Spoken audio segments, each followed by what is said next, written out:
resources, but the demon leader was very powerful. If it weren't for the imperial court's requirement, this martial artist would never have wasted his spiritual to lead his soldiers in bloody battles and conquests.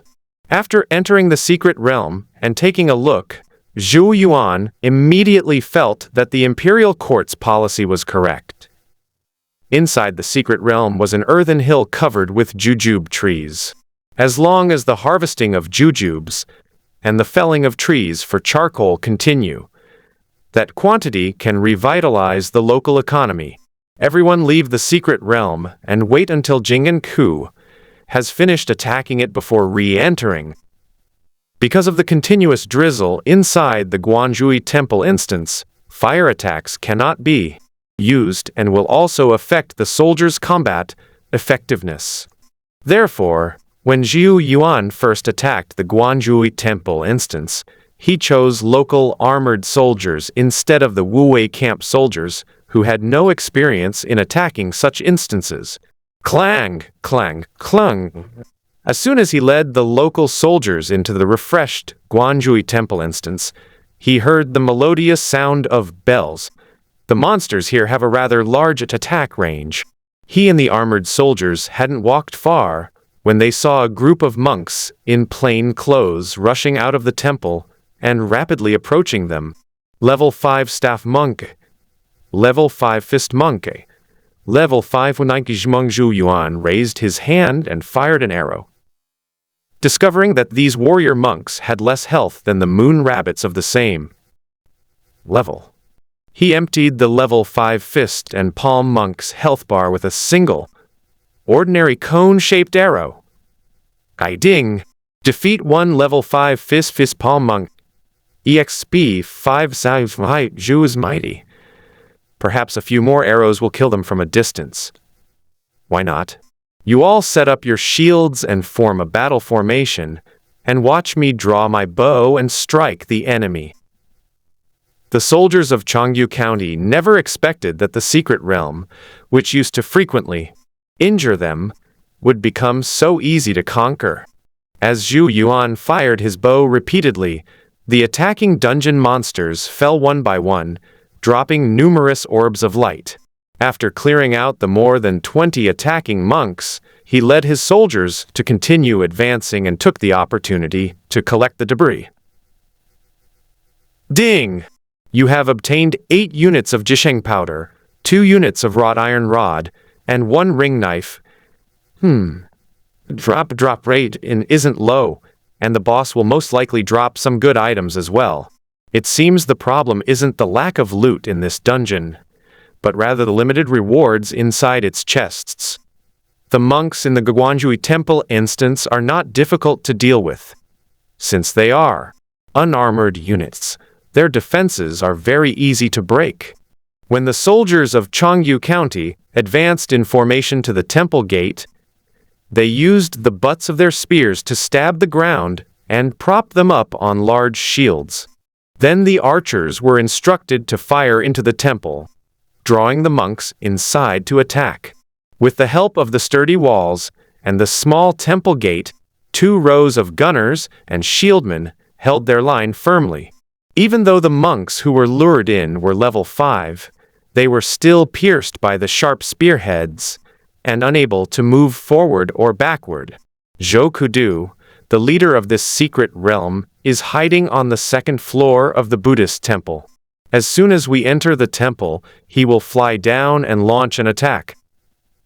He was skilled in running, leaping, and grappling with fists and palms. In the past, it was always the county magistrate who fought him. We took the opportunity to surround him, then place a shield against his body to immobilize him, stab his head with a spear, damaging his ears and eyes.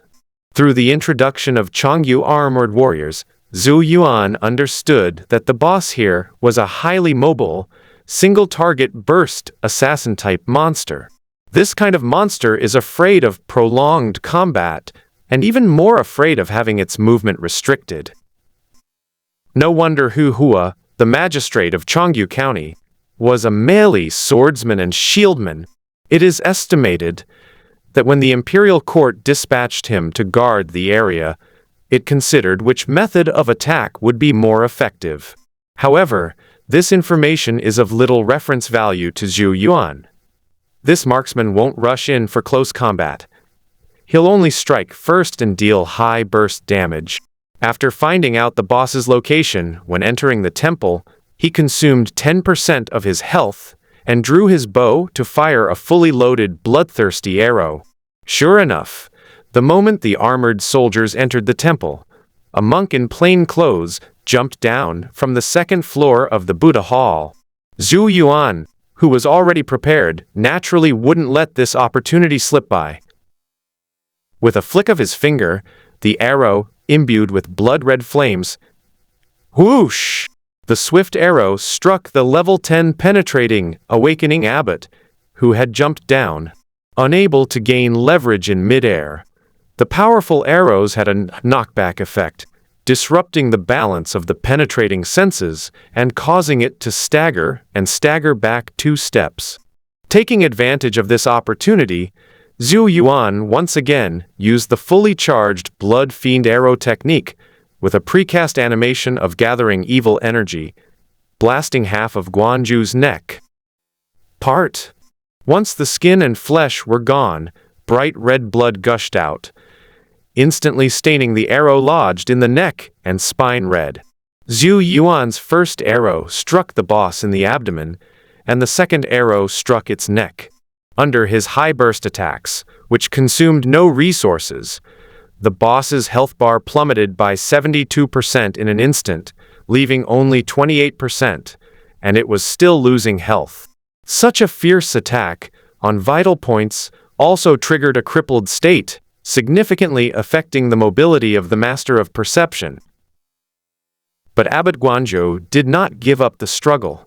With a leap, he swept past the front row of armored soldiers, like an eagle swooping down on its prey, intending to attack Zhou Yuan directly.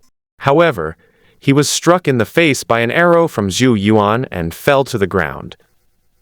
At this moment, the boss, who was good at leaping, was actually controlled by the powerful arrow.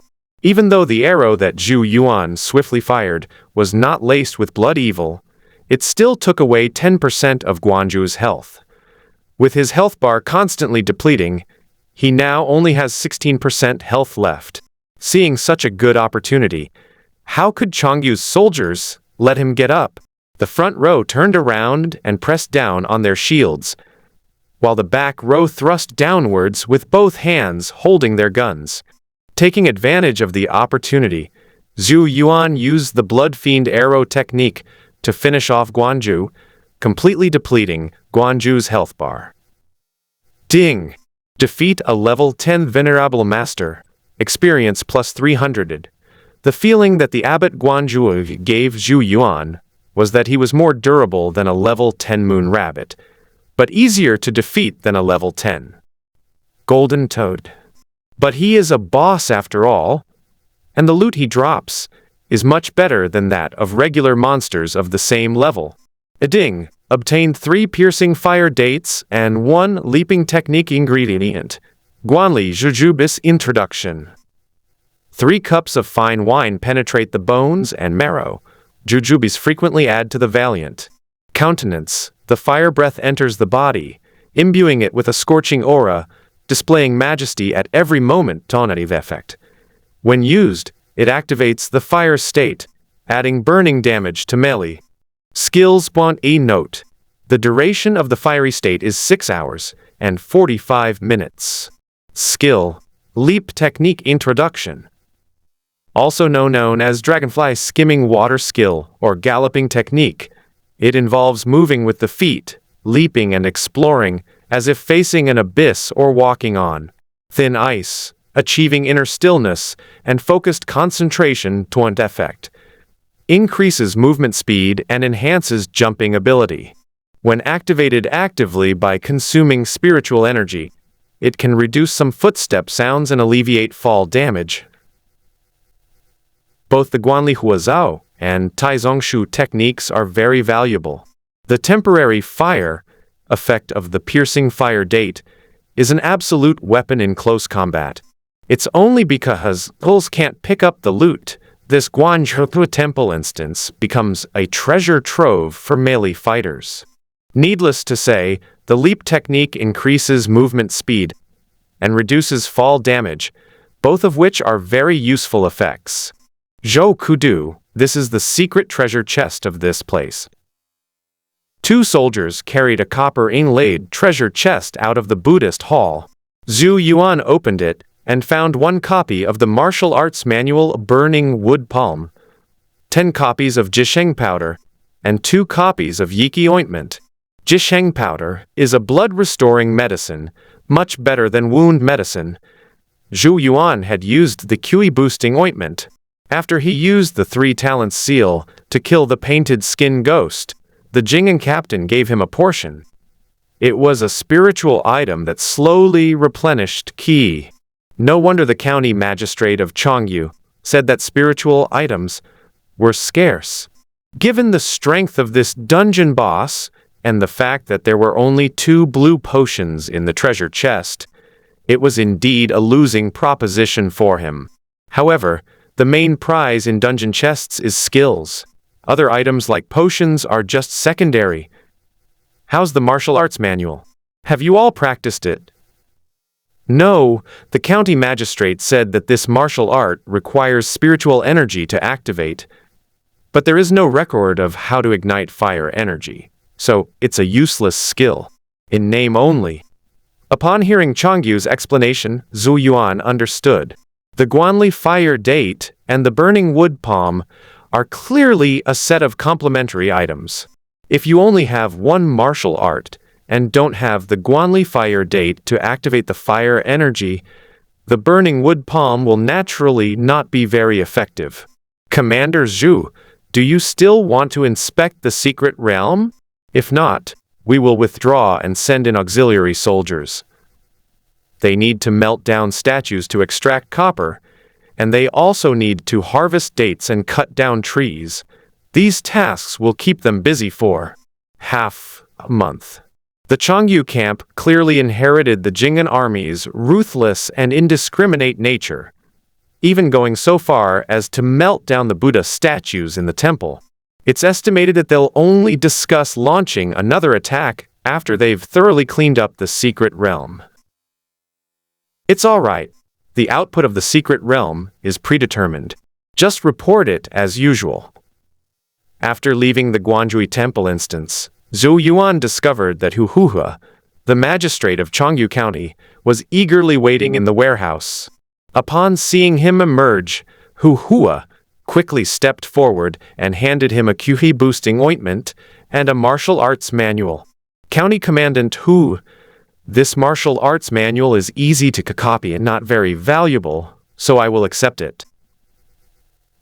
As for these QI replenishing spiritual items, their production is rather limited, so I'm embarrassed to take them. What's there to be embarrassed about? Our area is poor in spiritual resources, and we don't have to pay spiritual taxes. All spiritual resources produced in the secret realm belong to the military camp. I still have imperial provisions to eat. Please accept them without worry. Spirit tax? Does the imperial court still have such a tax? Of course there are. All taxes are handled by local authorities and then transferred to the imperial court. Only the spirit tax is personally supervised by the Central Imperial Guards. It is the most important of all taxes and the foundation of the country. Not to mention our area, even those aristocratic families, noble families, Taoist temples, and Buddhist temples have to pay tribute. Some who made offerings received a reward in return, seeking only recognition. Others made offerings without receiving anything in return, simply for peace of mind. The spirit tax mentioned by Hu He, the county magistrate of Chongyu, gave Zhou Yuan a deeper understanding of the Great Way. The central government collects local spiritual treasures and subsidizes impoverished areas. If this redistribution of spiritual treasures goes wrong, it could indeed shake the foundations of the nation. No wonder extraordinary martial artists are not simply organized into sects. Those organizations that rely on succession from top to bottom are indeed unable to achieve the centralized redistribution of resources. Zhou Kudu, I'm going to treat you to a proper banquet today. You've done me a huge favor. You have no idea how important Wanzhou Mountain is to Changyu County. 20% of the people in this city are engaged in the sale and processing of jujubes, as well as charcoal making and transportation. In addition, merchants from various places spent money locally, purchased warehouses and land, and recruited employees, which together revitalized the city. Therefore, without our Changyu camp constantly replenishing the official granaries, this city would be half destroyed and half impoverished. Changyu County is a typical resource-based city, where sustainable output is more important than anything else. Therefore, Hu Hua, the county magistrate who was still recovering from his injuries, was genuinely grateful for Zhou Yuan's help. Otherwise, for the sake of the city's commercial stability, he would have had to seek help from the martial artists in the neighboring county. After the joyous banquet, Zhou Yuan got to know several local generals, which laid the foundation for cooperation. Upon returning to his newly cleaned residence, he used burning wood palm and leveled it up to the maximum level using his accumulated experience. Skill. Burning wood palm introduction. The 5 elements correspond to the 5 internal organs. The fire of the 5 internal organs originates from the heart and is divided into 2 aspects: deficiency and excess. Deficiency leads to mental agitation and disorder, while excess causes the body burn effect. Condenses fiery energy to injure the surface, stirs up internal heat to disturb the mind, inflicts a chaotic energy and burning status on the target upon use. The burning wood palm is not known for its burst damage, but rather for its negative effects. The state of chaotic energy is similar to the silence effect of a mage. Martial artists who rely on spiritual energy as their core output will definitely suffer after being affected by the chaotic energy state. This is why Zhou Yuan maxed out his skill level. If the enemy thinks he is not good at close combat and launches a surprise attack, he can silence them and then deal damage. Kingsha River in Kaiaxi village is just a branch of the Ku River, and it hides the Kingsha General's Nest dungeon with a recommended level of 15. Changyu is the estuary of the main branch of the Ku River, and it's highly likely that it also hides some aquatic creature instances. This is a good opportunity. I might be able to explore new dungeons and gain more powerful skills. For Zhou Yuan, having a large number of dungeons to choose from is the only way forward. Otherwise, he can only keep going back and forth between a limited number of dungeons. One of his purposes in entering Changyu County was to explore the unique landform area at the mouth of the Ku River. Therefore, early the next morning, he proposed to County Lieutenant Hu Hua that he lead the troops to patrol the coastal area, while Hu Hua would lead the team to patrol the river. County Commandant Hu Hua was naturally happy to accept this proposal for effective defense against river bandits and pirates. So he wrote a letter to Zhou Yuan, promising that Zhou Yuan could transfer soldiers stationed on the coast. In this way, Zhou Yuan gained the authority to deploy ships to patrol the coastal waters. After handing his soldiers over to his 2 subordinates, Dubo, he led 20 horsemen ahead to the sea area, where pirates frequently appeared. Along the way, he saw some fortified villages and towns, interspersed with some large fortified villages that resembled small towns. The accompanying Changyu cavalrymen told him that those large fortified villages were mostly built by local powerful clans. They made their living by sea and their clan had considerable wealth. The young men of their clan and the servants who lived in the fortress were also brave and capable fighters. This is why they were able to establish themselves in this coastal area and build self-governing fortified villages. In addition, Zhou Yuan also discovered that the closer to the coastal area, the more pronounced the phenomenon of numerous fortified villages became, as if they were not afraid of pirate attacks. Commander Ku, most of the fortified villages here are rentable warehouses. Merchants pay to store goods in exchange for armed protection, and the merchants take a cut of the profits. The county magistrate stationed troops near the port to guard against pirates landing, plundering. If Governor Ku needs to patrol the floodplains, he will need to request Wu Sima to allocate boats and sailors. While Zhou Yuan was gathering information about the local situation, he suddenly discovered that a fortified village was under attack. The accompanying cavalrymen were instantly excited upon seeing this scene, all saying that they could jog slowly and approach quietly. And when the pirates were weakened and exhausted, they could kill the pirates and gain merit. Zhou Yuan did not object. He also wanted to see why the pirates dared to attack the fortified village, which was easy to defend but difficult to attack. When he got closer, he realized that things were not so simple. Some of the pirates were normal people, while others had identification information on their health bars. Level 7 Linked Dock Bandit. Level 8 Linked Dock Archer. Level 10 Linked Dock Minion Leader. Level 10 Chain Dock Minion Leader, clearly held back, not displaying much strength.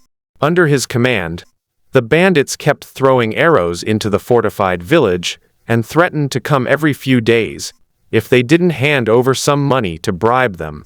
In fact, there were only about 20 bandits, but the people inside the fortified village had clearly suffered losses before and dared not leave the fort to drive them away.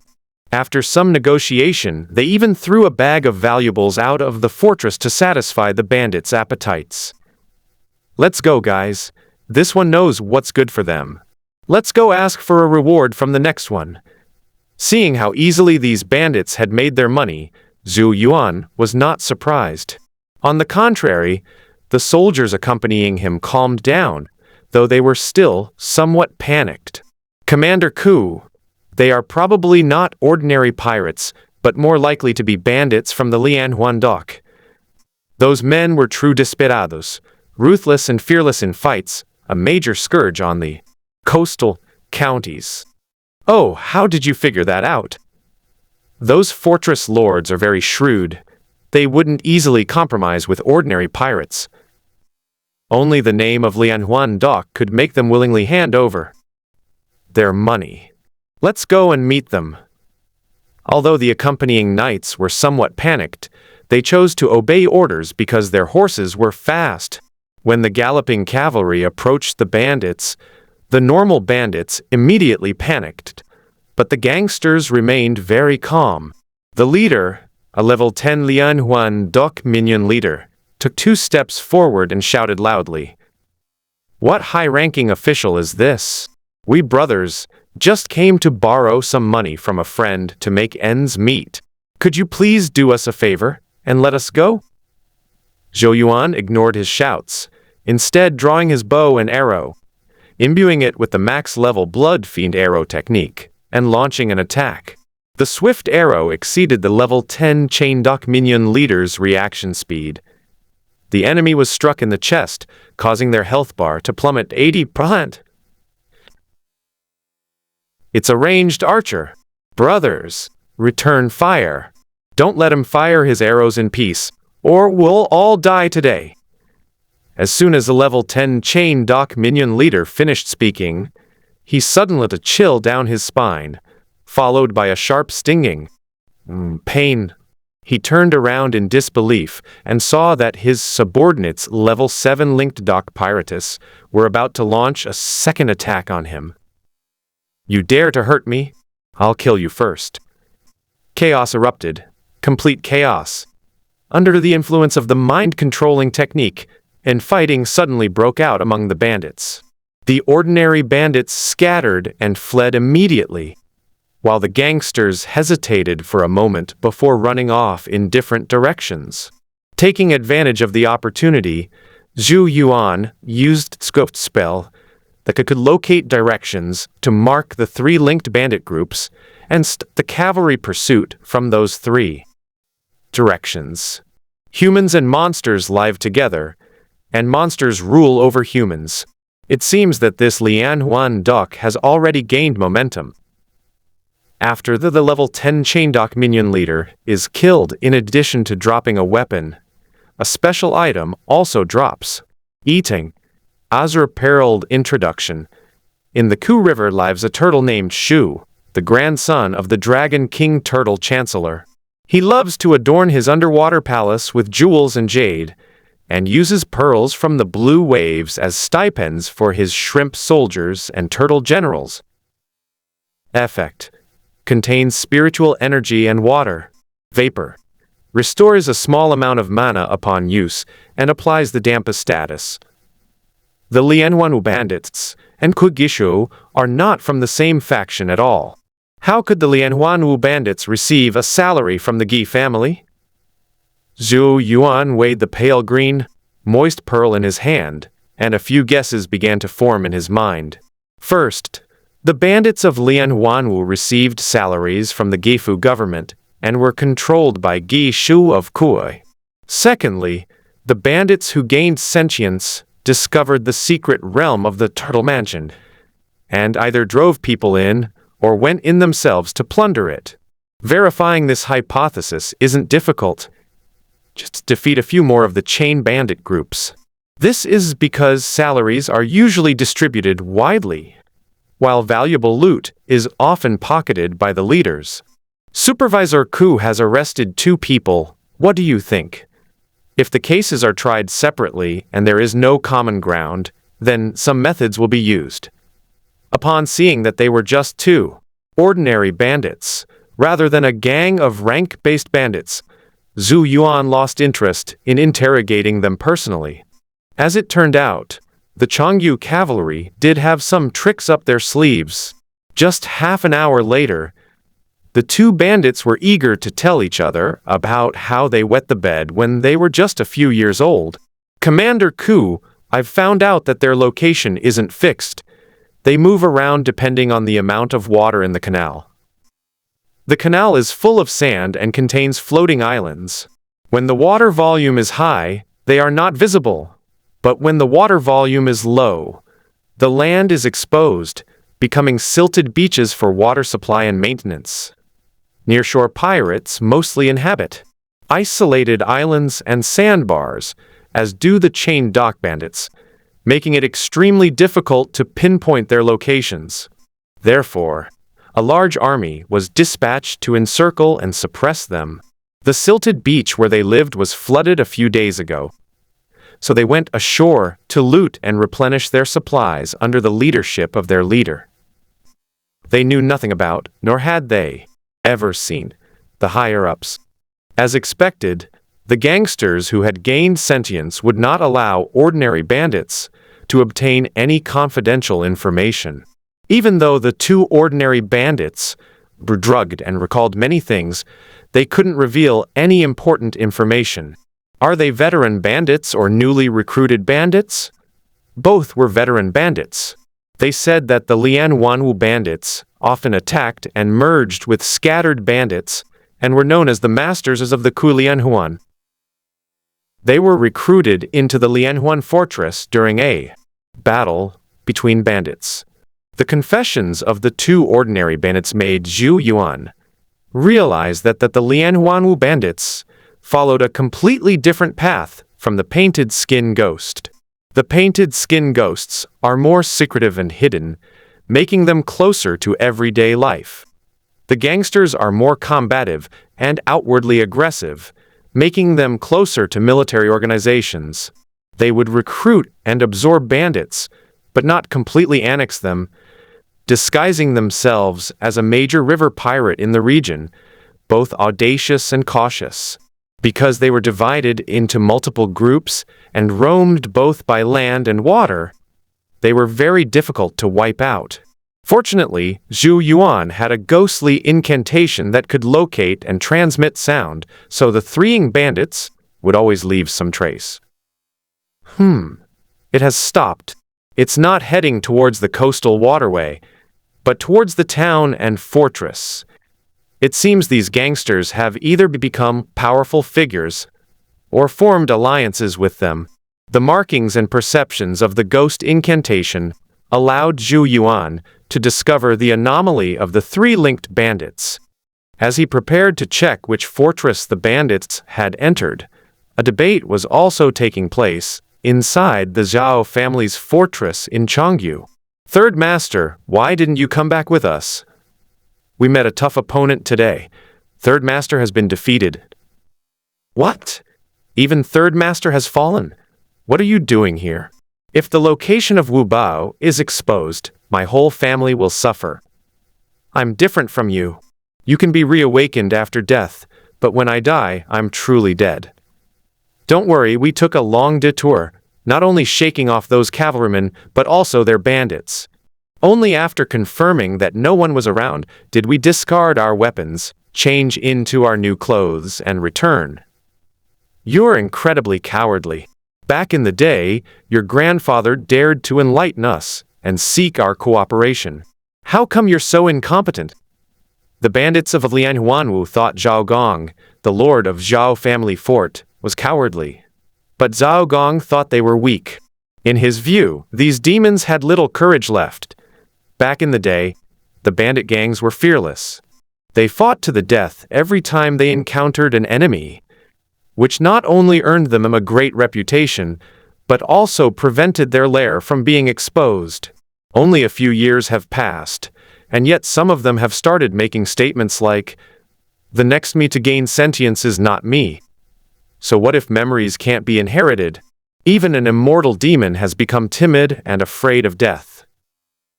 Even with such dissatisfaction, Zhao Gong dared not reprimand the Lianhuanwu bandits. Because he was strong while the others were weak, in order to obtain the secret realm and fulfill the wishes of his martial arts family, he had to maintain a good relationship with the bandit gang. Since there are warriors patrolling, let's keep a low profile for now. This is a perfect opportunity to gather my subordinates and launch another attack on the Turtle Mansion's secret realm. If I can become a martial artist and secure another position to guard a territory, we can truly establish ourselves and grow stronger. You don't want to drift on the water forever, do you? If I succeed, you can all become wealthy and powerful in the city, enjoying riches and honors. As Zhao Gong continued his usual attempts to appease him with empty promises, a servant rushed over. "Master, a knight on horseback has just galloped toward Chongyu County." "What? Could they have followed the trail here? What should we do?" "Nonsense. They're probably just going back to the city to report. If they were really chasing us, they wouldn't be running non-stop. In any case, we must accelerate the progress of the Turtle Mansion's secret realm. We can no longer afford to be so timid and hesitant."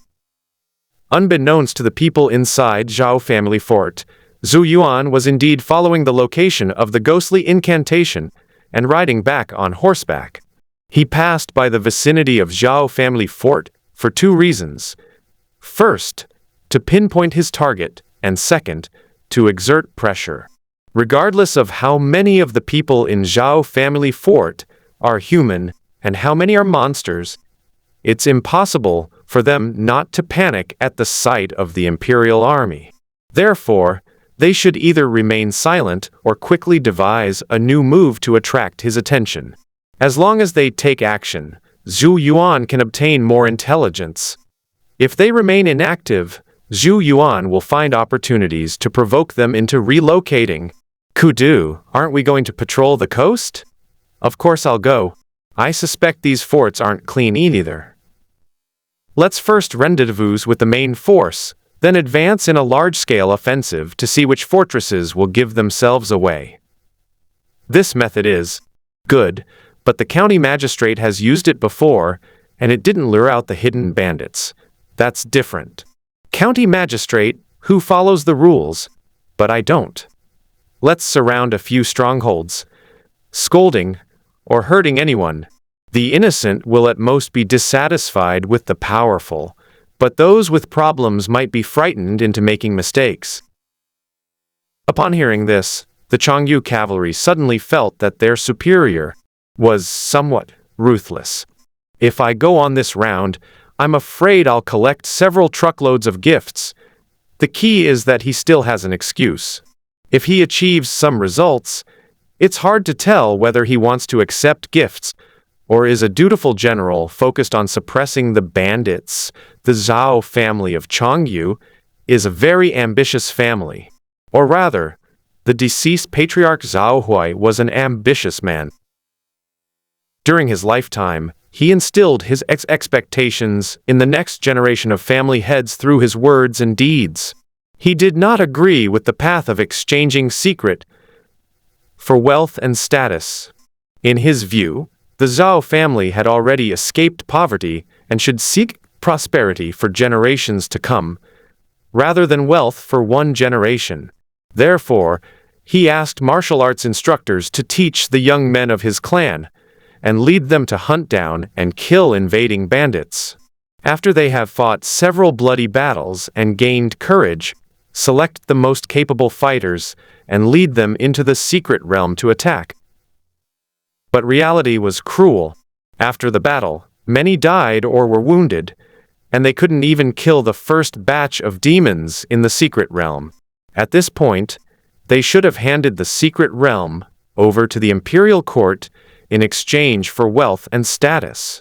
However, a young man from the clan accidentally fell into the water while transporting goods, and on his narrow escape, he glimpsed the secret realm of the Turtle Palace. The allure of the two secret realms and the promise of family heirlooms was too great. Zhou Hui ultimately chose to send someone to the Lianhuanwu bandits to enlighten them, forming an alliance to jointly attack the Gifu secret realm. Because the Zhou family were merchants, and the able-bodied men of the clan traded goods in multiple cities, Zhou Hui was not afraid of being assassinated by the gang of bandits. At worst, he risked his life and have his sons from other places submit information about the secret realm to the imperial officials. With this ruthlessness, the Zhou family formed an alliance with the gang of bandits. One of them was a merchant, and the other was a bandit, constantly enlightening the bandits in the secret realm through various means. Just when the gang of bandits had finally grown in size and had a group of cannon fodder at their disposal, Zhou Hui passed away suddenly. The new head of the family, Zhao Gong, had his father's ambitions, but not his methods. He could barely maintain the alliance, but he could hardly mobilize the gangsters to fight for him. Furthermore, to prevent Zhao Gong from offering up the secret realm in exchange for his own wealth, the clan elders and the Lianhuanwu bandits were all keeping a close eye on him. This left him with no other path but to become a martial artist, guard the local area, and share in the wealth. Uncle, as you can see, the Lianhuanwu bandits are hard to control. Can't we just offer up the Turtle Mansion's secret realm in exchange for a lifetime of wealth and honor? Patriarch, this is absolutely unacceptable. The development of the secret realm will bring blessings to all our clansmen for generations to come. How much will we get in return if we give up the secret realm? We are only one step away from becoming a noble family. We must not give up halfway. While the Zhao family was still urging the Lianhuanwu bandits to attack the secret realm, Zhou Yuan's side had already gathered their troops and begun besieging the fortress. This move caused some of the Wu fortress lords to complain repeatedly. If Zhou Yuan hadn't just randomly selected them and left, the Wu fortress lords would have gone to the county government to file a complaint. Commander Ku, why did you return the valuables and only take some food and drinks? We're here to scare bandits. We can't actually become bandits ourselves. Since the soldiers have surrounded the fort lord will surely be panicked and uneasy if they don't take some things from it. Therefore, we can collect only worthless items and then deposit them into the county government's public account to offset their taxes. As Zhou Yuan continued his journey, he did not discover anything unusual during the process of removing supplies from the fortified positions. But when they approached Zhao family fort, before they even began to surround it, the fort's administrators were thrown into chaos. Master, it's bad news. A battalion of soldiers is coming from the west and advancing towards our Wubao. The sentries were all young men of the same clan whom Zhao Gong trusted. They were unaware that their family was engaged in the important task of conquering the secret realm. They only knew that their family was manipulating bandits for profit. Therefore, they were terrified when they saw government troops, believing that their crimes had been exposed and that the government troops were coming to annihilate them. What? How could this be? Quickly summon the clan elders and a few heroes to discuss this matter. The meeting at Zhao family fort was destined to yield no results. However, this also deepened the sense of crisis among the bandit gangs, making them realize that they could no longer slack off. Otherwise, they would be wiped out by the government troops sooner or later. Don't panic, Patriarch Zhao. We've done nothing wrong. Those government troops are definitely not here to capture us. You first stabilize the government troops, and we will attack the Turtle Mansion secret realm in the next few days to make you a martial artist as soon as possible. After receiving assurances from the bandits of Lianhuanwu, Zhao Gong suppressed his anxiety and led the elders of his clan to line up outside Wubao to wait. It wasn't that he didn't want to escape, but if he did, he would be exposed, and the soldiers would likely choose to attack Wubao first, before asking for the reason. As the army with its fluttering banners drew closer, Zhao Gong's anxiety subsided considerably. He could see clearly the newcomers numbered only 400 or 500, and were all infantry, with only a few horsemen. Behind him, in the Wubao fortress, there were nearly 50 bandits in a chain, and more than 20 fine horses. If a real battle broke out, the possibility of them breaking through the army formation and escaping was extremely high. While Zhao Gong was pondering how to deal with the soldiers and what escape route to take, suddenly they saw the army formation change, splitting into 3 groups that surrounded Wubao from 3 other directions. The sight terrified him, and his uncles behind him were so frightened that their legs went weak. If it weren't for their younger relatives protecting them, they might have collapsed to the ground. If we don't become the head of the family, let's close the fort and fight. Books often say that we should surround 3 sides and leave one side open to discourage the enemy. These officers and soldiers won't even give us a way out. They'll most likely surround us and kill all. Don't talk nonsense. We must not act recklessly now. If we dare to act recklessly now, the soldiers from Chongyu camp will arrive to support us in less than half a day. Right now, 400 or 500 men are surrounding the fortress. They don't seem difficult to deal with, but once chaos ensues, the number of soldiers will only increase. At crucial moments, it is still necessary for Zhao Gong, the head of the family, to make the decisions. Under his orders, the bandits inside the fortress prepared for battle, while outside the fortress, all was peaceful, showing no signs of a desperate struggle. Tap, tap, tap. A valiant general, carried on a fine horse, approached the south gate of Wubao, and the accompanying soldiers quickly formed a battle formation. To the soldiers, it was an exercise. To the Zhao family, It was more like a brutal crackdown after evidence of their crimes had been leaked. "General, why are you besieging my Wubao?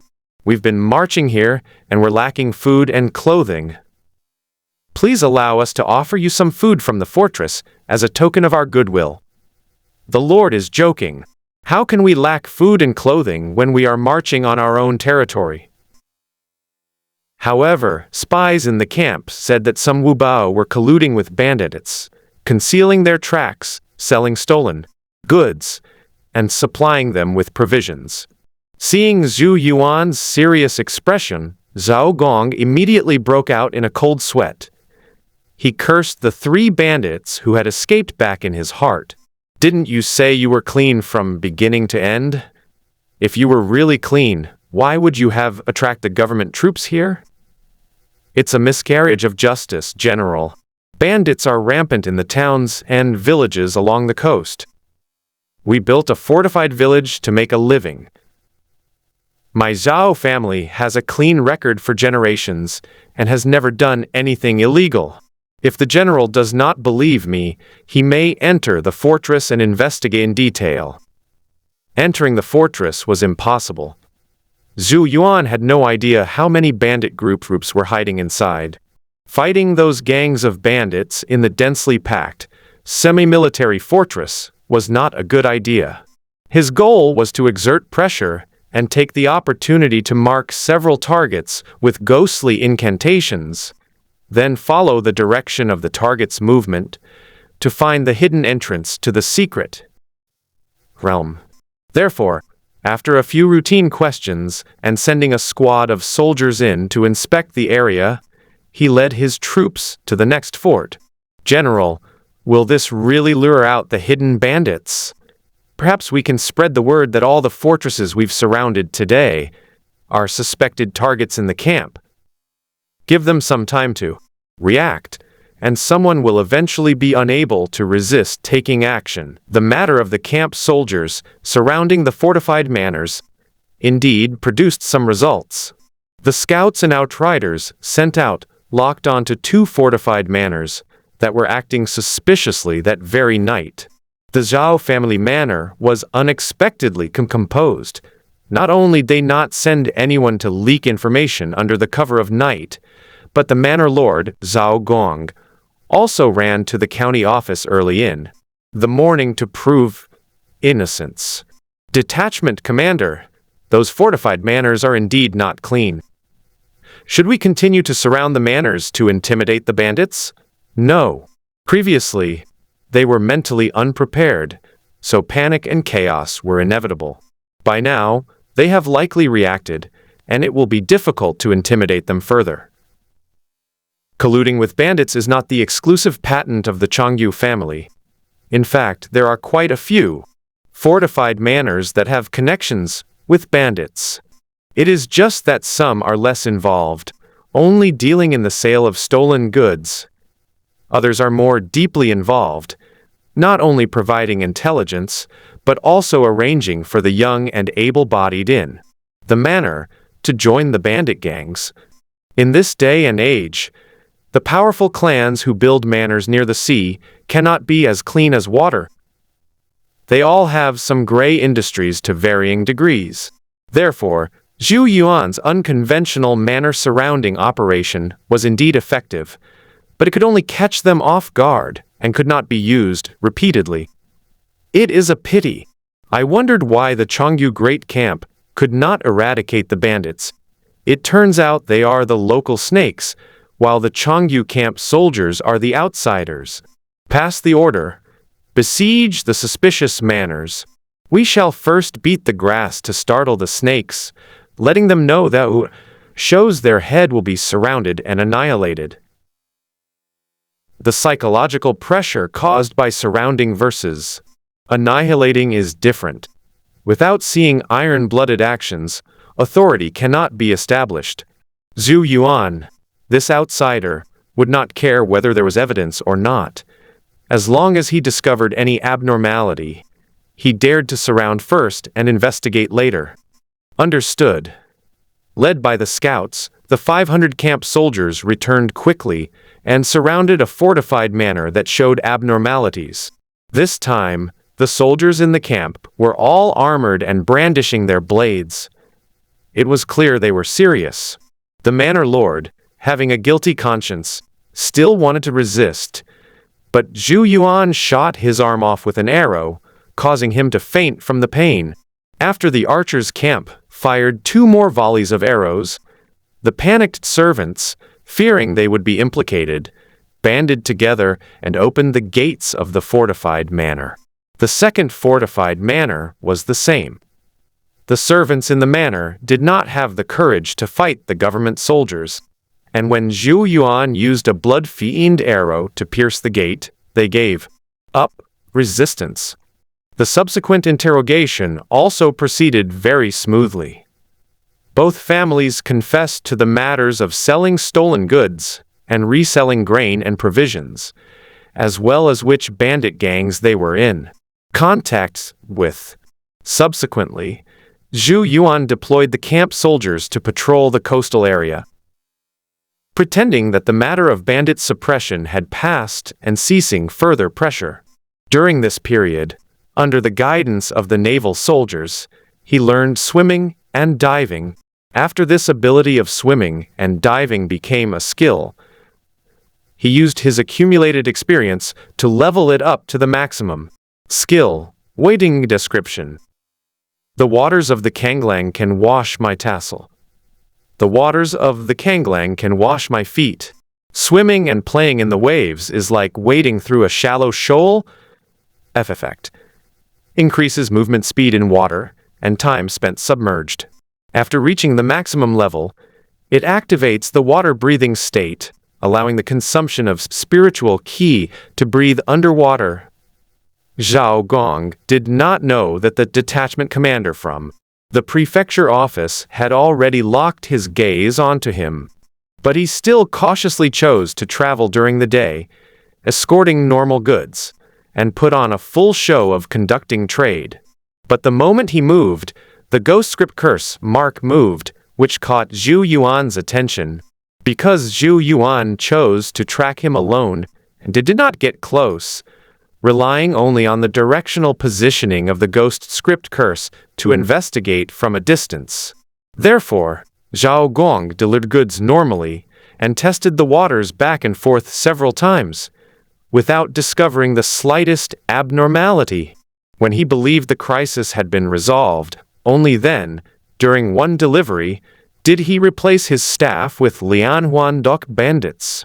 This time, their direction of movement was exactly the same as the previous times, only that after the boat entered the waterway, it stopped in a certain area.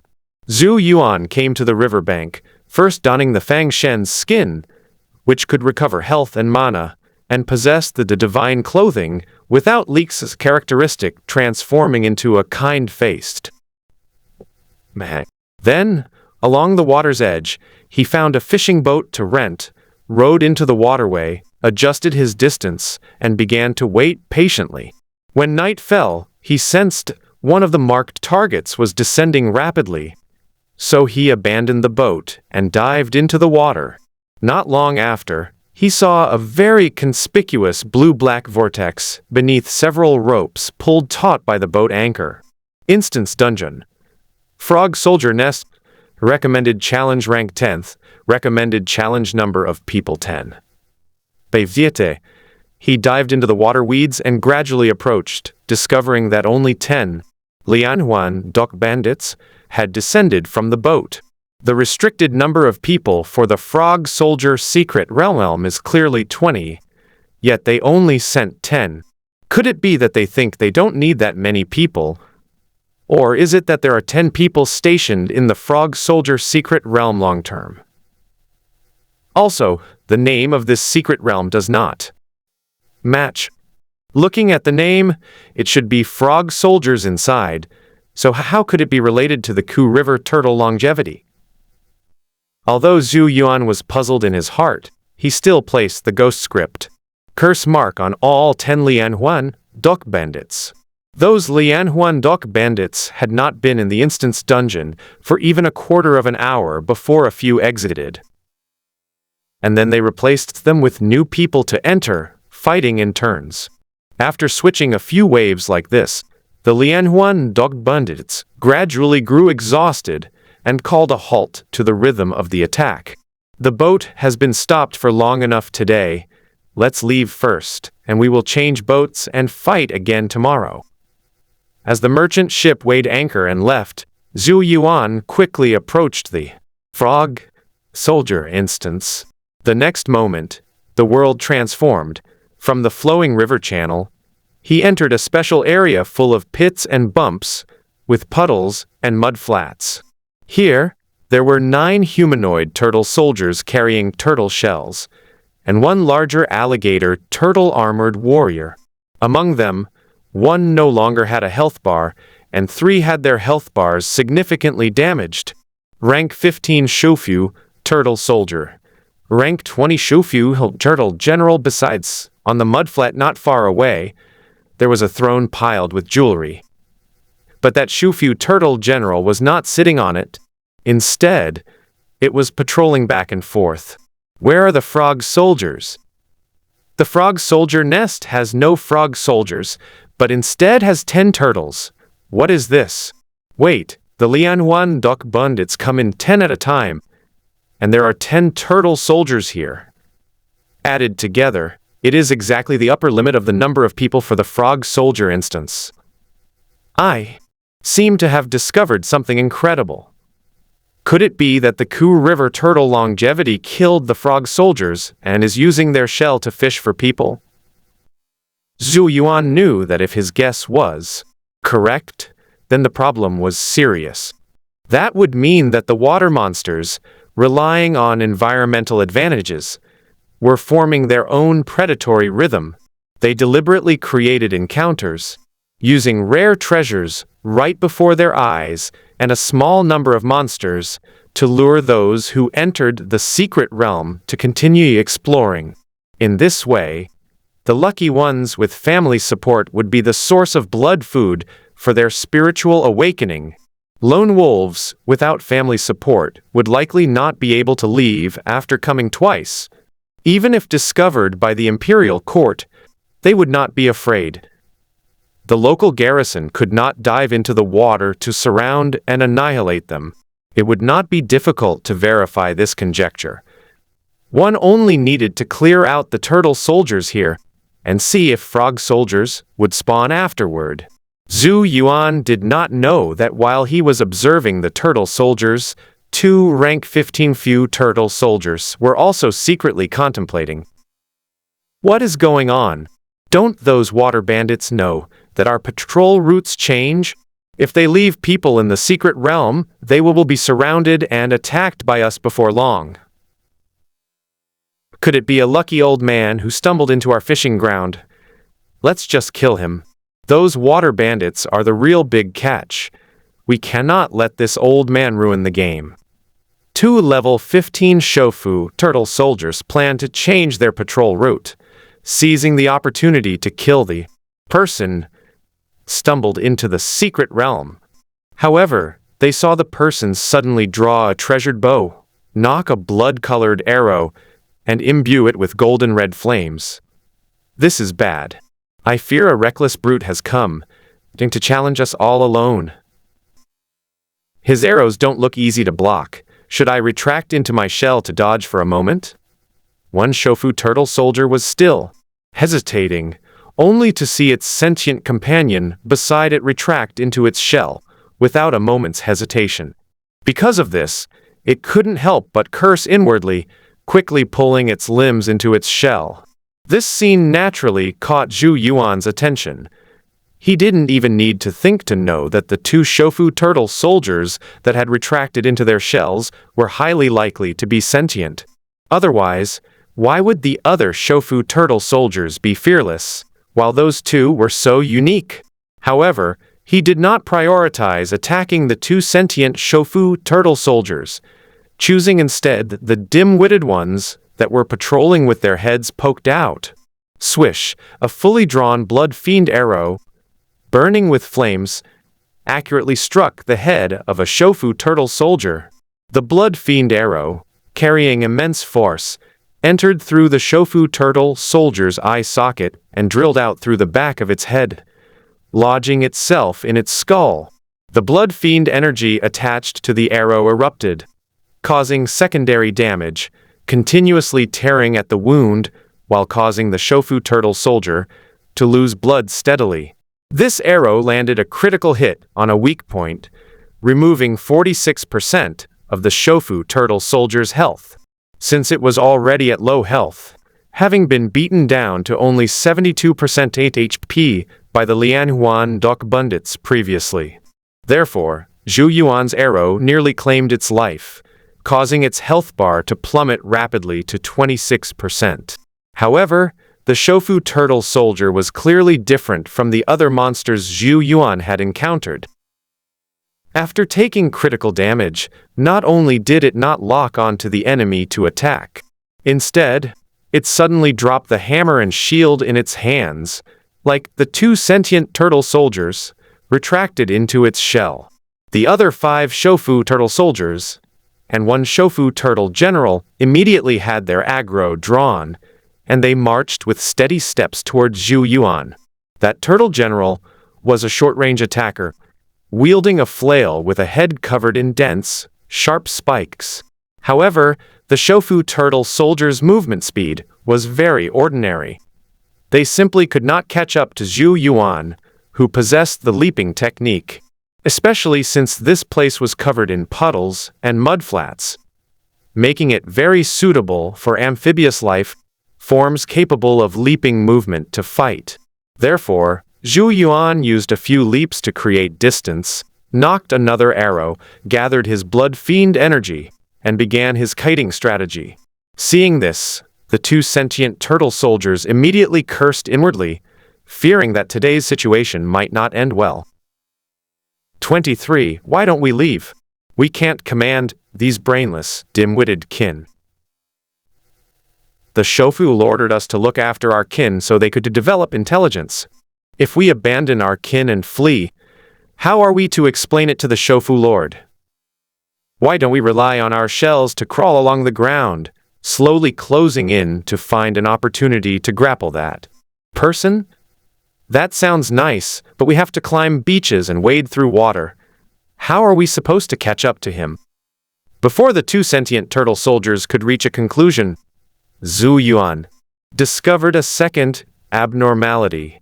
Normal Shofu turtle soldiers would retract into their shells and slowly regenerate health once their HP dropped below 30%. If it weren't for the blood fiend flames attached to the blood fiend arrows, they would really be able to heal themselves. This was quite formidable, having armor to tank and the ability to regenerate health. If not for the fact that their shells couldn't cover their entire bodies, and their movement speed was slow, this squad of Shofu turtle soldiers could really win a war of attrition. As Zhou Yuan flexibly created distance and dealt burst damage, the 2 sentient turtle soldiers could no longer stand it. 23. You hold him off. I'm going to call for reinforcements. Don't run, you coward! If you run, you'll expose the back of your head. It would be a miracle if you didn't take an arrow. Listen to me, that person is a martial artist. He doesn't have much ki to use. He can't kill us. At most, he'll just force a few of our kin to retract into their shells. Alright, then I'll guard the exit and not let him leave. The turtle soldier named 23 was correct. Human martial artists indeed could not outlast them. But it did not know that Zhou Yuan was an exception, so it was destined to miscalculate. A quarter of an hour later, Zhou Yuan was still full of vigor, constantly leaping and jumping, looking for opportunities to strike back at the pursuers behind him. 23. He has been wasting spiritual ki the whole time. Why does he still have ki? It should be soon. Let's wait and see. As soon as he weakens, we'll charge. 2/4 of an hour later, Zhou Yuan forced all 5 pursuing Shofu turtle soldiers to retract into their shells, with only 1 Shofu turtle general in pursuit. 23. Can the turtle general oust him? Don't let him get counter-killed. Impossible. How could the turtle general not outlast a human martial artist? Don't be anxious. It will be soon. Zhou Yuan kept opening the distance, dodging the turtle general's short-range attacks while finding opportunities to launch counterattacks. Another 2/4 of an hour passed, and the turtle general also retracted into its shell, leaving the field littered with turtles in their shells. He's coming over. He's going to leave the secret realm. He must be out of QE. Now is the time charge. As it spoke, one turtle soldier picked a shield to hold over its head and charged, while another rushed toward the secret realm exit without looking back. Seeing this, Zhou Yuan sidestepped and leaped the moment he landed. He fired a 3-star chain shot at the fleeing turtle soldier. The immense pain caused the fleeing turtle soldier to instantly retract into its shell and collapse to the ground. Just as it reacted and tried to endure the pain to escape, it had barely poked its head out before it was struck in the back of the head by another fully drawn blood fiend arrow, causing it to retract into its shell again in pain. 23. I've been tricked by you. His QI is inexhaustible. When I return to the Shofu, I will definitely smash your head in. The turtle soldier pursuing Zhou Yuan could no longer hear what its companion was saying. Now, its entire focus was on killing the human martial artist before it. It did not believe the opponent would have spiritual ki available forever. It believed the opponent was already at the end of his rope, and as long as it pushed a little harder, the opponent would collapse. Yet, until it was beaten down to less than 30% HP and uncontrollably retracted into its shell, entering a state of turtle breathing, it never saw the opponent's spiritual ki run dry. Shofu Lord, I was wrong. This must be some old monster that ran out another secret realm.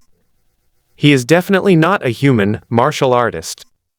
Swish, swish, swish, as one fully drawn blood fiend arrow after another was fired, Zhou Yuan began to clear the field. He started clearing from the turtle soldier nearest to the exit, emptying the health bars of all of them, regardless of whether they were sentient or not. Ding killed 15th level Shofu turtle soldier. Was 2 times no.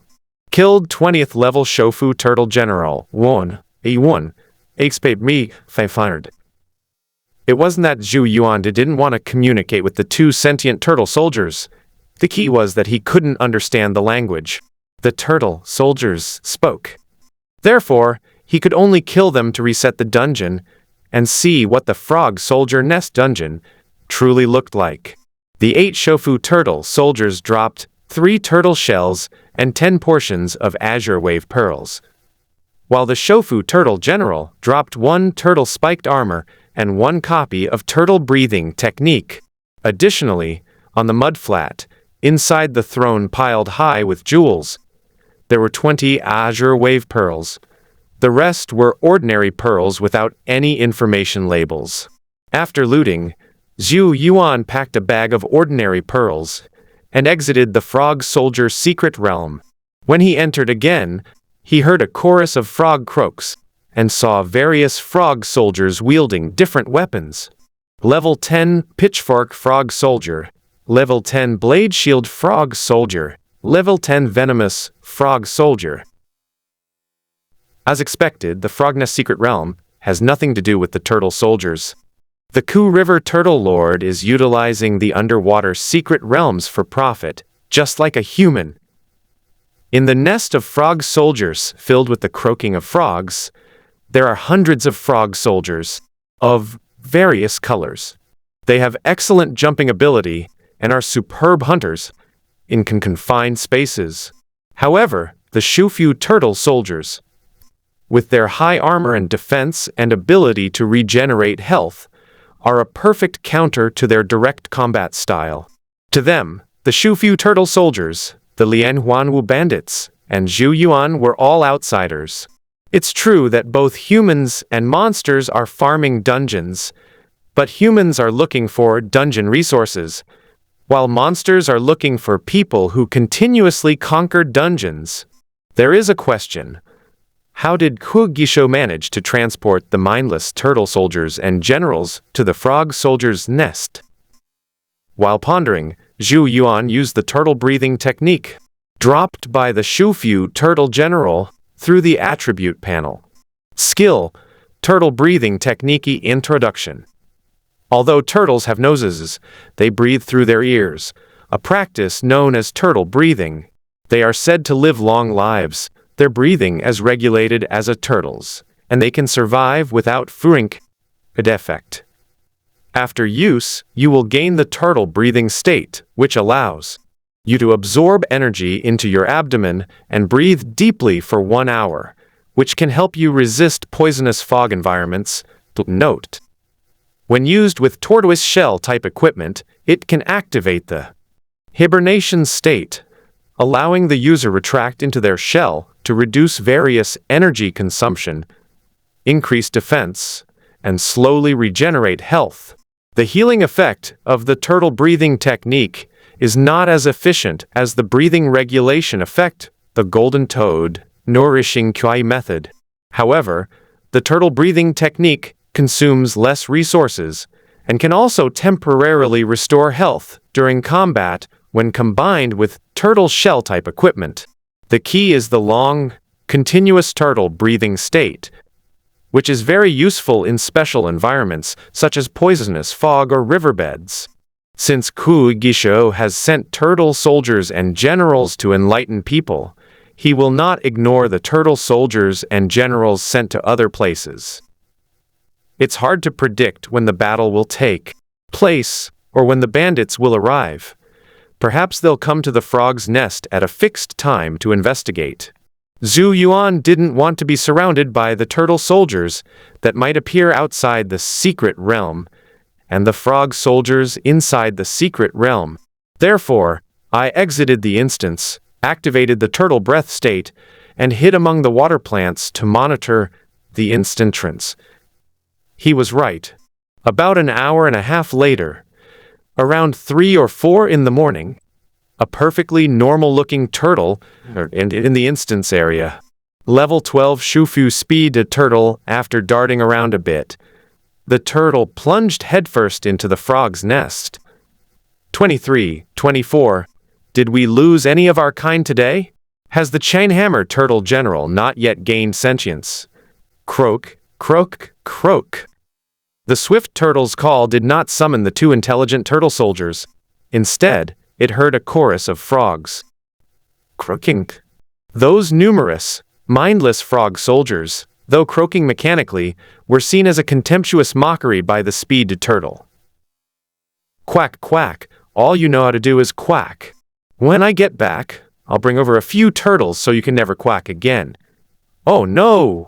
Not only did the turtle general fail to gain intelligence, but the 2 turtle soldiers who did also gain intelligence perished in the frog's nest. Those river bandits were so foolish. Wouldn't it have been better just die peacefully, steal some jewels, and leave? Why did they have to do such a disaster? When I return and report to Lord Shu, I will send generals to kill you all in the water. After entering the secret realm, the swift turtle reappeared very quickly. This time, however, it left very quickly, bursting through the water like a swordfish, leaving a long, narrow trail. Zhou Yuan took the opportunity to cast a spell on it, and then continued to wait patiently. He didn't chase after it, because he couldn't catch up with the swift turtle in the water, and he was also worried that the Ku turtle might have established a patrol force in the water. Since those turtles have soldiers and generals, and even the awareness of management and communication, they cannot be regarded as ordinary forces. They should at least be regarded as regional warlords, and their patrol and defense awareness should be acknowledged. Sure enough, Gishu, who started using this as a front to lure people, had a well-established way of contacting them. They probably have contingency plans for unexpected situations. Let's wait and see what they do. While Zhou Yuan hid in the water plants and waited patiently, the Lianhuanwu bandits and Ku Gisho made significant moves.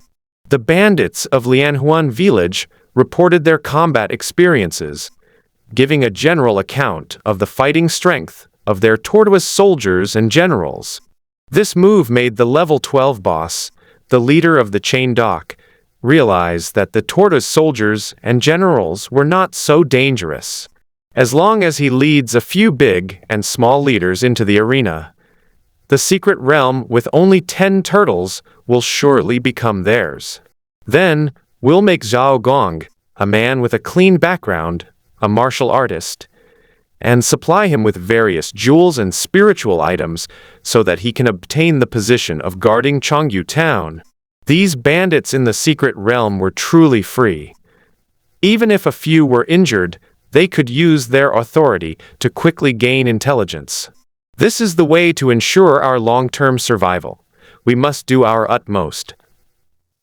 The bandits in the chain of fortresses were unaware that 10 turtles had been secretly killed, and the frog nest secret realm had once again become a gathering place for swarms of frogs. Kui Shoujun was furious upon receiving Sugai's urgent report. Well, I thought they were decent people, and it would be good to sacrifice some useless bandits from time to time. I even sent them a azure pearl to settle the debt from time to time. They were ungrateful bastards who dared to slaughter my people.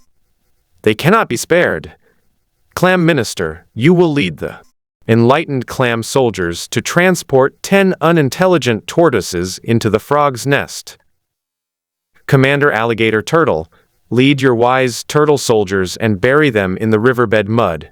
When those water bandits return to the frog's nest, attack them from both sides, ensuring none of them escape.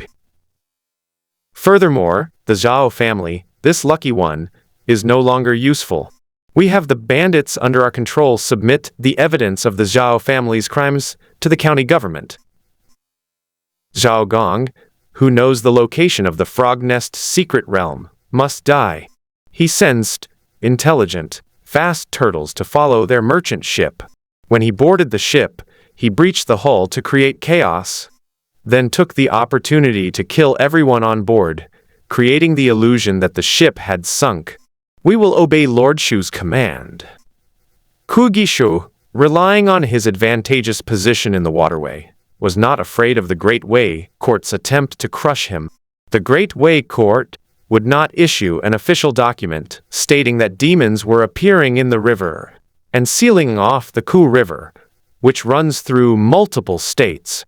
Therefore, it acts even more recklessly, only choosing to flow slowly to suppress panic and prevent wise people from fearing the river. However, this alliance between the Chongyu Zhao family and the river bandits has clearly overturned its fish tank, so it plans to clear out the area and replace it with another batch of lucky ones. Both the Lianhuanwu bandits and Ku Gisho made their moves, and Zhou Yuan, who was lying in wait, quickly noticed the anomaly. Level 20 Shufu Clam Prime Minister. Level 15 Shufu Clam Soldier. Level 20 Shufu Turtle General. Level 15 Shufu Turtle Soldier. 20 turtle soldiers used ropes to pull the clam soldiers along. In addition to their own health bars, the clam soldiers also had 2 turtle generals' health bars above their heads. So it turns out they used clam soldiers to transport the mindless tortoise general. That's really a good idea. If our own people don't attack each other, and we can control it, we can indeed transport it to other areas. After the clam soldiers sent 10 turtle generals into the frog's nest secret realm, a wise turtle general led another 9 turtle soldiers into it. About half an hour later, the wise turtle led its soldiers out of the frog's nest secret realm, then dug a pit on the spot and hid in the riverbed mud and sand. Zhou Yuan looked at the intelligent tortoise soldiers hidden in a circle, and then thought about the 10 tortoise generals inside the secret realm, as well as that level 20 intelligent tortoise. General. At this moment, he suddenly sensed that the bandits of Lianhuan village were in danger, so the tortoise generals and soldiers had no intention of letting them leave. If monsters fight monsters and humans fight turtles, then if there are intelligent beings on both land and water, there should be countries on land as well as in the water. The waiting time was agonizing, but fortunately Zhou Yuan also had several sets of tortoise shells. After using the tortoise shell, entering the hibernation state of the tortoise breathing technique is much more comfortable. This wait lasted for several hours, until around 10 p.m., when Zhao Gong and the Lianhuanwu bandits finally arrived by boat again. With two loud thuds, the heavy anchor sank to the bottom of the river, attracting the attention of Zhou Yuan and the lurking turtle soldiers and generals. At this moment, the pirates on the merchant ship were busy opening the ship's hidden compartments and taking out various weapons from inside. "Sir, we'll have to trouble the brothers this time. Once we've conquered the secret realm, Zhao Gong will be extremely grateful. Those are all things to come later. Zhao Gong, let me tell you, even if you become a martial artist, it is impossible for you to conquer this water mansion's secret realm alone. Remember our relationship. Cooperation leads to mutual benefit, while separation leads to mutual loss. Don't harbor any improper thoughts. You jest, sir." Zhao Gong knows his own limitations. He can't possibly become a valiant warrior just by accumulating a bit of spiritual energy. With a splash, several gangsters jumped into the water. After surveying the area and finding nothing amiss, they surfed and shouted for others to go back in.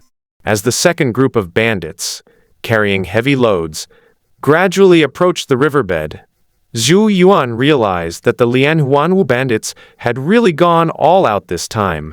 Level 11 Chain Dock Chief, Level 10 Chain Dock Minion Chief, Level 12 Chain Dock Leader, especially the Level 12 Chain Dock Leader. After his identity information, there was also a blood-red skull. Wow. Even the boss is personally running the dungeon. Those bandits are ruthless. If something happens to this one, they'll all be wiped out. Zhou Yuan glanced at the turtle soldiers who were still lying in wait and felt that the level 12 Lianhuan Dock leader was, probably, going to escape.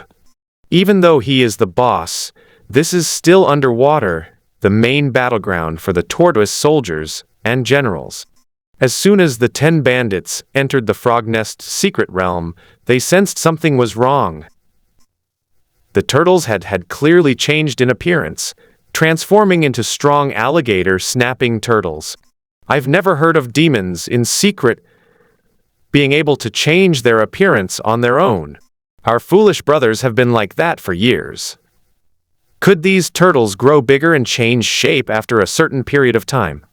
What do you mean, could it be? Are you stupid? Boss, we've probably been tricked. What do you suggest we do? Level 12 Chain Leader knew, without a second thought, that he couldn't afford to waste time. The turtle generals within the secret realm had clearly been deliberately repositioned. Even if they wanted to stall, turtle generals would patrol over. Send one person out to scout the situation. If there's no danger, come back and report. If they don't return within 15 minutes, then we'll have to fight to the death. As soon as the chosen bandit leader poked his head out, he was tightly embraced by a turtle soldier and struggled to sink into the mud and sand at the bottom of the river. A tortoise soldier then surrounded them and began to strike them repeatedly with its bronze hammer. A quarter of an hour later, the bandits in the frog nest secret realm, who had already clashed with the patrolling tortoise general, finally realized their predicament. Stop fighting. Let's go. We'll be worn down by them sooner or later. If we stay in this secret realm, only if we get out of the secret realm and onto the ship will we have a chance to survive. Under the command of the leader of the Lianhuanwu bandits, the bandits broke away from the battle and quickly ran towards the entrance to the secret realm. They all knew that since they were blocked, they would have to keep pouring out of the secret realm. Only in this way can you take the opportunity to escape before your opponent can react. But this time they miscalculated. The enemy lying in ambush on them was not a person, but more than 20 water turtles. As soon as they went out, they were entangled by tortoise soldiers. The resistance and buoyancy of the water severely affected their attack power and balance. Therefore, the fierce bandits on land were beaten mercilessly by the tortoise soldiers and generals in the water.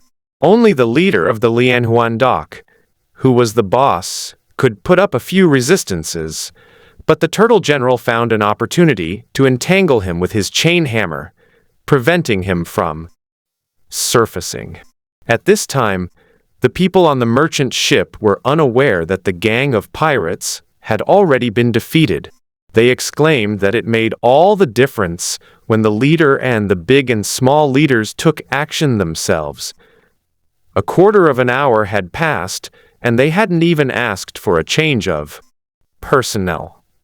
They were even chatting and laughing, believing that the Water Palace secret realm was about to fall into their hands. Patriarch Zhou, this matter is most likely to succeed. Don't forget your promise. I will never forget that once I become the governor of a region, I will be able to freely employ vagrants, merchants, prisoners, and corvée laboureurs. While the pirates on the ship were still discussing how to continue exploiting the population of the area, the gang of dockyard pirates in the water could no longer hold out. When the boss, the leader of the chain dock, has his health bar reduced to below 30%, he suddenly opens his mouth wide as if to roar, glug glug, even though he couldn't make a sound in the water, and even swallowed 2 mouthfuls of muddy river water. The desired effect was still achieved. Several surviving gang leaders and the gangsters on the merchant ship suddenly felt an extra strength and wanted to rush into the water without hesitation. Oh no! The leader is gathering his troops in the water.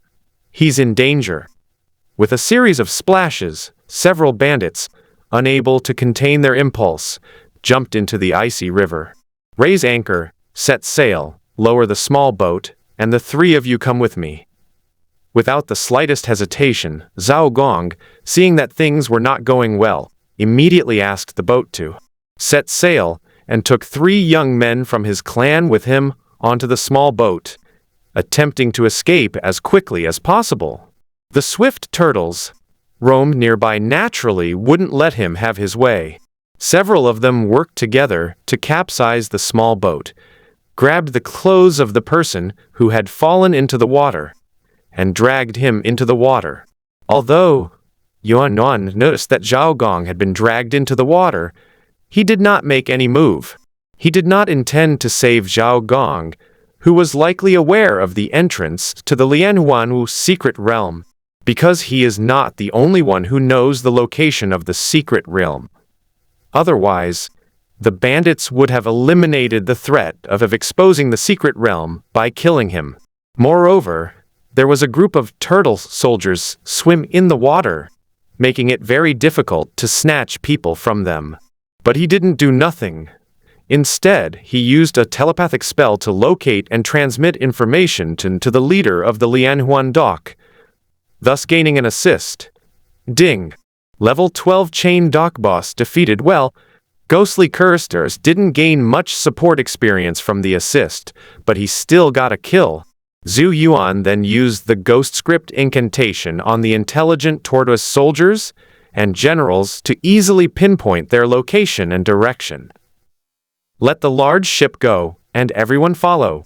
Once we've passed this section of waterway, we'll scuttle it. We can't let it sink near the frog nest secret realm. After the tortoise generals and soldiers left, several Shofu speed tortoises swam quickly to the front of the merchant ship to act as scouts.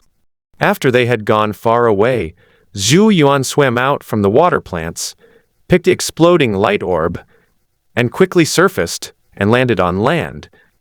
Ding! Obtained gathering of righteousness 1, chain blade technique 1, and earn 2 origin powder skill. Gathering of heroes introduction. Heroes are scattered throughout the land, but they gather together to pursue great cause. They share life and death across the 4 corners of the earth, and all tigers are united in their loyalty to the Hall of Righteousness. Effect. After use, it causes friendly units to spontaneously gather together, slightly increases the attack power of friendly units, and triggers them to enter the protected state. The higher the level, the larger the skill range, the higher the divine attribute, the stronger the skill effect. The maximum skill range is 500 meters. This skill seems to have a bit of a forced protection feel to it. If I use them well, wouldn't I gain many more true friends who would risk their lives for me? The skill gathering of heroes dropped by the level 12 Lianghuan, Duck Boss, is quite interesting. In Zhou Yuan's view, this is more like a taunting skill, that the target of the taunt is friendly units, making them actively protect the skill user, commonly known as summoning a tank. Of course, gathering righteousness can also be used to train soldiers. As long as it is used a few times, the soldiers will naturally know who they are serving and who they should gather around. In addition, the Guiyuan powder and Lianhuan sword technique, dropped the boss, are also very useful items.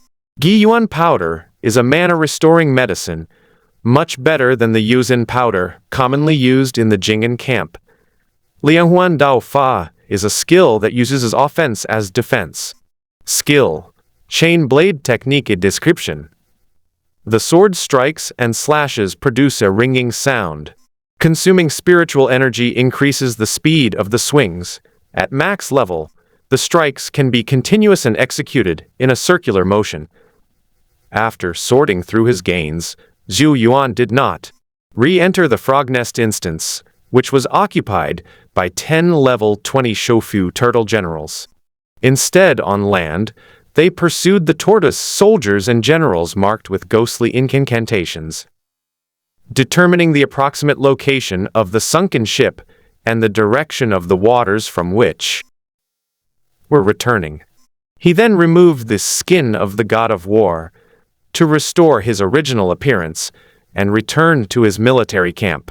The 2 officers in the camp, seeing their direct superiors return, hurriedly stepped forward to inquire.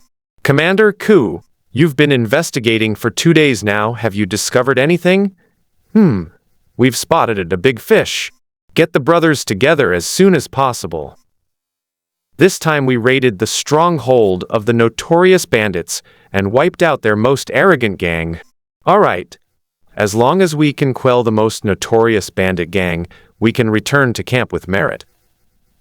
Changyu County is great in every way, except that the jujube paste cakes are too sweet and cloying, and many soldiers are complaining of toothaches.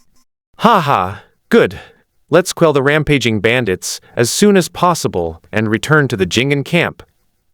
When the news of the bandits' return to camp spread, the soldiers' morale soared, and they quickly donned their armor and weapons, ready for another big battle. The soldiers of Wuwei camp and Shesheng camp were ultimately spoiled and found it difficult to remain permanently stationed in local counties. The dull bugle call echoed throughout the camp, and the well-prepared soldiers once again marched towards the town and fortress. Along the way, many Wubao lords felt a chill run down their spines, fearing that their troubles would be exposed and their forts would be surrounded by the army of the prefectural government. When Zhou Yuan led his troops to surround Zhao family fort, their hearts finally settled down. At this time, Zhao family fort was already in complete chaos. The reason was that their patriarch had gone missing, and the bandits stationed in the fortress had also suddenly disappeared. How did all those heroes suddenly disappear? Were they human or ghosts? Disaster has struck. I'm afraid the secret realm and the patriarch are both doomed. All the hard work of our Zhao family over the years has been for naught. It's bad, second uncle. The soldiers, who were besieging the fort, are here again. They're currently in full armor and preparing for battle. They're probably going to attack the fort. What? Quickly carry me the fortress wall. I want to have a word with that general myself. Upon hearing this, several able-bodied men lifted the old man and ran, fearing that if they were too slow, soldiers outside the fort would attack it directly. Fortunately, despite their best efforts, they managed to catch up. When they reached the top of the fortress, the soldiers were still lined up and waiting for orders, showing no signs of launching an attack. Upon seeing this, the Zhou family elders quickly instructed the young men beside them to shout together. "General, why have you returned? Has the Zhou family done something wrong? Please tell us the amount, and we need not resort to arms." After receiving the message, Zhou Yuan instructed his soldiers to respond according to the words he had previously given them. He then nocked an arrow, focused his energy, and fired it through the crack in the thick wooden door of Wu Bao. "Listen up, everyone in the Zhao family, your collusion with the Lianhuan bandits has been confirmed. Now if we open the fortress, we will only arrest, not kill. Anyone who dares to disobey will be punished more severely. And after the fortress is breached, there will be countless killings." Boom, boom. Powerful arrows, shrouded in red mist, struck the bolts of the fortress gate one after another. The deafening sound reverberating in the hearts of the Zhao family members. Coupled with the shouts from the soldiers below the fort, they finally realized that the Zhao family was doomed. If the general might show leniency, we are willing to offer up all the wealth in the fortress, only asking to be released and become civilians, and to stop causing trouble. The Zhao family elders knew it was too late to say anything now.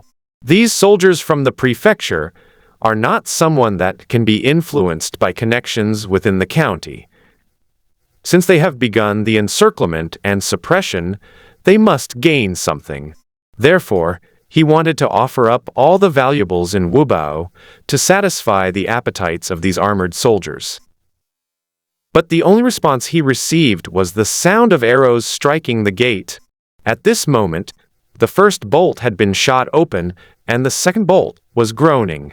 "Tell him that if he doesn't open the door, I'll use the blood fiend arrow." The bloodthirsty arrow is a prized possession of the camp.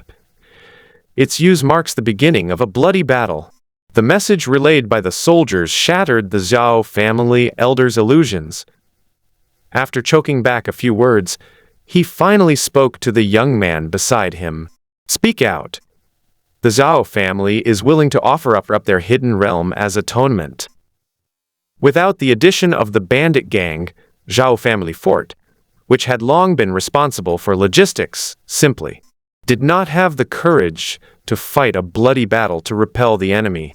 Moreover, with the family head Zhao Gong absent, they couldn't even muster the will to unite against external threats. With a creak, the heavy door was pushed open from the inside, and several elders were helped out by young men. The soldiers in the fortress were both disappointed and excited when they saw this. The disappointment stemmed from the inability to storm into the fortress and engage in fierce battles with the lowly servants who weren't even junior officers, thus failing to accumulate. The excitement stemmed from the discovery of information about the secret realm. When the Jing'an commandant applied to the imperial court for rewards, he would certainly not forget those who had rendered meritorious service. Sure enough, Zhou Kudu's rapid promotion was not only due to his extraordinary bravery, but also because of his incredibly good luck. Following such a lucky general in battle, their subsequent path to promotion will surely be very smooth. Under the eager gaze of the soldiers in the camp, the elder of the Zhao family slowly approached the officers and respectfully saluted. "General, if I give up the secret route, my family may be safe. There is a rule in the military. Those who offer up secret routes can become rich and powerful. But this wealth cannot be passed down to their entire family. There's no such logic in the world. Otherwise, if people of the same surname formed a clan, who would provide for them? What if I don't want wealth and status? Only that those who colluded with the thieves be punished and the innocent be safe. Then it will have to be handed over to the prefectural office for trial. Fortunately, a group of young officials have recently joined the prefectural office, and they are very capable of investigating complicated cases. The general is too harsh. It's not that I'm harsh, it's just that you made your offering at the wrong time. If you had made it before the army besieged Wubao, you would naturally have received a reward. Now that a sword is at their head, if they still want to offer treasure to secure victory, I might agree. But these 500 soldiers will not allow it. Zhou Yuan did not lie to the Zhao family elders. The secret realm route he offered up could at most be considered a surrender or a spoil of war. Since it was captured by the army, there are too many people who want to claim the credit. After hesitating for a moment, the Zhao family elders still handed over the map of the secret realm and the list of thieves in their family. The people inside Wubao were unaware of the outcome and believed that a map of the secret realm alone could secure the exoneration of their entire clan. When the fully armed soldiers drove them out of the fortress, they realized that their last chance to escape death could not save everyone. Send this letter to the Jing'an camp by fast horse. This time, County Magistrate Hu is probably green with envy. Let's take them to the Changyu military camp and give County Magistrate Hu some credit, don't you, huh? The County Magistrate of Changyu was indeed furious. After learning that Zhou Yuan had captured the collaborators of the Lianhuanwu bandits and seized the map of the secret realm, he even began to question his own existence. He was a martial arts county magistrate who had been stationed in Changyu County for nearly 6 years. Yet he had neither solved the problem of bandits nor discovered the hidden secret realm within. Stiction. This not only indicates his lack of ability, but also his bad luck. These two shortcomings combined instantly broke Huhua, the magistrate of Changyu County. Commander Zhu, have you sent a message to the Jing'an camp? I have already told you. After all, I am a general in the camp, and I lead the soldiers in the camp.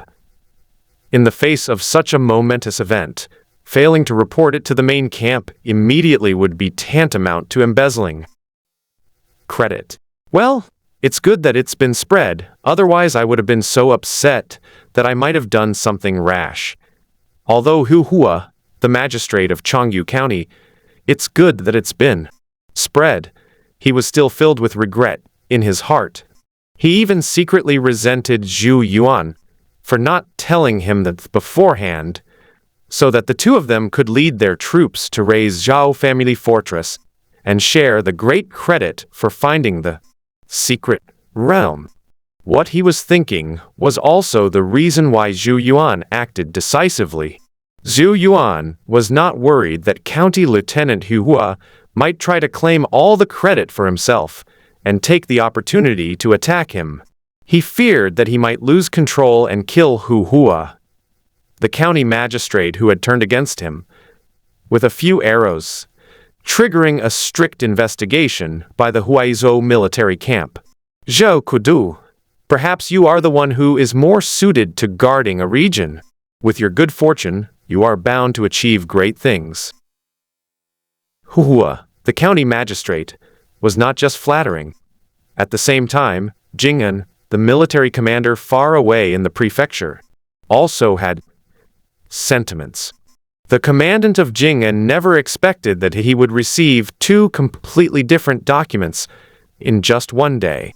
The first letter came from the prefectural government, saying that someone had reported that the Zhao family of Changyu were colluding with bandits in Lianhuanwu, running rampant in the countryside.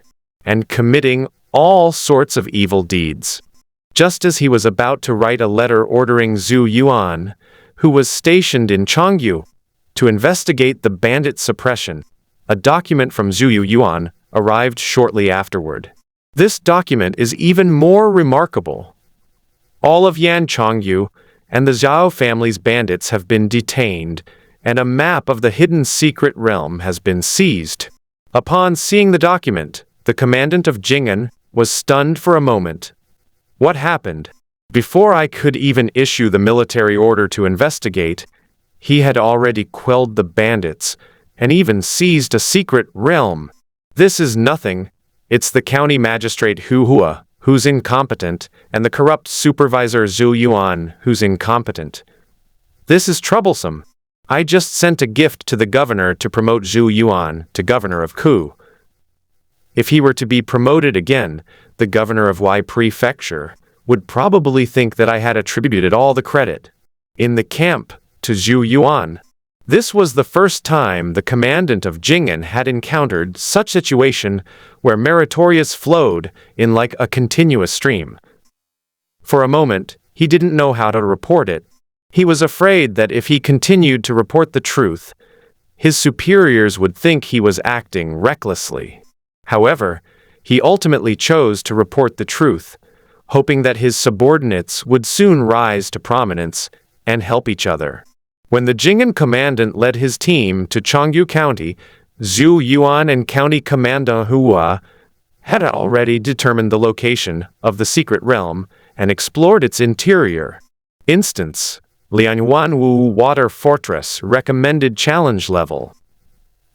Recommended number of participants: 10 to 20. Undeterred, County Lieutenant Hu Hua tried to persuade Zhou Yuan to join the attack, but he couldn't withstand the onslaught of several bandits and had to abandon his plan to gain merit. Zhou Kudu and Hu County Lieutenant, what is the situation within the secret territory?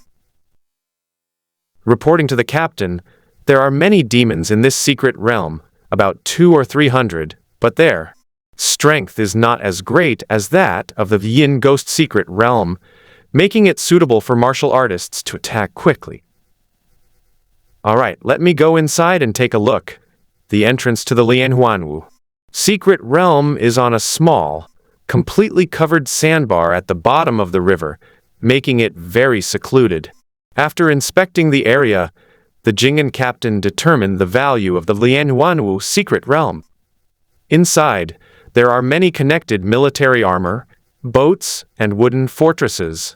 There are fish and ducks in the water, and there are also piles of grain and fodder, making it very suitable for supplying a floating camp. You have truly rendered a great service. Once I report the details of the secret realm to the imperial court, your rewards will be issued soon. In the following days, the warriors from the prefecture arrived first.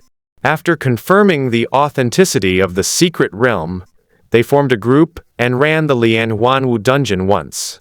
Aside from being overwhelmed by the boss skill gathering of heroes from the leader of the Lianhuan dock, they successfully completed the dungeon raid. When they opened the secret treasure chest and obtained 10 doses of hemostatic powder, 5 doses of rejuvenating powder, and 1 dose of the chain blade technique, they finally confirmed the value of the chain dock realm. A few days later, the Y Prefecture camp sent out rewards, promoting Zhou Yuan to the rank of military commander, and all his subordinate officers were also promoted. Just when Zhou Yuan thought the matter was settled, the imperial court bestowed posthumous honors upon him one after another. When Jing'an Zhou Yuan has fought countless battles since joining the army, and is exceptionally brave. They conquered New Touzhai, assisted in suppressing the ghostly disturbances in Jing'an, fought fiercely in the Yingyi secret realm, killed the Lianhuanwu bandits, and seized the secret realm route map. Having accumulated so many merits, military rank and rewards should not be used to demonstrate his power, nor should official titles and honors be bestowed upon him to showcase his martial prowess. by special decree bestowing upon the honor of opening the Spirit Gate and displaying your military prowess. The official document has arrived. Depart as soon as possible to enter the capital and participate in the new Yuanling examination. A document from the imperial court definitively confirmed Zhou Yuan's achievements. This transformed him from an ordinary military officer into a rising local elite. However, a term appeared in the official document that Zhou Yuan could not understand. New Yuanling test. Captain, isn't the imperial examination held every 4 years? What is the purpose of this new Yuan spirit examination? The new year begins after the end of the year. On that day, all the officials of the court will take a break to celebrate, and His Majesty will also take the opportunity to reward some meritorious people. Therefore, the new Yuanling examination was different from the imperial examination. The imperial examination was for recommendation, while the new Yuanling examination was for rewarding merit. This was done to accommodate those soldiers who had made exceptional contributions. They couldn't wait for the once every 4 years long public examination. The difference between the two is significant. Even if one fails the merit-based spiritual test, one can still participate in the spiritual enlightenment public test. Furthermore, fewer people participate in the merit-based spiritual test, resulting in a higher success rate. When Jing'an Commandant Zhang Yuan explained it this way, Zhou Yuan understood. The opening spirit examination was a nationwide unified examination, while the rewarding merit spirit examination was a single-entry examination with limited scope. A merit-based test that can narrow the scope of competition and increase the chances of success is indeed more likely to succeed. How should I get there? First, exchange the official seals, then enter the Huai Prefecture camp to meet the other test takers. Led by the Huai Prefecture military officers, we will travel to the capital together. Because Zhou Yuan has accumulated so many merits, others need opportunities to make contributions more than he does. Therefore, the follow-up work in Chongyu County was taken over by other officers. When he returned to the Jing'an military camp, his comrades who had received the news rushed to congratulate him, and Kai Cheng was extremely envious. "Brother, you've made up for my nearly 10 years of hard work in just a few months since you joined the camp. Now you are both military commanders, but you are still young while I am approaching middle age. Besides, you might even become a martial artist, while I most likely have no chance. I'm truly both envious and jealous, brother. Brother Kai, if I am fortunate enough to become a martial artist, wouldn't you have another reliance to rely on? We are brothers in arms, and should naturally help each other and share both good fortune and happiness. That makes sense. Actually, I've already come to terms with it. It's so tiring to work hard on my own. You and the captain should put in more effort. I'm waiting for your guidance." It's hard to say how they discovered the intelligent tortoise soldiers and generals and the hidden underwater palaces. Furthermore, Zhou Yuan has already accumulated enough merit. Bringing out another secret realm would be too conspicuous. Therefore, he did not reveal to the Jing'an commandant any information about the frog soldier's lair and the secret realm of the tortoise mansion. Even so, the atmosphere within the Jing'an army began to change. The ordinary soldiers marveled at Zhou Yuan's bravery and good fortune, and were inspired to emulate him in achieving great deeds. Those military officers from aristocratic families had very mixed feelings. They used to have an advantage over Zhou Yuan because of his family background. But now that Zhou Yuan has actually obtained the spirit trial spot that they had been dreaming of, how can they maintain their composure?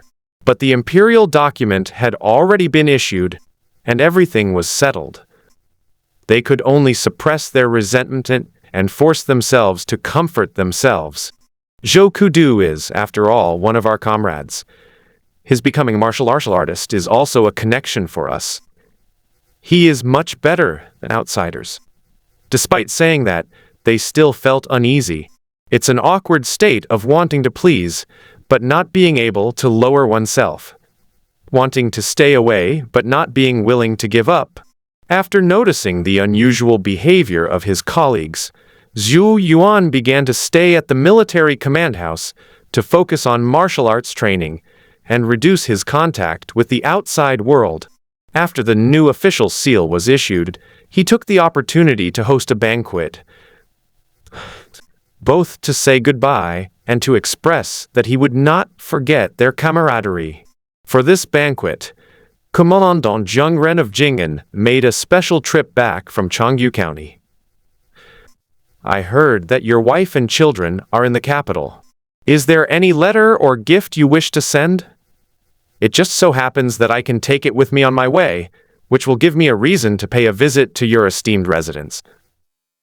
You're so kind. I'll tidy it up and bring it to you first thing tomorrow morning. Zhou Yuan, after this parting, I don't know if you will return to your hometown or take up a post as a local governor. I have full confidence in your abilities. Those troublemakers in the area can't control you. The only thing to be careful about is the capital, a place teeming with powerful and influential people, lest you offend someone and ruin your career. Thank you for your advice, Captain. I will keep it in mind. The identity of a martial artist is very important to Zhou Yuan. Without that identity, even if he has the strength of a martial artist, he will not be able to access the secret realms that are exclusively for martial artists to conquer. Of course, the power that comes with being a warrior is also very important. Only by rising to a certain position can one effectively utilize the resources of the Great Way. The farewell banquet went on until very late, during which many scions of prominent families couldn't help but choke up and shed tears as they drank. The boy sitting in the head seat on the left seemed to be helping them fulfill their wishes, proving that this path was viable, and also seemed to be carrying their wishes away into the distance. This sentiment spread throughout the general officer ranks, leaving many feeling empty inside. Even when they parted the next morning, they were still in shock, but they still went out together to see Zhou Yuan off. Zhou Sima, don't look back. Now that you've left, don't turn back. Otherwise, if you come back, you will be ridiculed and people will think you've wasted your chance to reach the heavens. As the general said, this departure is filled with anticipation and longing. To return would mean a humiliating defeat. The person who came to pick up Zhou Yuan was Liu, the military advisor of Huaizhou camp. Zhou Yuan had cooperated with him when they attacked the Yin Ghost secret realm before. Although they weren't exactly acquainted, they weren't strangers either, and they were able to chat for a bit. Led by Liu Kanjun, Zhou Yuan rode away from Jing'an military fortress, headed towards the wider and more prosperous prefecture. Because both men were physically strong and could endure the fatigue of riding horses, they arrived at the Huai prefecture camp in just 4 days. This camp is not like a single-function military fortress, but more like a secondary city within a city. It contains various shops catering to soldiers and auxiliary personnel, as well as orderly residential areas, mostly inhabited by soldiers' families. Apart from the large number of patrolling soldiers and the overly strict order, it was pretty much like a normal county town. Zhou Yuan's look around caught the attention of military advisor Liu.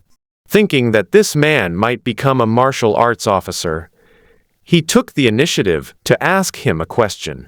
Commander Zhou, do you have any doubts about the Huai prefecture camp? There are questions about why the city wall's layout is cut off in the middle before a new wall is built. However, the north city is more important than the south city, so it needs to have 2 layers of defense added. The military fortress of Huaizhou Camp was shaped like the Chinese character sun, with a city wall built in the middle, but 3 gate openings were left for soldiers to pass through. The military stronghold is not that complicated. Both the north and south cities are important. If one is lost, the other cannot be saved either. The reason it was built this way is because there are 2 secret realms within the camp, and only by expanding the city's width could both be updated. So, that's how it is. I forgot that the location of the military fortress was of paramount importance in the selection and construction of the secret realm. However, since there are 2 secret realms in the camp, it might be a good opportunity for me to contribute to the Huaizhou camp, gain some experience. Zhou Yuan's words made Liu Kanjun, who was leading the way, think that there was something wrong with his ears. Are there any other people in the world as ruthless and courageous as this? He's clearly out on official business, yet he's not afraid of hardship or injury, and he's preparing to join the secret realm raiding team. No wonder this Zhou Sima was promoted one after another at such a young age, and even received a special examination quota from the imperial court. It turns out he wasn't a normal person at all, but a martial arts fanatic, a born killer. In principle, it is possible, but generals generally do not do this. Zhou Sima, you must consider the possibility of injury. If an injury affects the results of the spiritual test, wouldn't you regret it for the rest of your life? It's all right. I'm a ranged archer. As long as the formation is stable, I won't get hurt. I just want to see different secret realms and the attack methods of martial artists, so I won't be caught off guard during the spirit trial. Before Zhou Yuan came to the Huaizhou camp, the Jing'an colonel had already told him the rules of the spirit test. Normally, the outcome is determined by 3 trials. In the first trial, people take the same amount of spiritual items and see who can extract more spiritual energy, which is called spirit sensing. The second test involves learning a martial art within a limited time and seeing who can achieve the best results. This is called spirit control. The third trial randomly selects several people to form a team to attack the secret realm, judging their combat abilities and differences in on-the-spot coordination. This is called the spirit journey. That's why he asked to see different secret realms. What Zhou Sima said makes some sense. I will report to the governor and ask him to consider it personally. As a candidate for the imperial examination who held official documents from the court, and also as a nominal subordinate of the Huai Prefecture military camp, Zhou Yuan's proposal was taken seriously by the governor of Huai Prefecture. After some consideration, he felt that by gently touching the object, he could increase his chances of being selected for the spiritual trial. So he agreed to Zhou Yuan's suggestion. Therefore, after resting in the barracks for one night, Zhou Yuan met with the personal guards of the governor of Huai Prefecture. The candidates from Huaizhou, who lived in the same area, got up early to chat and witness this strange scene. Zhou Sima, where are we going? Is the governor summoned by him? There is no imperial edict yet, probably because not all the candidates have arrived. I requested permission from the governor to undertake a secret realm expedition, intending to gain experience in impromptu teamwork. Zhou Yuan was quite frank, and the 2 candidates were also eager to participate. But when they thought of the instructions from their clan, they suppressed their impulses. Zhou Sima, although we are competitors, we are both from Huaizhou. I urge you to be careful and avoid getting hurt, otherwise, it would only benefit those out-of-state people. It is common in Dawei for people the same hometown to protect each other. The most numerous factions in the Great Wei were local cliques, ranging from small villages and towns to large prefectures and states. There were simply countless of them, Therefore, Zhou Yuan's journey from Huaizhou to the capital could hardly be considered a complete straightened man entering the capital without any support. Even if he did not join the Huaizhou faction, as long as he entered the capital, he would naturally carry the label of a Huaizhou scholar. It could even be said that, as long as he did not explicitly sever ties with the Huaizhou faction, people in the capital would assume that he was a member of the Huaizhou faction. After all, he was born in Huaizhou, grew up in Huaizhou, and worked in Huaizhou. He was a staunch Huaizhou native. Therefore, even though he and the candidates from Huaizhou were in competition, they still regarded Zhou Yuan as one of their own in the grand scheme of things. Thank you for your advice, brother. I am a ranged archer, a melee fighter. With the protection of the soldiers in the camp, I will not make any mistakes. Seeing that Zhou Yuan had made up his mind, the two candidates for the spirit trial stopped trying to persuade him, bowed to each other, and returned to their respective barracks. After Zhou Yuan left, the two reunited. Brother Gu, why not take this opportunity to practice martial arts? What's the use of acting? He's already quite skilled. It's just that Zhou Sima was a bit impulsive. He wasted his time and energy on a last-minute battle, and in the end it was not worth it. That's true. Zhou Sima is probably from a poor family. His family doesn't have any secret realms to inherit, so he has to seize the opportunity to experience the secret realms. That would be even more extraordinary. For someone from a humble background to receive the imperial court's reward and spiritual test is either due to extraordinary luck or to be a brave and heroic figure. But he happens to be a long-range archer. He's probably a master archer with a sharp bow and deadly accuracy. While the two candidates were analyzing Zhou Yuan's situation, Zhou Yuan also arrived at the South City secret realm. The entrance to the secret realm was in a spacious warehouse where a blue-purple vortex swirled continuously. Instance: Twin-tailed Fox Kingdom, a recommended challenge level 10. Recommended number of participants to 20.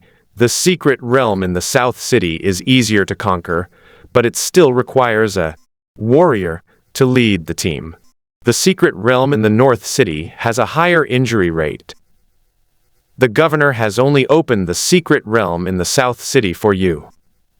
The demon leader in this secret realm is a two-tailed fox demon. You need to kill it twice to defeat it, so be careful. Although Liu Kenjun believed that with Zhou Yuan's archery skills, conquering the Fox Kingdom's secret realm would not be a problem. However, he still routinely entrusted some intelligence to prevent the new generation of potential martial artists in Huaizhou from being injured in the secret realm of their own military camp. Zhou Yuan was very grateful and thanked them before joining the raiding team. The captain leading the group was a very burly, bald man whose head was marked with a shaved head, indicating his lineage. Young man, let's make this clear first. I know it wasn't easy for you to get a spot in the spirit trial, but what we're doing is also murderous and violent. If you perform poorly and endanger the lives of the soldiers, you will be ordered. Step down. Otherwise, regardless of whether you are Jiang Ren's confidant or a descendant of a prominent family, you will be severely punished according to military law. The title of Jing'an Colonel Jiang Ren was no longer very useful when he arrived at the Huaizhou camp. This martial monk captain was clearly unhappy with the temporary transfer, but he had no choice but to accept it under the orders of the governor of Huai Prefecture. General, rest assured, the Jing'an soldiers are also familiar with military law and will not act like children. All right, if you can catch up with our pace after entering the formation, I'll guide you for the next few days. Those who gain recognition may fight alongside others. Those who don't will naturally be dismissed. Zhou Yuan didn't say much. He didn't have much of a reputation, so he'd only prove his abilities through actual combat. The fierce warriors of Huai Prefecture followed me into battle. At the command of the warrior captain, soldiers clad in heavy armor and wielding tower shields were the first to enter the secret realm, followed by the archer squad. The Huai Prefecture camp lived up to its reputation as the prefecture's garrison. The arrows provided to the archer squads were all blood fiend arrows. The armor worn by those soldiers was also extraordinary. Not only was it exquisitely crafted, but it also had a very large defensive area, even protecting their faces, leaving only 2 holes for observation. Once Zhou Yuan, the Fox Kingdom's secret realm, he understood why the soldiers of Huai Prefecture placed such importance on defense. Because on the low wall in front of them, which was less than 3 meters high, stood many fox archers who were about 1.5 meters tall. Level 10 Fox Kingdom Pitchered. Level 10 Fox Kingdom Archered. Level 12 Fox Kingdom Vanguard. Zhu Yanguan roughly estimated there were about 100 Fox Kingdom soldiers on the low wall. Furthermore, these Fox Kingdom soldiers were mostly ranged attackers, and they remained steadfast and unmoved even as the Huaizhou soldiers continued to advance. They did not begin their attack until the soldiers of Huaizhou entered their firing range. Raise your shields, archers, counterattack! Whoosh, whoosh! The sound of arrows flying through the air instantly echoed across the battlefield. Each archer was positioned under 2 tower shields, engaging in a war of attrition using the most rudimentary method. Zhou Yuan's record was particularly outstanding, attracting the attention of the martial monk captain on multiple occasions. Even so, the soldiers of Huaizhou were still excessively suppressed and had to struggle to advance amidst the rain of arrows. After a standoff of about 5 minutes, the martial monk captain ordered his soldiers to retreat in an orderly manner and replace them with a new batch of armored soldiers. Zhou Yuan discovered that the casualty rate of the Huaizhou soldiers was quite high, with several soldiers being injured almost every time they were rotated out. After 10 such rotations, the archers finally cleared the Fox Kingdom archers from the city walls. Even so, they said that today's progress was smooth, and usually it would take 12 or 13 teams to complete the project. Without the suppression from the ranged Fox Kingdom archers, the Fox Kingdom pitchers on the city wall were quickly wiped out. Just when Zhou Yuan thought they were about to break down the gate and attack the city, the martial monk captain suddenly abandoned all martial ethics. Bring in the engineers, and Zhou Sima should go back too. Come back tomorrow. Captain, what are you planning to do? Dig trenches and then set them on fire. Otherwise, relying solely on soldiers to advance will result in too many casualties. The houses inside the low city walls were mostly wooden structures and very crowded, making them ideal for setting fire to. When Zhou Yuan arrived the next day, he found that 2 trenches had been dug beneath the low city walls, and the inside of them had been lined with tinder. The soldiers responsible for setting the fire covered their mouths and noses with wet cloths and threw burning materials into the city in turn. After the city caught fire, they ignited the incendiary materials in the moat. As the fire spread, Fox Kingdom soldiers were lured out of the city from time to time. They would fall into the first trench, where they were slowed down, and then fall into the second trench, where they would be stabbed to death by armored soldiers wielding long spears. Under such a rogue attack, even the ranged Fox Kingdom archers cannot take advantage of the situation, because the distance to the first trench was just within their firing range. The missiles fell into the trench and launched themselves into the fire with completely inaccurate trajectory. The continuous booming of drums, the flame-gathering drums used by the Jing'an army, amplified the intensity of the flames in the 2 trenches. The hairy fox archer who fell into the trench became the new source of trouble, and his health bar continued to drop. As the flames gradually rose and more Fox Kingdom soldiers died, the city's boss finally jumped out on its own initiative. Level 15 Twin-tailed Fox Head. A boss with a fox's head and a human body appeared, swinging two huge tails that were set ablaze with flames, resembling two blazing whips. Melee fighters, prepare for close combat. After the demon leader sheds its tail and transforms into a beast, prioritize controlling its limbs and tail. The humanoid form of the level 15 twin-tailed fox head is not difficult to deal with. The warriors who entered the secret realm had rich combat experience and quickly took control of the two long tails of the two-tailed fox, greatly reducing its agility.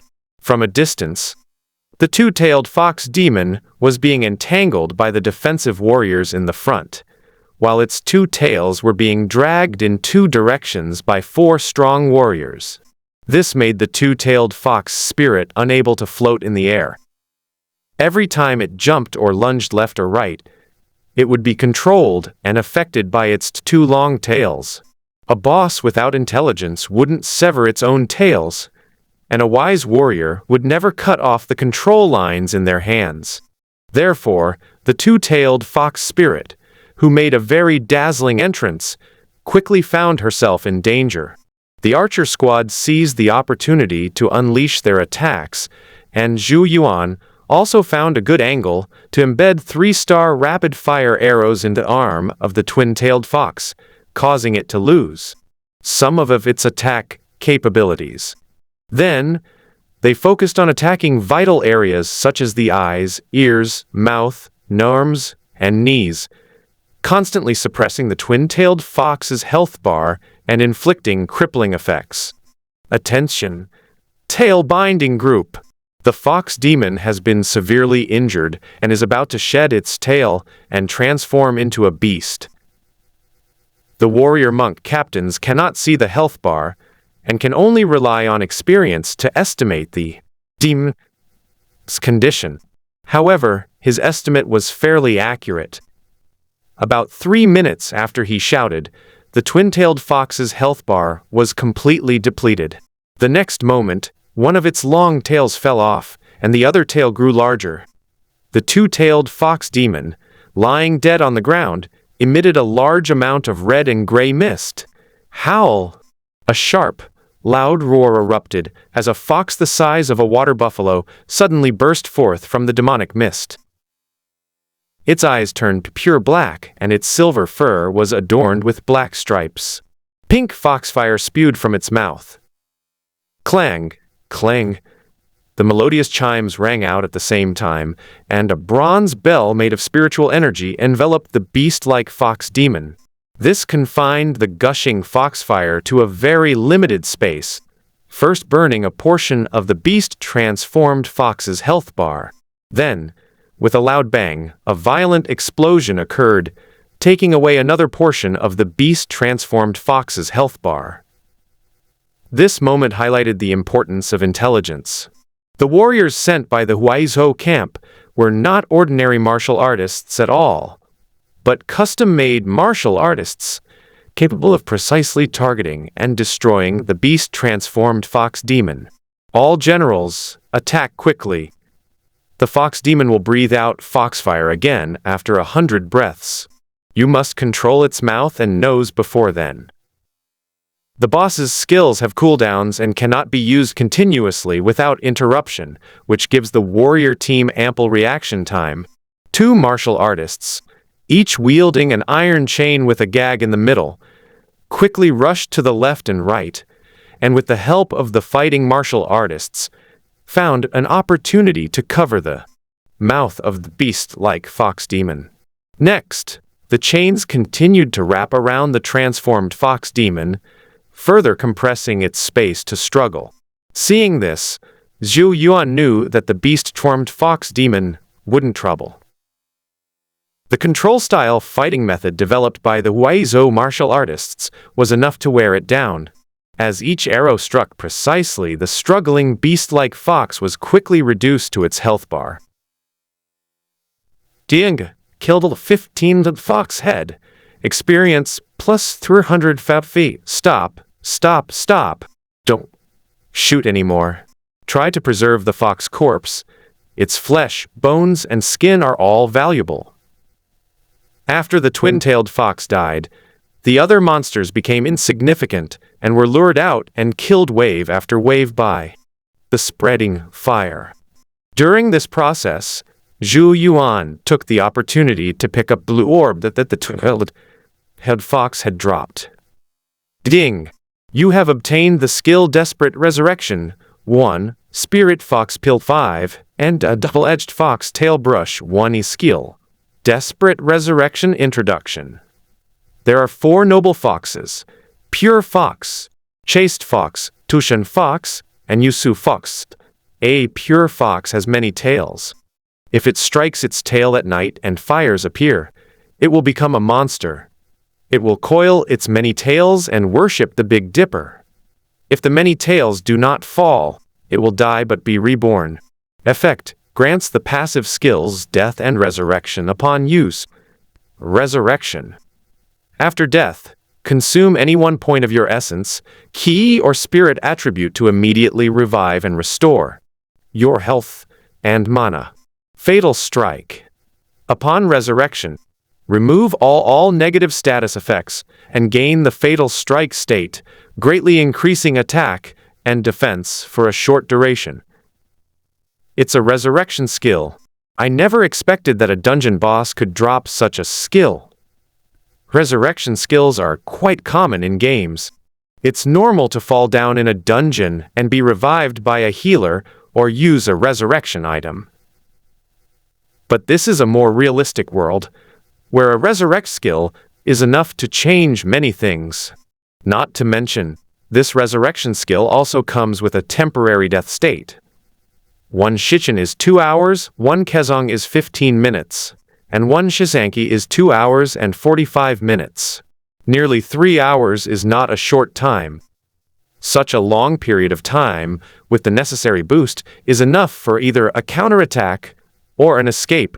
The only drawback is that the skill Desperate Resurrection does not consume health or mana, but rather the most valuable base attribute values. Zhou Yuan's current attributes are Essence, Core, Spirit, 3, which is not enough to allow him to expend his energy recklessly. I've made up for my shortcomings.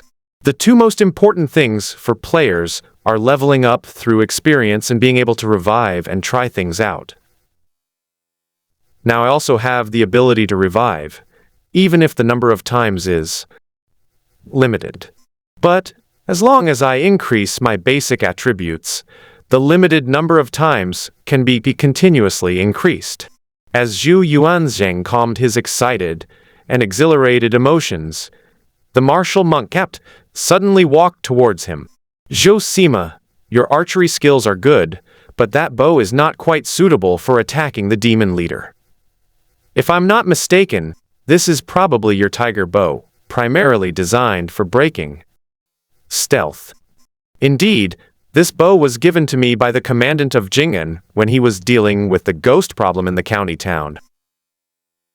Although shooting tigers is useful, its application is limited. If you want to go to the capital to participate in the new Yuanling test, you cannot rely on only 1 bow and 1 arrow.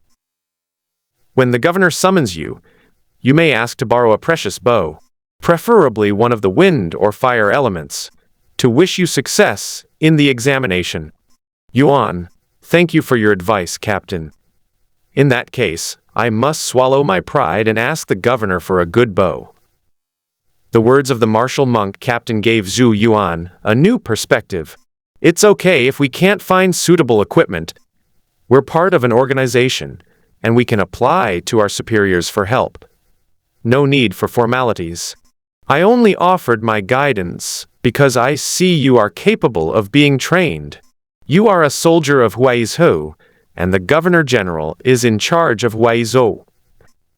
As long as you speak up and have a plausible reason, The Governor-General won't be stingy with a precious bow. If you pass the new Yuanling test, not only will I lend you a precious bow, but the governor will also gift you several other treasures.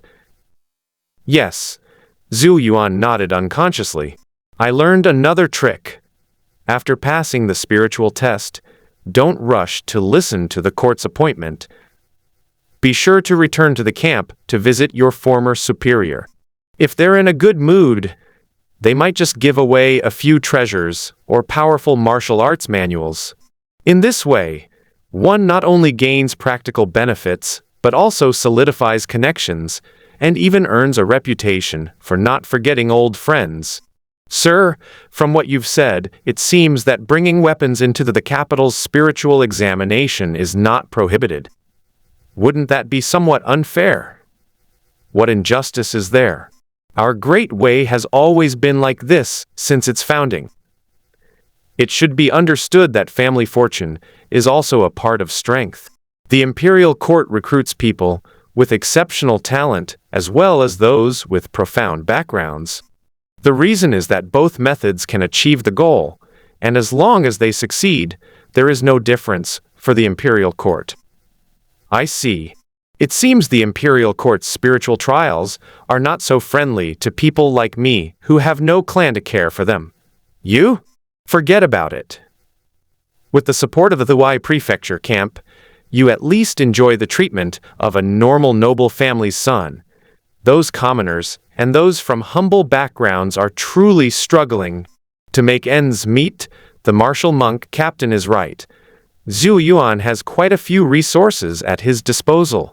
Although they cannot compare to the direct descendants of noble and wealthy families, they can still catch up with the offspring of ordinary aristocratic families. The only difference between him and the scions of aristocratic families was their social connections. Aristocratic families relied on bloodlines, while he relied on his position. He came from the Jing'an army camp and was nominally under the command of the governor of Huaizhou. Although there was a Jing'an colonel, Jiang Ren, in between, the governor of Huaizhou was still willing to promote his subordinates because of this title.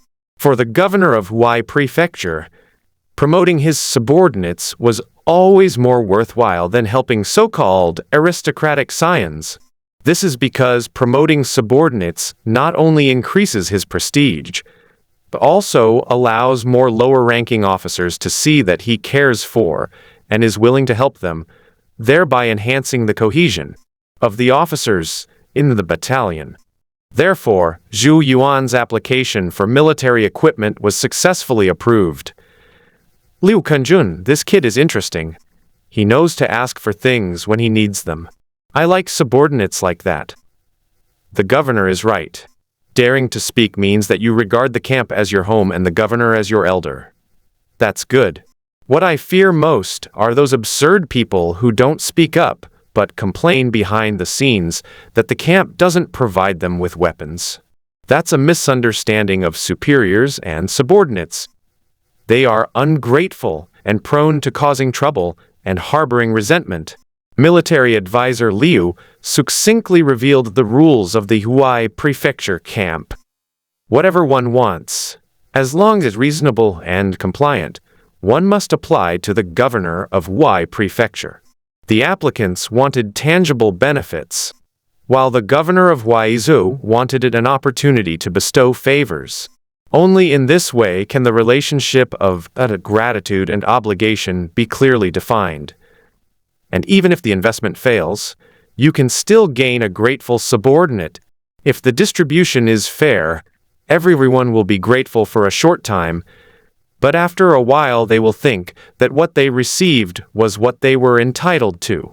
In this way, it is inevitable that the gratitude shown to superiors will not be appreciated, and the righteousness shown to inferiors will turn into resentment, resulting in both sides losing more than they gained. Jing'an Zhou Yuan. I remember him. He was the one who gave me my moon palace and pot and pestle. Very well, since he's a sensible family member, let's give him a chance to choose. Liu, Take him to the bow warehouse of the quartermaster and let him choose a good bow.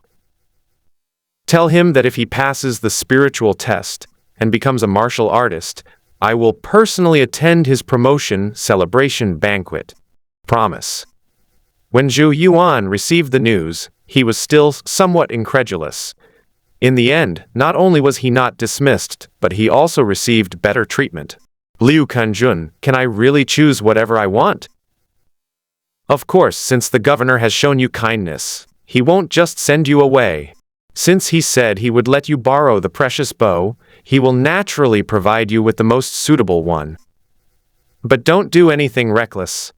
Don't choose the best. Choose the most suitable one. Otherwise, you might end up with a heavy burden and be left out of the selection process. Don't worry about joining the army. I've been through a lot of bloody battles, and I understand the importance of using the best methods. Zhou Yuan entered a bow storehouse and found hundreds of precious bows of various colors on display, most of which shimmered with spiritual light. It's just some are full of inspiration, while others are hidden and only partially revealed. The sheer number of precious bows dazzled him. If he could only choose one, he would have wanted to take one of each. This one will do. This bow is agile and explosive, which will perfectly amplify my destructive power. The fiery bow, it is indeed quite good. Your arrows are extremely accurate. There's no need for a wind element bow and lock on. A fire element bow to amplify your damage is the best choice. Zhou Yuan was very satisfied with the new bow, and Liu Kanjun was equally satisfied with successfully completing his mission as the governor of Huaizhou. Before leaving, he told Zhou Yuan not to worry about the armor, since he had submitted an application for military equipment. The governor would give him some practical weapons as appropriate. The results of lending and gifting are similar, but the meanings are completely different. Zhou Yuan borrowed a bow from the governor of Huai Prefecture, and the governor indicated that after showing leniency, he would still bestow some additional favors. This was exactly what the martial monk captain had predicted. As long as he treated the Huaizhou camp as his own, the Huaizhou camp would not allow him to enter the capital with a broken bow and wearing a full suit of armor. Weapon. Blazing fire introduction. The constellation Antares sinks in the west, and the fiery red bird appears in the middle of the 7th month. These are stars of fire, indicating that cold weather is approaching. Effect. Grants the holder the heart status and the arrow the sparrow status, heart constellation. Also known as bright. Hall, it belongs to the element of fire within wood. It can guide and ignite its own spiritual energy, causing burning damage to the target. Crimson sparrow. Crimson represents fire, and sparrow represents swiftness. It can stack fire attributes spiritual energy to increase arrow speed and deal explosive damage to the target. The blazing bow is a 5-stone bow with stacked attribute status, and its destructive power is far superior to the tiger shooting bow that breaks stealth. With this weapon, Zhou Yuan could become a rocket shooter and a high-damage shooter whose arrows would be accompanied by explosive bursts. Since the flowing fire bow was given to him by the camp, Zhou Yuan couldn't easily hide it in his inventory. Therefore, when he returned to the barracks with his bow, he was unsurprisingly seen by the other 3 candidates for the spiritual trial. Commander Zhou, where did you get this precious bow? The 3 candidates were very surprised as they had assumed Zhou Yuan was a boy from a poor family. Unexpectedly, he only went out to conquer the secret realm and was able to bring back a treasure bow with a dark crimson spiritual light all around. This kind of targeted military upgrade treatment probably belongs to someone from a wealthy or powerful family. That shouldn't be the case. There is no Zhou family in Huaizhou. The most famous Zhou family in Ningkang is just an ordinary gentry family. Could it be that Zhou Sima is on good terms with the Governor General and has received preferential treatment from the Governor General of Huai Prefecture? Humph, I didn't expect the Huaizhou camp to be so unfair, only taking care of that Zhou guy and ignoring the three of us who are candidates for the spirit trial. The atmosphere, which had been filled with laughter and conversation, was abruptly killed by a dark-faced young man. The two young men from noble families were speechless. They were not generals in Huai Prefecture, so why should the Huai Prefecture camp upgrade their military equipment? Besides, if you have any difficulties, just say so. Do you have to pretend to be aloof and wait for the governor of Huaizhou to come and fuss over you?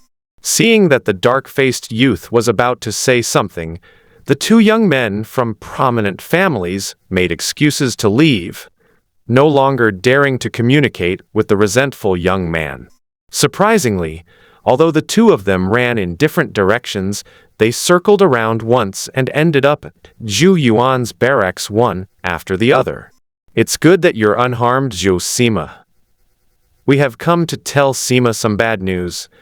Before we even entered the capital, we have already lost a portion of our fighting strength. At the third barracks on the left, that descendant of the Chen family from Yilin harbors resentment and is unlikely to be of any help. He might even plot against his fellow villager. Zhou Yuan initially thought the two scions of powerful families were making enemies and building up their teams, so he didn't directly express his opinion. Only after they explained what had happened did he speak up and ask questions. No way do aristocratic families choose their successors so casually. They haven't even reached the capital yet, and they've already angered the soldiers of Huaizhou. Aren't they afraid they won't be able to leave the Huaizhou camp? Zhou Sima, that man, is the second son of the family. His elder brother obtained the family's spiritual treasure and became a martial artist. He has watched him grow up and has accumulated a lot of resentment. Different kinds of rice feed different kinds of people. Let's see. If he's really an arrogant person, he might even peek out for us. On September 12th of the 13th year of the Hongyi era of the Great Wei Dynasty, Zhou Yuan was summoned by the governor of Huai Prefecture. Among those traveling with him were three generals from Huai Prefecture and one local general from the Huai Prefecture camp. The five of them were led by military advisor Liu to the military governor's office in the camp, where they met the middle-aged governor of Huai Prefecture. As the governor of Huai Prefecture, a prefecture of the Great Wei, he was undoubtedly a man of great power and influence, but he appeared even more amiable than Jiang Ren, the commandant of Jing'an. Perhaps it was his advanced age that enabled him to take care of his subordinates like an elder. Therefore, he did not choose to summon Zhou Yuan and his entourage in the solemn atmosphere of the government hall. Instead, a banquet was set up in the courtyard of the mansion to impart experience to the candidates for the military spiritual examination. During the banquet, everyone felt flattered and overwhelmed, but also very reserved, afraid that they might say something wrong and displease the governor of Huaizhou. Come, don't be shy, let's drink this cup together. Seeing you all reminds me of my spiritual trials back then. Those were truly the best years of my life, full of passion and energy. I imagine your superiors have already told you about the 3 trials of the spiritual realm, so I won't go into details. I'll only say one thing: don't act impulsively. Preserving your life is more important than anything else. If you are selected, I will share your joy. If you are not selected, return to the Huaizhou camp immediately. We won't let outsiders laugh at us, nor will we let our fellow villagers mock us behind our backs. There are many positions in the camp. With me here, there will surely be a place for you all. They instantly calmed the anxious hearts of the candidates for the spiritual trial. Yes, going to the capital to take the exam is not a life-or-death struggle. At worst, we can go back to Huaizhou and prepare for the once every 4 years Kailing public examination. The governor of Huai Prefecture was speaking from the heart. All the soldiers who could participate in the new Yuanling trial were distinguished and skilled warriors. Even if they don't become martial artists, they are still excellent officers needed by the camp. Furthermore, I don't care about the situation of the participants from other states, nor do I care about the temperament of those scions of aristocratic families. I only ask that you few remember the bond of camaraderie and the rules of the army. If any of you dare to harm your own brothers in the capital, I will not let you off easily. Rest assured, Governor, the 5 of us will work together to ensure that Huai Prefecture and Wuwei are not defeated. Zhou Yuan and his entourage knew that the governor of Huai Prefecture was speaking of a matter of principle, so they all stood up, bowed, and said they understood. The reason is that entering another prefecture is like a military campaign. If a private fight were to take place at that time, it would not only damage the reputation of the governor of Huai Prefecture, but also endanger the participation of his comrades. Good, you are all fine young men of Huaizhou. Since I, the governor, want you to take care of yourselves, I will not talk the talk but walk the walk. I have prepared various kinds of precious armor for you. Remember to collect them from the manor's treasury before you leave. We thank the governor for his great kindness. This time, we will surely demonstrate the might of Huai Prefecture's army upon entering the capital. After the governor of Huaizhou finished speaking, he excused himself to attend to official business and left the banquet, leaving the 5 participating officers some time to get to know each other. His departure lightened the atmosphere considerably, transforming the formal and serious atmosphere into a lively exchange of boasting. In the end, Commandant Liu, a local officer from Huaizhou camp, proved to be more skilled and, with his eloquence and extensive knowledge, became the honorary leader of the officers' squad. For Zhou Yuan, getting along with these people was much easier than getting along with those scions of aristocratic families. At least they come from the same military system, and there's a real bigwig above them maintaining the rules, making them far more trustworthy than those from different aristocratic families. After the banquet, the group went together to the governor's mansion warehouse to collect the precious armor. Given that everyone has a different fighting style, the armor provided by the warehouse officials is also different. Zhou Yuan received a light armor that is easy to move in. Armor, Wind Jade Introduction. Bearing the power of Lian Yun Kai, his grand theories flow like the wind and jade. When heaven and earth move in harmony, thunder emerges as jade. When a sage achieves his goal, the wind moves with measured rhythm, effect. When equipped, it grants the user the Windwalker and Golden Jade status effects.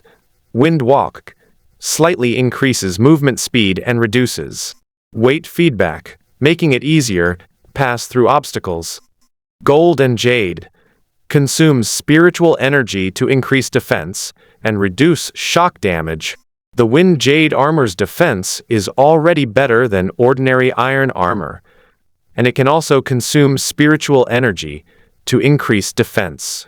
In addition, it can increase movement speed, making it a top choice for archers. It must be said that having an organization is a good thing. With a wave of his hand, the governor of Huaizhou smashed out 5 pieces of precious armor, which was truly both rich and extravagant. Since normal people do not have Zhou Yuan's game vision, they cannot intuitively understand the effects of the treasure armor. Therefore, they all put on their armor and practiced the operation. Zhou Yuan did not want to show anything unusual, so he also changed into the Wind Jade armor. As soon as he put it on, he noticed that it felt like there was a wind behind him, making it very easy to run and jump. Excellent armor. Fire fuels the wind, and the wind helps the fire burn. The fire bow and wind armor are truly a perfect match. When Zhou Yuan and Henta returned to the barracks in their precious armor, the eyes of several young noblemen nearly popped out of their sockets in astonishment. My father and elder brother said that the Great Wei dynasty valued martial prowess, and that the army was rich and powerful. I originally did not know what they meant, but I thought that the generals were strong and wealthy, and the soldiers were obedient and hardworking. I never imagined that Zhou Sima would teach me such principles, enabling me to understand the wealth of the prefectural government's military camp and the righteousness of the garrison officers. No wonder the elders in the family sent their collaterals to the army. It turns out that the strong in the camp can really get access to the heavens and enjoy the treatment of aristocratic families. The scions of prominent families believed they had some advantages, at least in terms of military equipment, which they considered superior to the military officers. But the Huaizhou camp proved with its actions who was the true military garrison. With a little effort, they filled the gap in the military's military officers, who were experienced in bloody battles and skilled in teamwork. As a result, the sons of aristocratic families not only lost their advantage, but also exposed their disadvantage. Brother Gu, do you think if we apply to the governor of Huai Prefecture, we can adjust and replace our weapons and armor? Most likely not. It's not that the governor of Huai Prefecture is stingy, but that we lack the proper status and are unlikely to be summoned by him. After all, he is a high-ranking official, the ruler of a prefecture. He's not someone we can just see whenever we want. Aside from envy, the young men from prominent families didn't feel there was any injustice.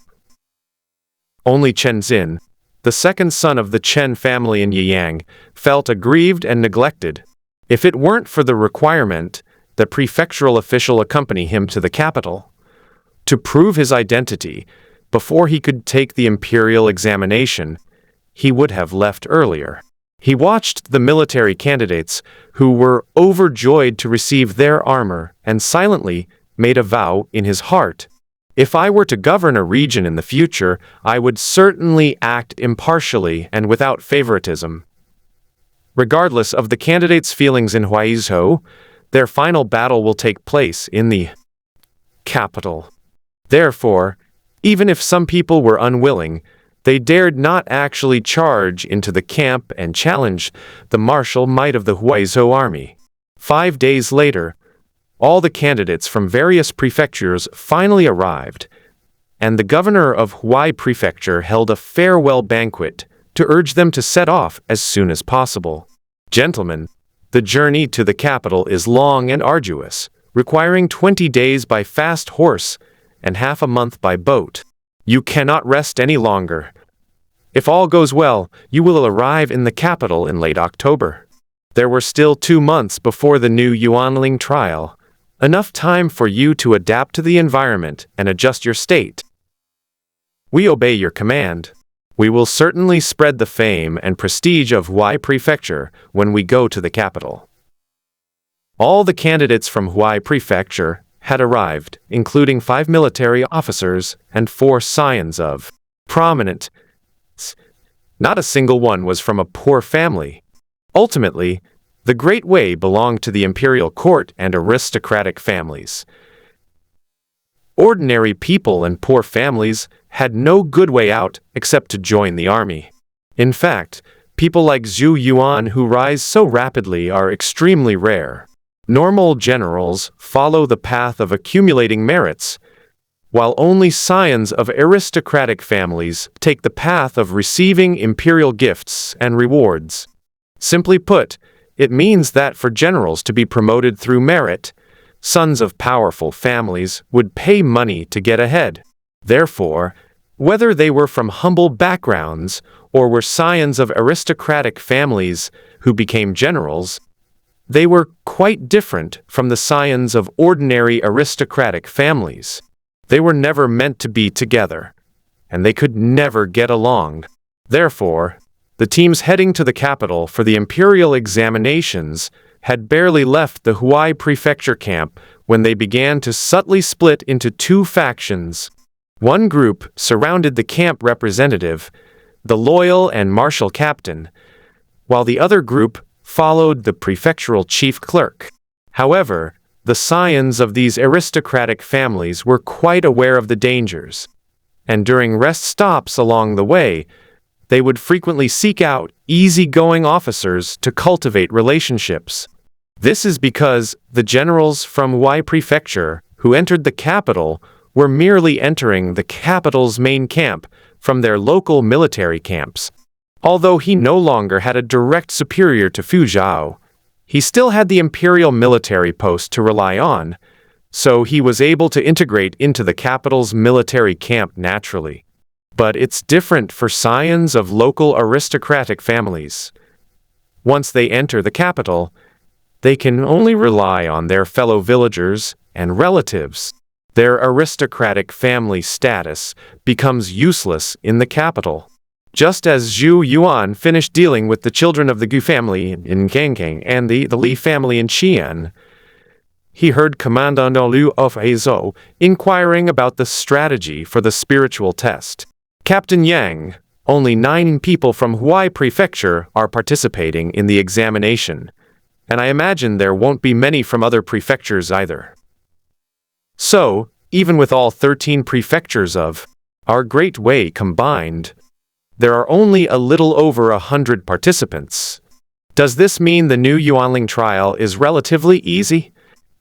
You're right, but you've overlooked some people, namely the imperial nobles.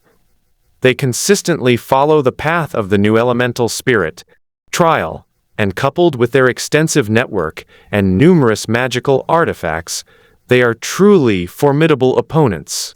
Don't feel it's unfair. The ultimate goal of military service is become a noble who shares the fate of the nation. If we generals are fortunate enough to become new nobles in the court, we will resolutely uphold the system of hereditary succession among the meritorious officials. The loyal and martial captain is right. Nobles and generals are not separate. Difference in status is simply due to different achievements. This statement clarifies the level of competition in the new spirit trial. Although there will be fewer participants than in the opening spirit public trial, the opponents will still have their own unique methods. I see. Hopefully, the sons of noble families are more precious, otherwise we really don't have any advantage. Don't worry, participating in the test can be difficult or easy. You are all skilled warriors. From the Huai Prefecture camp, in a normal contest, your chances of winning are very high. The group chatted as they walked, riding at breakneck speed, not daring to waste any time. Only after they hurriedly arrived at the Ku ferry did they relax their tense nerves. Because they were traveling on a Huaizhou naval vessel, their journey was very smooth. Even the intelligent demons hidden in the water dared not cause trouble for these ships. After traveling back and forth between the horse-drawn boats for a full month, they finally reached the vicinity of the capital. Upon arriving here, the people of Huai Prefecture must part ways. The sons of prominent families, led by the prefect of Huai Prefecture, will travel to the capital to await the imperial examinations. The general of Huai Prefecture, led by the Zhongwu colonel, was to go to the Yao camp, one of the 8 camps in the capital, to report back. The 8 battalions of the capital were divided into 4 military and 4 powerful battalions. The 4 military battalions of striving, shining, training, and manifesting, and the 4 powerful battalions of standing, extending, raising, and shaking. They were each located in the outskirts of the capital, and were part of the Great Wei dynasty's direct mobile forces, capable of being dispatched at any time. Compared to the 4 armies within the capital, The Northern Army, the Southern Army, the Tiger Guard, and the Feathered Forest Guard were the true imperial guards. Brother Zhou, you should go back to the camp to rest first. We will go to the capital to explore the way. After you report back and the ban is lifted, I will take my brothers out for a few days of fun. Gu Chong, from the family of Ningkang, is very resourceful and has already integrated the other three scions of prominent families in Huaizhou. Even Yai Lin Chen Xin, who harbored a grudge, was won over by him and would probably be used as a troublemaker. Fellow countrymen, please go ahead. We will reunite in the capital in a few days. The military system of the Great Way was strict. Even state and prefectural generals like Zhou Yuan, who came to participate in the examination, could not bypass the capital garrison and enter the capital directly. Therefore, they had no choice but to go to the Yawu camp in the capital for a few days to see the demeanor of the Beijing garrison soldiers. Once inside the Yawu camp, Zhou Yuan realized just how virtuous and martial the Great Way court truly was. Level 30 Radiant Warrior, Level 30 Radiant Archer, Level 35 Radiant Elite Warrior. When a group of valiant warriors in bright armor and impeccable military bearing appeared, escorting a middle-aged general, Zhou Yuan had deep questions about the upper echelons of the Great Way. Yang Fu, the loyal and martial colonel of Wei Prefecture, has met with military advisor Lu. These 5 men are all officers of Wei Prefecture, and their identities have been verified. This is a document personally written by the governor of Wei Prefecture. Please review it, military advisor. After carefully examining the document, the level 35 Glory Warrior signaled the soldiers to open the city gate and let the Huaizhou soldiers in. Fortunately, the majority of soldiers in the Yawu camp were ordinary soldiers. Otherwise, Zhou Yuan would have thought this camp was a high-level dungeon. Zhou Yuan wasn't the only one curious about the Yawu camp. The other 4 Huaizhou generals also looked around as soon as they entered the military city. The military advisor Lu, who was marked with the level 35 Elite Warrior badge, was used to this kind of behavior and did not say anything about the military camp being a restricted area and not allowing people to look around. Young men of Huaizhou, rest for one night, and tomorrow we will select the spirit together with the soldiers Shuozhou. After leading the soldiers of Huaizhou into a large courtyard, military advisor Lu left on his own, maintaining his dignity and discipline throughout. After he left, the soldiers of Huaizhou felt much more at ease. It wasn't they were timid, but rather that the soldiers exuded a chilling aura that made them extremely uncomfortable. Everyone says Beijing garrison is rich and powerful, but I never expected that the soldiers of the Beijing garrison are not only not undisciplined, but also exceptionally elite. You said they are the Beijing garrison. If they can't control the local areas, won't chaos break out? Captain Yang, what is the selection of spirits?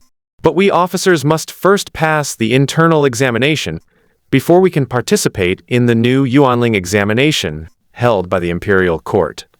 After a moment's thought, Zhou Yuan understood why a humanoid monster had appeared in the capital's garrison. Since the dungeon monsters can gain intelligence and even have human form, the Great Way has no reason to refuse their allegiance. It's hard to say, but those humanoid monsters played a significant role in Wei's conquest of the world. After all, during times of war and dynastic change, there is no shortage of brutal killings. What are you saying? You are the true direct descendants of the court. Even if there is an internal examination, it should be for the sons of noble families. Why would you be excluded for no reason? The selection of spirits is a benefit within the camp. The Glory Camp will provide more than 20 kinds of QI replenishing spirit items for you to try. You must carefully select the most suitable QE replenishing items for yourselves to quickly replenish your QE during the examination. By the way, Zhou Yuan, you are an archer, unlike the others. The camp will also provide you with 2 quiver of arrows. Yang Xiaowei's speech greatly encouraged the officers of Huaizhou. No wonder the Huaizhou camp didn't mention the QI replenishing spiritual items. It turns out the Beijing camp not only provided them, but also allowed them to choose the most suitable ones.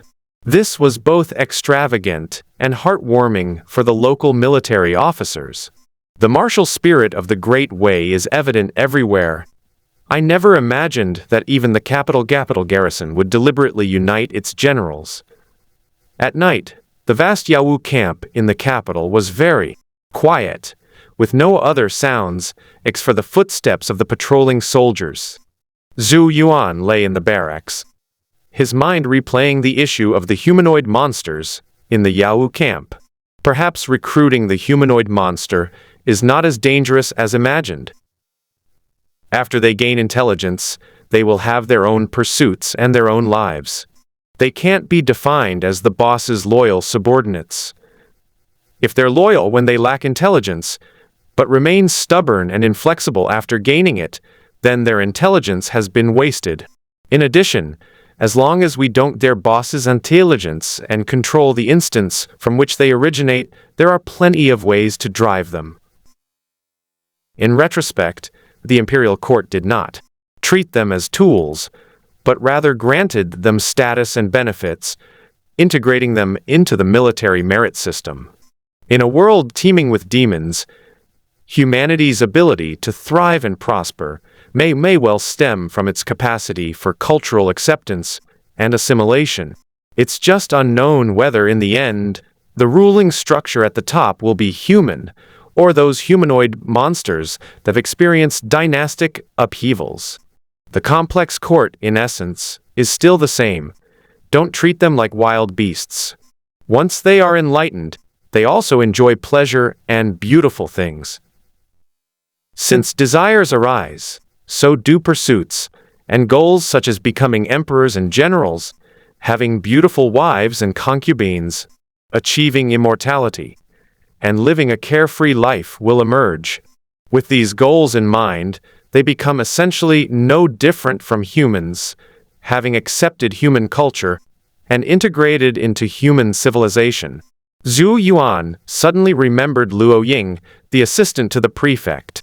After his death, many of his fellow Confucian scholars secretly mourned him, saying that he was a learned scholar, and that if it weren't for his humble origins, he might have inherited the mantle of an academy.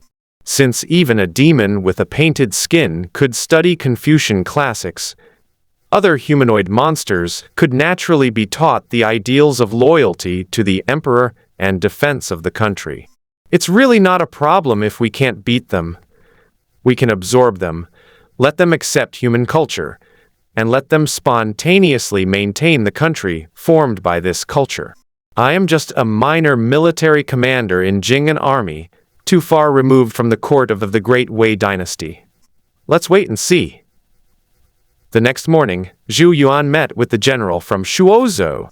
There were 4 of them, and they all looked to be around 30 years old. But the soldiers of Huai Prefecture and Tianheng of Shuo Prefecture have been courteous. I never expected that the soldiers from our 2 northeastern garrisons would gather at Yawu camp. We can take this opportunity to get to know each other better, so we can support each other during the spiritual trial. Yang Fu, the loyal and martial colonel of Huai Prefecture, did not refuse the overtures from the soldiers of Shuo Prefecture. He invited Zhou Yuan and his entourage to have breakfast with them and to build rapport. When the military advisor Lu, who had the insignia of level 35 Glory Warrior, was summoned, the soldiers from Huai and Shuo prefectures had already exchanged names and were considered to have know each other. Are all 5 candidates from Huai Prefecture and 4 from Shuo Prefecture present? Reporting to the military advisor, everyone has arrived. All right, bring me the official documents from the Imperial Court, and I will stamp them to lift the ban on you. When Zhou Yuan received the document approved by military advisor Lu, he noticed that it bore the seal of the Yao army and the seal of military advisor Lu. Zhu Hongying issued an order. Zhou Yuan, the military commander of Jing'an garrison, is to enter the capital to participate in the new Yuanling examination. His identity has been verified, and he is permitted to stay in the capital for 100 days. Finally, the reply was written and approved on the 16th day of the 10th month of the 13th year of the Hongyi of the Great Wei Dynasty. Good heavens, there are even time restrictions for officers from outlying garrisons to enter the capital. Sure enough, scions of noble families have their advantages. At least they can enter and leave the capital normally. Now begin the selection of spirits. The camp has prepared 23 kinds of spirit items to replenish your ki, all of which are rapid replenishing items from various states. Each of you will receive a meditation room and carefully select one, regardless of its value. The camp will cover all expenses incurred during the spiritual trial. Zhou Yuan made promises to the generals and officers and received his gifts. What was given to him was an exquisite wooden box containing 23 small porcelain bottles, each about the size of a finger. This looks like a repackaged drug, and the dosage of each portion should be small. Even so, this is still a rare privilege. Zhou Yuan didn't know how many Huai replenishing spiritual items those young masters from the Huai prefecture possessed. But they were definitely no match for the outer garrison generals who had the support of the Yao camp. He had no shortage of blue medicine and was able to remain calm, but the other officers couldn't. They hugged the wooden box containing the medicine, and their smiles never stopped. Several officers were still marveling at the sight. This is too much. I must indulge in the pleasure of splurging spiritual energy this time.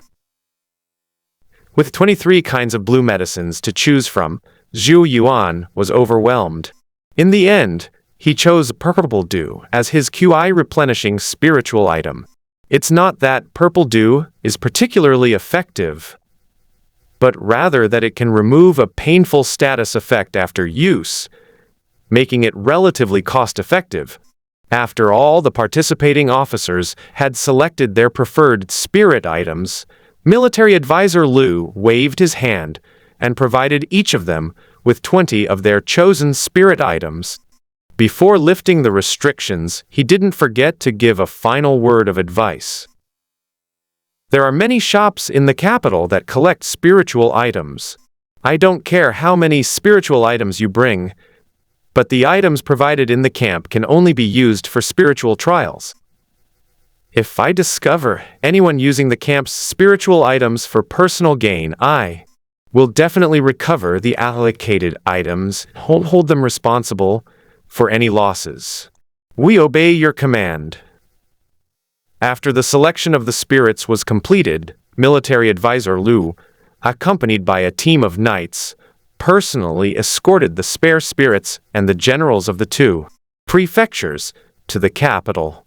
Only then did Zhou Yuan and his group have the opportunity to enter Fengjing, the legendary capital of the Great Wei Kingdom. Fengjing, originally named Fengyan, is a city located near the Fengshui River and Yanshan Mountain. Yanshan is named so because it acts like a natural dam, blocking the turbulent Ku River and forcing it to change course, leaving behind abundant water from its tributaries to nourish the Fengyan. Without Yanshan Mountain, the Fengyan Basin would have been a large lake. With Yanshan Mountain, the Fengyan Basin became a self-contained and fertile region that was easy to defend and difficult to attack. As Fengjing gets closer, Various villages and towns are becoming increasingly densely packed. Numerous residences, like layers of low walls, guarded the bustling Fengjing. The walls of Fengjing are very high, about 30 meters high, and from a distance, they look like a series of rolling hills. After entering the city, Zhou Yuan discovered that the vast majority of people inside Fengjing were normal humans, with only a few humanoid monsters bearing identification tags, living like normal humans. Furthermore, the local people are completely different from those in Jing'an City. They are not afraid of the military officers on horseback and even dare to continue shouting and selling their goods. After passing through the bustling city gates and streets, the chaotic noise gradually subsided. To Zhou Yuan's surprise, there was a peculiar 6-story building on the way to the Jingzhong Guild Hall. Its third-floor area is completely open to the street, revealing a beautiful mural. Instance: the painted wall illusion, recommended challenge level, 20. Recommended number of participants, 10 to 20. Zhou Yuan and several officers' frequent glances at the painted walls and pavilions caught the attention of military advisor Lu, who spoke with a half-smile. What? Want to go in and try it out? The painted wall Immortal Pavilion does not accept gold or silver. It only accepts various QI replenishing spiritual items and secret realm treasures. This is far too greedy. Doesn't the imperial court care? Of course they manage it, and they manage it very strictly. If you do not pay the offerings upon entering, the court officials will surely make you suffer the consequence of the law. This is because the painted wall pavilion is a government property, specifically for those who have no shortage of spiritual objects to enjoy. Would anyone really waste spiritual items on entertainment? The generals from Huai and Shuo prefectures never imagined that someone would be playing around with magical objects and treasures. It turns out that poverty limited their imagination. The business at the painted wall pavilion was not slow. People in fine clothes would often enter, escorted by their entourages. What can one do inside? Why would anyone be willing to go when the threshold is so high? If you have an abundance of spiritual items, wouldn't it be better to practice your key cultivation more? Why waste them on a moment of pleasure? The generals of Huai and Shuo prefectures were very curious, and Zhou Yuan, unaware of the situation inside the painted wall illusion, was equally puzzled. Upon seeing this, Lu, the military advisor of Yao camp, finally smiled and raised his riding whip, pointing it at Zhou Yuan and the others. That makes sense. Remember what you said today. Do not be attached to external things. That painted wall pavilion is just one of the many pleasure quarters in the capital. But it is different from ordinary pleasure quarters. It contains no common music or beautiful women, yet it reflects one's thoughts and feelings, bringing unparalleled joy, freedom, and ease. When I led you out of the camp, General Yao specifically instructed me to lead you through the painted wall pavilion. This is so that you may know that there are many pleasures in the capital. You officers in the outer garrisons should not entertain yourselves with pleasures, and should always remember the 100-day deadline. After Lu Kunjun finished speaking, he turned his horse around and headed out onto another street, and the soldiers from the 2 prefectures hurriedly spurred their horses to follow. Don't worry about joining the army. We have absolutely no intention of playing around. That's hard to say. When you decline a gathering of people from your hometown several times, you might accidentally catch a glimpse of something wonderful. Just keep an eye out. Whether I feel at ease or not is not important. I am merely fulfilling the general's instructions. Now that you have entered the Yaowu capital garrison, you must obey the general's orders. Otherwise, you are not under my command and will bear all consequences yourself. The bustling scene was quickly replaced by a somber atmosphere. Military advisor Lu's words completely dispelled the restless emotions of the soldiers from both prefectures. As a result, on the day they entered the guild hall in the capital, none of the soldiers from Huai and Shuo prefectures went out to play. Instead, they all calmed their minds and silently absorbed the energy. Unlike the provincial and prefectural generals, who were under the control of their superiors, the scions of noble families from various prefectures were already having a blast in the capital. Yang Fu, the loyal and martial colonel of Huai Prefecture, is right. Even if there is an internal examination, it should be for the sons of aristocratic families, not for the selection of generals and officers from various prefectures without cause.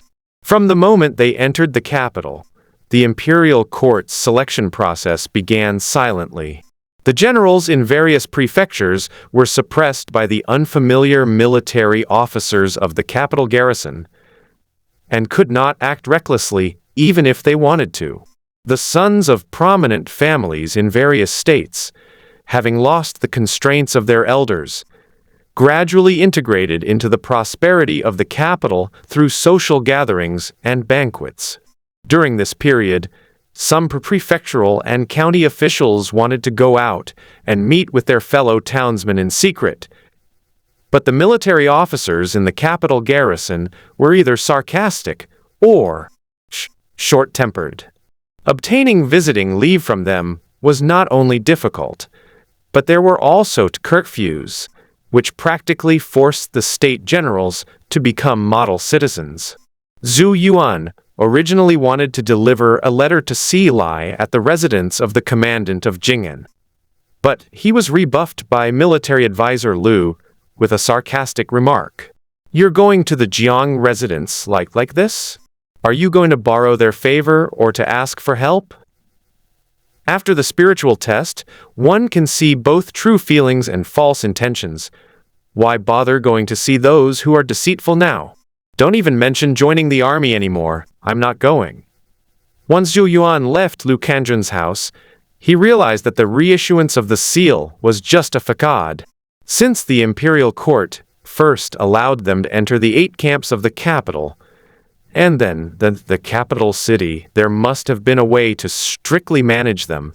However, while the military officers of the Beijing garrison were strict, this strictness was only applied internally and not externally.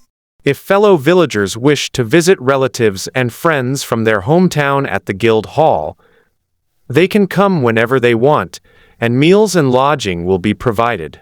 In just a few days, Zhou Yuan met with many people from the capital who were generals sent to other prefectures and entertained their families in the reception room. The scene was so enviable that the generals of various states were filled with envy, only regretting that they had no relatives or friends in the capital. In addition, the fact that the generals of various states could not travel and could only communicate internally gave rise to an undercurrent. That means suppressing the scions of powerful families together, allowing more of our own people to become martial artists and guard the region. Zhou Yuan vaguely sensed that this was the result the court wanted. They were deliberately forming a group to suppress the scions of aristocratic families who had a way out. Indeed, although the Great Way is the great way of the imperial court and the aristocratic families, there is still a struggle between the master and the servant. Only those brave and upright soldiers with impeccable backgrounds are considered one of the court's own. It's not easy for scions of noble families to use this opportunity to practice martial arts. As for why he didn't completely reject the sons of aristocratic families, Zhou Yuan could figure it out. This is because the sons of noble families are also people of Wei, who share the same respect for the emperor of Wei and obey the orders of the court. How could they really be treated with a one-size-fits-all approach? Just when Zhou Yuan thought he was going to be forced to prepare for war by the military officers of the capital garrison, An unexpected guest suddenly came to visit. Brother Gu, you've managed to find this place. Surely you didn't come here just to drink with me? The visitor was Gu Chong, a fellow townsman of Zhou Yuan from the Gu family of Ningkang, and also the leader of the 4 prominent families from Huaizhou. That's right, I've come here to ask Zhou Sima for help. Asking for help? That's not easy. Lu, the military advisor of the Yao camp, is keeping a close eye on me. If I dare to cause trouble during the spirit examination, he'll send troops to arrest me and bring me back for punishment. Zhou Sima has misunderstood. How could I dare to ask Sima to stand up for me? I only wish to borrow Kai replenishing items from Sima. I will repay him double upon my return to Huaizhou. Gu Chong's words greatly surprised Zhou Yuan. That shouldn't be the case. Along the way, he discovered that Gu Chong was an intelligent person. How could such a clever person, who has only been in the capital for a few days, have had his vital energy replenishing essence drained? Why choose me? I'm just a Jing and Sima. How could I possibly have any spiritual treasures to spare? Zhou Sima is joking. When I came here, my elders told me that if I encountered any emergencies, I could seek help from my fellow villagers in the camp. Father once said that you wouldn't lack spiritual items during the spiritual trials, and with the strict management of your superiors, you wouldn't have anywhere to spend them. Since your father has told you a lot, you must have been prepared. How could you have used up all your QI replenishing spiritual items? Did you encounter thieves? Zhou Yuan has no shortage of blue potions, but his background makes him have to cherish replenishing spiritual items, otherwise he won't be able to build up any social connections, and will be regarded as a fool. Does Zhou Sima still remember Chen Xin of Yilin? He harbored resentment and caused trouble. I didn't want to get involved, but I got caught up in it and had to use all my spiritual resources to quell the trouble, ultimately leaving only this painting. Gu Chong made no attempt to hide anything, taking out an ancient scroll and unfolding it for Zhou Yuan to examine. Props. Mu Yuan Introduction. Dreaming within a dream, the brushstrokes repeatedly to paradise. Searching for heaven within heaven, a scroll depicts a bamboo-covered grotto. Effect. Includes a manor and follower residence. Placing followers in the manor will slowly restore their health and reduce loyalty loss. Maintaining item effects requires experience points. The item cannot be used without experience points. Zhou Sima, that person said this painting is an antique treasure. Although Chen Xin has smeared it with dirt, it still has some value. I am willing to pawn this item in exchange for some energy-boosting items. Please, for the sake of us being from the same hometown, help me out. Very well, we are from the same hometown, so we can't just ignore each other. I have 10 bottles of Jade True Powder given to me by the Commandant of Jing'an, so I'll lend them all to you. Zhou Sima is benevolent and righteous. I, Gu Chong, will never forget his kindness today. Gu Chong of the Ningkang Gu family, having promised some reward, borrowed some Kai-boosting spiritual items from 4 other fellow townsmen. Officers.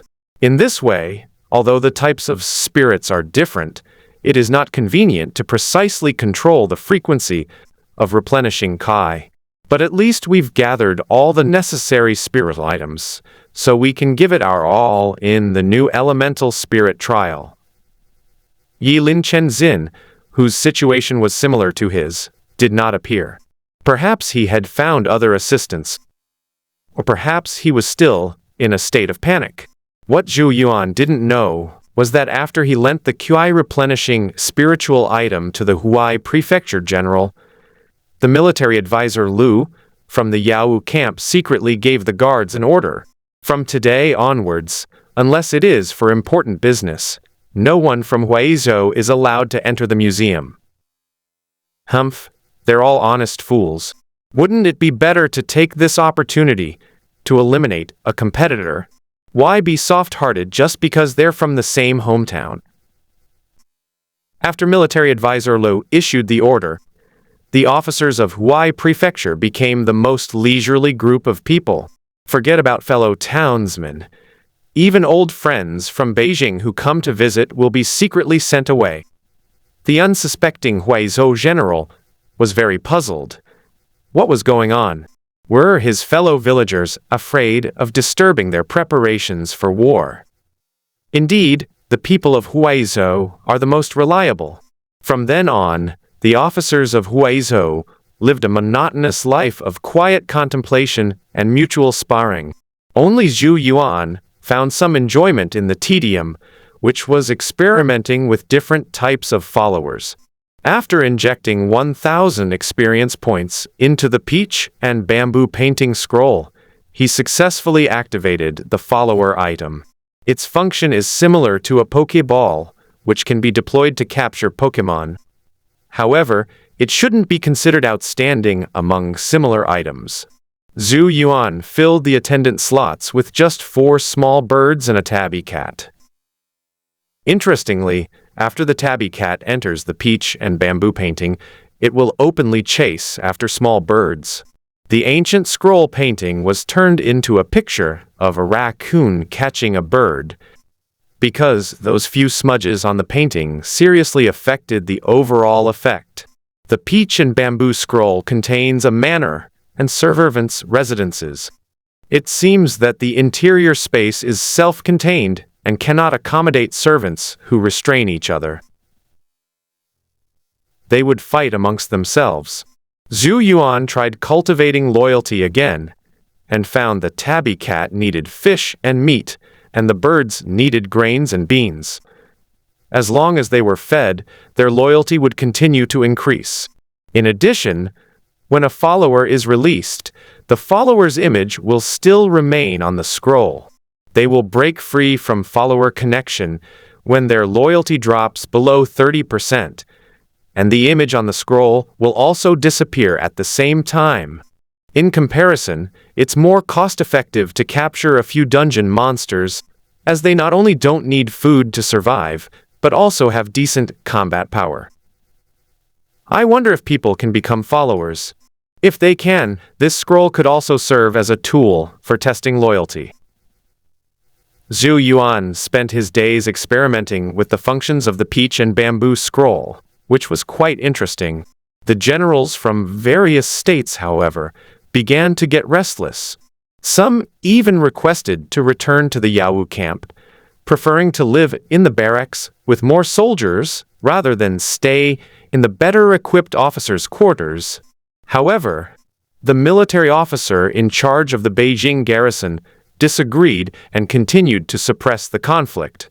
It wasn't until the atmosphere inside the guild hall gradually became somber and resentful that the military officer from the Beijing garrison summoned everyone to perform a ritual to sense the spirit. This operation left the officers in various states completely baffled, but they had no choice but to bite the bullet and get by because of orders from their superiors. Only after the collective spiritual experience ended did the officers of the Beijing garrison explain why this was the case. You are all local talents with lofty ambitions, but you have no other way out. The spiritual test is your chance to change your fate. You feel nothing now, but when you truly participate in the spiritual trials, you will know what it means to be mentally exhausted and restless. At that time, even the slightest mistake would ignite your passion and cause you to underperform. Therefore, you need to experience feelings of frustration and understand how much ability you have left when you're not in a good state. Those who are not in a good state of mind should step forward and be punished. Only when their minds are as calm as still water and they have self-discipline can they try to absorb the QI and sense the spirit. There's no way there could be psychological counseling. If it weren't for the upcoming spiritual test, the prefectural officers who weren't feeling well would all be punished with military beatings.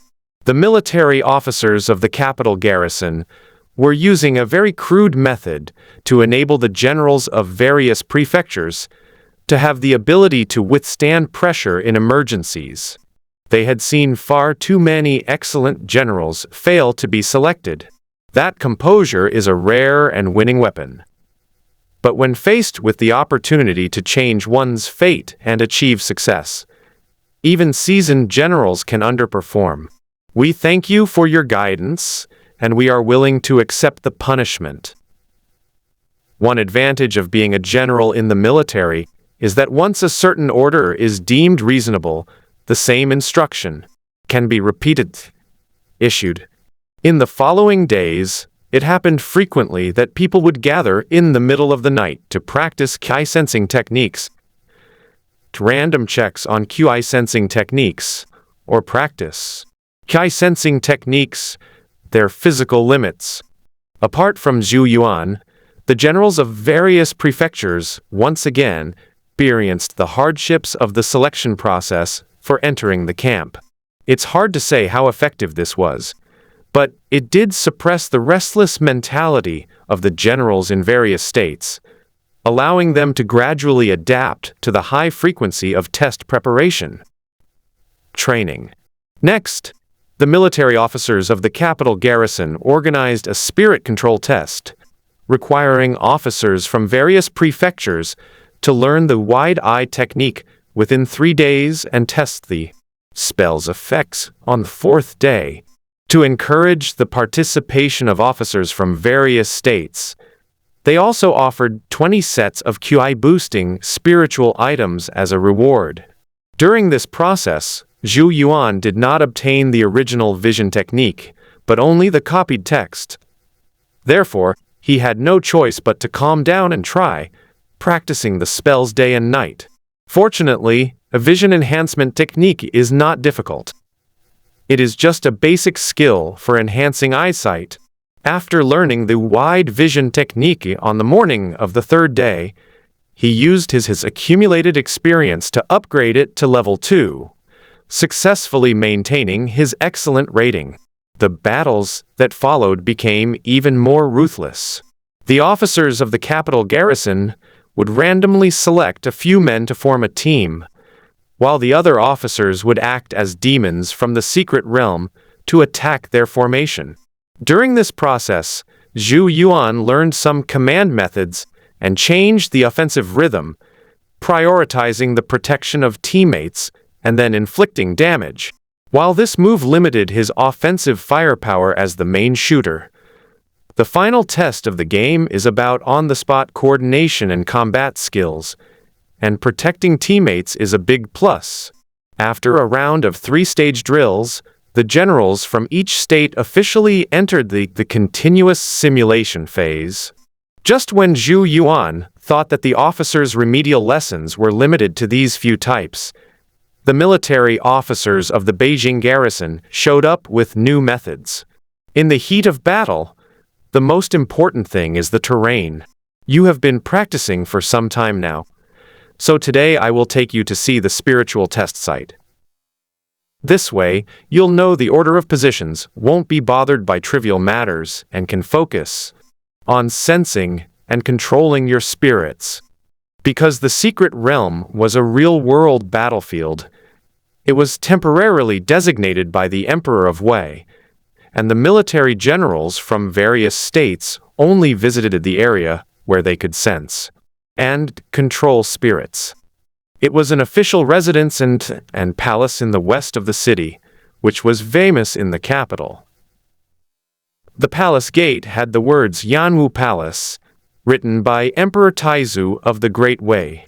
The military officer from the Beijing garrison led Zhou Yuan and his entourage through the north side gate and gave them a detailed introduction to the Jia and Yi quiet areas and the Zi and Chu examination rooms.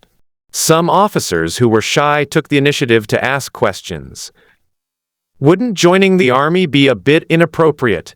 What's wrong with that? The martial arts palace is open to all participants. They can visit before the test and receive a spiritual item each time. No cheating the young or old. You also have to pay, but it's paid through the imperial court's public accounts, so you don't need to spend your own money. No matter how much training the military officers of the Beijing garrison undergo, routine simulations lack the atmosphere of actual testing. On December 26th of the 13th year of the Hongyi era of the Great Wei Dynasty, after 70 days of intensive training, 58 generals from various states were finally about to face the new trial. Zhou Yuan has an attribute panel, which allows him to maintain his confidence, but the other generals cannot. They were usually brave and skilled in battle, but today most of them were uneasy, and some were even trembling with excitement. Lu Kanjun, from Yao camp, changed into his military officer's uniform and personally the officers of Yuai and Shuo prefectures. Don't panic or be afraid. There's something I've been keeping from you, and it's time to tell you now. Actually, given your skill level, as long as you perform normally and don't betray your comrades, your chances of passing the new elemental spirit trial are extremely high. You're not kidding when you say you're joining the army, are you? Can we really do this? Of course I would. Why would I lie to you? Whether what military advisor Lu said was true or false, it no longer matters. Importantly, his words made the officers of the two states realize that their abilities were not in question, and that they did not need to strive for breakthroughs. They only needed to perform. Young men of Wai Shuo, come with me to the palace to practice martial arts. Promise. The New Yuan spiritual trial consists of 3 sessions, lasting 6 days, and is the most important event at the end of the year, when the new era begins in the Great Wei Dynasty. Therefore, the main road from the General's Guild Hall to the Xicheng Martial Arts Palace was firmly blocked by the Beijing garrison soldiers early in the morning. As soon as the generals from various states stepped out of the Guild Hall, they saw soldiers standing in rows on both sides of the road, and 2 horse chariots lined up neatly. In the Wei Dynasty, chariots were considered ceremonial objects and were not used in many places. This was precisely why they could be used to demonstrate status and prestige. After the generals from each state boarded their chariots in turn, the 3 valiant warriors on the lead chariot moved together.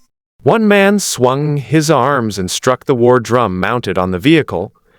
Another raised a horn and blew a desolate and deep sound, and yet another held high the Wu-wei flag, which fluttered in the wind. The mighty Wu-wei, with its successors, has fought bloody battles and accumulated merits. Its loyalty and righteousness are unparalleled. Your Excellency upholds loyalty and righteousness, never forgetting the land of Wei. You enter the palace to practice martial arts, sharing in the prosperity of the nation.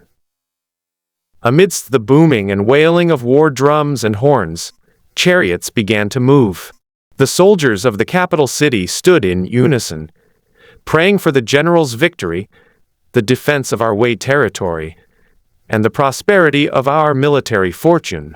The chariots had no canopy, and the military generals from various states knelt on them, listening to the sounds of drums and horns, which instantly ignited their fighting spirit.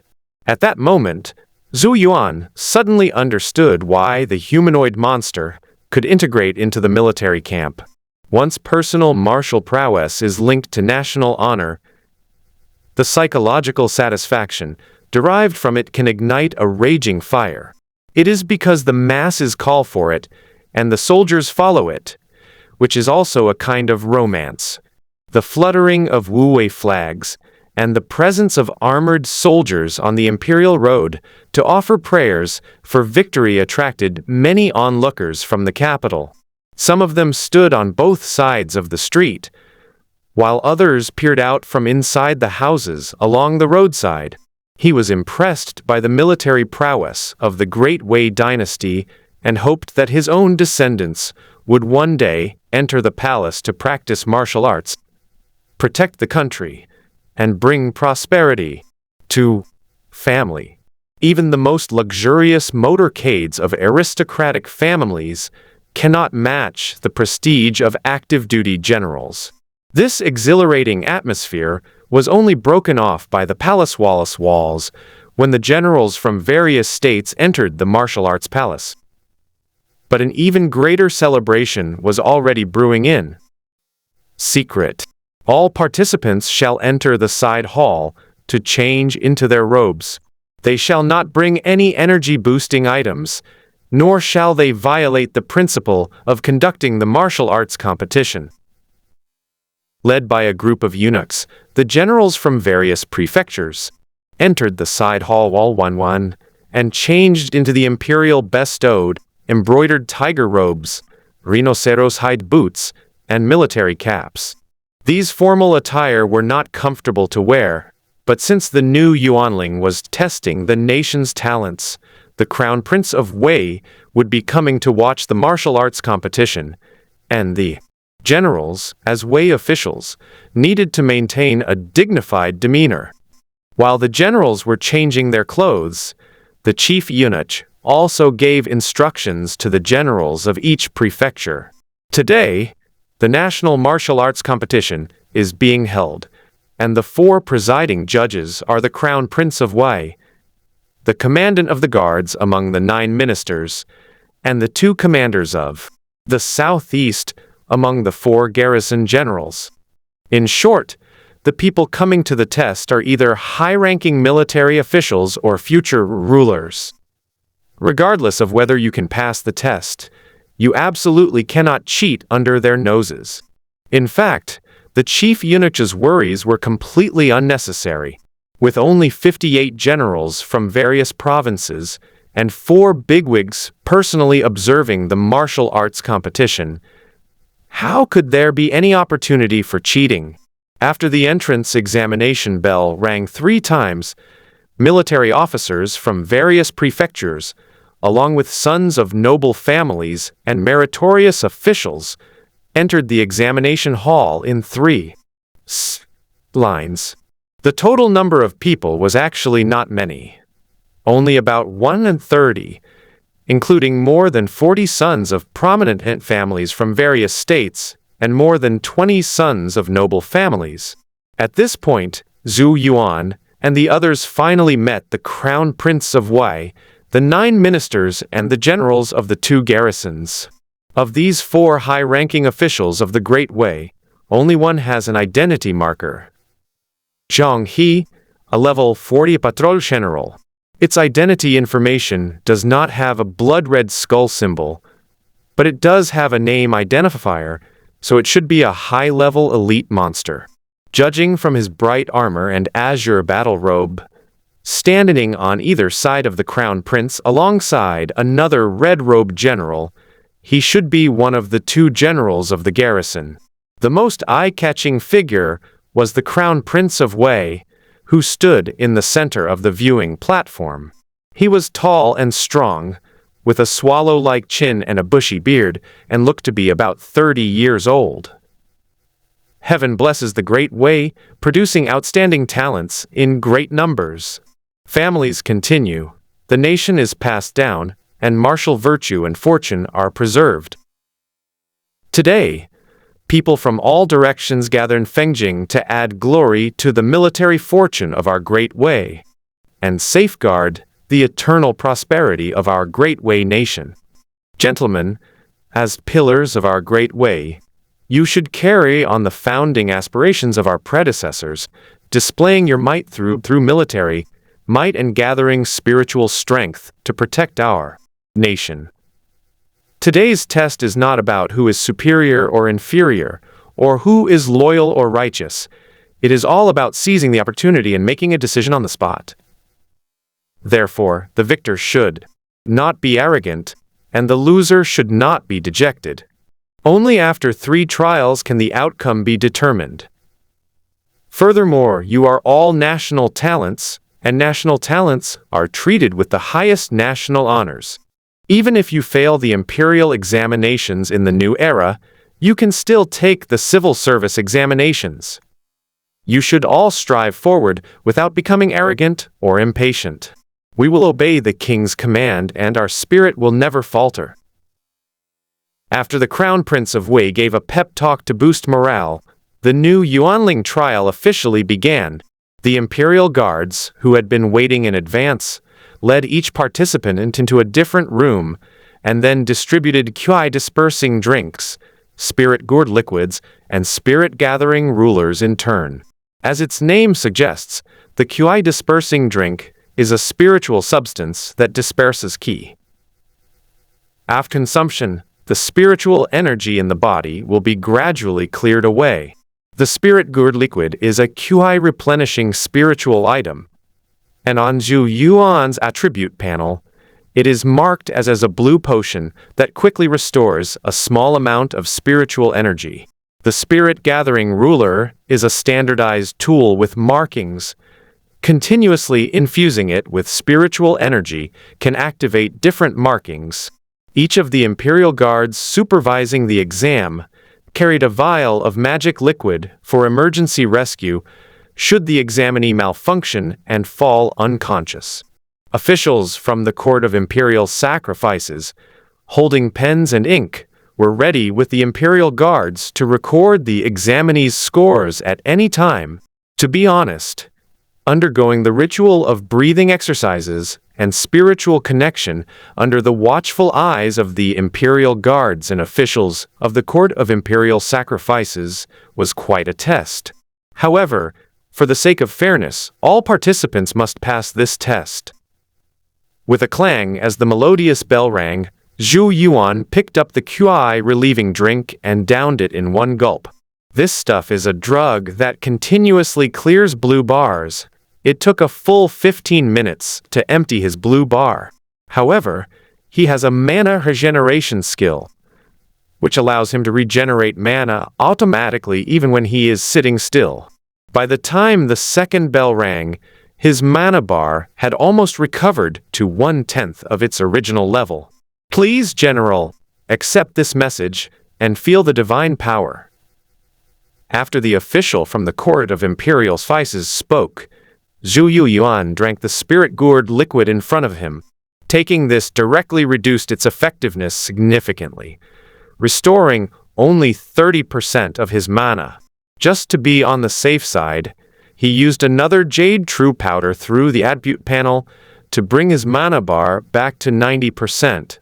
He remembered that Lu Kanjun had said that the best person to test the new Yuanling Qi last year was the one who condensed the spirit for 8/4 of an hour. Therefore, he planned to make the spirit-gathering ruler light to about 1 degree after 8/4 of an hour. Please, General, gather your spirit and illuminate your ruler. Do not exhaust your energy and harm your body. Although officials from the Court of Imperial Sacrifices reminded candidates not to exhaust themselves and harm their health, no one taking the exam would heed this advice. When faced with the opportunity to become a martial artist, they would all do their utmost to condense their spiritual energy and illuminate their ruler.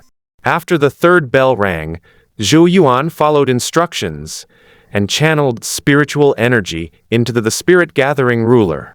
Guiding spiritual energy is the most basic skill. The only difference is that some people guide it quickly while others guide it slowly.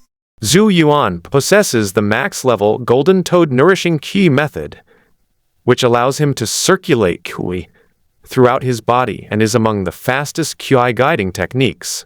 He first introduced 30% of the blue energy generated by drinking the spirit-gourd liquid into it, and the spirit-gathering ruler instantly lit up at 7 and 2 degrees. As it turns out, his natural talent for absorbing qi wasn't outstanding, but it was still acceptable.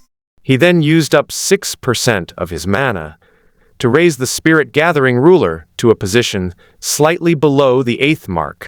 The officials of the Court of Imperial Sacrifices and the generals of the Imperial Guards were very honest. After seeing that the scale was no longer changing, they wrote it down in their notebooks. 8/4 and 1 hour, feeling the spirit in the middle of the first class. Because participants have the right to know their scores and to monitor each other with the recorder. Therefore, after the officials of the Court of Imperial Sacrifices and the generals of the Imperial Guards completed their record-keeping, they unfolded the document and showed it to Zhou Yuan. China League 1. Zhou Sima, please look carefully. The 8th quarter is the middle class, and the 9th quarter is the upper class. Our record is correct. You've misunderstood, sir. I was just curious if anyone could actually get a top-ranking position. Of course there are. It's rare to see someone achieve the highest rank in the new Yuanling examination. But there are always top-ranked candidates in the Imperial examinations. Zhou Simamo believes that the China League 1 is insufficient, noting that last year's Xinyuanling trial saw China League 1 teams win the championship. The words of the Taichang Temple official gave Zhou Yuan a new understanding of his talent. Without cheating, his score of 7 marks and 2 times was definitely qualified. However, there is still a considerable gap between them and those powerful individuals who can last for more than 9 hours with just oral medication. Thank you for your explanation, advisor. I am very satisfied with just being admitted to the first rank. I dare not hope to achieve the highest rank. Zhou Yuan's words represented the sentiments of many participants. As long as they didn't fall into the second tier, even the lowest tier would be an acceptable result. But reality is often cruel. After a spiritual test, the worst performer is the lowest grade, followed by the highest grade. Then the lowest grade is rare, and the highest grade is extremely rare. Although the Imperial Court did not keep track of any gains or losses, it still maintained a broad classification system of Grade A and Grade B. This puts those who don't qualify for the top tier in an awkward position. If they don't get a top grade in the subsequent spiritual trials to prove their evaluation, they will miss out on the new Yuan spiritual trial. Of course, raising the rating is the best option for those in the top tier, while those in the bottom tier will only see their rating rise by a few degrees, with almost no chance of a comeback. Fortunately, the lower armor of the 7 quarters degree is the mainstream for the test, so the overall condition of the participants was quite good after the spirit sensing test. After Zhou Yuan met with the generals from Huai and Shuo prefectures, he learned that almost everyone had achieved a first-class grade, except for Commandant Liu from the Huai prefecture camp, who received a class grade. It makes sense. If these officers didn't have some talent, they couldn't have accumulated merits and risen through the ranks in one bloody battle after another. After the 4 high-ranking officials of the court, the Crown Prince of Wei, the 9 ministers of the Imperial Guard, and the generals of the 2 garrisons reviewed the results, the first round of examinations came to an end. Before Palace, the Crown Prince of Wei gave a special pep talk to the second-tier test-takers. Those who perform poorly should have reasons for their anxiety, which is an innate personality trait that is difficult to overcome. For a martial artist to achieve glory, self-discipline, willpower are essential. You should train harder and refine your character. Furthermore, the Imperial Court's national talents without regard to the slightest amount of merit. There is no essential difference between 7 or 9 quarters of an hour of work and 8 quarters of an hour of work. Therefore, players in the China League 1 should remain calm and avoid arrogance. Martial arts are not merely literature. Ultimately, one must engage in fierce battle. We encourage you all and wish you all great success in your martial endeavors. The Crown Prince of Wei spoke well, but he made no move to host a banquet. Instead, he instructed the participants to go back and rest as soon as possible, and that the spirit control test would be held the next day. Such high pressure, continuous testing is a great test of one's mental state. Fortunately, the military officers of the capital garrison provided sleep aids, saving the generals from the overwhelming stress and insomnia.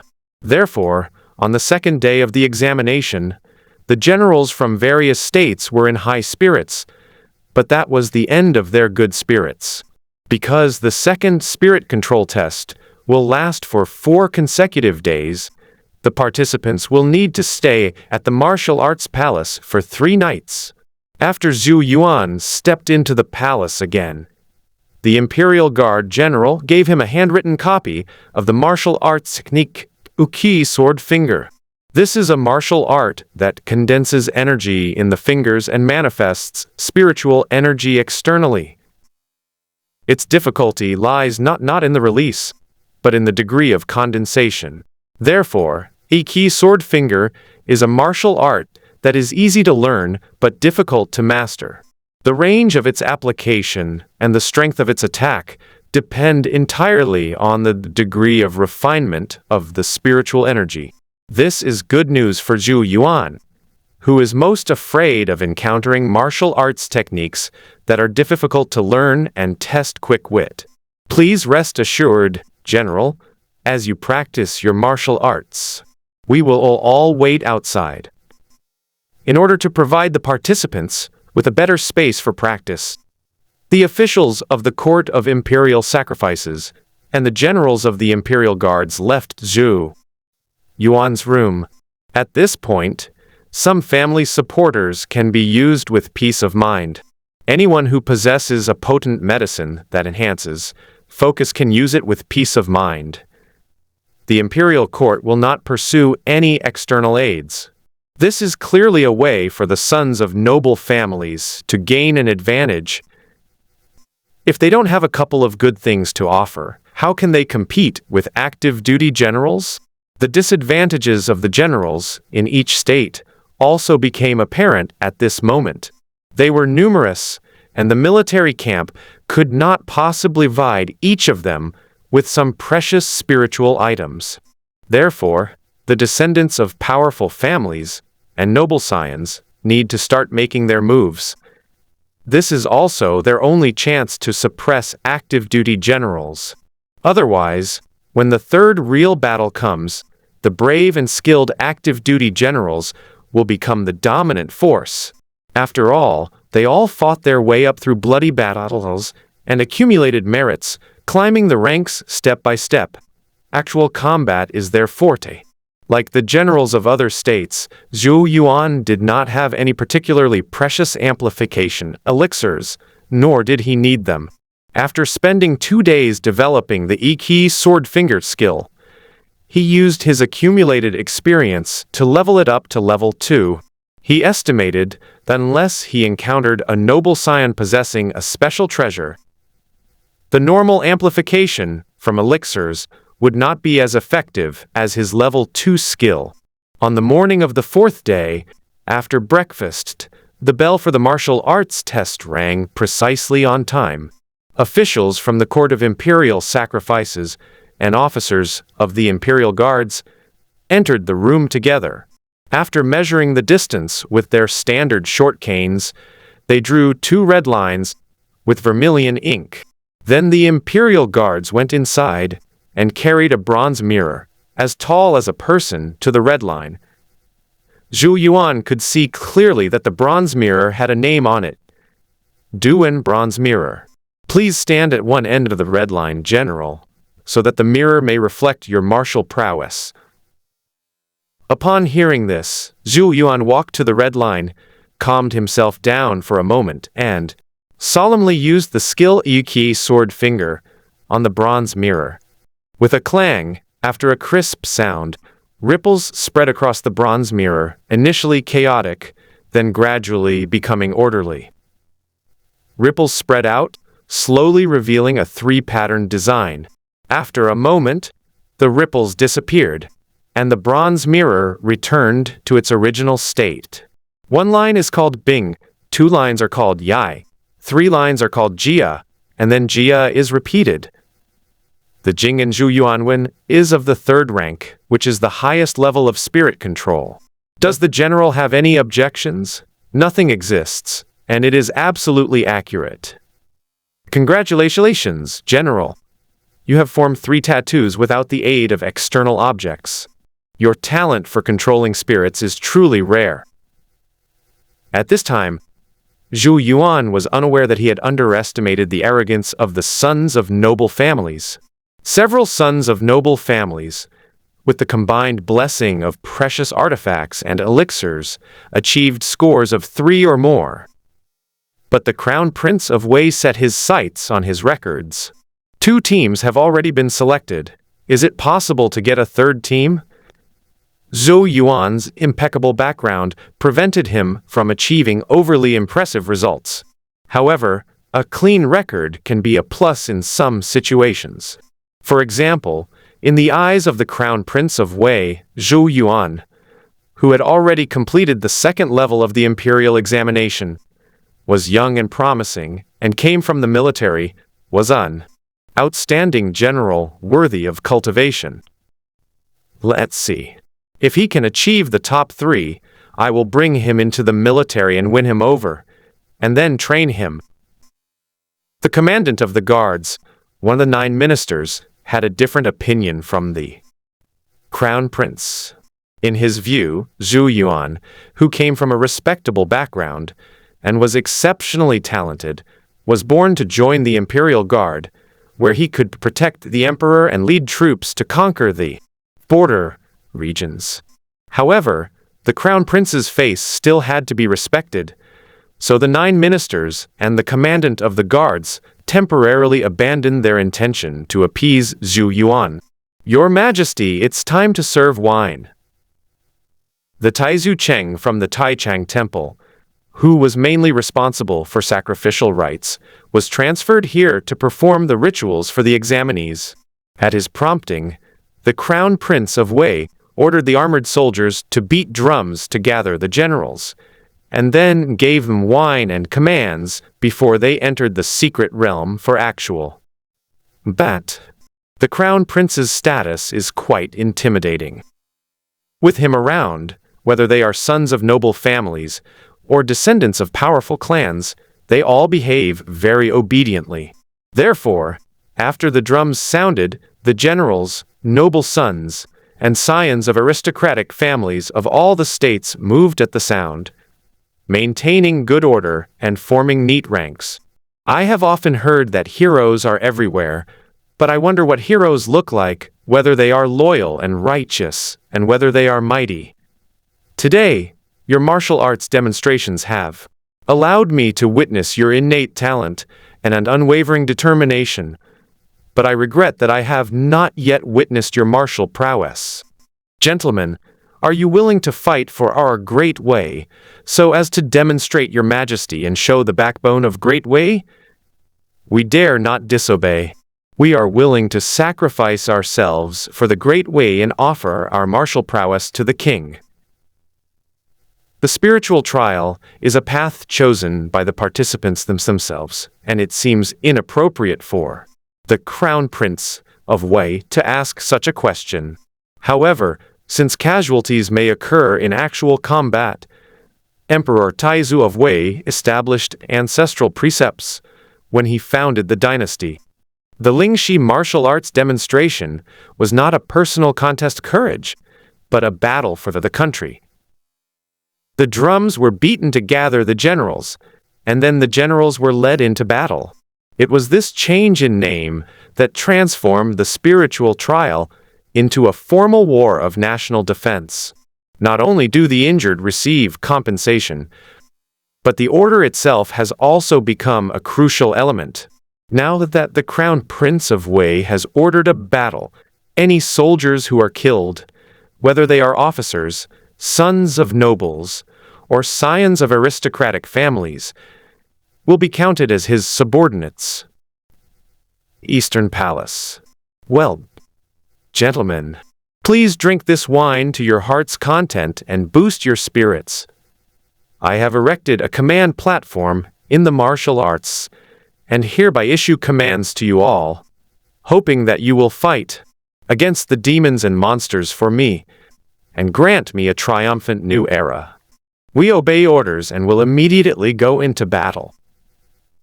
Having drunk the wine bestowed by the emperor and received the crown prince's command, there were no longer any sons of noble families or aristocratic households. In name, they had all become soldiers of the Great Way. Furthermore, even if the sons of noble families are injured, they can only be considered as sacrificing themselves for the country. And their parents and relatives must not seek revenge against their fellow soldiers out of personal feelings. Otherwise, if everyone uses their family background to oppress their fellow participants, then there's no point in holding this spiritual test. Therefore, the military skills of the sons of noble families were generally better than those of the generals and officers of various states and the sons of ordinary noble families.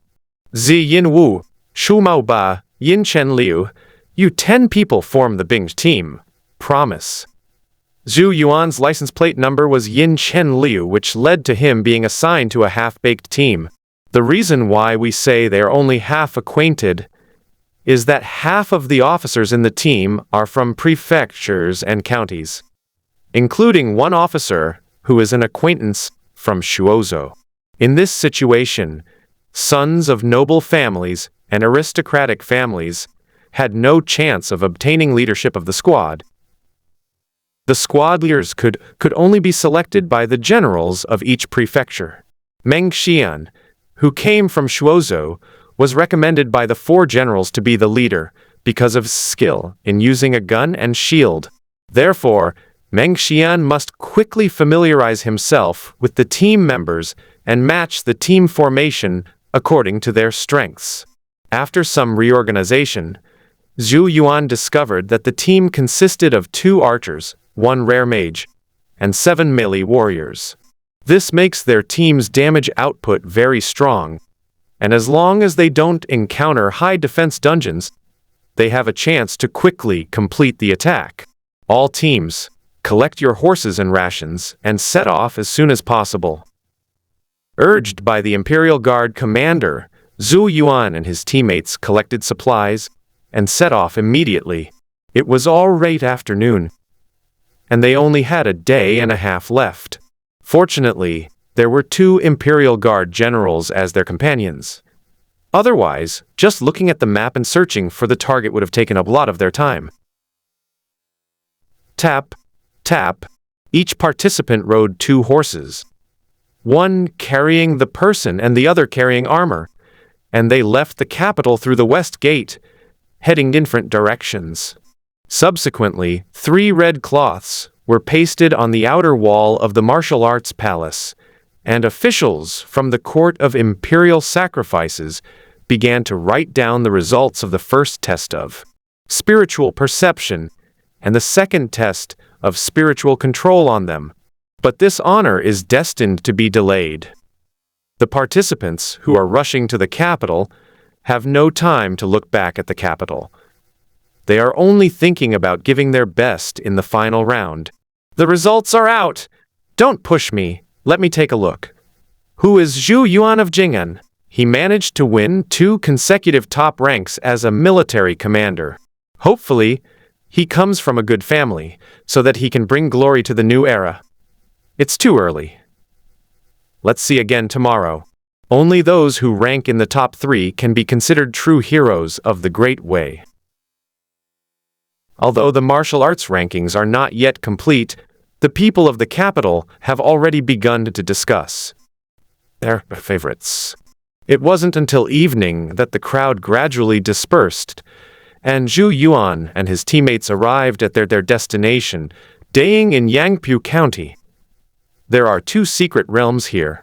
One is used by the Yangpu soldiers for daily battles, and the other is poorly rewarded and difficult to conquer, and is occasionally used as a testing ground. The participants had no desire to rest. Upon arriving at the Yangpu camp, they immediately requested to enter the secret realm to investigate the terrain and gather intelligence. The Imperial Guard's commanders accompanying the test will not restrict the test-takers' battle plans. Therefore, Zhou Yuan and his group entered the branch camp of Yangpu overnight, and under the guidance of Yangpu Commandant, they saw the entrance to the secret realm. Instance: Corpse Tomb, a recommended challenge level. Dead. Recommended number of participants, 10 to 15. Zhou Yuan saw dungeon's level. He knew that conquering it would not be easy. This is because he cannot fully unleash his potential.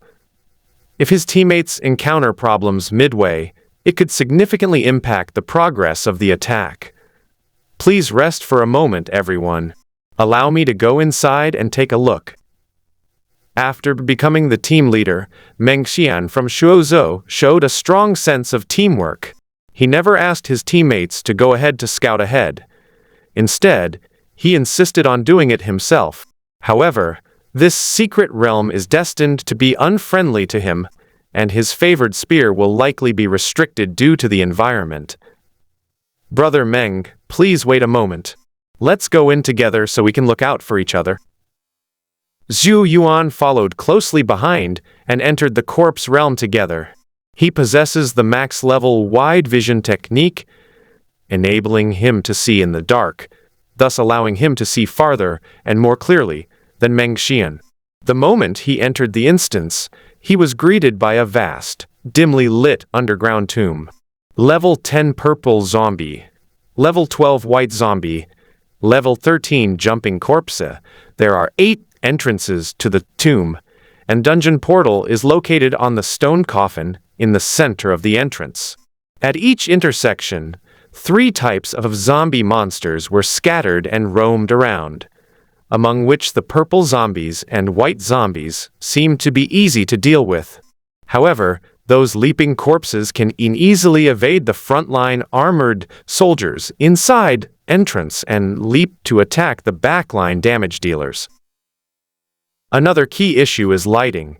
Zhou Yuan's teammates couldn't possibly have a maxed out wide vision skill like him, let alone have a free hand to hold a torch. Luckily we got in early, so we still have time. Now it's time to get those 2 noble sons to come up with a solution. Given their family background, finding a magical lighting item in a short time shouldn't be difficult for them. I'll draw my bow to lure the demons and see how they attack. That is indeed the case. Please, Commander Zhou, proceed with the plan.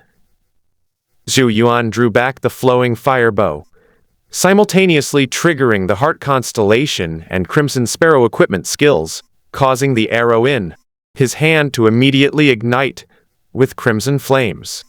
Whoosh! The arrow hurtled through the air, its burning flames forming a cone shape, and crashed into a level 10 purple zombie like a crimson sparrow. With a loud bang, a sizable hole was blasted into the neck of the level 10 purple zombie, but no blood seeped out. The flames carried on the arrows clung to the holes and burned, emitting a foul odor and smoke. Zhou Yuan could see clearly that the level 10 purple zombie's body was as hard as damp hardwood and difficult to burn.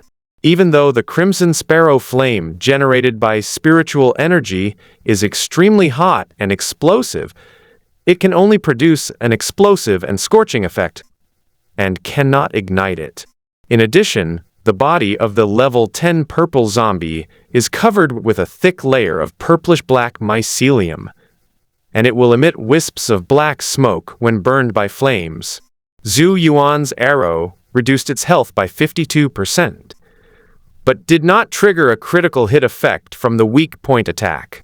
This means it has excellent defense, few weak on its body, and is a tough monster that can withstand poison.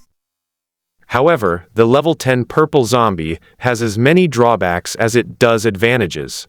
Firstly, it has no powerful weapons and can only bite and claw. Secondly, its body is stiff and its combat agility is poor. Brother Meng, the target's attack method is singular, and it is highly likely to carry toxins. Its body is stiff and has no normal vital organs.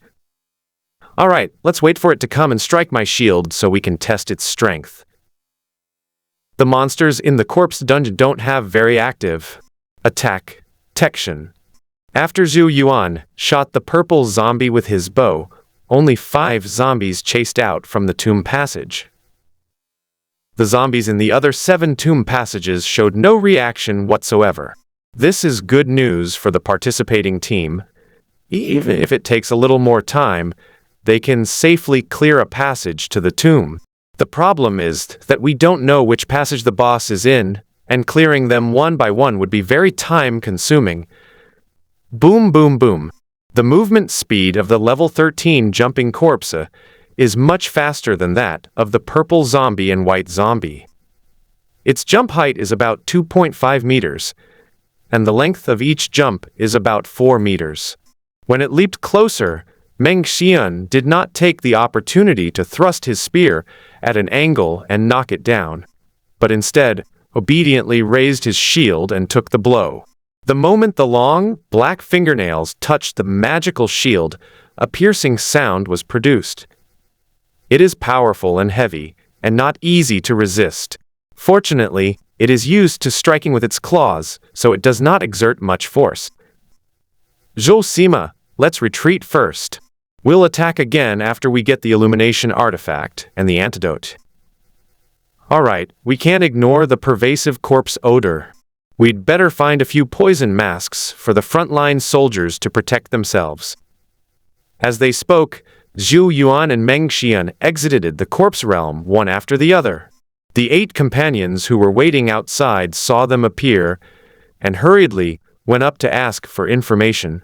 After Zhou Yuan recounted his observations and thoughts in detail, the 2 noble sons immediately offered to handle the matters concerning the illumination artifact, the antidote, and the poison concealing mask. Upon hearing this, the sorcerer from a powerful family opened his talisman pouch and rummaged through it, indicating that he had 3 corpse-suppressing talismans available. These words delighted the team members, who all advised them not to use the corpse-suppressing talismans unless in danger, and to save them all for the demon leader. How about I make another corpse-suppressing talisman overnight? Forget it, it's too much of a waste of energy and not conducive to attacking. Zhou Sima has the evil suppressing arrow, which is enough to deal with ordinary wandering corpses. What was said in jest was taken seriously by the listener.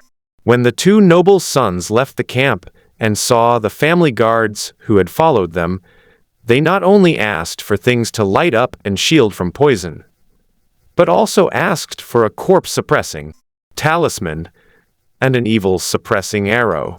After the 2 guards left on horseback, Zhou Yuan and his group took a break, preparing to launch an attack as soon as the necessary supplies arrived. The sorcerer from a powerful family even ventured into the secret realm alone to investigate. Upon returning, he drew a Bagua diagram and sat there pondering where the gate of life and the gate of death were, and whether the demon leader should be at the gate of life or the gate of death. Kui Hong, stop overthinking. When the battle begins, you'll naturally see the difference. Get some rest now, lest you find yourself groggy when you need help. All right, let's rest then. The sorcerer Kuiyong listened to the advice, took out a calming talisman from his talisman pouch, slapped it on his head, and then closed his eyes and fell asleep. It looked like a zombie that had been sealed with a talisman and remained silent. About 7 hours later, around 5 a.m., the relatives of the 2 noble sons arrived with various supplies. Lighting artifacts are easy to obtain, and antidote medicines are also readily available, but 10 poison-proof masks are not enough. However, there are other poison-avoiding treasures that can be used as substitutes. In addition, the corpse-suppressing talisman is an uncommon item, and even fewer Taoist priests are willing to draw such talismans, so only 8 were found in a short period of time. The evil-suppressing arrows were relatively easy to obtain. The relatives of both families didn't say much and gave Zhou Yuan and another archer 2 flasks of evil-suppressing arrows respectively.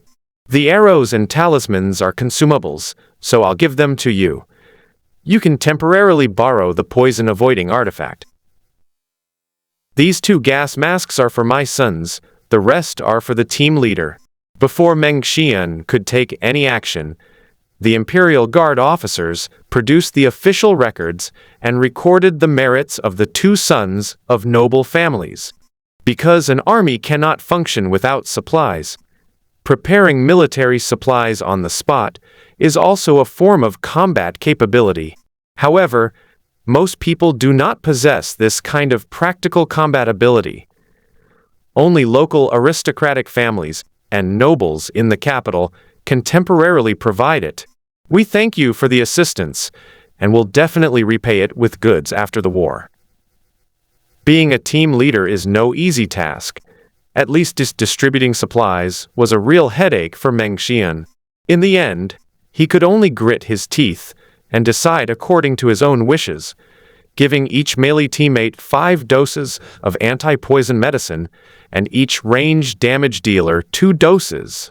Regarding the poison-avoiding artifacts, based on the descriptions from the noble relatives, the more effective ones were given to the melee teammates, while the less effective ones were given to the 3 damage dealers. Zhou Yuan obtained a 5 poisons centipede pendant, the information of which states that carrying it can imbue one with poison, use poison to ward off poison, and ensure peace and safety. Upon putting it on, he gained a slightly poisonous state and a poison-avoiding state. The mild toxicity has almost no effect on him. As long as he doesn't wear it for a long time, it won't cause any real poisoning. After each member of the team received a poison-avoiding artifact, they quickly prepared their gear and entered the corpse realm one by one. The 2 Imperial Guard generals who accompanied the test also kept quiet and followed the secret realm, ready to record the achievements at any time. As soon as the group entered the secret realm, the sorcerer Kuihong pointed to the stone coffin in the center and explained to them. Can Trigram is located in the north, Kun Trigram in the southwest, Zen Trigram in the east, Xun Trigram in the southeast, Qian Trigram in the northwest, Dui Trigram in the west, Gen Trigram in the northeast, and Li Trigram in the south. We are now in the central position. Once we determine the location of one of the passages, we can use the 8 trigrams to interpret the 8 gates and determine the paths of life and death. These corpses are still able to move after death, which represents a state of overlapping life and death. I believe the boss of this hidden realm is most likely inside the Gate of Life passage. Gen gives birth to Kun and dies. Gen represents mountain, young man, and stillness. Kun represents earth, the masses, and obedience. Therefore, the gate with the largest number of demons is the Gate of Death, and its opposite passage is the Gate of Life. Warlock Kui Hong's analysis was as fierce as a tiger's. Whether it was right or wrong is another matter, but it at least intimidated his teammates. Everyone felt that what he said made sense. Since they didn't know which of the 8 passages led to the leader of the secret realm, they decided to gamble on metaphysics first. It's a pity that Kui Hong wasn't a traditional divination master. Otherwise, a live demonstration of the 7 luminaries and 4 auxiliary stars, or the plum blossom divination, would have made him seem professional. We have no better solution at the moment, but we can give Kui Hong's method a try. The only question is how to calculate the number of demons inside the passage. Detailed calculations are not easy, but estimations are not difficult. Please wait a moment, everyone. I will draw the bow one by one to lure out the wandering corpses in these passages. By trying this twice, one can estimate which passage has a higher concentration of demons based on the number of demons that emerge. Since the zombies in all 8 passages are exactly the same type, Zhou Yuan can't tell which passage leads to the boss, so he can only estimate and choose a direction. Whoosh!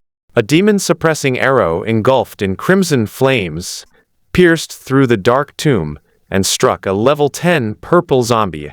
After switching to the evil-suppressing arrow, which counters yin-type life forms, Zhou Yuan's damage output became even more impressive, clearing 83% of the purple zombie's health bar with a single arrow.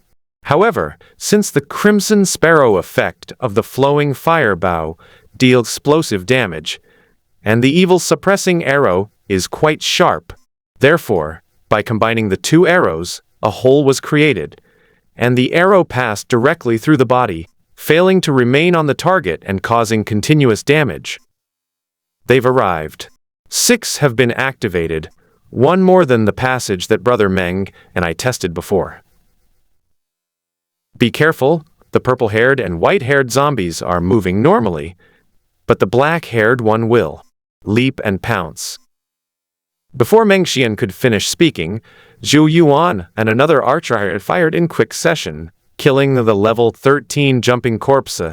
Unlike Zhou Yuan, who uses a high-burst wind armor and fire bow, another archer general from the prefecture focuses on rapid fire.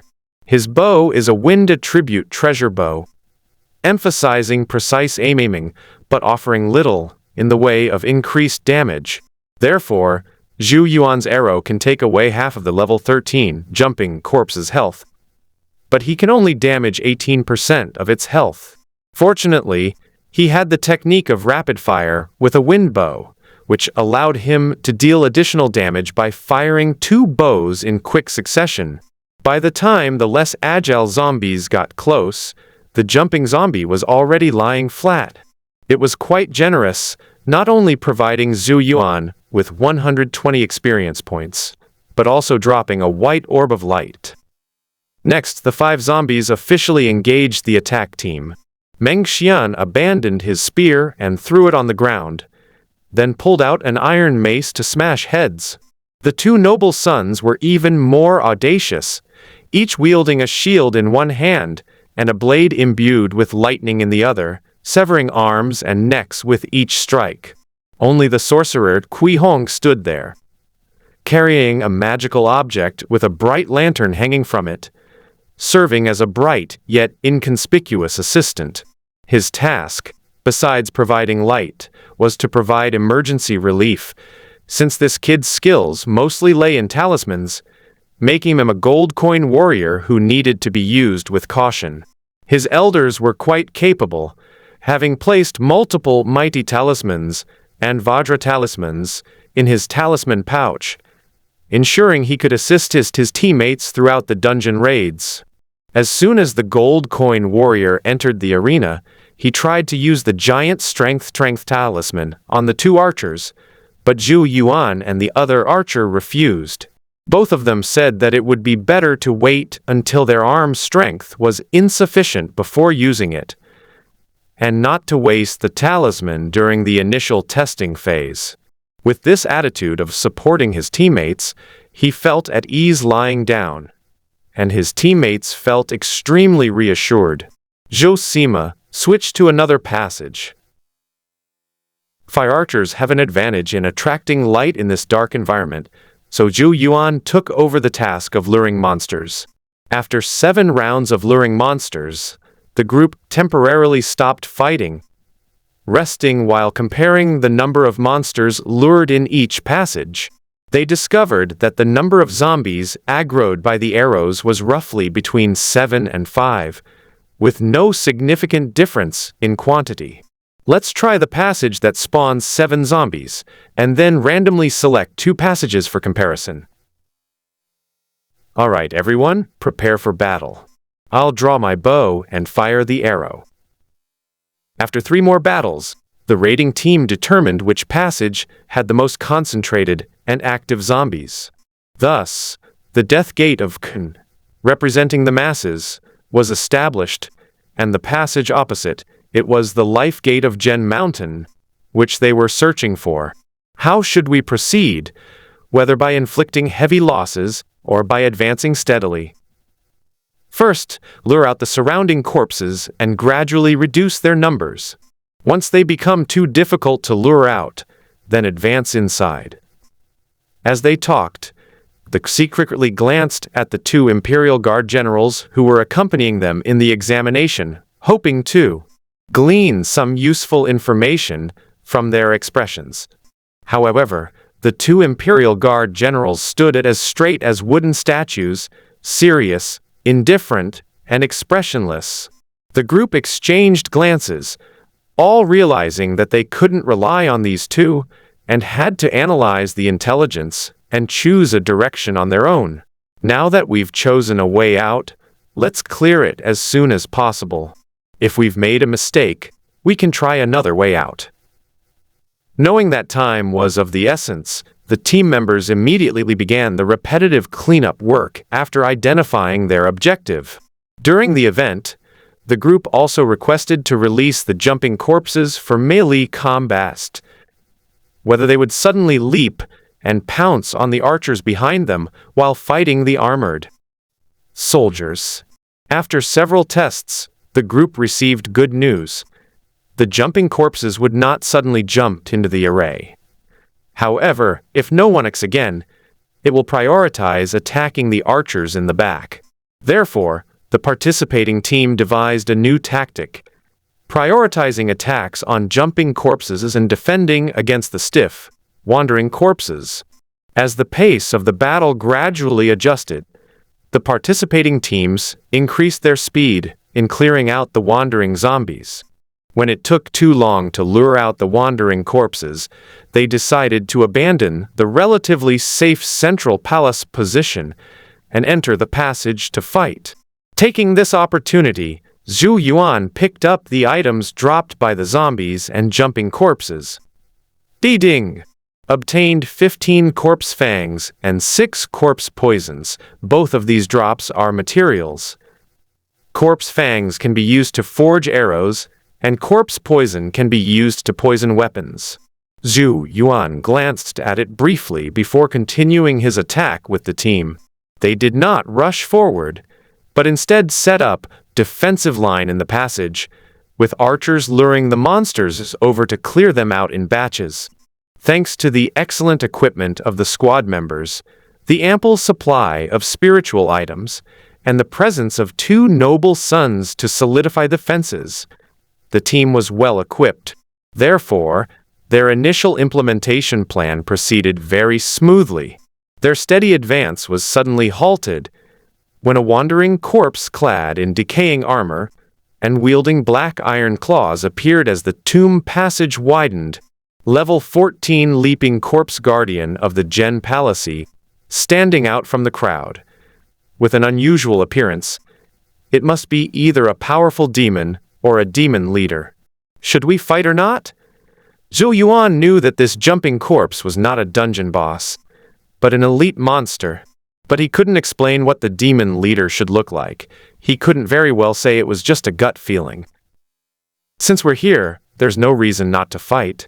Can Zhou Sima lure out the surrounding zombies and kill them one by one? I'm afraid that won't work. Judging from its location, if we trigger the surrounding zombies, it will most likely trigger it as well. I suggest striking first. Don't waste time on ordinary zombies. Shoot them a few times before they attack us. Alright, then we will do as Zhou Sima says. Kui Hong used the corpse-suppressing talisman to buy time for the 2 archers. We need to focus all our efforts on holding back the horde of corpses as they charge. Don't worry, if there is any crisis, I will bless you with Vajra amulets immediately. The gold coin warrior Kui Hong finally opened his money bag and took out a corpse-suppressing talisman and 5 Vajra talismans from his talisman pouch. Zhou Sima, my bow is swift and my arrow is fast, while your arrow is heavy and explosive. You should draw your bow first. Level 14 jumping corpse, Gen Palace Guardian, is indeed an elite monster, but it depends on how much of Zhou Yuan's strength he uses to deal with it. Whoosh! Whoosh! Whoosh, 3 evil-suppressing arrows imbued with the flames of the crimson sparrow shot out in quick succession. The first arrow struck the eye guarding the Gen Palace, entered the brain and embedded itself in the skull, causing crimson flames to boil and explode. The second blow hit the same spot immediately afterward, triggering another intracranial explosion and shattering the skull behind the Gen Palace Guardian. These 2 arrows took away 42% of the health of the Gen Palace Guardian. And the third arrow that arrived in an instant dealt critical damage. The third crimson arrow shattered the skull of the Gen Palace Guardian, and then exploded inside the skull again, blowing away a small part of the Gen Palace Guardian's skull. This continuous attack on the head triggered a critical hit, directly taking away 35% of the health bar of the Gen Palace Guardian. Zhou Yuan's 3 stars in a row eliminated 77% of the health bar of the Gen Palace Guardian, shattering its skull and leaving it with only 1 eye and 1 cheek. His teammates were shocked by the terrifying burst of speed, the extraordinary precision, and the swiftness of his bow. At this moment, they all felt a throbbing pain in their heads. This was no ordinary heavy archer. He was clearly a professional, violent assassin. With his precision and speed, once he gains the upper hand, a single 3-star combo will surely cost everyone their lives. Well, Zhou Sima, why don't you conserve your strength and use your high-explosive martial arts when you encounter the demon leader? The archer general from Ningzhou, seeing this scene, felt that his chances of passing the spiritual test were slim. With such a sharpshooter who can deliver high-explosive, precise shots and kill enemies in an instant, his rapid-fire bow shots seem rather mediocre. The key is the rate of fire. His rapid fire is no match for the opponent's 3-star barrage, and his biggest advantage is also completely crushed. At this moment, he really wanted to ask Zhou Yuan, "You draw your bow so quickly, and you're using an explosive fire bow. How do you maintain such accuracy? Besides, are you really a marksman? With your instantaneous burst damage, even melee warriors can't achieve that." The Ningzhou shooter's sentiments also reflected the feelings of his teammates in the front row. They were all prepared to fight to the death against the powerful demon, but their own teammates swiftly ripped off the demon's skull, leaving them somewhat bewildered. The sorcerer Kuihong immediately perked up, no longer willing to play it safe and provide support. Otherwise, the talismans in his hands would probably just gather dust. "It's all right. The alignment of the 3 stars doesn't take much to my strength." Zhou Yuan's reply made his teammates both relieved and worried. The good news is our side has strong offensive capabilities, so the later stages of the campaign should go relatively smoothly. The worry stems from the fact that their teammates are too strong. If they perform at their best, they might lose the chance to fight the powerful demons. Their concerns were valid. The seemingly intimidating armored corpse indeed failed to reach them. After being hit by 2 arrows from the Ningzhou archer, Zhou Yuan targeted his other eye and shot another arrow into his skull, causing it to explode. This time, level 14 jumping corpse, Gen Palace Guardian could no longer stand, dragging its broken head as it fell heavily to the ground, exploding into a green orb of light. Ding!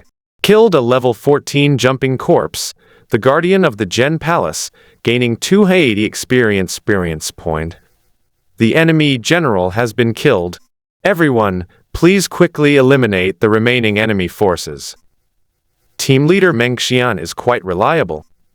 He knows what to say to boost his teammates' morale. Busy dealing with the onslaught of the zombies, they didn't notice that the 2 Imperial Guard generals who were accompanying the test took out the official record and recorded Zhou Yuan's merit. Only after the ordinary zombies were cleared away did they have time to reflect on the gains and losses and check whether the rear was still passable. Zhou Yuan took the opportunity to pick up the green light orb that the Gen Palace Guardian had and obtained a relatively rare accessory and a pair of cold iron poison claws. Accessory: Gen Palace Jadeite Introduction. The mountain is combined with the mountain, which represents the Gen trigram. The superior man keeps his thoughts within his proper place. The auspiciousness of Gen is due to its sincerity and integrity, leading to a prosperous end. The life gate, residing in the Gen Palace, is in a state of Fuyana, signifying the revival of all things, the return of Yang energy, and the Earth's role in nurturing all things, bringing great fortune and wealth. Effect: when equipped, grants the Gen Sheng status, which slowly and continuously restores health and alleviates negative status effects of Yin Evil Volt, the effects of Gen Gong Mountain Jade. Practical: simply wearing it can continuously restore health and alleviate negative states caused by yin and evil.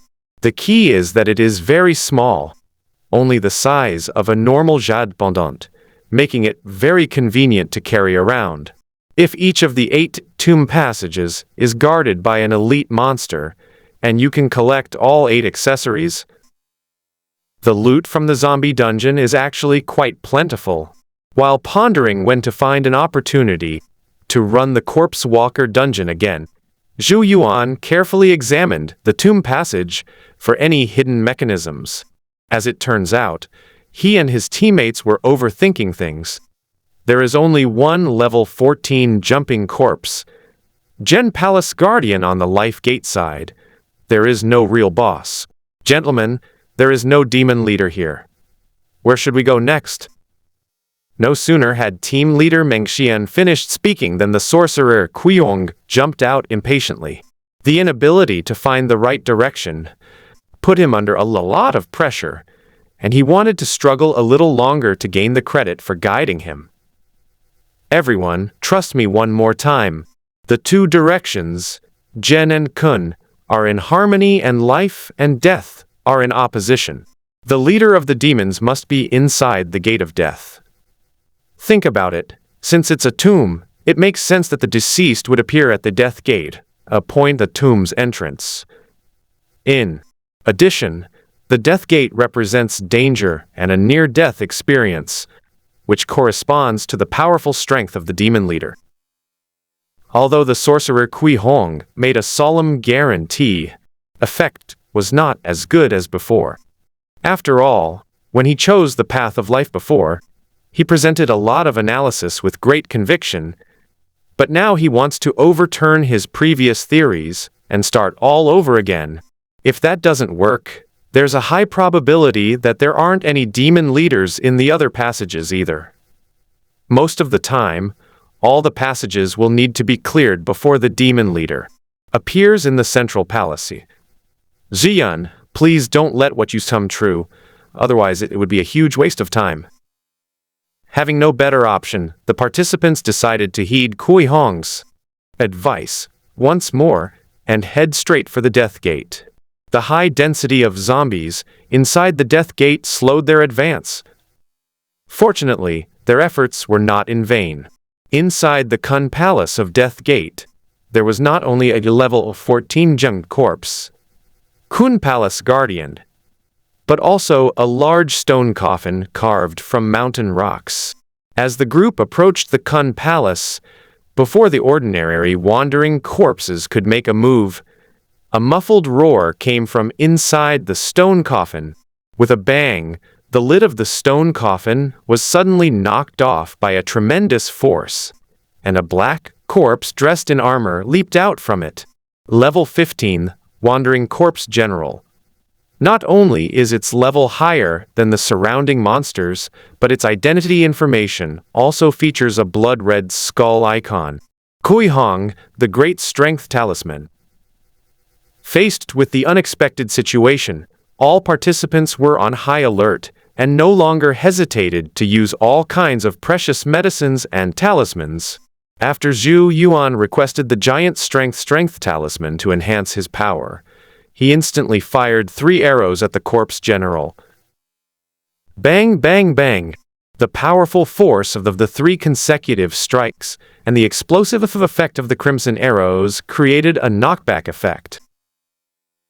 This caused the leaping corpse general to fall directly to the ground. The sorcerer, Kui Hong, activated 2 corpse-suppressing talismans simultaneously, temporarily controlling the wandering corpse general and then the Kun Palace Guardian. Zhou Sima, attack quickly. If we allow 2 powerful demons to get close at the same time, our formation will most likely not be able to withstand them.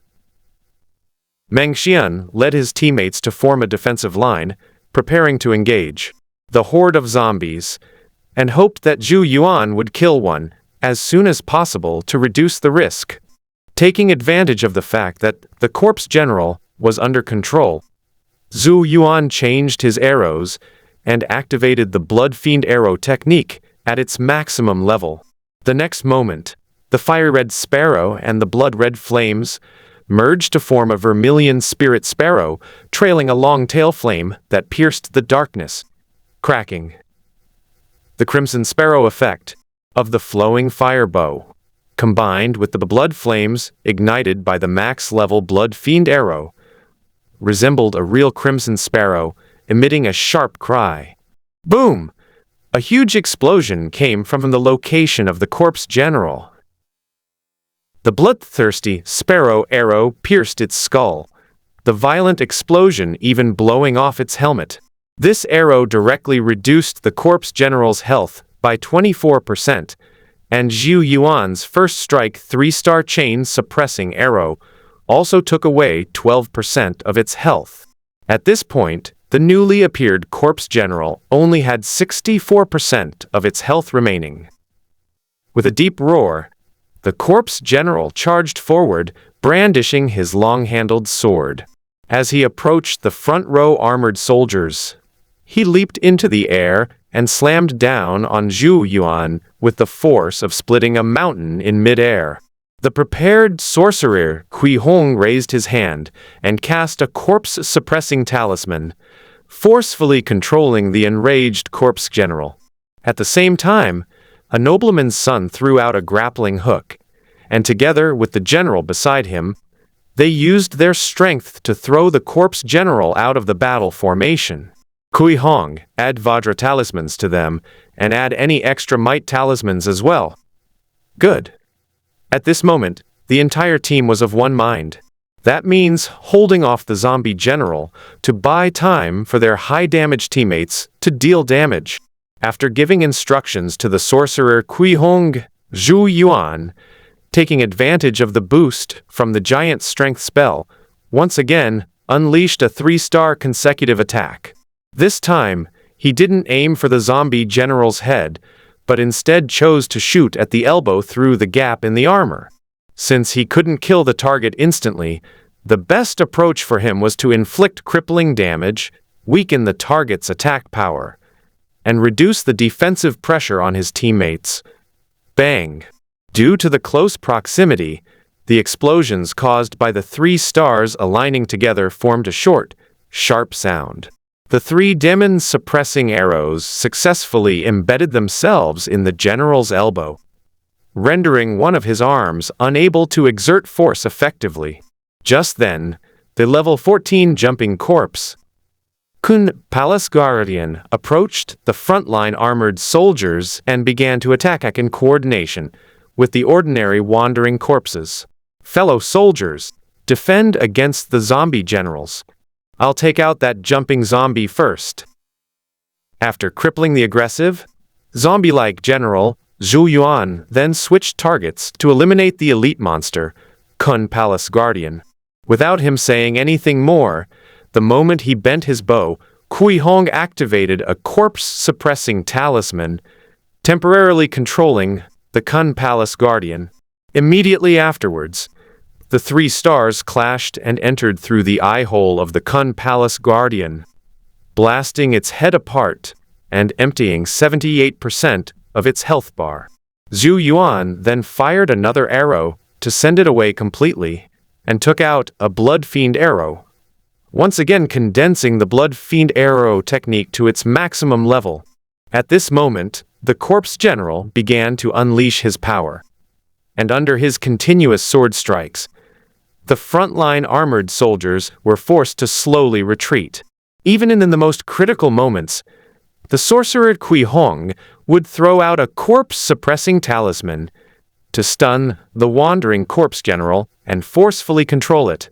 However, its powerful force still caused the arms of the frontline armored soldiers holding shields to ache and feel weak.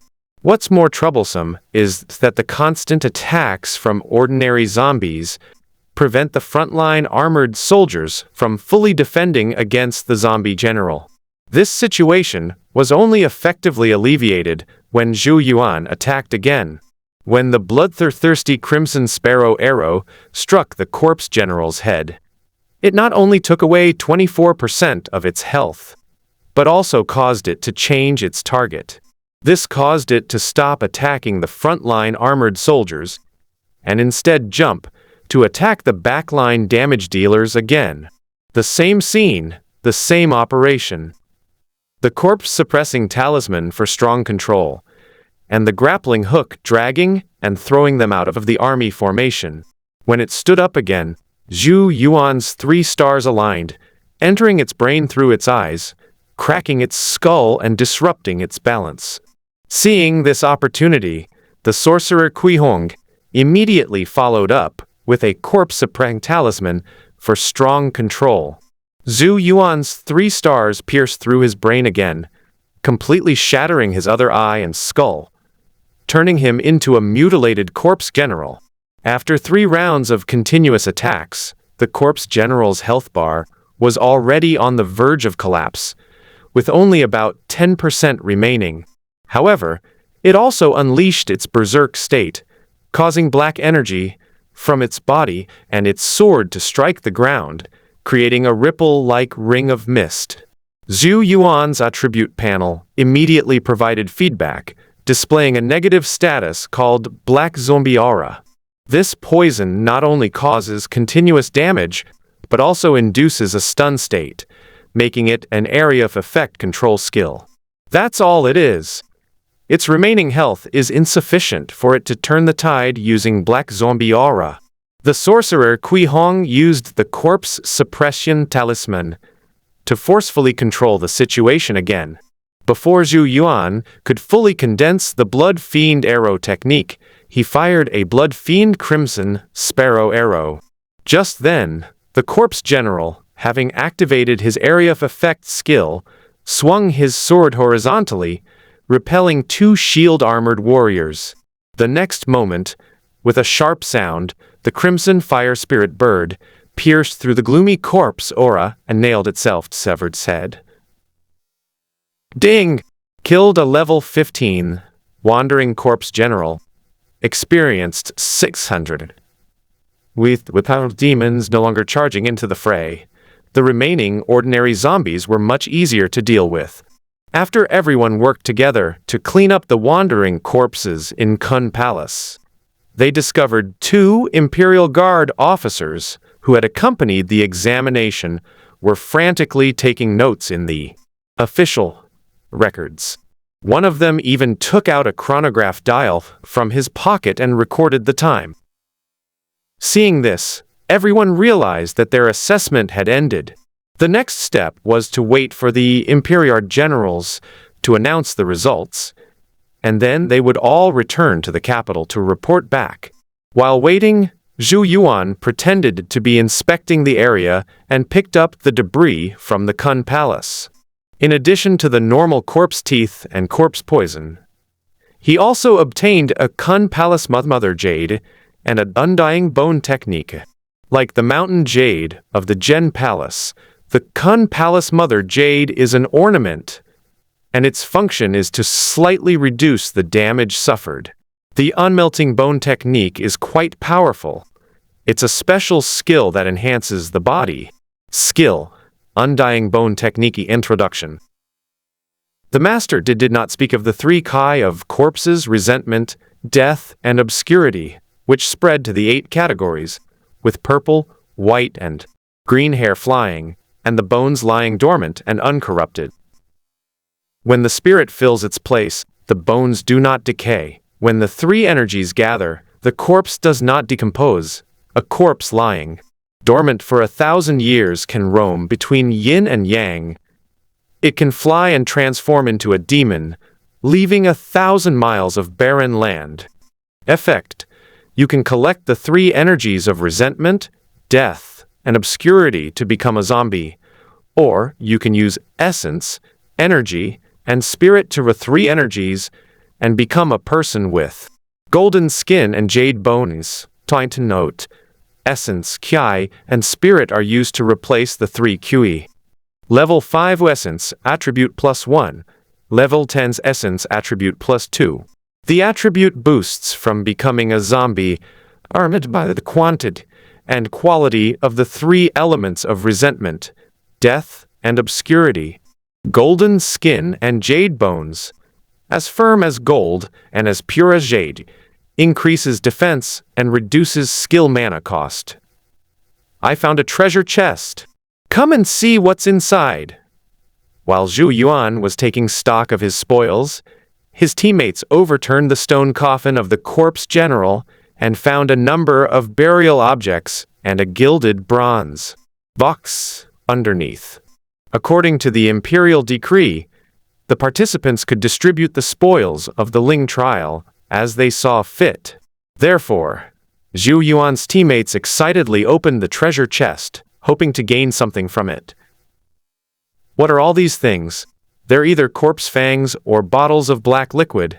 Luckily, I have a martial skill called dispersing Qi into a ring. Kui Hong, please make a few more copies. You should have left them for Zhou Yuan. He's taken quite a bit of damage from using the Blood Fiend arrow multiple times. While everyone was discussing whether the burial jewelry was auspicious or inauspicious, the two Imperial Guards generals took notes and called everyone forward to take a look. When it was Zhou Yuan's turn, the Imperial Guard general nodded slightly before opening the official record. Jing and Zhou Yuan, in succession, opened 3 stars in a row, destroyed the demon head, and then opened the Crimson Fire Blood Fiend arrow to kill the corpse general. Since joining the battle, he has demonstrated excellent teamwork and camaraderie. Deserving of the highest honor, the evaluation of Xingling Shangjia was the highest praise that the Imperial Guard generals could give. In this way, Zhou Yuan achieved the feat of being ranked among the top 3, becoming the most outstanding among all the participants. However, while some were happy, others were sad, and not all of his teammates got the results they wanted. They could only force a smile, console themselves, and pin their hopes on the final evaluation of the 3 rounds of testing. Gentlemen, the war has ended. You should return to the capital. Report back. Promise.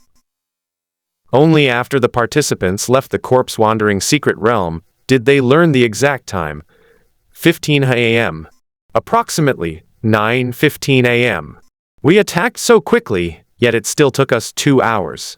No other squad could have been faster than us. Probably not. Apart from choosing the wrong channel and wasting some time, we didn't make any mistakes. No matter how excellent other teams are, they are not perfect or without flaws. While the squad members were still worried about their attack time, they overlooked a very important issue. That is, not all teams can successfully complete the dungeon raid. The real competitors are fewer than they imagined. Stop overthinking and let's set off as soon as possible. The galloping horses carried the participants on their way home, but their moods were not relaxed at all. Instead, they were as uneasy as the saddles of the horses. During the journey, Zhou Yuan took the opportunity to check the martial skill dispersing into a ring produced by the secret realm treasure chest. He discovered that this was a very peculiar martial art, the core of which was scattered yet orderly, instantly transforming one's own spiritual energy into a ring of energy for release. Its casting range is relatively large, belonging to area of effect damage skills. but its true effect relies not on the aura ring, but on the attributes of the aura. Therefore, the Wandering Corpse General can release Black Zombie Aura, and Zhou Yuan, under the stacked constellation state of the Flowing Fire Bow, can also release a Ring of Fire. However, the special martial art, dispersing into a ring, is clearly more suitable for releasing spiritual energy such as poison, ice, and lightning to induce poisoning, slowing, and paralysis. Overall, this is a good skill, very suitable for martial artists, to temporarily modify the combat environment. Zhou Yuan, you should have gotten the top rank, right? The sorcerer Kui Hong was in excellent condition. Even if he failed the spiritual test, he would still have many options if he was a talent capable of making talismans. Why do you say that? Because I, who was a support player throughout the entire process, still got the lower tier. It would be too harsh for you, the main attacking marksman, to only get the middle tier. Zhou Yuan just smiled and didn't give a direct answer. Kui Hong understood his meaning. He probably didn't want to upset his teammate, so he changed the subject and started talking about his hometown, Kizu.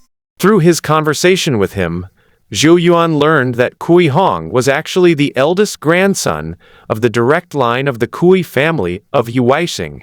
Even in an ordinary noble family, such a person wouldn't dare risk participating in the spiritual trial, let alone a prestigious and powerful clan like the Kui family of Yuaixing. Kui Hong made no attempt to hide his motives, stating frankly that he participated in the exam for personal reasons. My younger brother is obsessed with martial arts, but unfortunately, the family has exhausted its quota, so he has no chance to awaken his spiritual power. I thought that Xingling's martial arts training should be done sooner rather than later, so I might as well take action to buy him a few more years. So I asked the head of the family for a spot in the spiritual trial, hoping to break free from the family's reliance on me and let my brother participate in that spiritual feast. Brother Kui is kind and righteous. He will surely get what he wants. Zhou Yuan accepted Kui Hong's deliberate attempts to befriend him without question. With his achievements, he could either stay in Beijing for further training or be appointed to a local post. Making more connections with outstanding individuals from other states would also be beneficial for his future. Through their shared experiences and mutual goodwill, Zhou Yuan and Kui Hong gradually became quite familiar with each other.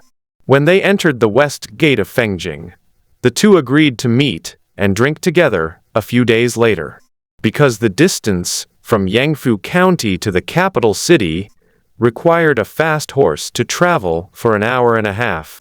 Therefore, when Zhou Yuan and his group returned to the martial arts palace, it was exactly 5:45 p.m., around 12:15 p.m. Led by the generals of the Imperial Guard, the group entered the palace to report to the Crown Prince of Wei, where they received praise and words of comfort from him. Gentlemen, you have arrived at just the right time. The palace eunuchs have just brought food and advised me to soothe my stomach.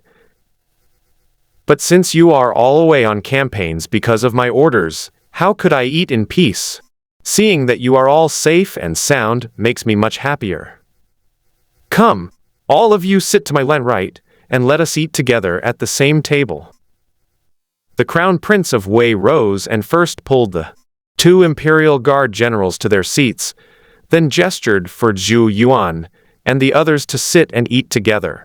The scene was quite thrilling, leaving everyone at a loss, as if they were all frozen in place, as if possessed by the aura of a black zombie. What are you standing there for? I am the commander-in-chief, and you are the vanguard and brave generals. Why do you have so many concerns? But I was worried that the chief sacrificer would punish me for my actions.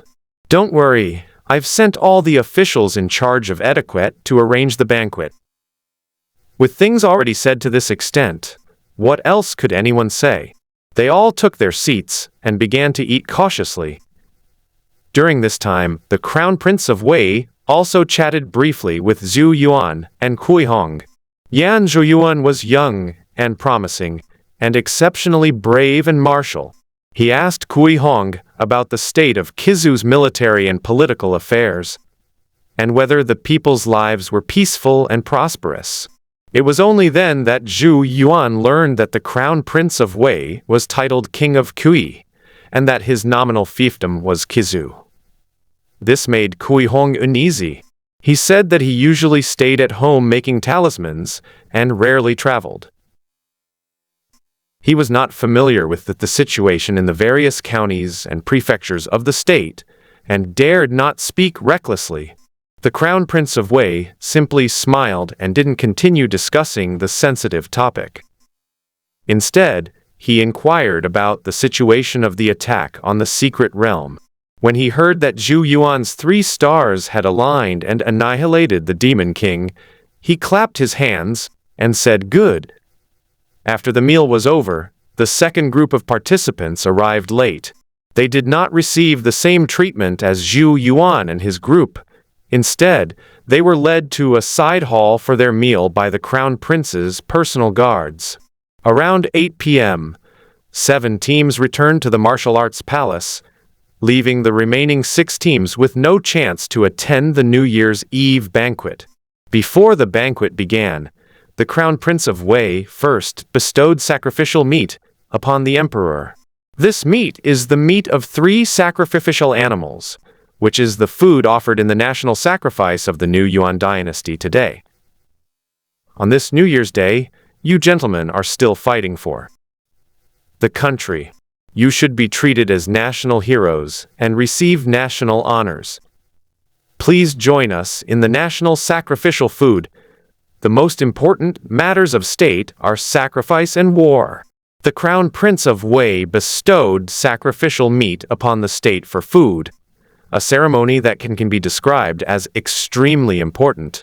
But to put it bluntly, sauce meat is just boiled meat in plain water, without any seasonings, salt, or sugar. Furthermore, the Great Wei valued fat, and the sacrificial meat bestowed upon the participants of the New Yuan examination consisted mostly of white meat chunks that were half fat and half lean. The taste was greasy and sticky, with a strong muttony smell.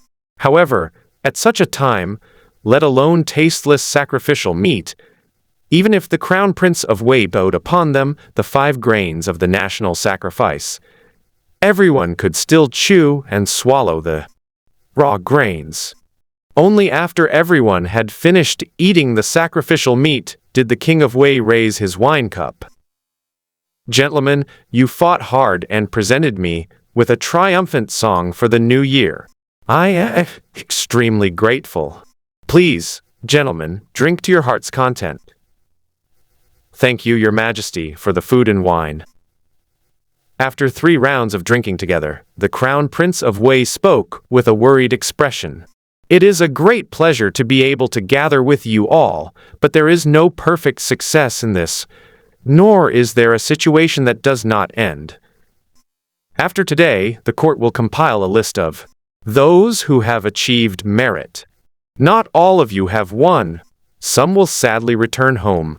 This is determined by both the timing of heaven and human effort. You must not be discouraged. Those who are restless and unwilling to return home can seek a position in the 8th military camp in the capital and try again in the imperial examinations.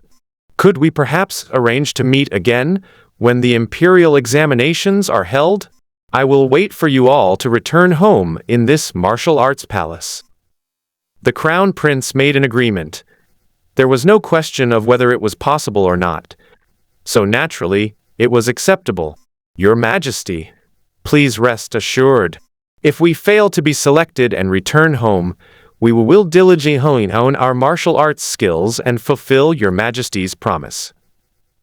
Upon hearing this, the Crown Prince of Wei was free from all his worries, and loudly called upon everyone to drink. For him, appeasing the losers was more important than praising the winners, because after today, the winners would enjoy all the honors.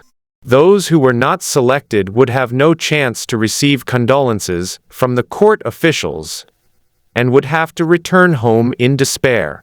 Furthermore, praising the winners at this time would only incite resentment, and it would be far more worthwhile to appease the losers and demonstrate the benevolence of the court.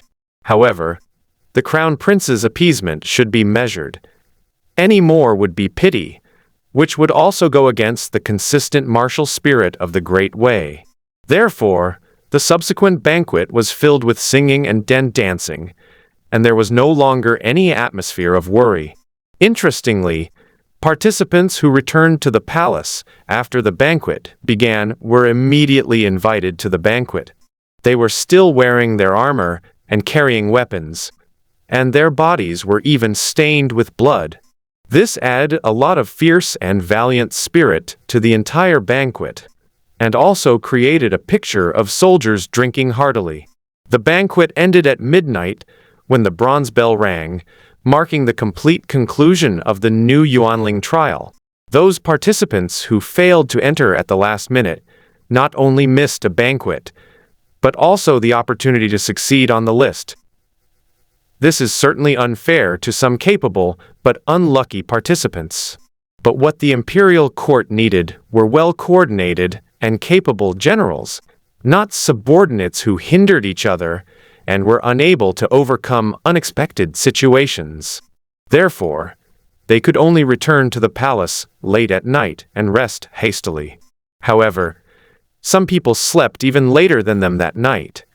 The Crown Prince of Wei, who was making the final judgment, along with the 9 ministers of the Imperial Guard and the generals of the 2 garrisons.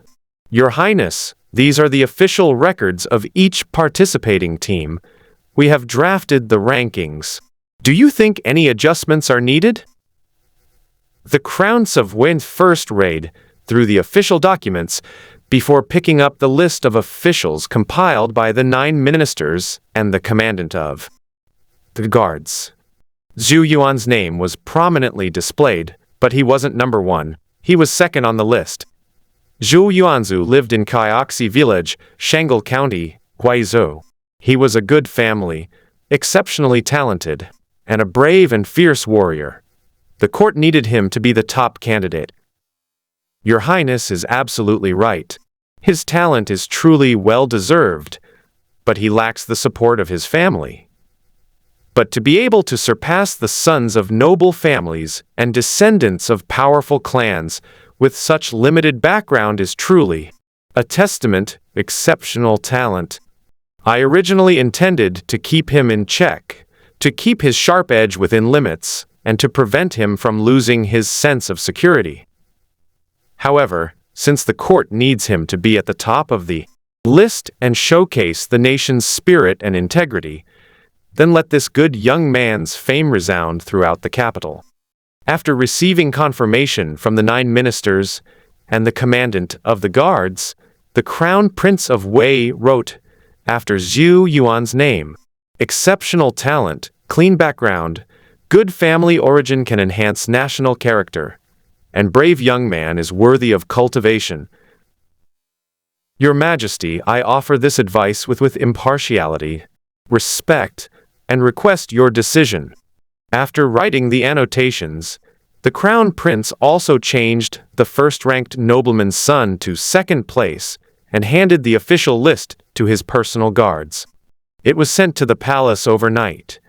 Father Emperor is probably still waiting for this list. Promise. The Crown Prince of Wei guessed correctly. When the official document list was sent to the palace, the Emperor of Wei, who was over 50 years old, had not yet rested. He looked at the list carefully for a moment, then circled Zhou Yuan's name with a red pen and drew a red line under the 18th name. Furthermore, it is noted that in the 14th year of the Hongyi reign of the Great Wei dynasty, 18 scholars were selected, with Zhou Yuan of Jing'an ranking first. 132 people participated in the selection, and more than 1 in 10 were chosen. The reward is already sufficient. With a stroke of the vermilion brush, the fate of the new Yuanling trial was sealed. The next day, just as dawn was breaking, a troop of imperial guards arrived outside the martial arts palace and posted a yellow silk scroll on the red list of candidates for the third round of examinations on the palace wall. The 18 names, along with their place of origin, are listed in order. The attendants and servants, who had been waiting for a long time, immediately crowded around and anxiously checked the situation. "Oh dear, my young master is not on the list. I think the master will be furious this time." "Gentlemen, something unusual has happened. The top candidate is actually a respectable young man with an official position. Where did this fierce warrior come from? Could he be a hero with extraordinary features, whose appearance reflects the stars?" The people of the capital, who get up early to go to work, also love to join in the fun. They all come forward to take a look, remember the names of the top 3, or the first 3, and then leave satisfied. In this way, servants relayed messages to their masters, shop assistants relayed messages to their managers, and residents relayed messages to their neighbors. Before long, Zhou Yuan's name became a hot topic in the capital. Unbeknownst to him, many Huihuizhou merchants even fabricated some fantastical stories about him in a seemingly plausible manner. The stories about him descending from the heavens, playing with a fierce tiger, acting as a chivalrous knight, and replacing a pillar with a beam were spread with great detail and conviction. It's no wonder that the people of Beijing gossip. These days, it's extremely rare to find a top scholar from a respectable family with similar backgrounds to theirs. This sense of familiarity led them to have many wonderful imaginations about the name Zhou Yuan. When Zhou Yuan woke up and washed up, he realized that he had become famous, and a big celebrity that everyone in the city could talk about. "The martial star has awakened. Come and see if I am a star in the sky." "Josima, I have heard that an immortal once taught you in a dream. Tell me quickly what the immortal looked like." "Zhou Yuan, I heard that when you were born, there was wind and rain and dragons and tigers were hidden around you. I advise you to turn yourself in to the court of justice as soon as possible." Seeing his colleagues making fun of him, Zhou Yuan quickly spoke up to stop them, fearing that if the rumors continued, he would be disgraced. "Brothers, stop right there! Where did you hear all this? I had no idea I had such abilities." "Of course I heard it from the people of the capital. You wouldn't believe it, they're practically calling you a god descended to earth." "Why is that?" "Naturally, it's because you came out on top of the list test takers. His Majesty's imperial edict has already been hung outside the palace walls. Why don't you hurry up and go and pay your respects to the top scorer, Zhou Yuan?" There was no way he could pay his respects. He feared that, as soon as he went out, his comrades would shout that man in the embroidered tiger robe was Zhou Yuan, and then he would be stuffed into a dumpling by the crowd. "I see. The new Yuanling trial is held every year. Some rumors will dissipate in a couple of days. That's not necessarily true. You are different from the previous top scorers. They came from far removed from the common people, but you come from a respectable family among the common people. The people of the capital praise you. It's not that they don't support you, but that are afraid of you. As long as they aren't afraid, they'll talk about you for a long time." My colleagues are right. The people of the capital are not afraid of Zhou Yuan. His initial identity, combined with his current achievements, seemed to transform into a ray of candlelight, illuminating a peculiar emotion that was difficult to define. Driven by this sentiment, the New Year celebrations this year are destined to last for several more days among the people. His name would gradually spread to various prefectures and counties as merchant caravan returned home. This is the result that the Emperor and Crown Prince of Great Wei wanted to see, and it is also a strong basis for them to demonstrate the spirit of Great Wei to neighboring countries. As for why we didn't do this before, the reason isn't complicated. The reason is that respectable young men who lack the ability are not worthy of the top spot. If it were forced upon them, it would inevitably cause dissatisfaction among many participants and would also undermine the national legal system. But Zhou Yuan is different. He is brave and skilled in battle and can defend his reputation with absolute strength. Zhou Yuan was unaware that his appearance would become a symbol of the Great Wei's civil and military achievements. At this moment, he was being forced by his colleagues to write invitations. Brothers, given our relationship, we should just go and celebrate. There's no need for any further formalities. Zhou Sima is mistaken. We also have our pride. As the saying goes, in literature, there is no first place. In martial arts, there is no second. If we were to attend your celebration banquet on our own, wouldn't that be admitting you are better than us? That won't do. You have to write us invitations before we'll go. Zhou Sima, I need your help with something. Could you please write an invitation for my child as well? Ah, how old is your son? He is the son of a comrade in arms. He can come along without an invitation. There are already 12. Isn't this all for the sake of making a name for ourselves? With you, the top scorer of the new year, personally inviting us to a banquet, it can also prove that my child is worthy of being cultivated. The noble son who said this was Zhou Yuan's former comrade in arms, the second son of General Anyuan and Marquise Yangling. Zhou Yuan still had to give him face, but once he did, he couldn't stop. In the end, all the local participants in the capital city got a martial arts chance certificate for their own sons and nephews. Thus, Zhou Yuan, the top scorer in the new imperial examination, gained a reputation for his discerning eye for talent, a title that children could boast about. But jokes aside, the private celebration will have to wait a few more days. The imperial court has summoned the 18 selected candidates, who will enter the palace together to meet the Emperor of Wei, the 3 dukes and 9 ministers, and many other important court officials. Upon their departure, they will not only formally join the Great Wei Court, but will also receive the rewards they deserve.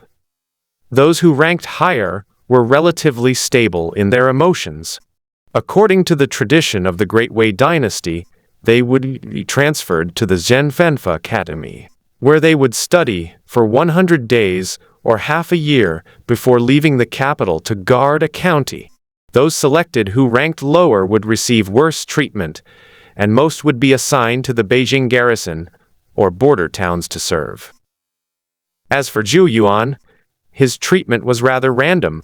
Based on past experience, he would have been transferred to the Imperial Guard for training, and then either taken up a local post or remained as a general in the Imperial Guard. However, his background became a label for the Great Wei Court to export its national image and spirit, which would inevitably lead to improved treatment and demonstrate the benevolence of the court. I really don't know where we'll end up. I hope we'll go somewhere richer. That is not right.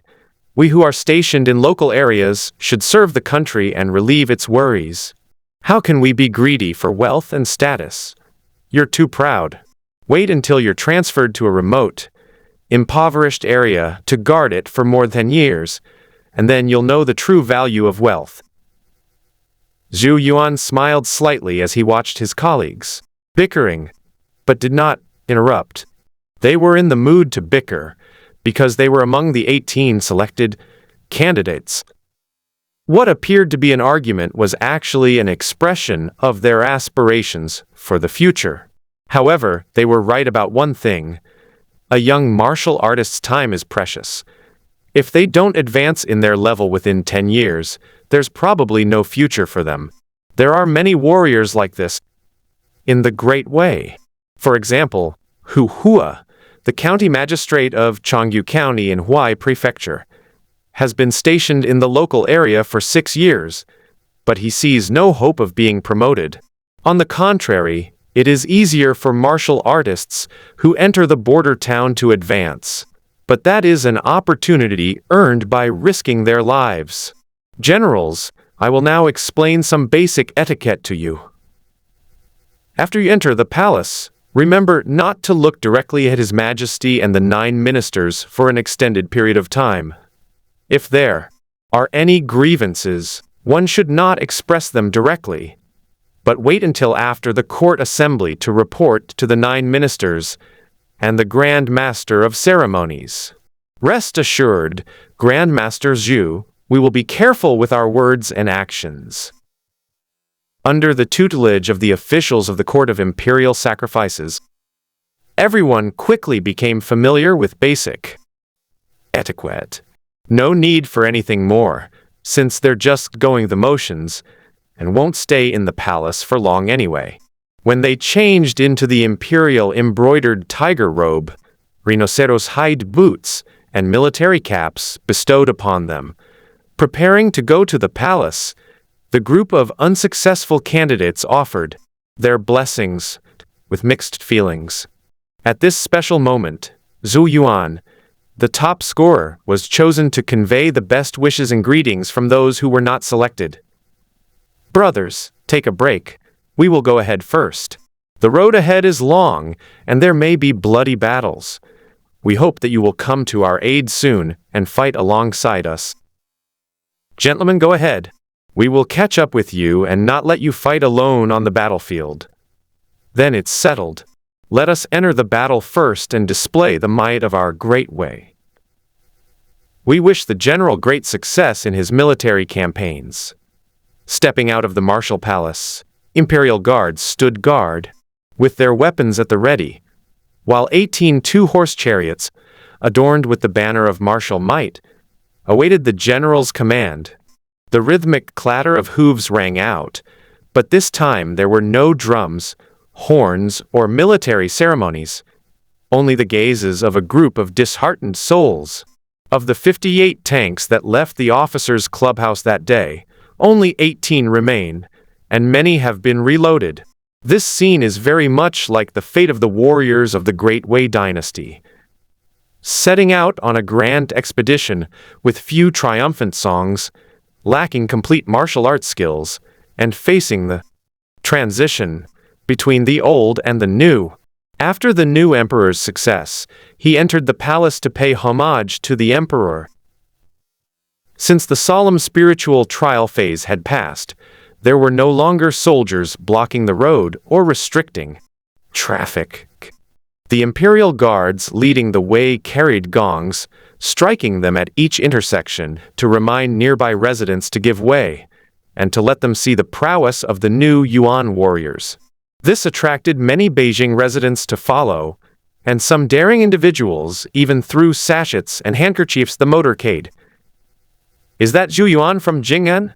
He's so young. What a fine young man! It's wonderful that Zhou Yuan from Jing'an has become the top scholar. With the martial virtue of our Great Way flowing smoothly, even ordinary people can reach the top. Even ordinary people can produce heroes. Is it because the noble families of Wei have declined, or because the country's military strength has increased so much that ordinary people can also share in the wealth of the noble families of Lingwu? Among the onlookers in the capital were many spies from neighboring countries. Their perspective on the issue differs from that of ordinary people. While ordinary people see public service within the military, the spies see the rise of the Great Wei's national strength. Let's see. The Wei Kingdom is internally stable, martial to the core, and has always been eager for war. If its national strength continues to rise, then we should temporarily avoid confrontation and establish diplomatic relations through appeasement. The news of ordinary people achieving top honors in the examinations must not be sent back to a great Chu, Otherwise, local powerful families will harbor delusions. Zhou Yuan was unaware. Seemingly joyous journey to the palace was also fraught with covert power struggles between various nations. When they arrived at Jianzhang Gate, on the south side of the palace, the people who followed them were stopped by the imperial guards on duty.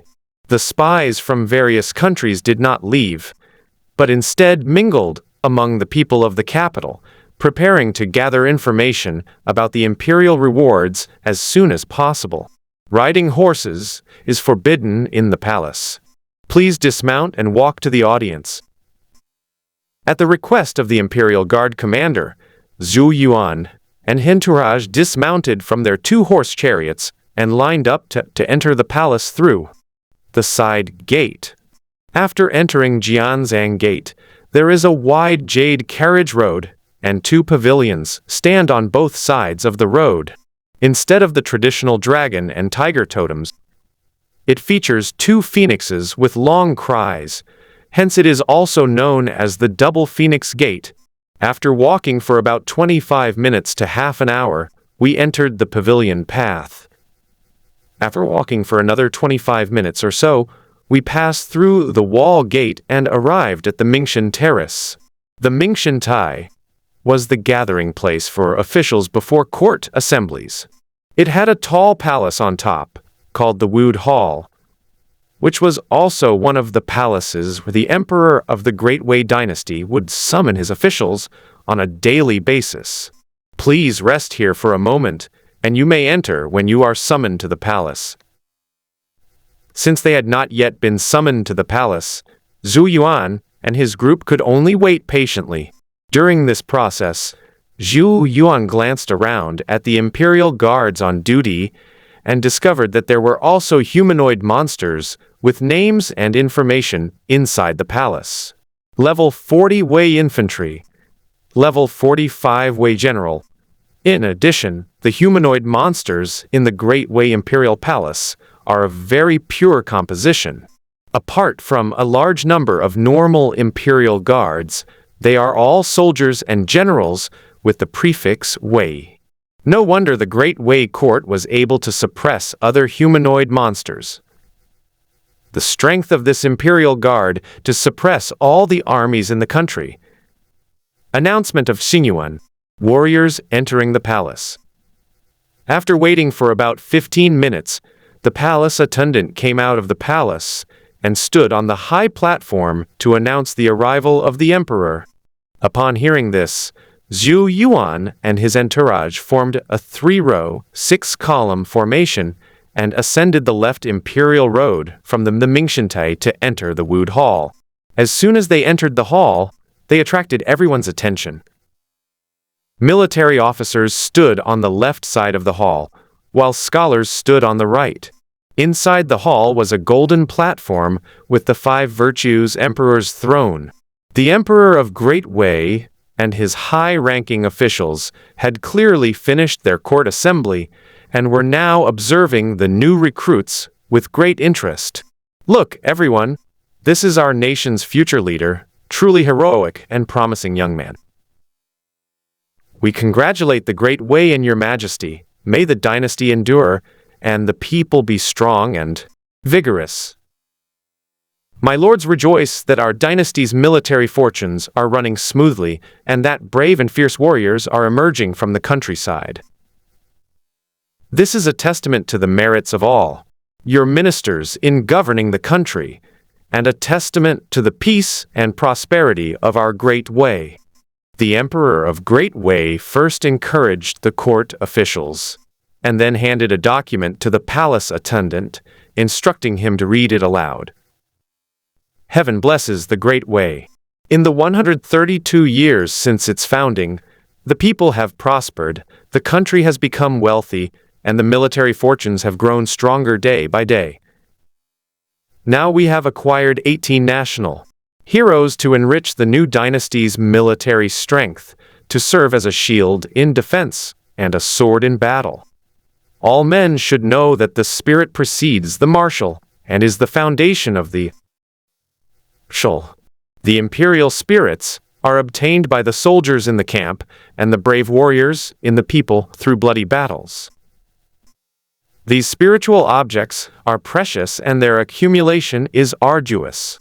Since you enjoy the support of the nation's people, you should be selfless in defending the country and protecting our people.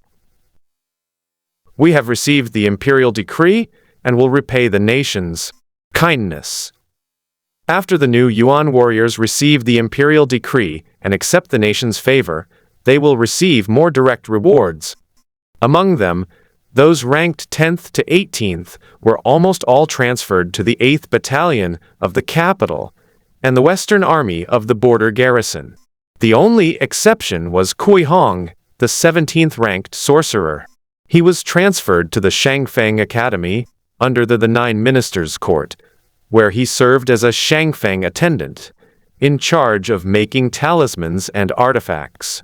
Those ranked 3rd to 9th were transferred to the town's legal academy to study government policies, and were to be stationed in their respective areas on a chosen date. Zhou Yuan and Du Yi, the son of the second-ranked nobleman, were granted the privileges of serving in the Imperial Guard and teaching in the Imperial Household Department, and were both appointed as Commandant of the Imperial Guard. From then on, all 18 of them received a stipend and had the right to submit petitions to the Imperial Court. After Xian left, Zhou Yuan looked up and glanced at the important officials in the court. Many of them are humanoid monsters with names. But the vast majority of high-ranking officials in the court are normal people. Although the Emperor of Great Wei appeared old, he was still majestic and powerful, and since he had no identity information, he was just a normal person. These lads dared to stare at me before they left. That was rather rude. I'll make sure to punish them with a few more cups of wine during the Lantern Festival. Haha. Your Majesty, rest assured, we will make sure they go home completely drunk. After all, we're citizens of the Great Wei, born to be blessed by the Emperor and hearing the name of the Great Wei all the time. How could we not be curious about His Majesty's appearance? Perhaps due to its martial spirit, the Wei court was not as serious as one might imagine. As soon as Zhou Yuan and his entourage left the Wood Hall, they became the topic of conversation among the Emperor and his high-ranking officials to liven up the atmosphere. Of course, this was a joke limited to the Emperor and the highest-ranking officials, while other officials could only laugh along and could not participate. Generals, please follow me. As soon as Zhou Yuan and his entourage stepped off the Imperial Road, the officials from the Court of Imperial Sacrifices, who had been waiting for a long time at the Mingshan Terrace, came to greet them. They came to explain the meaning of each position, where to go on duty, and who the new commander was. Through their explanation, Zhou Yuan realized that he had two more commanding officers. One was a Grand Master of the palace, and the other was a colonel of the Imperial Guards. The Grand Master of the palace was a subordinate of the Grand Master of Ceremonies, one of the 9 ministers. Zhou Yuan's position as a military advisor meant that he would follow the Grand Master of the palace and listen to military discussions of the Great Wei. However, he has no right to offer advice, nor does he need to serve tea or water. His main purpose is to broaden his horizons and make up for his lack of innate perspective. The Imperial Guard Archer Commandant was an archer general in the Imperial Guard, one of the 4 Imperial Guards in the capital. The privilege Zhou Yuan received from the Imperial Guard was to learn martial arts within the Imperial Guard, and incidentally, to gain the prestige of being part of the Emperor's personal army, thus enhancing his social standing and facilitating future promotions. It can be said that as soon as he entered the Imperial Guard, his disadvantages due to his family background disappeared. When others mention him again, their first impression will be that of an Imperial Guard, not a country boy. This change in status enables him to do many things that he couldn't do before, and also gains him more goodwill and support. Commander Zhou, please keep the Imperial Guard seal and the attendants' documents safe. Only with these two credentials can you enter and leave the Imperial Guard camp and the Guanglu Pavilion. Thank you for your guidance, Clerk of the Court of Imperial Sacrifices. Otherwise, I would not know where to take up my post. Commander Zhou, you're too kind. These positions are all supplementary and do not have any real authority.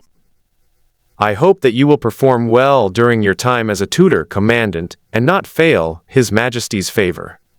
After bidding farewell to the officials of the Court of Imperial Sacrifices, Zhou Yuan and his colleagues left the palace. Their positions are not urgent. They have a vacation to rest and recuperate before officially taking up their posts after the Lantern Festival on the 15th day of the first lunar month. Since the governors of various prefectures would also come to the capital to pay homage during the Lantern Festival, Zhou Yuan decided to hold his private celebration banquet on the 13th day of the first lunar month. Then he sent letters to Kai Cheng, the governor of Huai Prefecture, the military commander of Jing'an, and Cheng Fei, the magistrate of Shangle County. The content is largely the same, all describing the experiences since arriving in Beijing and spreading good news. The only mention of Zhao Ergu Fryoxi was in a letter to Cheng Fei, the county magistrate of Shangle, asking him to help him out. He then bought some gifts and went to visit the Jiang family in Changyi Ward of the East City, which was the home of Jiang Ren, the commandant of Jing'an, in the capital. When Zhou Yuan arrived at the Jiang residence to deliver his visiting card, he learned that the Jing'an commandant had already sent a letter home. Therefore, everyone in the Jiang family had already made ample preparations and were just waiting for him to come and visit. However, due to the strict control by the officers of the Beijing garrison, he was never able to go. When the news of his becoming the top scholar in the spiritual examination spread throughout the capital, the Jiang family quickly changed the scale of their reception. "Young master, please take a seat. If you don't come soon, I won't know how to explain it to my eldest son. If he finds out I didn't entertain you, he'll definitely complain that I didn't take care of his comrades. Uncle, you misunderstand. I was so busy with the exam that I didn't dare to get distracted, which is why I missed my trip. Having just left the palace today and found some free time, I prepared some gifts and hurried over. You child, you are too formal. Since you are a good friend of Dalang, just treat this place as your own home. There is no need to bring any gifts. Wait a moment, I'll go find you some nice things. You'll definitely return home with a full load." Jiang Ren's father was also a military officer, but he was injured and only had one left arm left, so he retired to his home. After he left, Jiang Ren's wife allowed the boy beside her to pay his respects. "Uncle's martial arts champion title is really famous. I wonder if you could write one for my child as well." "Of course. May I ask your son's name?"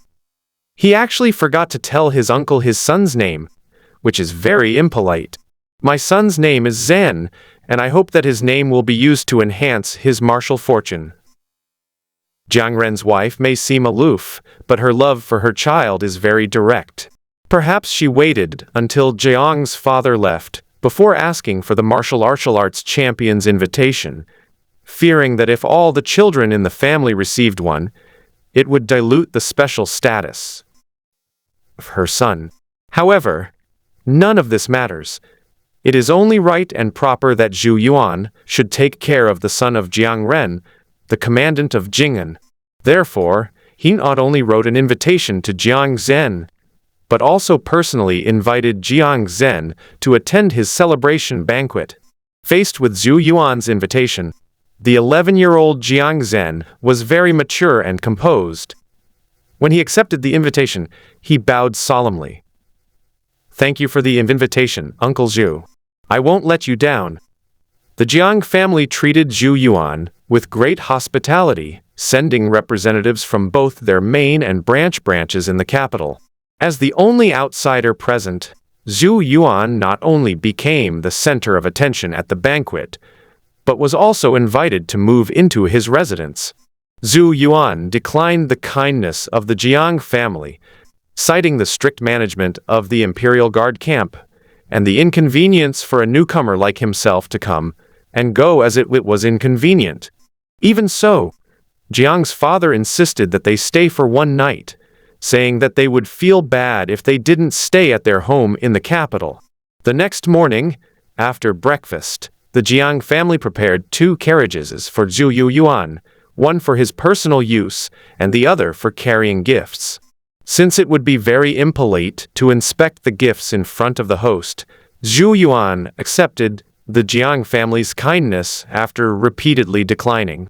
"Nephew, don't worry, leave the banquet for the top scholar on the 13th of the first month to my second and third sons. With me overseeing things, they'll definitely make it both impressive and for you." "Uncle, there's no need for such trouble. I'll just find a restaurant to arrange it. There's no need for my 2 brothers to go through all this trouble." "Nephew, please don't stand on ceremony with my family. How much money did you bring to the capital? Your salary from the court hasn't been paid yet, has it? Since that's the case, I'll leave it to my family to handle. Otherwise, you'll have to borrow money from all over to prepare for the celebration banquet. Wouldn't that make you a laughingstock among outsiders?" "Uncle has thought things through very well. Then I will trouble you and my 2 elder brothers." Lu, the military advisor of the Imperial Guard in the capital, is right. Only after the spiritual test can the true feelings be revealed. Zhou Yuan's visit to the Jiang residence was fruitful, but the only troublesome matter was taken care of by Jiang Ren's 2 younger brothers. With the help of the Jiang family members who are familiar with the capital, his celebration banquet will surely be more exquisite. When Zhou Yuan returned to the general's hall, he learned exactly what gift the Jiang family had given in return. Among them were a package of 100 taels of pure gold with a paper seal, inscribed with the words, "A New Year's gift for the younger generation." 2 sets of martial arts robes for each of the 4 seasons, 2 pairs of leather boots, and a red paper inscription that read, "Comfortable family robes, a little something to aid in martial arts." The books were given in a small box, covering military knowledge such as basic arithmetic, leadership tips, and battle records. In addition, they also provided 2 brocade quilts, which, although not extravagant, were the basic necessities for the younger generation of the family to live in when they left the mansion. In addition, there were truly fine items placed in the book box, stored separately in a sandalwood case. Shilei exorcism, ritual, the 5 thunders of the righteous law. Heaven, earth, water, God and earth. Heavenly thunder establishes the sun and moon. Earthly thunder governs yin and yang. Water thunder relieves drought and flood. Godly thunder acts on behalf of heaven, and earthly thunder protects, safeguards one region. Bi Shilei, also known as Shiling Lei, is formed by the spirits of loyal and patriotic individuals, as well as brave and fierce heroes. It can capture mirages, summon wind and rain, and is prone to destruction. Its nature is unpredictable. Proper worship brings peace and protection to the region, while improper worship brings wind, rain, and thunder disasters. The Shilei exorcising evil technique is a very obscure and advanced technique. What the Jiang family gave them was not the original, but a handwritten copy. Therefore, Zhou Yuan cannot see the effects of its use for the time being, nor can he quickly level up through the attribute panel. But this is already very good. Martial arts originally combined form and spirit, and are a relatively precious inheritance. The original production of advanced skills like Shilei exorcising evil technique is bound to be limited, so obtaining a handwritten copy of this week's version is already quite satisfactory. The martial arts used by the Jingen captain are also of the lightning attribute, most likely the Shilei exercising evil technique. It's unclear whether gifting him the core martial arts technique was his idea, his father's. Regardless, I'm indebted to this person. Once I obtain a high-level martial arts technique with a clear provenance, I'll find a way to repay it. After Zhou Yuan became the top scorer in the ranking, his fame grew. As soon as the guards in the guild hall saw him return, they immediately helped him carry the gifts. Before leaving, they even asked Zhou Yuan for a few martial arts coins, saying they would use them to press down the bed for their children. Zhou Yuan only had some free time after they left, so he used the experience points he had accumulated to level up the Undying Bone technique to the maximum level, and also activated the special skill dispersing Kui into a ring. In this way, he gained 1 point of spirit attribute from the level 5 amplification of the Undying Bone technique, 2 points of spirit attribute from the level 10 amplification, and the passive skill, Golden Skin, and Jade Bones. The 3 basic attributes of essence, energy, and spirit have also changed to essence, 7, energy, 4, and spirit, 3. After he finished his work, and was preparing to quietly study the Shilei exercising evil method, so that he could become a thunder and fire archer as soon as possible, his colleagues, who had heard the news, dragged him apply the redmouth plaster. Tai Chi Ku is a traditional festival on the 3rd day of the 1st lunar month in the Great Wei Dynasty. It means to refrain from speaking and to worship heaven and earth with white wine and tea. The term red mouth generally refers to a red paper strip, about 7 or 8 inches long and 1 inch wide, with auspicious words written on it, which is pasted on the top of the front and back doors.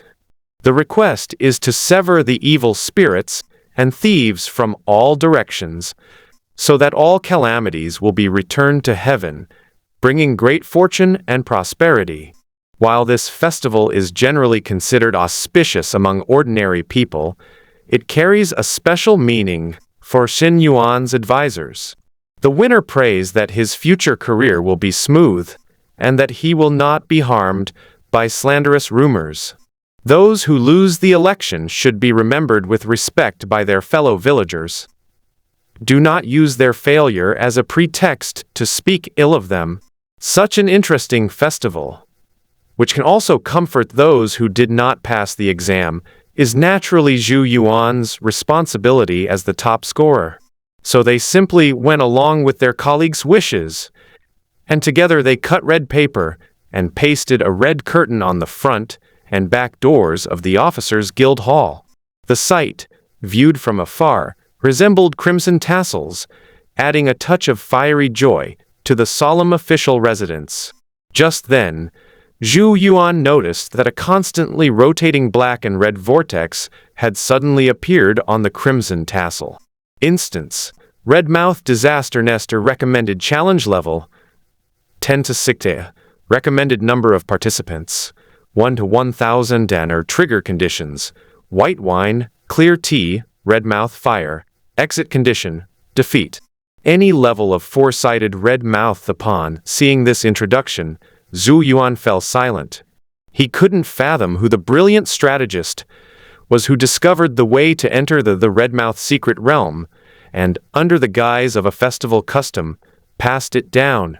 Perhaps distant and close relatives saw that after their family put up the Redmouth decorations, their lives became better and better, so they followed suit. Over time, this practice gradually became a local custom. The imperial court probably knows the internal cause, but it doesn't disclose it to the outside world for fear that the people will recklessly gamble, resulting in heavy casualties and raising a few powerful, uncontrollable demons. Although both the Red-Mouth Disaster Nest and the Moon Palace instance are similar to festival events, they do not have restrictions such as not being able to pass through or re-enter.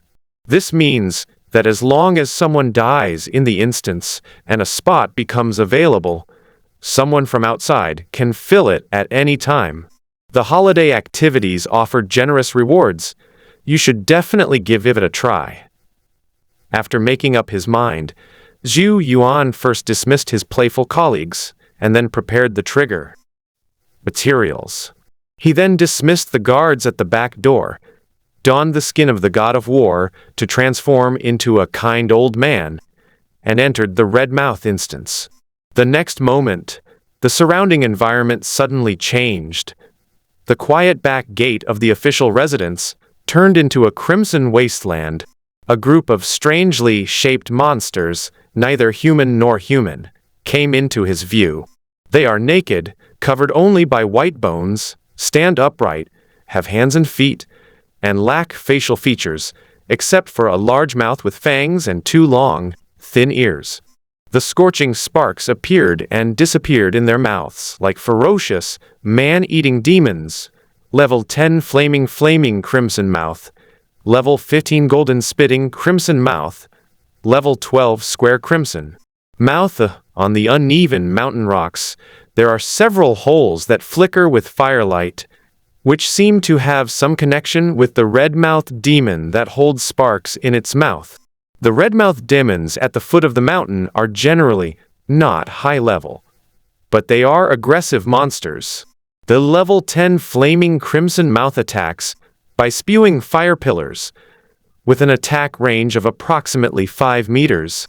Level 15 golden spitting crimson mouth, although it also spews fire pillars, the fire pillars in its mouth are not simply flames. It is a combination of molten iron and flames, which is why it can be sprayed more than 10 meters away. The most interesting are the level 12 square red mouths, which do not have humanoid shapes, but are square holes cracked in the rocks. Its attack methods are also more fixed, occasionally spewing out a large cloud of smoke and dust with flashing flames, affecting the surrounding environment. As soon as Zhou Yuan appeared, the few red-mouthed demons closest to him opened their mouths and spewed out pillars of fire. Seeing this, he quickly used his leap technique to move and dodge, then swiftly drew his bow and nocked an arrow, using fire to fight fire, and shot the red-mouthed monster's large mouth with an arrow that had been an enhanced sparrow effect. To his surprise, this method triggered a chain reaction. The bursting crimson sparrow fire triggered a secondary explosion, causing the fire in the crimson mouth monster's mouth to explode out of control, directly detonating its incomplete head. Ding! Killed 3 level 10 flaming redmouths. Experience place 6 centavers, achieving a counter of thing. But the explosion also attracted more attacks from the redmouth monsters. If given some time, they could form a dense crossfire, and even Zhou Yuan would be unable to deal with it effectively, and would only be able to dodge and hide. I lack a few meat shields to hold the front line. I wonder if these crimson fire monsters can become my followers. Having made up his mind, he did not hesitate. He took out the peach and bamboo scroll from his inventory, infused it with spiritual energy, and tossed it forward.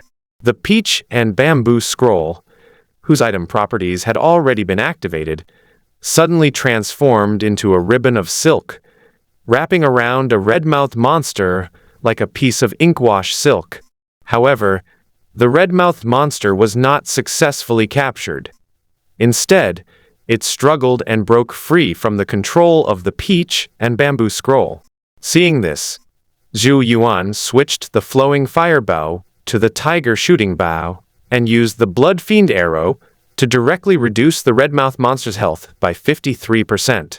Then he threw out the peach bamboo scroll again to capture the follower. The capture operation went smoothly. After struggling for a few moments, the weakened red-mouthed monster was captured by the peach and bamboo scroll, and became Yuan's follower. However, its loyalty is only 35%, meaning it's the kind of follower that will defect after only a few minutes of battle.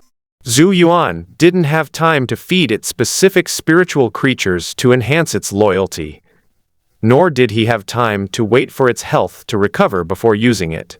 Therefore, the red-mouthed monster, who had just become a follower, began working without stopping for a moment. With this meat shield in front to draw fire, plus his ability to use mind control to temporarily turn the red-mouthed monster against him, so a siege gradually turned into a civil war. Taking advantage of this opportunity, Zhou Yuan captured 4 more red-mouthed monsters, making up a frontline squad. Because these red-mouthed monsters have extremely low loyalty, they will suddenly defect after only a few minutes of fighting. Zhou Yuan needs to capture a new red-mouthed monster every few minutes to serve as a follower.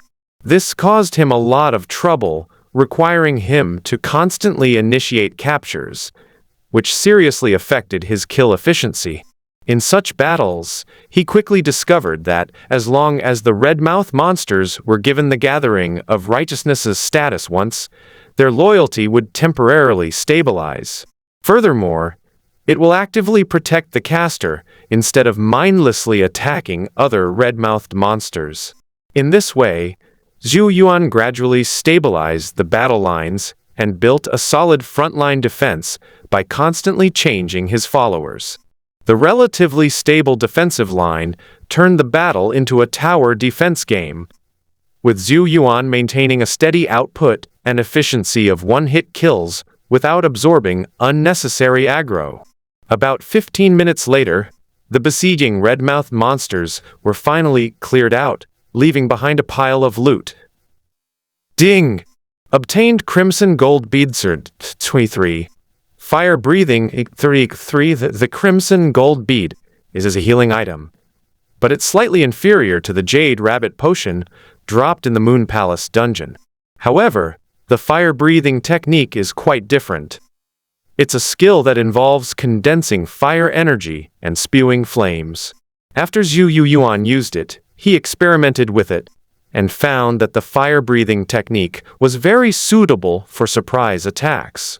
If this technique is used the instant an enemy gets close, it will unleash a pillar of fire that is difficult to dodge. The fact that he had such a harvest from fighting only the lowest level monsters at the foot of the mountain made him even more interested in the monsters on the mountain. Since killing any level of four-sided red mouth is the condition for escaping, he first reduced the 5 four-sided red mouths around him to 20% health. Then he put the 5 followers into the peach and bamboo scroll and started walking up the mountain. As you go further up, the monsters are indeed much higher level. The level 10 flaming red mouth has disappeared, and most of them are now occupied by level 15 gold spitting red mouth, including 3 level 20 evil red mouth. This time, it will be much more difficult for Zhou Yuan to clear out the red mouth monsters. He tried to capture level 15 red mouth monsters and found that he needed to reduce their health to below 30% before he had a chance to capture them. However, as long as he uses the mind control technique on a gold-spitting crimson-mouthed monster with less than 30% health to put it into a confused state, he can still maintain a very high capture rate. However, the level 20 Evil Fiend Red Mouth is not easy to deal with. Its ability is not to breathe fire or spit gold, but to spew out a highly corrosive red and black evil energy. The red-mouthed monster struck by this red and black malevolent energy will have its bones and armor shattered, its flesh and blood melt away, and its health bar will be instantly reduced to 0 with a bite. Zhou Yuan switched to a level 15 red-mouth monster to take its place, but the situation didn't improve much. Its remaining 30% health was also wiped out by a mouthful of red and black evil energy. Therefore, he can only focus on attacking the evil spirit Shiku, hoping to capture it as a follower and increase the defense of the front row. However, his mind-controlling technique has no effect on the evil spirit Shiku. It can only cause a brief moment of paralysis. Therefore, even if he used the bloodthirsty Crimson Sparrow arrow to reduce its health to below 10%, he still could not capture it. This is a problem. If the frontline defenses can't be updated, the subsequent advance will be impossible. Although he encountered some trouble with the dungeon strategy, Zhou Yuan still managed to kill 3 level 20 Evil Fiend Red Mouth using Blood Fiend Red's Sparrow Arrow. After he finished clearing out the other level 15 gold-spitting Crimson Mouths, he discovered that the level 20 Evil Fiend Crimson Mouth had dropped a special material. Materials: Red Mouth. A description: red-mouthed, small evil spirit. If someone offends it, there will often be disputes and lawsuits. It is formed by the convergence of malevolent energy, and its color is blackish red. It is also known as a demon or evil spirit, producing the red-mouth evil, which can dissolve flesh and bone. It belongs to the realm of death and gloom. After purification, it can be incorporated into seal script to create talismans for suppressing evil. Effect: after use, it continuously reduces health and mana, and lowers the maximum health and mana. It can be used to enchant weapons with the Kai absorption attribute, dealing secondary damage to the target. Note: this can be used to cultivate evil spirit entities, as well as to fuse poisons, refine corpses, infuse elixirs, and create talismans. The effects of the Crimson Mouth Demon are extremely powerful. If a normal martial artist were to take a dose, they would probably be severely injured, if not killed. However, Zhou Yuan values the cultivation and corpse training functions more, because he discovered that these two functions might be able to be combined. Corpse refining: if I find another source of resentment, and use the Undying Bone technique to refine the red-mouth monster into a zombie, what level of follower would I get? Zhou Yuan's Undying Bone technique is not a simple skill icon, but a set of logically consistent techniques. Although he used the original method of preventing bones from disintegrating, he had already thoroughly mastered the related knowledge of corpse cultivation. Therefore, as long as he gathers all the necessary materials, he can refine corpses on his own. As for how to control the corpse refining process, it's not difficult. Just pay attention to the process, and first refine a low-level corpse follower. Then, based on this, you continuously feed it resentment, death, and misfortune, or various kinds of evil spirits and malevolent forces. This move not only increases the strength of the corpse refiner, but also its loyalty. Once its loyalty reaches 90%, adjust the feeding schedule to maintain its high loyalty in the long term. Zhou Yuan already had quite a few usable materials for refining corpses. The Yin liquid and nether blood dew produced in the Yin ghost realm, the corpse fangs and corpse poison produced in the wandering corpse realm, plus the Crimson Mouth evil, which belongs to the aura of and gloom. Now, he only needs to find a few resentful spirits and collect a few more red mouth spirits to cultivate powerful corpse training followers. Therefore, even though his path up the mountain was blocked, he did not immediately leave the red mouth instance, but instead chose to move to the left and continue to fight the red mouth monsters at the foot of the mountain.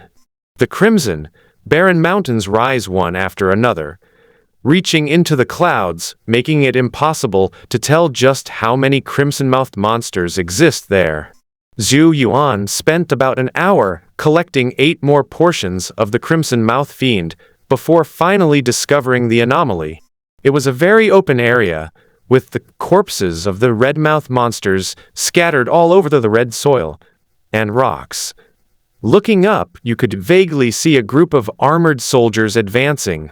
Unsurprisingly, this means we've encountered a powerful force, most likely the Imperial Guard of some country. As Zhou Yuan looked up, the martial arts generals on the mountain also glanced down. "General Jing, have you made any discoveries?" It's nothing, just an old man with good luck. It's a good thing he joined our expedition, otherwise he would have been devoured alive by these demons long ago. We must send our officers down the mountain to clear it out. Ignore him. We can kill him if he dares to come up the mountain. If he only wants to get a few flame stones, why not spare his life? Zhou Yuan understood that if he could see the other person would most likely see him as well. Therefore, without any hesitation, they turned back to the area where they had first entered. After waiting for a while and finding no people or monsters with health bars above their heads tracking him, he continued to advance to the right. This time, after about half an hour of progress, the same anomaly occurred. However, the opposing force was not composed of powerful Imperial Guard warriors. Judging from their age distribution, they seemed more like a team from a certain family. The team was very rational. After clearing out the nearby red-mouthed monsters, they did not choose to climb the mountain, but instead split into two groups to collect the harvest. A group used specially made cone-shaped daggers to pierce the chest of the red-mouthed monster and collect its blood.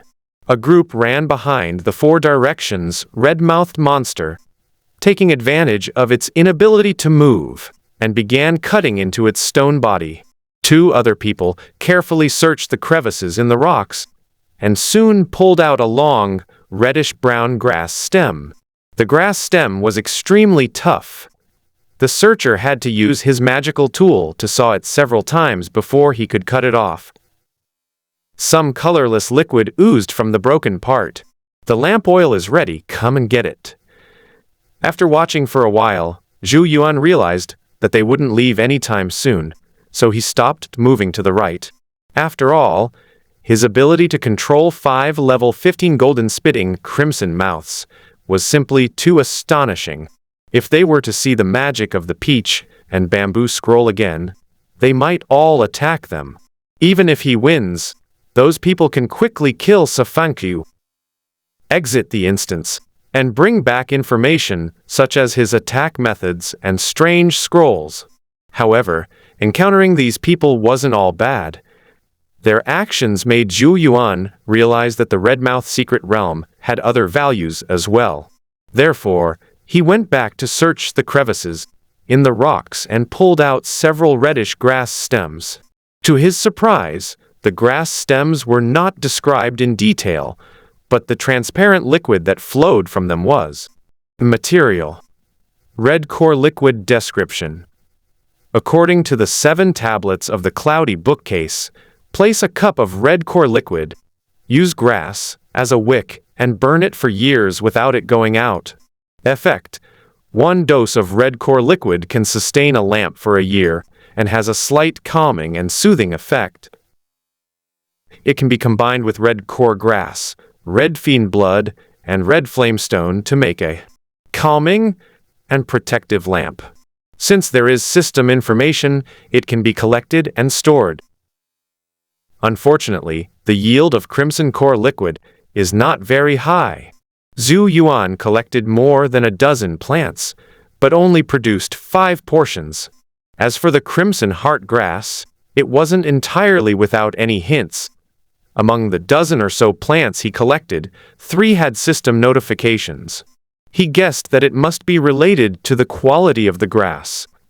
Only high-quality red heart grass could be considered a qualified material. Then, imitating the gathering team, he took several scorching hot stones from Sifankun Chikus. Unsurprisingly, these stones also lack any systematic description. Crimson blood is relatively easy to collect. The blood flowing from a level 20 Crimson Mouth Evil Fiend can be recognized by the attribute panel. Collecting various supplies took a considerable amount of time. and before they knew it, darkness had fallen in the Redmouth secret realm. Just then, several level 25 lantern Redmouth suddenly spawned in the area that Zhou Yuan had cleared. One of them even spawned near him, forcing him to immediately summon 5 Redmouth monsters for defense. The light was deep red, with black mist attached to it. The light shone on him, instantly giving him a layer of Crimson Fiend entering the body's state.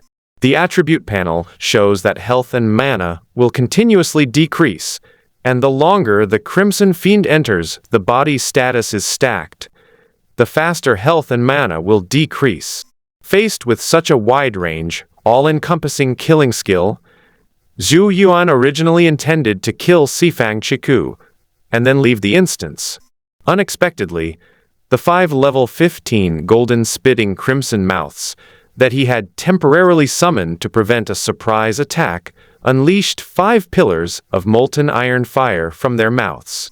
These 5 pillars of fire were very effective, instantly reducing Lantern Redmouth by 25%. And it didn't retaliate, but instead sped up its movement and approached the 5 Redmouth monsters. As it approached, Zhou Yuan noticed that his health and mana were dropping even faster. Without medication, his health and mana would be completely depleted in just a few minutes. This is bad news, but it seems that the Lantern Crimson Mouth's strength lies in that lantern. Apart from illuminating the light, it only uses its other hand to claw at a single target. We need to be quick in our attacks, otherwise it will be difficult to replenish our health and mana once the Crimson Fiend status is stacked up. Once he was certain he could win, Zhou Yuan unleashed his full power instantly. After 3 rounds of attacks, the bloodthirsty Crimson Sparrow arrows and 5 high-damage golden spitting Crimson Mouths emptied the level 25 Lantern Crimson Mouth's health bar. But the cost was enormous. 3 of the 5 golden-eating Crimson Mouths died, and the remaining 2 were left with only a thin layer of blood. If Zhou Yuan hadn't used the Gathering Righteousness skill to forcefully control their loyalty, they probably would have betrayed them long ago. Ding! Killed level 25 Lantern-carrying Redmouth. Experience +1 to 50 ding. Obtained Crimson Fiend Lamp 1. Crimson Mouth Fiend Chu Zhou Yuan retrieved the 2 golden spitting Redmouth beasts, and, after picking up the dropped items, discovered that the Crimson Fiend Lamp was a special weapon that was extremely unsuitable for human use. Its attack characteristic is that it applies the Crimson Fiend Invasion effect to targets within the light's range, with higher damage the closer they are to the light source. Furthermore, it requires a continuous infusion of the Redmouth Demon as a form of consumption. I have accumulated 15 copies of the Crimson Mouth Demon, which is barely enough to use this Crimson Demon Lamp. I just don't know whether the targets in the lighted area will die first, or whether my healing potions outpace my health. The daytime and nighttime levels in the Redmouth instance represent 2 different difficulty levels. It's not that nighttime increases the Redmouth monster's strength, but rather the appearance of the level 25 Lantern Redmouth monster. It's similar to a large aura support, capable of causing area of effect continuous damage when protected by teammates. After discovering that lantern-bearing Redmouth beasts had appeared in the surrounding mountains and fields, Zhou Yuan abandoned his plan to continue the campaign and directly killed a 4-sided Redmouth beast, triggering the escape condition. To his surprise, killing Sifang Chiku did not immediately leave the instance. Instead, the 4 sides of the Crimson opening broke off from the mountain rocks, revealing a huge hole with a constantly rotating black and red teleportation portal inside. In addition, a Crimson Flame Stone was also found at the 4 directions Crimson Mouth, which can enhance the flame strength of weapons during forging. In light of this, Zhou Yuan killed all 5 nearby 4-sided crimson mouths, obtained 5 crimson flame stones, and then exited the instance. Bang! Since the dungeon exit is located at the top of the back door of the guild hall, Zhou Yuan naturally slid down when he exited the dungeon. Suddenly, it landed right in front of 2 unsuspecting soldiers on duty, causing them to widen their eyes in surprise. Zhou Yuan possesses the skin of the god of the workshop, giving him the appearance of a kind old man, so he is not afraid of being exposed. The 2 soldiers on duty exchanged a glance, then shouted excitedly, "You old codger, you have some nerve, stealing from the official residence." They dared not climb over the wall, but openly climbed onto the gate and jumped in front of us. "I see you don't take us 2 guards seriously. This is utterly humiliating. Don't leave. Let me see what you're capable of. I just posted a red mouth with the top score of the new year today, and I didn't expect to come so soon. Brother you on the left, I on the right. Let's catch this old bastard and get our reward." Zhou Yuan controlled his strength and kicked each of the 2 soldiers who rushed up, knocking them to the ground. "That old thief is fierce. Brother you, quickly sound the gong to wake him up and let the generals of each prefecture come out to deal with him." As the clanging of gongs rang out, Zhou Yuan had already disappeared into the streets and alleys, shedding his skin of a street god and donning the proppy painted skin rogue. Since it was still during the New Year's Eve celebrations, there was no curfew in the capital, and pedestrians and vendors could be seen coming and going from time to time in various neighborhoods and streets. Therefore, Zhou Yuan only crossed 2 streets before disappearing into the crowd of night strollers. When he returned the next day after breakfast, having returned to his original appearance, he found that the 2 soldiers who had been on duty the night before had not gone back to rest, but had instead taken over the duty at the main gate. "Hey, Hanzu is back. Please go back to your room and check if anything is missing. You don't know, but a seasoned thief broke into the building last night. That guy silently crept up to the roof of the back door, then brazenly jumped down and kicked both of us. It's outrageous. It's just that he ran fast. Otherwise, if all the soldiers in our arsenal attacked together, we would have torn him to pieces." Knowing that ordinary soldiers couldn't defend against martial artists, the guild officer symbolically punished the 2 of them by forbidding them from resting and sending them to continue guarding the main gate. Therefore, when they saw someone they could talk to, they couldn't help but confide in each other. Zhou Yuan, the instigator, could only offer a few words of comfort and say that he would patrol at night in the coming days to prevent the bandits from coming again. Back in his room, he first checked his belongings, and after making a show of it, he informed the military officer of the guild that nothing was missing. Only then did the incident of the old thief entering the museum gradually subside. Although this matter is minor, it involves the participants from various prefectures, and the imperial court still needs to express its stance. At noon, a military officer from the school affairs office came to explain that it was the work of foreign spies, and that everyone should not leave important documents in the guild hall. After the military officer from the military affairs office left, the general's hall finally quieted down and returned to its previous leisurely holiday state. However, Zhou Yuan, the top scorer of the new ranking, was never idle. Right after lunch, he was surrounded by 6 archers who had failed to qualify. "Commander Zhu, our archery skills are not good enough, and we failed the Lingxi test. In order not to repeat the same mistake, we would like to ask you to give us some guidance on archery. I wonder if the commandant is free today. If so, we will certainly repay you." Regardless of whether there's any reward or not, Zhou Yuan, as the top scorer among his peers who didn't make it, needs to make some moral gesture towards them. Therefore, he agreed and prepared to give some pointers to the unselected shooters. Unexpectedly, they kept their word and gave Zhou Yuan a handwritten copy of the rapid shooting archery technique. Simple instructions are somewhat insufficient when faced with a complete set of archery techniques. To this end, Zhou Yuan also explained his rapid-fire archery technique, which everyone gained something from. However, people can probably learn his archery skills. After all, this is not a normal martial art that can be comprehended, but rather the cumulative effect of leveling up an archery skill to its maximum level.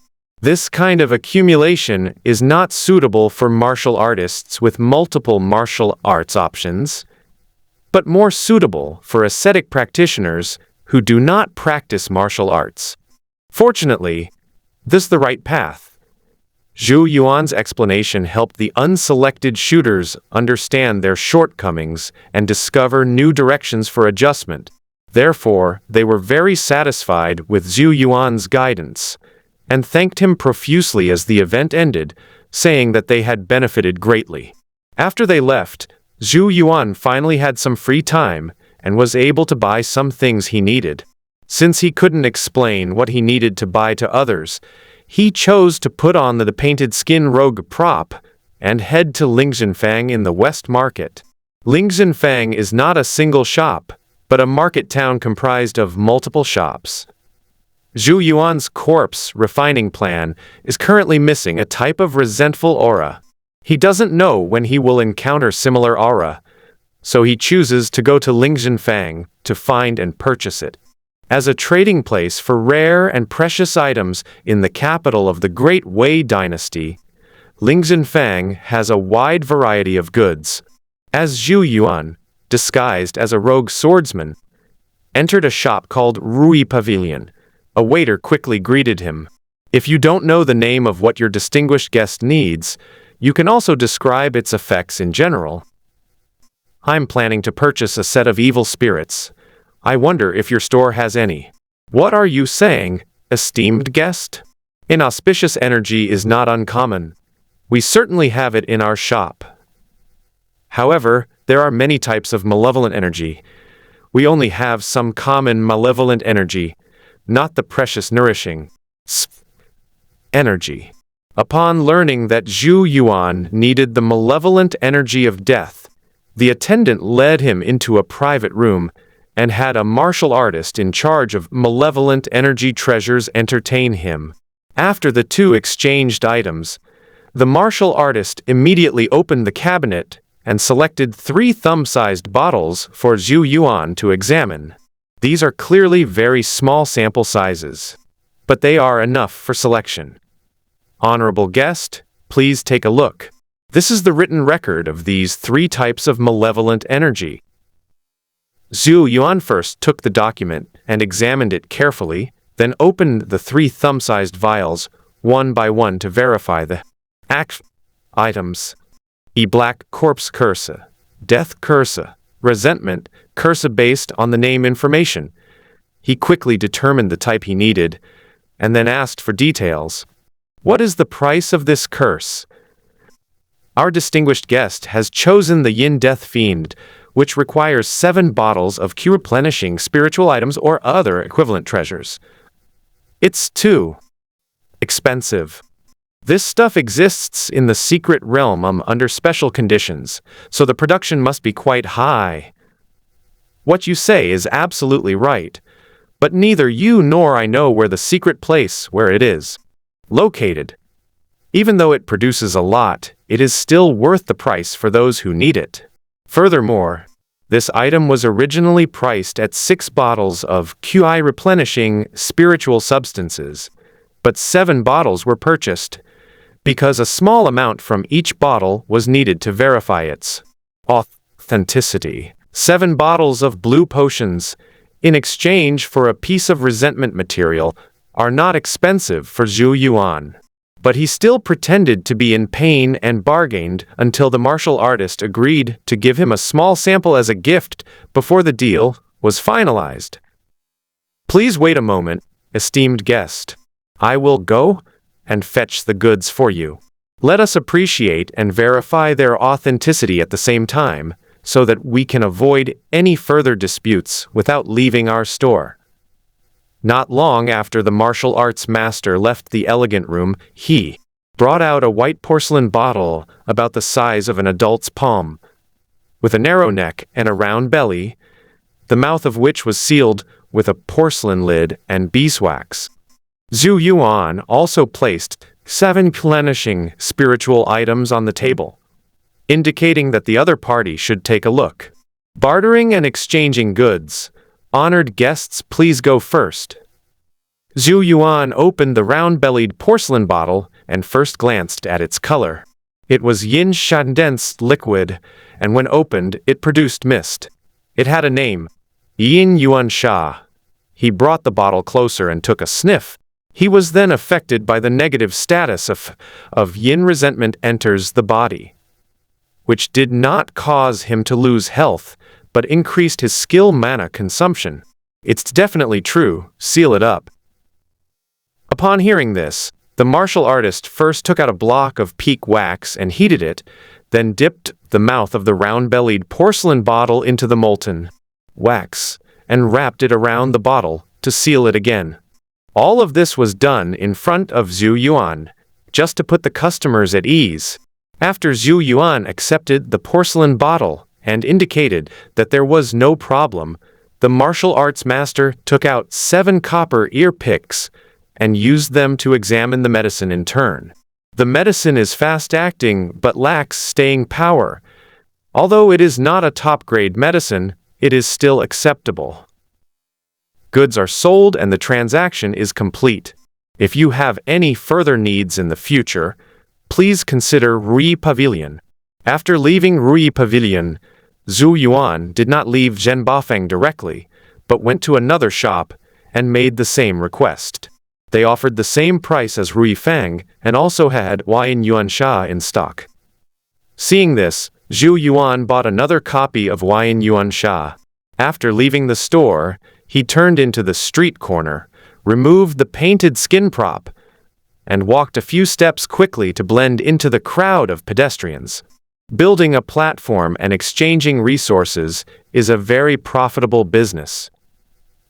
The shops in the Treasure Pavilion are in a highly profitable industry, serving as a platform for martial artists to exchange ideas and facilitate the circulation of spiritual items and magical artifacts. Therefore, each shop had some connection with the Great Wei dynasty, or at the very least, it was a stall opened by nobles and powerful families. With production and distribution channels, it seems that there is a spiritual economy on top of the basic economy of the Grey. This is good news for Zhou Yuan. Although doing things personally can yield good results, it is difficult to collect all kinds of materials. It's good as it is now, with a place to trade spirit items, where we can exchange for some substitutes.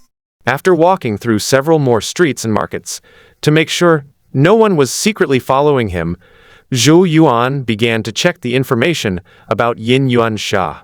Materials. Yin resentment introduction. Resentment accumulates and cannot be released, which will damage the Yang spirit over time. Yin energy is ominous and hidden, and is associated with spiritual communication and weakening the soul. When resentment gathers and condenses, it forms a malevolent force, dark and black in color, which turns into mist upon contact with air. This is a malevolent and foul energy that corrupts the soul and disturbs the mind. Effect. After use, it will stack the Yin Yuan status, increasing the skill's mana cost. Excessive use will reduce the divine attribute value. Note: it can be used in poison making, puppet, crafting, and elixir making. It can also be used to amplify the damage effects of yin-type skills. The baleful aura can actually amplify skill damage. In this way, if a martial artist can obtain a suitable source of malevolent energy, their strength will undoubtedly increase significantly. This is a good skill enhancement path, but it's unclear how much of the malevolent energy a normal martial artist can tolerate. In Dehuafang, west of the city, Zhou Yuan rented a 2-courtyard house with a cellar as his temporary residence in the capital. Renting houses was a common practice. The generals in each state were all adults with their own interests and hobbies, and it was impossible for them to live in the general's clubhouse for a long time. Having one's own residence also facilitates visits, which is a priority issue for those who remain in Beijing. Therefore, Zhou Yuan's behavior was reasonable and not abrupt. With his own private space, he could finally move forward with his plan to create his own followers. He first entered the sealed cellar and released a level 15 golden spitting red mouth from the peach and bamboo painting scroll. Then he took out the corpse teeth produced in the corpse wandering secret realm, and, according to the records of the undying bone method, nailed them into the 5 elements and 5 internal organs in turn. Seeing that the loyalty of the golden-mouthed creature was starting to decline, Zhou Yuan quickly added a layer of gathering righteousness to it, stabilizing its loyalty. He then took out 1 portion of corpse poison, 1 portion of yin resentment evil, and 1 portion of red mouth evil, and poured them into the mouth of the red mouth monster in turn, before quickly putting them into the peach and bamboo scroll. Under the combined effects of corpse poison and deathly fiend, the red-mouthed monster's health rapidly declined, quickly reaching 0 and entering a state of death. At this moment, the resentment, death, and darkness it had ingested began to take effect. The resentment accumulated and did not dissipate, leaving a breath inside the body that could not be dispelled. The deathly aura was dark and oppressive, dissolving the spirit and scattering consciousness. The murky and turbid atmosphere, with its turbidity staining the light, prevents the dissolved spirit from leaving the body, forcing it to sink into the limbs and bones, becoming an undecomposed corpse. Using this corpse poison as a catalyst, it gathers resentment, death energy, and bad luck, causing the body to stiffen and become driven by resentment, feeding on blood. The next moment, the gray image on the peach and bamboo scroll was once again stained with color, and the follower's name changed to level 10 red mouth corpse. After Zhou Yuan fed it a portion of crimson blood, its loyalty skyrocketed to 80%. Then it is summoned and the process of gas matching begins, which is to say, the direction of cultivation is selected. Level 15 golden spitting crimson mouth is a metal fire type monster, but Zhou Yuan does not have any metal attribute spirit items, so he can only choose the single fire type cultivation direction. For the items used to enhance the QI, he chose Guanli Fire Deity as the material to reactivate the fire attribute of the crimson mouth corpse. Then infuse accumulated yin fluid and dark blood dude to neutralize it, so that it obtains the state of yin fire. Next came the process of refining the qi channels. He needed to follow the instructions of the undying bone method to continuously cleanse the red mouth corpse with fire qi, transforming its bones into yin corpse fire channels. The most important thing in this process is to use fire attribute spiritual objects to maintain the fire energy state of the crimson mouth corpse and prevent external fire energy from burning it. Therefore, Zhou Yuan needs to continuously feed him yin attribute spiritual items and replenish him with fire attribute spiritual items in a timely manner. Fortunately, the duration of the fire jujube is relatively long, allowing the target to gain a fire energy status for 3 hours and 3/4 of an hour. Otherwise, he would have a hard time keeping up with the heart constellation state of the flowing fire bow. As a transition, Zhou Yuan continuously refined the crimson mouth corpse with fire attribute spiritual energy. Along the way, some crimson blood was added from time to time to maintain the loyalty of the crimson corpse. About 3 hours later, the gloomy and murky skeleton of the red-mouthed corpse finally began to emit a crimson glow. With the formation of the yin corpse fire vein, the name of Level 10 red-mouthed corpse also changed. Follower, Level 20 crimson corpse with shadow fire introduction. Crude fire corpse, belonging to fire, prefers yin, and is one of the 5 elements corpses.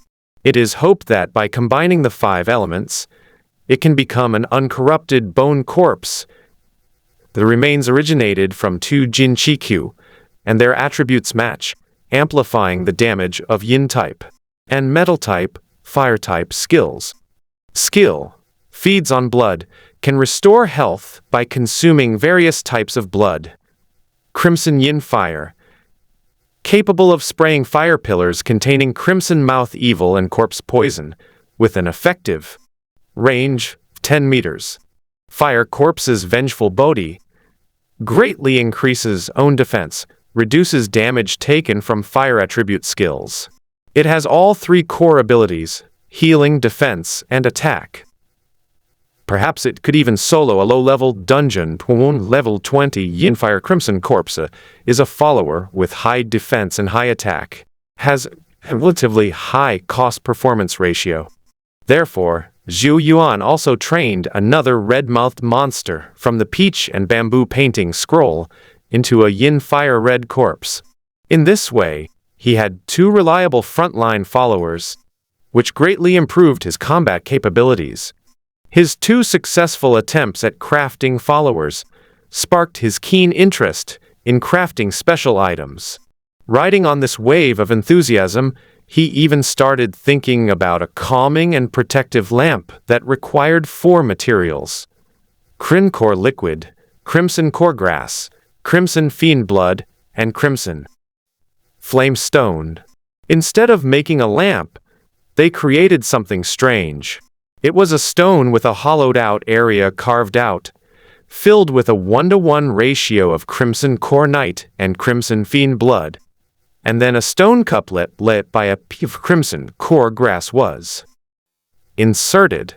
Item: Hedge Poison Lamp. Description: a crudely made lamp. The calming lamp oil contains crimson blood. Once lit, it continuously inflicts a mild poison effect on nearby targets. If it is recognized by the attribute panel, it is not considered a failure. However, it was not quite what he had imagined as a calming and protective lamp. Instead of calming the mind and warding off evil, it became a useless appliance that emitted toxic fumes. Compared to this thing, even the Crimson Fiend lamp, which inflicts 1,000 damage on itself but harms 800 on the enemy, can be considered an exquisite artifact. As expected, without relevant knowledge, it is impossible to create reliable props by simply piecing them together. After temporarily abandoning his plan to become a weapon refiner, Zhou Yuan left the cellar and rested for 2 more hours before returning to the General's Guild Hall. In the following days, apart from receiving the 2nd and 3rd brothers of Jiang Ren, the commandant of Jing'an, and checking on the progress of the banquet preparations, he did not go out much. During this period, the defeated state generals held several gatherings, each time pulling him in to connect with the winners. It wasn't until the 12th day of the first lunar month that the governor of Huaizhou arrived in the capital and sent his personal guards to the general's meeting place to invite the soldiers of Huaizhou to his residence. Those who were not selected suddenly realized their mistake and lamented that their return was imminent, losing even the desire to party and drink. Only 2 soldiers from Huaizhou were successfully selected: Zhou Yuan and Tao Wei, who came from Yiyang, Huaizhou. On the way to the governor's mansion, Commandant Liu from the Yui prefecture camp was very afraid. "Oh no! I've been so busy with gatherings and reminiscing these past few days that I've completely forgotten about the governor's visit to the capital on the Lantern Festival. It's good that you're all here, with me in the capital. But once I leave the capital and return to the Huaizhou camp, the commander-in-chief will definitely find a pretext to beat me to death. That can't be right. When we came here, the governor said that if you fail the election, you can take up a post in the Huaizhou camp. How could he punish you so severely? Alas, we are different. The officers under the command of the local military commander can all be selected for the position, but I, who was recommended by the governor, suffered a crushing defeat. Even if the governor doesn't say anything, I still need to find a reason to make him punish me. Zhou Yuan and the others exchanged glances. So you're the one who has to start this punishment yourself. Well then, you really have to beat them hard. Seeing that Commandant Lu was worried and discussing how to provoke the governor of Huai Prefecture in just the right way without making the other party really angry. The guard who was leading the way finally couldn't hold back any longer and turned around to say something with a serious expression.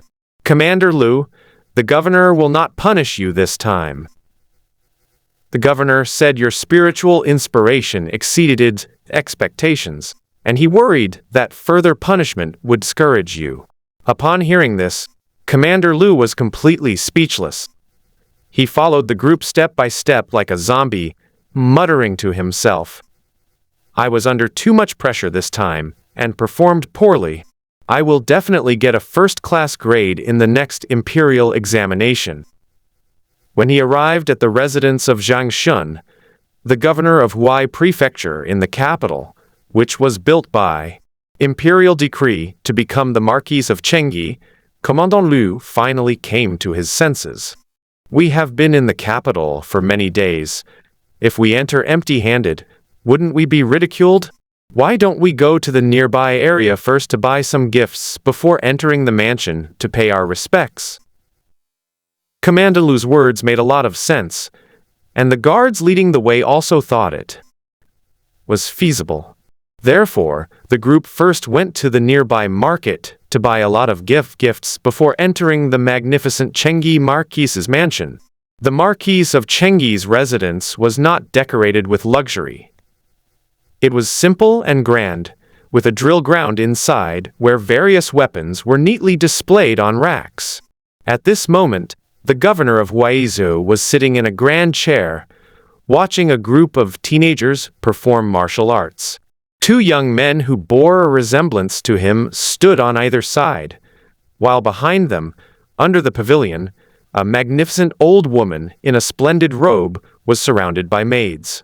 Father, the soldiers from Huaizhou have arrived, look. What are you looking at? Let them keep practicing. During the time I was away from the capital, they all slacked off and neglected their martial arts skills. If I were to enter the battlefield like this, what chance would I have? Why should I be afraid of being laughed at by my own people? After giving a reprimand, the governor of Huai Prefecture ordered several stools to be brought over and placed in front of the drill ground, gesturing for Zhou Yuan and the others to take their seats. We pay our respects to the governor. Don't stand on ceremony with me. Although there are many familiar juniors in the capital, I still find you the most pleasing to the eye. Please sit down and watch my juniors demonstrate their martial arts. If any of them catch your eye, feel free to offer your guidance.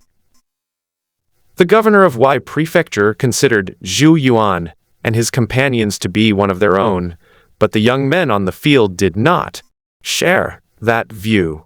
When they saw that there were more people watching the martial arts, they were all afraid of losing face for the Marquis of Chengyi's mansion, so they gritted their teeth and practiced their martial arts with all their might. Unfortunately, their elder, the contemporary Marquis of Chengyi, has already changed his focus. Zhou Yuan and Tao Wei, you two did a great job. I'm very pleased. You three shouldn't be discouraged. Try twice more before you turn 40.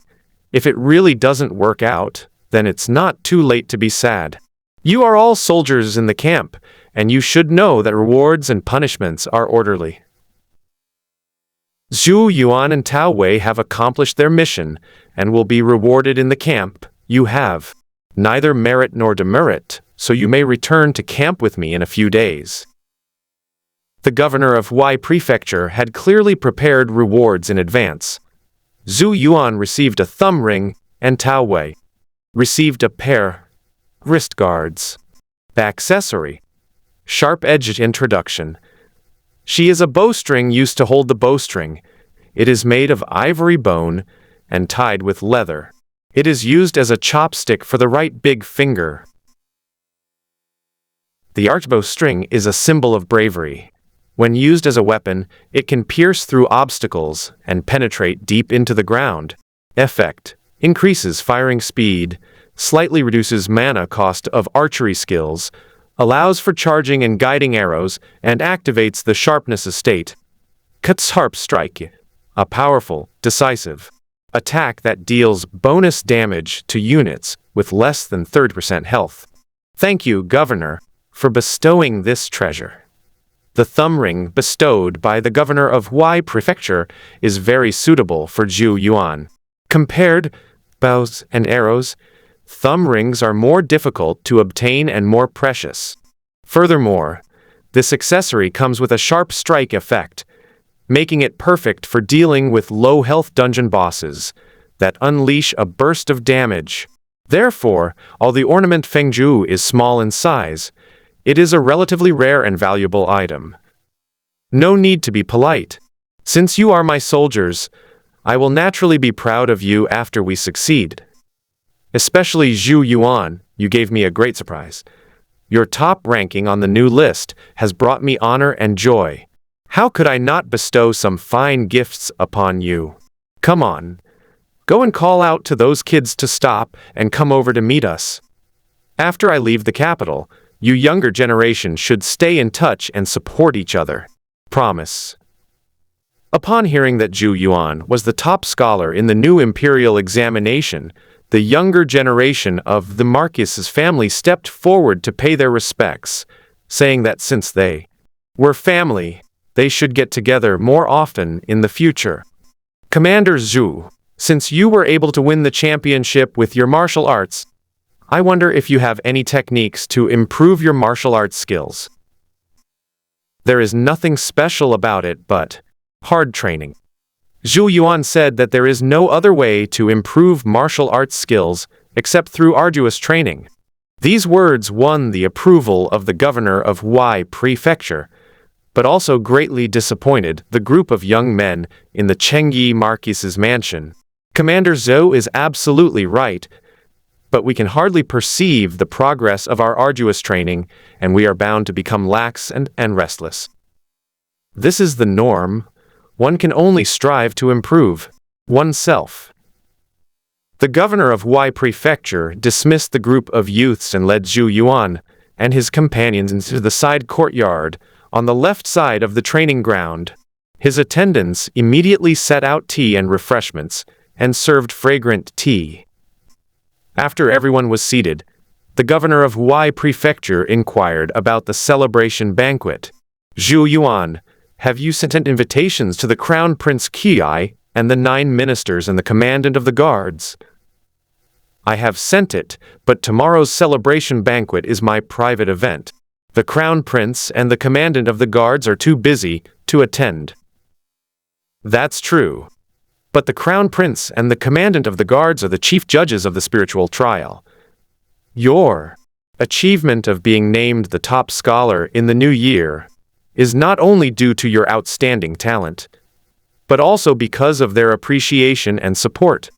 Otherwise, given the slight difference between first and second place, it would be acceptable for either side's rise or fall. Thank you for your guidance, Governor. I will always remember the kindness of the Crown Prince and the commandant of the guards. After discussing the private celebration banquet, the governor of Huai Prefecture then spoke about the Lantern Festival State Banquet. The Shangyuan State Banquet will consist of 2 parts, a hunting expedition and a banquet. Zhou Yuan and Tao Wei should prepare themselves, as they might have to compete with the royal youths and young imperial guards for the opportunity to hunt and present gifts. The royal youths need no introduction, but the young imperial guards are quite special, being composed of the direct descendants of fallen generals, and are extremely brave and aggressive. The governor of Huai Prefecture meant to demonstrate his true abilities and show his power, otherwise those troublesome young imperial guards would not be convinced. The tea party lasted for about half an hour. After the governor of Huaizhou invited Zhou Yuan and the others to have a meal, he finally let them leave. After Zhou Yuan and the others left, he went to the imperial censorate of the Great Wei dynasty. It can reveal traces of spies from other countries. Nothing yet, but assassinating the top scorer on the new Yuan ranking would bring many benefits. This would not only damage the reputation of our Great Wei and exacerbate the conflict based on social origins, but it would also benefit their own national interests. They have no reason to let such a good opportunity pass them by. I'll have to trouble you, Lord Marquis. Arrange the private banquet for the top scorer tomorrow. If they remain still, fined. If they dare to make any move, we, the school officials, and the Marquis will attack them from both inside and outside, and they will surely atone for their sins with blood. Zhou Yuan was unaware that he had already become worthy of assassination, especially that special status of a respectable commoner who became the top scholar in the new imperial examination. If only we could kill this rising star, this commoner hero, at his private banquet. If more rumors are spread about noble families and powerful clans suppressing commoners, it will definitely affect the credibility of the Great Wei Court. Therefore, the School Affairs Office took the initiative to contact the governor of Huaizhou, and after discussions, the two sides decided to secretly deploy defenses and launch a counterattack at any. The next day, when Zhou Yuan went to Tung Tower in the west of the city, he found that there were many more constables patrolling the nearby streets. Brother Zhu, your reputation is really useful. We made a call to the West City Police Department, and they sent out a lot of constables to patrol the streets. My two brothers are too kind. It's not that I have a lot of face, but rather that there are many guests at the banquet. Because it was a celebratory banquet, and there were many guests, it was inconvenient to hold it in the evening, so the banquet was scheduled for noon. Starting from 9 a.m., guests began to arrive sporadically. By 10:45 a.m., the guests had mostly arrived. Among them were examinees from various prefectures, representatives of fellow townsmen from Huai Prefecture, members of the Jiang family, guests from the Chengyi Marquis's residence, and a group of excited young people from various families. Although Crown Prince Qiui did not attend in person, he sent guards from the Eastern Palace to deliver celebratory gifts. When the sound of King Qi bestows gifts rang out, everyone at the banquet felt a sense of pride, and the atmosphere became lively even before the celebration began. Zhou Yuan has gained the approval of the Prince of Qiui. If the Crown Prince remembers his name, his career will probably be smooth sailing. Unexpectedly, a commoner boy could rise to prominence in the imperial court and even gain the favor of the crown prince. If we accept this gift, we can return it in a few days and then enter the Eastern Palace. Commander Zhou is truly lucky. Amidst the guests' exclamations, Zhou Yuan's private celebration banquet began. Unsurprisingly, some of the children and adults who came to the banquet got into a fight while playing around with each other. With the mediation of a group of unscrupulous elders, their playful antics turned into a competition, with them taking to fight, adding a lot of joy to the celebration. Some of them even got really angry and made plans to fight again, sometime in private. Amid this joyful atmosphere, many of the school's military officers disguised as patrolling constables, became increasingly vigilant. However, nothing unusual happened during the entire celebration banquet, and no one secretly sneaked into the Tungalu restaurant, which had been booked out. It seemed their analysis was flawed. Those foreign spies hidden in the capital did not value the newly selected top scholars from respectable families. They only relaxed their vigilance after the banquet ended at Shenxi in the afternoon, confirming that there would be no open assassination attempt. What they didn't expect was that the real crisis had been disguised as a gift hidden among the many congratulatory gifts. Fortunately, Zhou Yuan is special. He can not only see the information about spirit objects, but also add them to his inventory, making them harmless. After seeing off the guests, the generals from various states escorted the 5 carts of celebratory gifts back to the general's hall. At Zhou Yuan's invitation, the soldiers of Huai and Shuo prefectures helped him sort out various gifts and register their information for future reciprocation. Hey guys, look how majestic this tiger skin is. Red fur and black spots are so rare. While tidying up his belongings, Commandant Lu found a thick tiger skin and couldn't resist unfolding it to take a look. The tiger skin was indeed beautiful. It was not only perfectly intact but also had exceptionally bright fur. If it were made into armor, it would certainly be very imposing. However, in Zhou Yuan's eyes, this tiger skin carried a bad connotation. Ghost tiger plague, if it were a normal name, it wouldn't be a problem. But the word epidemic is a big issue. It's really impressive. I need to keep it safe in case you steal it from me. Please help me find out who gave me the tiger skin. I must thank them handsomely in a few days. Upon hearing Zhou Yuan's words, the soldiers of Huai and Shuo prefectures burst into laughter, saying that a gentleman does not take what others like. If they were to comply, they should comply with what the other did not like. Zhou Yuan took the tiger skin into the bedroom, opened the box as if to put it away, but actually put it into his inventory. You still want to spread the ghost tiger plague? I'll cut off your source first and see how you spread it then. Commander Zhu found out that the person who sent the tiger skin was a fellow townsman from Huaizhou. His gift list included the words tiger skin, but did not specify the color of the tiger skin. While Zhou Yuan was reviewing the list of gifts given by Song Qi, a merchant from Huaizhou, several spies from other countries gathered together, patiently waiting. How many days do you think that top scorer can hold out? At most 3 days, unless he gives away the tiger skin immediately. Leaving it in the house overnight will surely cause him to contract the plague. That's right. When the top scorer of the new year suddenly dies during the Lantern Festival banquet, the matter will surely become common knowledge. At that point, the truth wouldn't matter. Ordinary people would have their own guesses. Props. Ghost Tiger Plague Introduction. The 11 ghost plagues are divided into Ghost Tiger, Plague Spirit, Ominous, Blame, Dream, Dismemberment, Parasite, Observation, Giant, and Goo. The ghost tiger is not a beast, but a plague. It has the appearance of a crouching tiger, and on cold nights, it hunts nearby prey on the wind. Its potent attack enters the body, invigorating the senses and causing death. Effect: one-way locking of plague energy. Once locked, the ghost tiger's status is stacked once every hour.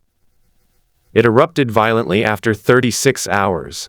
The more ghost tiger states were stacked, the more violent the eruption became. Note: the 12 beasts eat 11 plagues can be used to unlock dungeons related to the 12 beasts. The ghost tiger plague is highly lethal, and there are no symptoms of infection in the early stages. If the ghost tiger state is stacked for 36 hours, even if Zhou Yuan can continuously replenish his health, he may not be able to withstand the sudden burst of power. The fact that the dungeon related to the 12 beasts can be opened means that the secret realm that produces the ghost tiger plague is just a requisite dungeon. Zhou Yuan couldn't believe that someone would use such a strange prop to murder him. But it doesn't matter. Since the ghost tiger plague will break out in 36 hours, those who plotted against him will most likely be observing in secret during this time. If they observe a couple more times and there are signs of tracking, Zhou Yuan can lock onto the suspect by observing the movement of the health bar. In this way, by marking the target with a ghost incantation that can locate the direction, an area where multiple suspects gather becomes highly suspicious. Of course, Song Qi, the merchant from Huaizhou, is also a suspect and is the first target Zhu needs to mark. The merchant Song Qi was not hard to find. After the spiritual examination, he visited the general of Huai Prefecture many times and left his home address. He once said that if you lack money, you can borrow it directly from him. If you want to buy a house in the capital, you can also ask him for help. Therefore, Zhou Yuan knew where he lived, so it was easy for him to find him. After compiling the gift list with the soldiers of Huai and Shuo prefectures, Zhou Yuan took out some more gifts to give to them. When he had some free time, he would find an opportunity to sneak out of the General's Guild Hall, put on the painted skin rogue costume, and head straight for Yongxing Market in the North City. The home of merchant Song Qi was not hard to find. It was the seventh house from the south in the market, with a stone statue of a golden toad at the entrance. After locking onto his target, Zhou Yuan first found a tea house nearby and went up to the third-floor observation deck to wait patiently. He didn't leave the tea house until night was almost over, and climbed over the side wall into the mansion of merchant Song Qi. After night fell, he used his wide-eyed observation of the house's structure to sneak into the inner courtyard. As expected, the merchant Song Qi was in the inner courtyard. Zhou Yuan gently pried open a corner of the window paper with a dagger, marked it with ghost incantations, and then listened attentively. It started with laughter and chatter, then heavy breathing, and finally returned to calm. "Sir, I met your fellow townsman today." "Of course I saw him. Zhou Yuan has gained the crown prince's favor and will surely have a bright future." Soft, intermittent sounds emanated from time to time, but there was nothing unusual about them, and no one mentioned skins. It wasn't until Zhou Yuan was about to leave that he heard a few useful pieces of information. "It's a pity about that red tiger skin. I originally wanted to make a tiger skin cloak, but in the end, to add weight to the gift, I could only give it away. There's no need to regret it. If you like it, sir, you can just find another fur merchant and buy one. You don't understand. Yellow tigers are more common than white tigers, and black and red tigers are the rarest." 2/4 of an hour later, when the sound of snoring came from inside the room, Zhou Yuan turned around and left the Song family residence. The next morning, he pretended to be buying gifts, strolled through several streets and markets, purchased some gifts, and went to the Jiang residence to express his gratitude. Sure enough, someone was secretly following him. From a distance, he looked like just a small vendor, but when Zhou Yuan turned into the alley, he unconsciously moved a few steps toward the alley. Zhou Yuan marked him with ghost incantations. After changing streets and alleys, he discovered that there were other people suspected of following him, so he marked them one by one with ghost incantations. As he left the Jiang residence for the General's Guild Hall, one of the suspicious targets marked with ghostly incantations was still hanging far away, also moving towards the General's Guild Hall. After confirming that he had indeed entered the building to rest, the marked suspicious person headed towards the south of the city. About half an hour later, Zhou Yuan climbed over the wall again. Along the way, find blind spots in the streets and alleys, put on the painted skin rogue prop, and head in the direction the suspicious target is moving. As he walked slowly, the target gradually stopped moving. So, has the top scorer of the new academic year contracted the disease? It's hard to tell, but he slept at the General's Club for 2 consecutive nights, so his valuables must have been kept in his house. I think it's most likely done. We'll see the results tomorrow around 3 p.m. It's good that it's done. It's just a pity about that ghost tiger skin. If the school administration finds that thing, it will never be returned to us. The two ate and talked, just like a normal ordinary couple chatting about everyday life. As dusk settled, a figure abruptly emerged from a bronze mirror. It's time for a shift change. You two, sighed, and rest. Lao San and I will keep watch. If Zhou Yuan were here, he would definitely notice that these are 2 pairs of twins, with each pair being very similar and wearing identical clothes and accessories. All right, full and on guard. If you notice anything unusual, hide in the mirror's secret realm. As long as we maintain the maximum number of people allowed in the mirror realm, no one from outside can get in. Don't worry, we've been lying in wait for so many years and haven't made a mistake. At this point, Zhou Yuan had already located the residence of the suspicious target and originally planned to observe it for a while before marking a few more suspicious targets. Unexpectedly, no new suspicious targets appeared, and the previously marked suspicious targets also suddenly disappeared. Did he die, or did he enter a secret realm? Could there be small secret realms hidden in the neighborhoods of this capital city? Regardless of the specific issue, it proves that these suspicious individuals are not simple. While Zhou Yuan was observing the house, the 2 newly assigned spies also noticed his unusual behavior. Who is that person, and why are they staring at our house?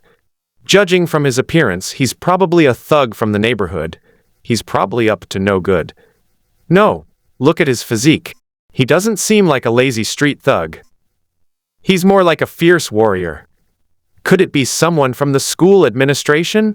Are they targeting us? As Zhou Yuan stood up, preparing to head towards the residence, the pupils of the 2 spies dilated instantly, and they instinctively drew their daggers. Wait a minute. We can't fight him. If we can't kill him in one blow, it will definitely attract the attention of the neighbors. As soon as they report to the authorities, our infiltration plan will fail.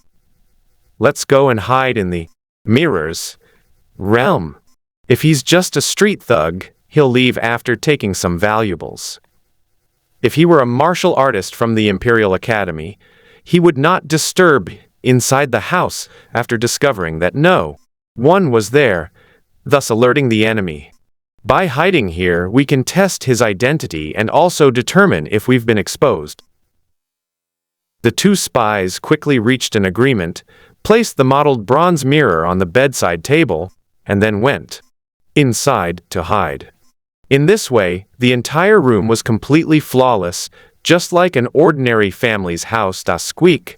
The gate of the house, with a small courtyard, was pushed open, revealing only a bedroom and a storage room built with a wooden frame. A wheelbarrow was placed next to the stove. Chopped firewood was piled up on one side of the rammed earth wall, and 3 laying hens were pecking at scattered grains in the small courtyard. The sound of the gate opening startled the timid poultry, which clucked a few times, flapped their short wings, and scattered in all directions. The scene looked exactly like an ordinary family's home. There was nothing unusual about it. Seeing this, Zhou Yuan turned around and closed the door.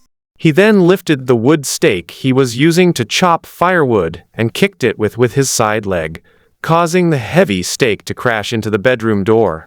With his high spirit attribute of 7, even though he held back his strength when he kicked, the wooden stake still crashed into the bedroom door like a cannonball.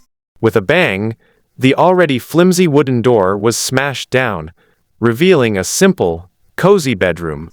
The homeowner seemed to have taken on a tailoring job. A wooden frame was placed outside the bed, on which hung several unfinished long and short cloth shirts. On the simple wooden bed with only legs and a bedboard, there was a flat bamboo basket containing tools such as needles and thread, scissors, and a measuring tape. If a normal person saw this scene, they would most likely assume that the homeowners had gone out on business. Even the professional inspectors of the school affairs office found it difficult to discover any clues. But in Zhou Yuan's eyes, there was a huge flaw in all of this. The somewhat old, ordinary bronze mirror placed on the bedside table. Item: Water Moon Bronze Mirror, one of the entrances to the Pearl Dungeon. Recommended challenge level 14. Recommended number of players. The mirror has a dim, swirling vortex that doesn't show any signs of rotation, indicating that there are enough people inside, and entry is temporarily impossible. This must be the Pearl Dungeon. I didn't expect they had a way to access the secret realm. This method of hiding is indeed safe. Just store some food and water inside, and it becomes an excellent safe house. Zhou Yuan took the Water Moon bronze mirror in his hand, tapped it lightly twice. The crisp sound, the cool metallic touch, and the faint verdigris on the back make it resemble a crudely made ordinary bronze mirror. To be honest, the actions of these suspicious targets were beyond Zhou Yuan's expectations. Once they hide in the secret realm within the mirror, no one can do anything to them. At most, they can only endure it. However, the Water Moon bronze mirror is a system-certified item, which gives Zhou Yuan room to maneuver. He then added the Water Moon bronze mirror to his inventory and began to examine its detailed description. Item: Water Moon bronze mirror introduction. The mirror of the rhombus and the treasure mirror of gold and jade reflect the mind as clear as the moon reflected in water and reveal the pearl within. The moon reflected in the wind, the moon shone in the water, and the moon in the sea was pure. None of these can compare to its radiance. Even the dew and pearls of immortals cannot match its brilliance. Effect: Water Moon bronze mirror, Sea Moon jade mirror, and Wind Moon treasure mirror can all reflect the passage, allowing passage through the Pearl Dungeon. To note, collecting all the golden jade mirrors allows access to a special scene, Mirror Heaven, from the Pearl Dungeon.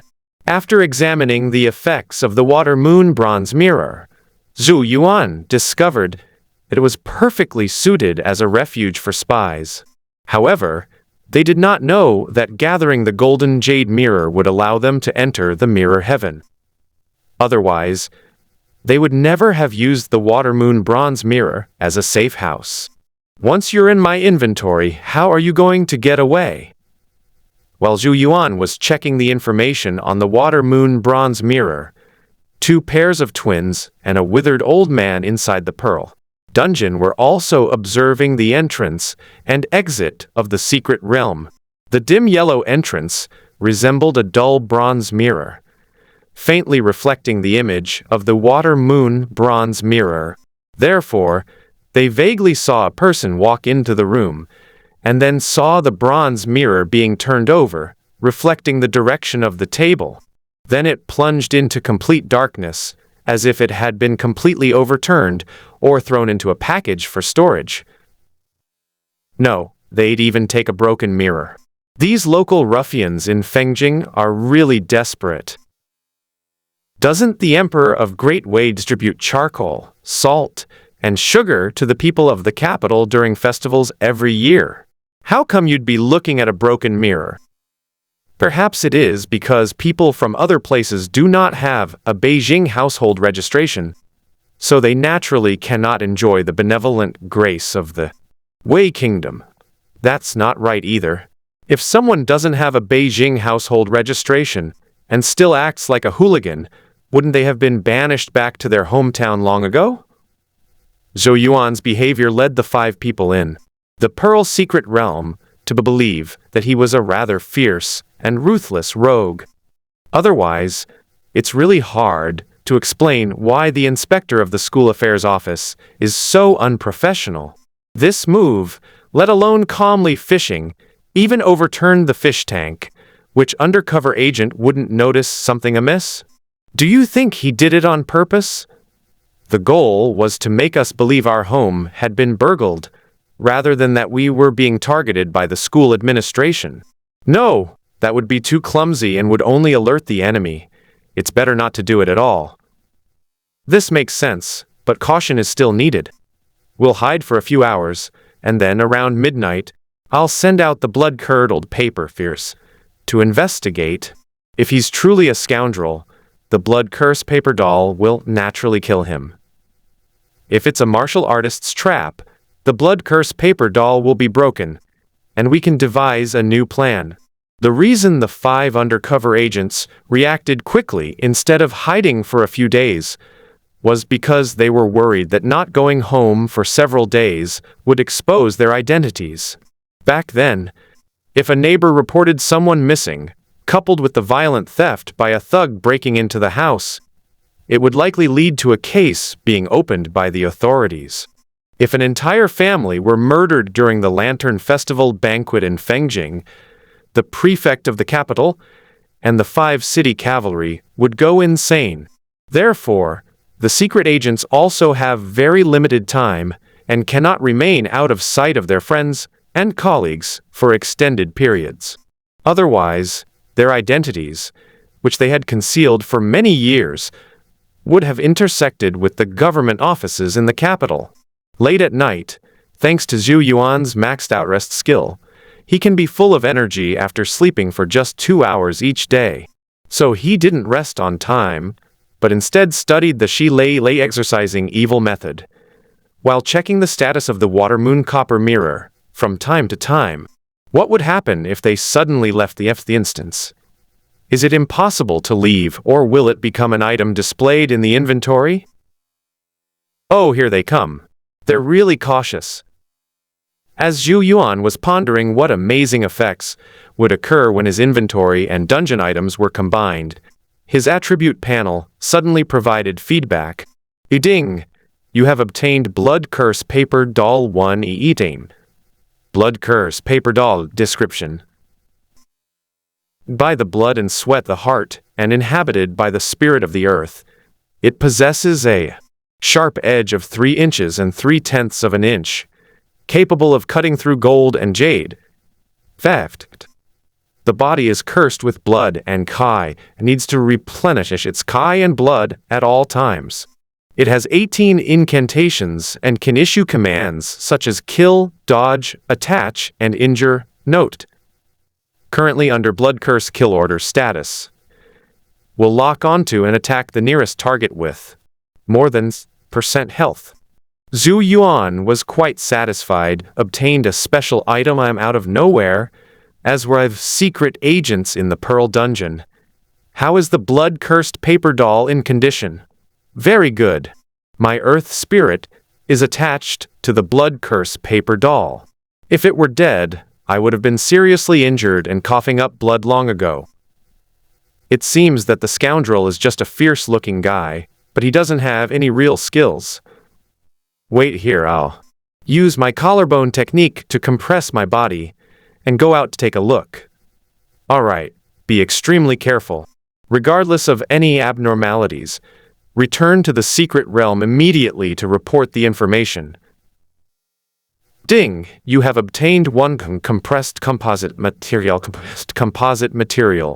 Description: a composite material made of compressed spirits, flesh and blood, and spiritual energy. It can be used to attract the attention of ghost-like or beast-like units, causing them to spontaneously gather around. Zhou Yuan looked at the composite materials in his inventory and fell into deep thought. He seems to have discovered a way to exploit a bug. By throwing the opponent into the water-moon bronze mirror, and then quickly putting the mirror into his inventory, he can completely seal them. If the opponent dares to leave the water-moon bronze mirror, it will become a composite material. If the opponent, extremely cautious, dares not leave the water-moon bronze mirror, they can be imprisoned for a long time. Unfortunately, this method has limited effectiveness against monsters in dungeons that lack intelligence. Once they have no target of hatred, they will enter a standby state and can remain in the water-moon bronze mirror forever. Even if it can't be used to farm dungeon monsters, this is still a huge profit. The water-moon bronze mirror combines storage and inventory customization, making it seem like a legendary magical artifact. While Zhou Yuan was pondering how to exploit a bug to obtain a magical artifact that combines storage and refining, the 4 spies inside the water-moon bronze mirror were unusually anxious. What's going on? Old Ding has been gone for so long, why hasn't he come back yet? Given his survival skills, he shouldn't have been killed instantly. Brother is right, this situation is too abnormal. Old Ding was always cautious. Even when scouting ahead, he would first use a blood-curdling paper doll to test the waters. He couldn't possibly leave the area around the entrance to the secret realm. Things have gotten complicated. Old Ding has most likely been either controlled or killed. That scoundrel is probably a hidden elite assassin, and he likely has accomplices skilled in mind control techniques behind him. The 4 spies inside the water-moon bronze mirror couldn't understand why anyone would ambush someone with an old bronze mirror in the dead of night. Could it be that those people had seen similar strange objects and recognized at a glance the martial arts spy hidden in the bronze mirror? But that doesn't make sense. Who would have such extraordinary eyesight to set up a deadly trap on a mirror? We're in danger. Quickly set up defenses so that we can subdue any intruders as soon as they break in. The 4 spies looked at the location of the entrance to the secret realm, feeling that a powerful opponent might appear there at any moment. But the entrance, which resembled a dim, yellowish mirror, was pitch black and eerily quiet, as if their worries were all unnecessary. The enemy is outside, and we are inside. At this point, the limit for the number of people in the secret realm has been exceeded, and we have become prisoners in the mirror. This can't go on. Let's split into groups of 2, taking turns on guard, and try our best to maintain a state of combat readiness. The 4 spies were filled with fear and dared not leave the secret realm. Fortunately, the secret realm had stored food and water, as well as several sets of replenishing spiritual items. Otherwise, they wouldn't even have had the chance to continue. But maintaining this state of vigilance for extended periods is exhausting. Physical fatigue can be recovered through rotation, but psychological stress will only accumulate. While they were trying to maintain vigilance, Zhou Yuan was preparing to exploit a bug to unlock a new skill. He first took out the peach and bamboo scroll and released a level 20 Yin Fire Crimson Corpse follower. Then, before his palm touched the Yin Fire Crimson Corpse, he suddenly took out the Water Moon Bronze Mirror from his inventory. The next moment, the Yin Fire Crimson Corpse disappeared, and the Water Moon Bronze Mirror was back into his inventory. It's feasible, absolutely feasible. My secret realm in the palm technique, though requiring a certain amount of time to execute, is a true finishing move. Seeing that his idea could be realized, Zhou Yuan came up with another way to set up a trap. In case of danger, one can take out the Water Moon Copper Mirror and hide inside it. If the pursuers follow closely behind, immediately exit the instance and then put the Water Moon Bronze Mirror into your inventory. However, this method is extremely risky. A normal person would only take good care of the bronze mirror and would not recklessly pursue it into an unknown secret realm. The secret realm in the palm of your hand has great potential, but it can only be used for one-on-one battles or surprise attacks. Otherwise, once the effect is recognized, it will inevitably be met with concentrated fire from mid to long-range martial arts techniques. For Zhou Yuan, the biggest disadvantage of the palm realm is actually the process of using it. This would mislead opponents into thinking that the water moon bronze mirror is a rare and precious treasure, thus attracting more enemies to pursue it. Therefore, while the water moon treasure mirror has a powerful effect when used in conjunction with the inventory, it should be used with caution.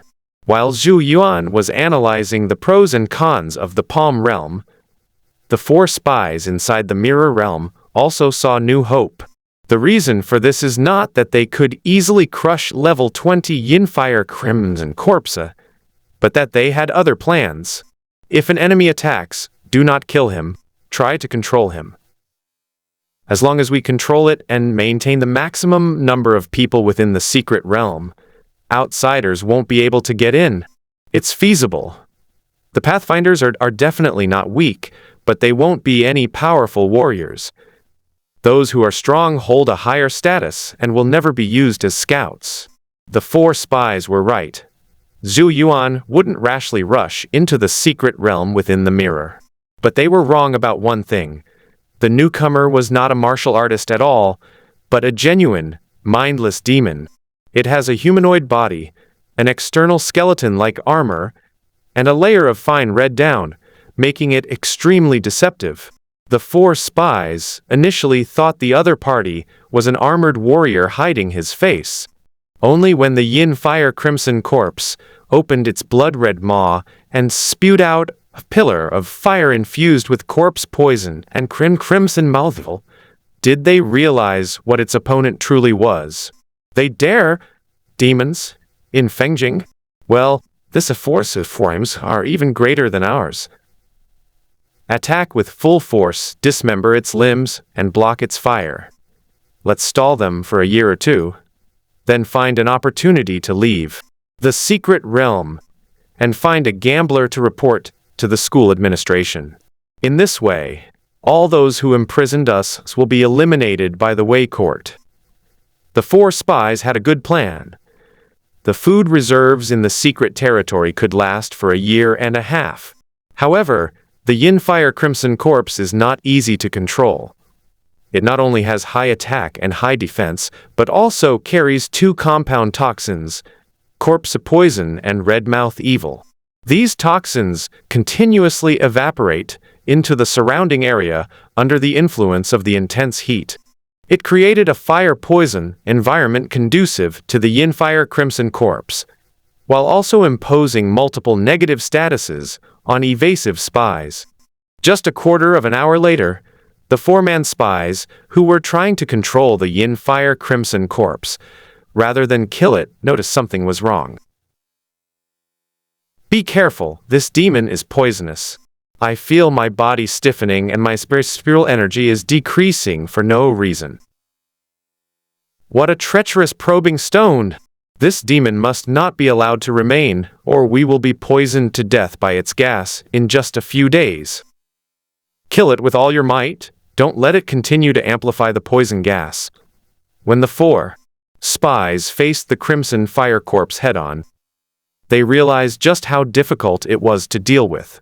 In their view, the Crimson Corpse of Yinfire was not like an ordinary demon, but more like a troublesome leader of the demons in the secret realm. In particular, the scorching, poisonous flames completely eliminated their possibility of engaging in close combat. This is troublesome. We need to guide it to switch places with us first. If we cannot kill it, we will rush out of the secret realm together and escape towards the school affairs office. These audacious individuals must be made to pay the price. No matter, ding, you have obtained 4 compressed composite materials. The 4 spies realized that killing the Crimson Corpse of Yinfire would likely result in casualties, so they chose to leave the secret realm. They worried that after finally killing the Crimson Fire Corpse, the enemy guarding outside the mirror would send another one in. Therefore, faced with the choice between a slow death and a gamble to escape, they chose to take the gamble. They believed that even if the enemy outside the mirror was fierce, it would be impossible for them to kill the four of them instantly. As long as they can escape the encirclement and launch indiscriminate attacks and create chaos in the capital, the Great Wei Court will react instantly. At that time, the forces that seized the bronze mirrors would inevitably be implicated and attacked, and they might even encounter the Wei Wuzuzu, the famous imperial guards of Wei. The spies had a good plan, and it was very feasible, but they didn't understand their own situation. And that was it. They entered the inventory together and became a special composite material. After receiving the system notification, Zhou Yuan threw another Yin Fire Crimson corpse into the Water Moon Bronze Mirror before activating the Turtle Breath state and entering it. When he entered the Water Moon Bronze Mirror, he discovered that the so-called Pearl Mirror's interior space was not very large. This place is about the size of a 3-courtyard house, with a huge pearl hanging in the sky. The pearl did not emit light. Instead, it acted like a mirror, reflecting the entire scene of the instance. A plaque hangs above the elegant gate of the mansion, bearing the 4 large characters Mingzu Jingfu. Zhou Yuan did not rush into the courtyard. Instead, under the protection of 2 Yin Fire Crimson corpses, he shot an arrow at the bright pearl in the sky. Although the arrow struck the pearl, it seemed to fall into the water and reflect the moon's image, creating ripples before falling back down. The pearl in the water is indeed something to be admired but not to be entered. With 2 crimson corpses of yeeting the way, Zhou Yuan carefully searched each room in the courtyard and soon determined the classification of the supplies in the courtyard. Among them were daily necessities such as cured meat, oil, grains, salt, sugar, and drinking water, as well as a considerable amount of spare weapons, shields, and leather armor. The most valuable item is 2.5 boxes of heart-soothing pills, which can replenish Kai and restore vitality. Each box contains 30 bottles, for a total of 78 bottles. There was also a box of precious medicines for restoring blood, including Sibai powder for external injuries and Yangshen liquid for internal injuries, totaling 32 portions. These elixirs may seem plentiful, but they couldn't possibly sustain the consumption of 5 assassins year after year. They most likely have restocking channels and can receive supplies regularly. As for why not place a large number of spiritual items in the secret realm to sustain the assassin's long-term consumption, Zhou Yuan believes it's a matter of value. When too many spiritual items accumulate in the secret realm, the assassins have no more worries and either become passive or abscond with the money. However, for Zhou Yuan, these medicinal herbs were of little value. The Pearl Dungeon, which can be continuously refreshed and provides experience points and loot, is a treasure trove that can be accumulated over time. The recommended challenge level for the Pearl Dungeon is 15, and the recommended number of players is 5. 2 Crimson Corpses with Shadowfire will most likely be unable to solo this. I need to capture a few more minions. After putting away the elixirs and 5 spare weapons of average quality with system markings, Zhou Yuan ignored the ordinary miscellaneous items in the dungeon. Instead, he unfolded the peach and bamboo scroll, retrieved the 2 Yinfire Crimson corpses, and exited the Pearl Dungeon to refresh it. For the newly acquired portable dungeon, he needs to first explore the level of danger inside and estimate what kind of followers can form a team to complete the mission. Once this automated experience production line is completed, he will be able to obtain sufficient experience points and health mana potions. After re-entering the Pearl Dungeon through the Water Moon Bronze Mirror, dungeon monsters indeed spawned inside. Level 10 Mirror Manor Servant, Level 15 Pearl Guard. Level 18 Mirror Accountant. Among them, the servants of the Mirror Mansion were unarmored, cloth-clad monsters, and only had a bronze staff in their hands. The guards of Mingzhu were dressed in half-body iron armor and wore conical hats and helmets. Some carried swords and shields, while others carried bows and crossbows. The most peculiar was the accountant in Mingjing, dressed in brocade robes and a crown, with a golden abacus lying flat in his hand. If you only look at the number, there are only about 30 monsters in the outer courtyard, so it's not difficult to clear them. However, their positions are quite close together, so if any one monster is triggered, it will simultaneously trigger the combat judgment of more than 30 monsters. Fortunately, Zhou Yuan has 2 level 20 Yin Fire Crimson Corpses, with high defense and high attack, making the frontline defense very stable. After crippling the 3 Pearl Guardians, he used the mind control technique and the peach and bamboo scroll to capture them, thus increasing the number of his frontline followers. This made his progress much smoother. Only the level 8 Mirror Accountant is a bit troublesome. It turns out to be a master of hidden weapons with wide-range attacks. Each time he swung the abacus, 13 beads would fly out in a fan-shaped trajectory, ensuring that all the attendants in the front row were covered in beads. These attacks were nothing to the Crimson Corpse of the Shadowfire, but they were an unbearable burden for the new followers with extremely low loyalty. Level 8 Mirror Accountant. Every 2 area attacks, the loyalty of Zhou Yuan's captured followers will decrease, causing them to rebel. Even if he activates the gathering skill to temporarily stabilize the drop in loyalty, the low-health follower cannot withstand more area attacks before losing all health. This made the level 15 Pearl Guardian a fence-sitter, attacking dungeon monsters 1 minute and Yin Fire Crimson Corpse the next.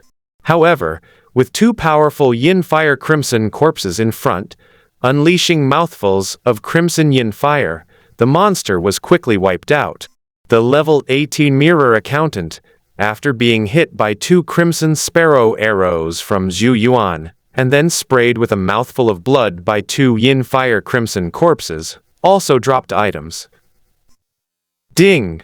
You have obtained 12 Pearl Powder, 5 Crimson Dust Sand, 1 Golden Iron Abacus Bead, and 1 Scattering Method. The drop rate in the Pearl Dungeon is actually not low. Pearl Powder is a mana-restoring potion, and Danshan Sand is a material for warding off evil spirits and dispelling miasma. The rules of scattering are quite special. They do not prioritize accuracy, but rather the throwing range. Martial arts skill. Scattering throwing technique introduction. With unique skill and heavy investment, how can one resist a multitude of enemies?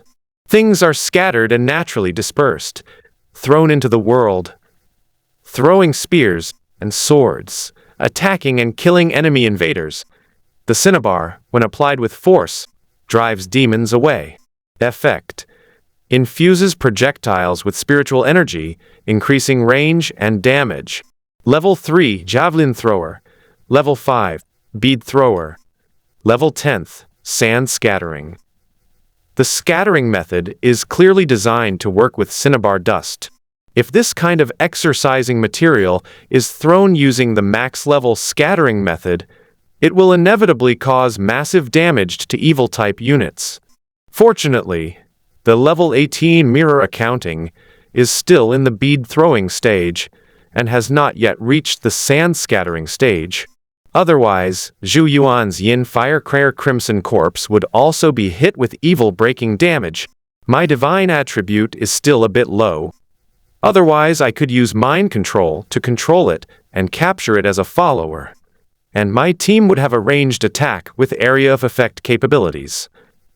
After sorting through their loot, Zhou Yuan led his followers into the inner courtyard, where they discovered that an elite monster was guarding the dungeon boss.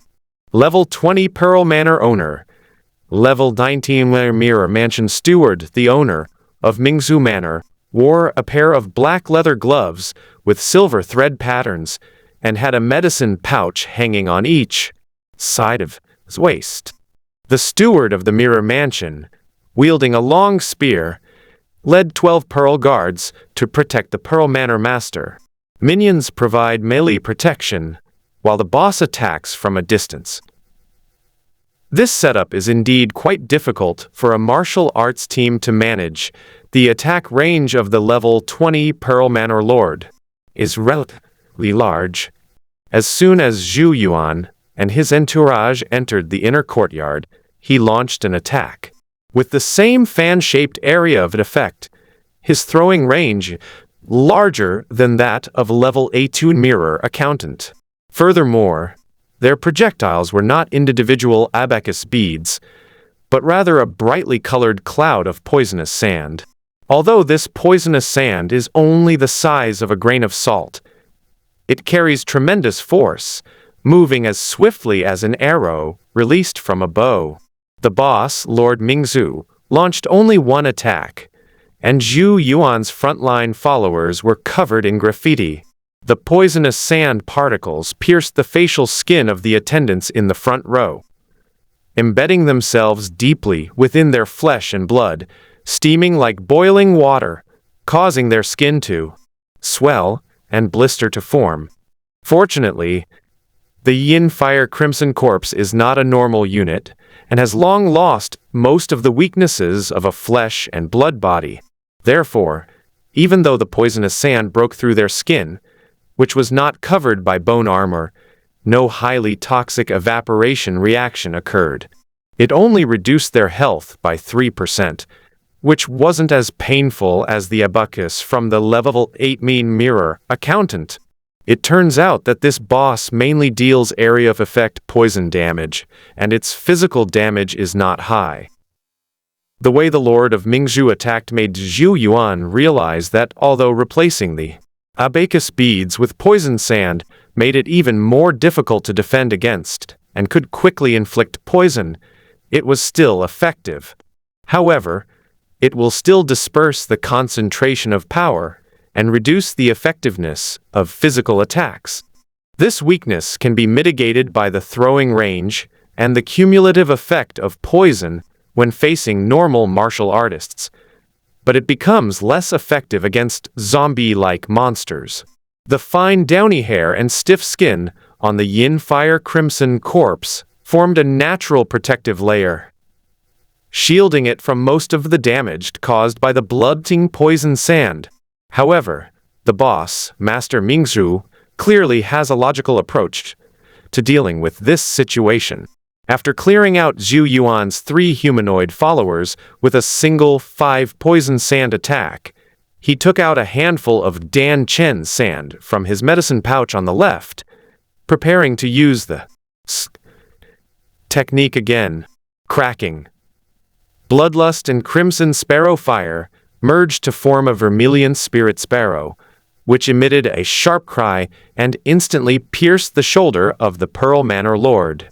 With a loud bang, a hole was blasted into the left shoulder of the Pearl Manor owner, revealing his stark white bones.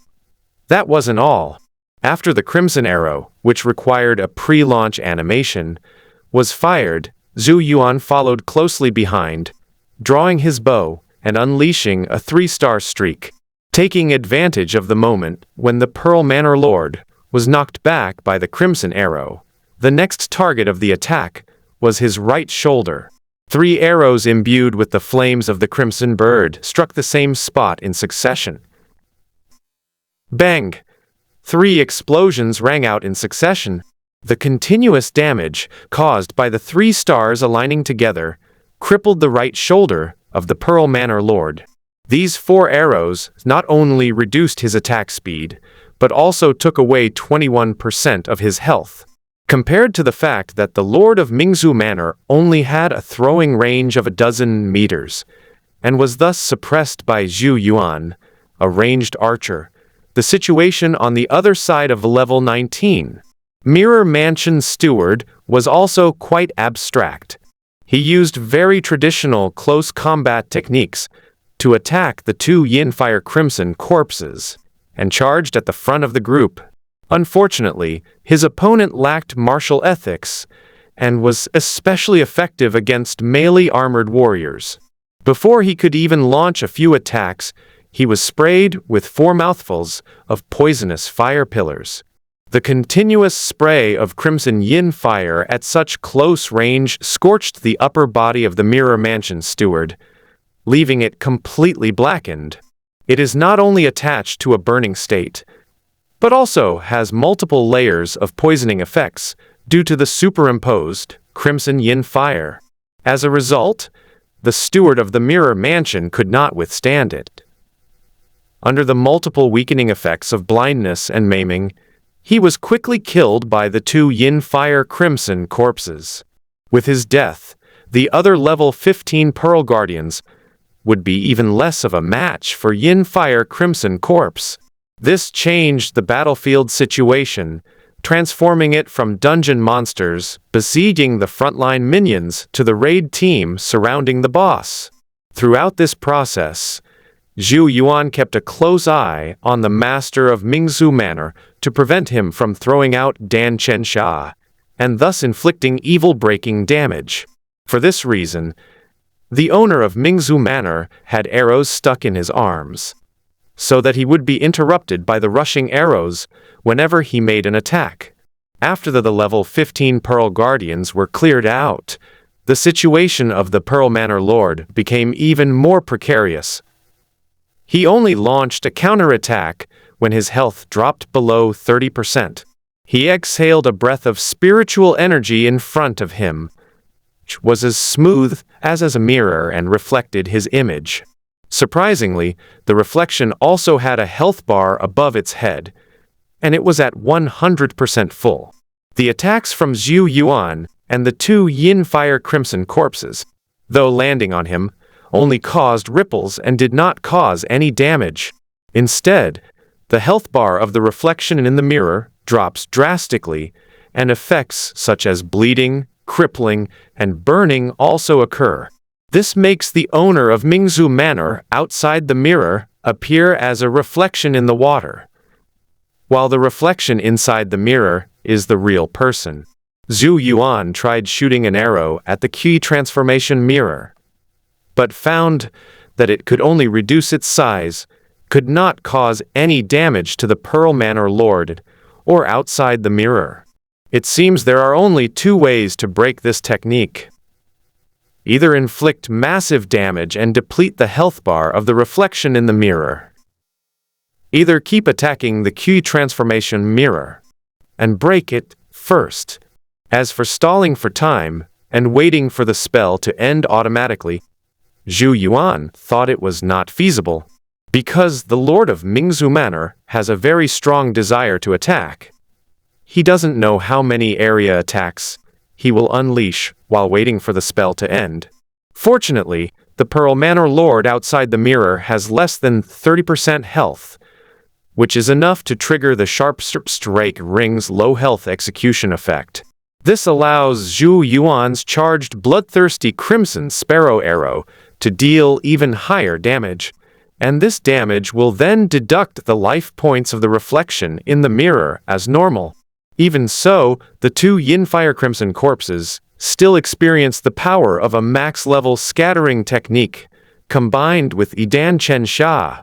This area of effect attack was impossible to avoid. It not only damaged the health of the Yin Fire Crimson corpse, but also made their bodies squeak and swirl with smoke. The scene resembled tofu being deep-fried in a hot oil pan, with oil splattering everywhere and the outer skin crispy. Even more miraculously, the Yin Fire Crimson corpse was actually imbued with the exorcising evil and dispelling miasma state, which truly represents the righteous yang of a human being and the depths of evil.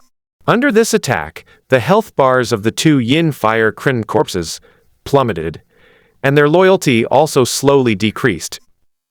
Fortunately, they have control skills. Among the 3 skills, Blood Feeding, Crimson Yin Fire, and Fire Corpse Vengeance, blood feeding has a certain control effect.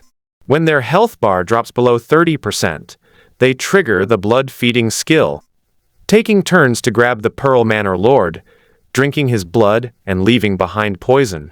The moment they were freed by the owner of Mingzhu Manor, they would be met with a mouthful of crimson yin fire, which would burn their heads and chests. As a result, the health bar reflected in the mirror not only plummeted, but also turned into a semi-charred state, black on top and white on the bottom. Under the combined assault of Zhou Yuan's main attack and the control of the two yin fire crimson corpses, the health bar reflected in the mirror was gradually emptied. At the same time, the QE transformation mirror shattered instantly and disappeared. After the mirror reflection that could withstand negative status effects and damage disappeared, Pearl Manor Lord was once again put on the defensive. It was captured and spewed fire by the Yin Fire Crimson Corpse, and then executed one after another by Zhou Yuan's Blood Fiend Crimson Sparrow Arrow. After struggling for a few moments, it dropped its loot. Ding! You have obtained 5 poison sands, 5 crimson dust sands, 1 silver pattern snakeskin gauntlets, and 1 spirit mirror technique. This should be the injury substitution technique that Master Mingzhu used before. Skill: Spirit Mirror Technique Introduction. Understanding all phenomena reveals them to be like illusions, flames, or the moon reflected in water. The reflection is visible, like water in a mirror. It evokes the spirit of the wind, the moon, and flowers. When the water is clear and the mirror bright, the flowers and moon are vividly displayed, revealing the beauty of nature in the water, and the moon reflected in the mirror. Effect: consumes a large amount of spiritual energy to create a mirror that can absorb damage. During the duration of the mirror, all non-targeting damage will be absorbed by the reflection in the mirror. Note: the higher the skill level, the longer the duration of the spirit mirror, the more spiritual energy it consumes, and the better the damage reduction effect. A level 1 spirit mirror spell lasts for 3 minutes, while a max level spirit mirror spell lasts for 30 minutes. The spirit mirror technique is very powerful, essentially giving you a second health bar. For Zhou Yuan, this is a very useful skill.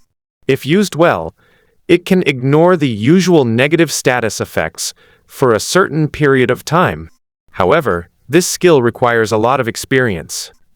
1,000 for level 1 and 10,000 for level 10, for a total of 55,000 experience points.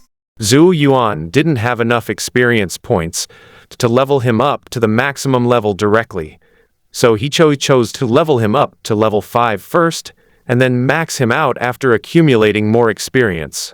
In addition, the 5 poison sand, cinnabar sand, and silver patterned snakeskin gauntlets dropped by the Pearl Manor owner are also quite good items. Among them, the 5 poison sand is the essence of the 5 poisons and is extremely toxic. The crimson dust sand can ward off evil spirits and dispel miasma. And the silver patterned snake skin handguard can isolate toxins and enhance hand defense. Compared to the generosity of the Pearl Manor Lord, the rewards from the Pearl Dungeon are quite scarce. Inside the bronze treasure chest in the Manor Lord's study, there was only a copy of the Cold Moon Spear technique, 2 portions of pearl powder, and 2 portions of 5 poison sand. The treasure chests are produced at a very low rate. No wonder they're being used as secret bases.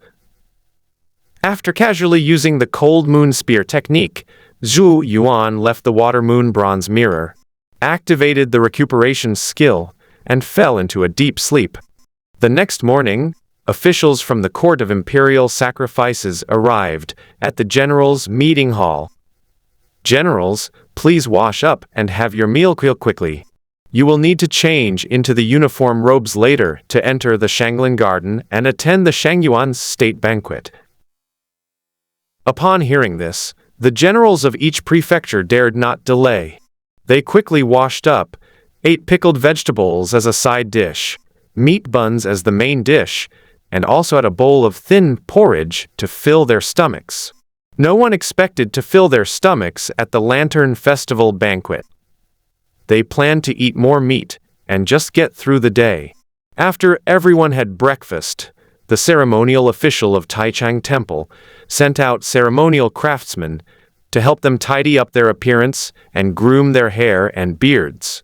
During this process, a specially formulated medicinal solution was used to fix the hair at the temples, binding the messy hair into a single strand. Generals, these are your crimson robes, which need to be worn over your armor to show your majesty. Under the reorganization of the officials of the Court of Imperial Sacrifices, the generals, officers of each prefecture, quickly transformed into mighty and powerful warriors. In particular, the combination of wearing armor underneath and a crimson robe on top shows both a strong and tough look and a gentle and graceful beauty. It's all settled.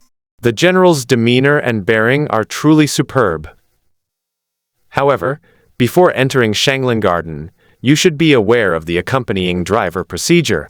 Those selected as the 18 scholars will stand behind His Majesty after entering the garden and follow him. When riding horses, they must maintain an orderly formation and not be scattered or disorderly. Unsuccessful generals joined the Guard of Honor, flanking the military formation and guarding the perimeter of the camp. This is a good opportunity to accompany the emperor on his travels. You must not make any mistakes and just follow the crowd cautiously. In the Great Wei dynasty, accompanying the emperor on his travels was a great honor.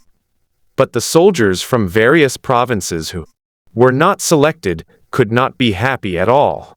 They were about to leave the capital and return to their respective military camps in various states to process the honors and disappointments of this period of time alone. The reason they have survived to this day is because they are considered successors of the state in the Great Wei Kingdom. As a national hero, he should attend the Lantern Festival banquet and meet the emperor, the 9 ministers, and the governors of various prefectures of the Great Wei. Therefore, the moment they were closest to the Emperor of Wei was also the last moment they stayed in the capital. Hey brothers, cheer up! This trip to the capital will give us the opportunity to meet heroes from all over the country, accompany the emperor on his travels, and feast and drink with the officials of the court. What more? 4. If you wish to stay, go back and hone your martial arts skills before coming back. Indeed, today's parade should demonstrate our martial spirit, and we must not waste this opportunity. The selected contestants remained silent, leaving the space for the eliminated contestants to boost their own morale. They don't need pity, they need recognition, just like the recognition that the Great Wei Court still acknowledges them as the future national heroes. When they came out of the officers' meeting hall, there were already Imperial Guard soldiers standing outside, leading their horses. This time, they will ride war horses into the Shanglin Garden, rather than boarding chariots symbolizing honor, and being led into the palace by soldiers. As the horns sounded, the generals from various states rode their war horses at a slow, orderly pace, leaving the officers' meeting hall. The cold wind blew up the strips of red paper on the top of the door, and the red paper they pasted down seemed to be bidding them farewell. Shanglin Garden is a large garden with a grand scale, numerous palaces and chambers, beautiful scenery, and many functions. It served as both a hunting and excursion site for the emperor, a place for military training and administration. It was often garrisoned by the imperial guards and served as a training ground for the young imperial guards. This area can be considered the core of the Imperial Guard's Yulin camp. The presence of the young Yulin soldiers ensured a continuous influx of fresh blood into the Yulin camp. The descendants of these fallen generals, having enjoyed their father's glory and the nation's support since childhood, along with the instruction of the imperial guards, have long since become loyal and brave protectors. But this pride and isolation from everyday life also made them extremely radical and fierce. Therefore, apart from the Emperor and Crown Prince of Wei, few people could influence this army with its own training system, let alone mobilize it privately. This kind of imperial guard, which only the monarch can command, is undoubtedly arrogant. However, the military discipline of the imperial guards was deliberately cultivated, so no one would be angry about such a thing. If they become polite one day, it's either because the Emperor of Great Wei has lost power, or because he has ruthlessly suppressed important officials and needs to show friendliness. Stop the journey and present the documents and seals. After Zhou Yuan and his party arrived at the left courtyard of Shangling Garden, they were stopped by a group of imperial guards who demanded to see the military officer's gold seal and official documents from the imperial court. The generals of each state conducted routine inspections, but Zhou Yuan and Du Yi, who had been granted the title of imperial guard, were examined more closely. Although the two generals have not yet returned to their camp, now that they have the status of imperial guards, they should assume their duties after the imperial garden. We understand, and will certainly assist our colleagues in protecting the state banquet. A group of imperial guards, along with two imperial guardsmen who were not yet on duty, led the generals from various states through the left palace guard and entered the Shangling Garden. By this time, many court officials had already arrived at Shangling Garden. Military officers were all wearing armor with a general's robe over it, while civil officials mostly wore formal attire and carried swords and bows. The Emperor of Great Wei had not yet arrived, but the Crown Prince Qi had. He was also dressed in general's armor with a brocade robe over it, which made him look even more valiant. After Zhou Yuan and others entered, he also sent his personal guards to lead the generals and officers of various states back to their ranks.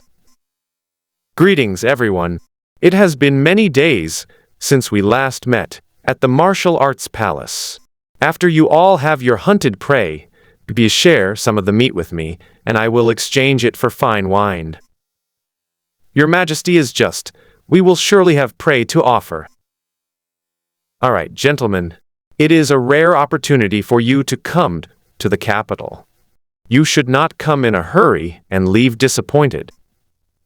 After we have celebrated together, please do not part ways, for I have gifts for you all to take home. The Crown Prince of Wei knew that whether they were selected officials or not, they were all capable talents for the country. He will eventually take over the management of the Great Wei, and everyone present will become his subordinates. Therefore, he was very friendly to the young generals of various states, demonstrating that the future of the Great Wei was full of hope. In the state ceremonies of the Great Wei, the Crown Prince could indeed represent the future of the country to a certain extent. His friendly demeanor made the young officers that they, too, were the future of the nation. Under this emotional connection to the future of the nation, the general concept of loyalty to the emperor in the minds of the generals and officers of various states gradually became clearer, and they developed the belief of repaying the emperor as a national hero. We are very grateful for your Majesty's gift and will certainly live up to your Majesty's kindness. After entertaining the generals and officials of various states, Crown Prince Kai then paid a visit to the governors of each state, saying that they had worked hard and made great contributions for the country, and asked to accept his thanks. The governors of the various prefectures were unwilling to let the crown prince thank them, and they all stepped forward to help him up, saying frankly, "It is our duty to be loyal to our duties, and we dare not take credit for it." In this way, with the added advantage of being the crown prince, Prince Qi won the favor of the court officials with just a few words.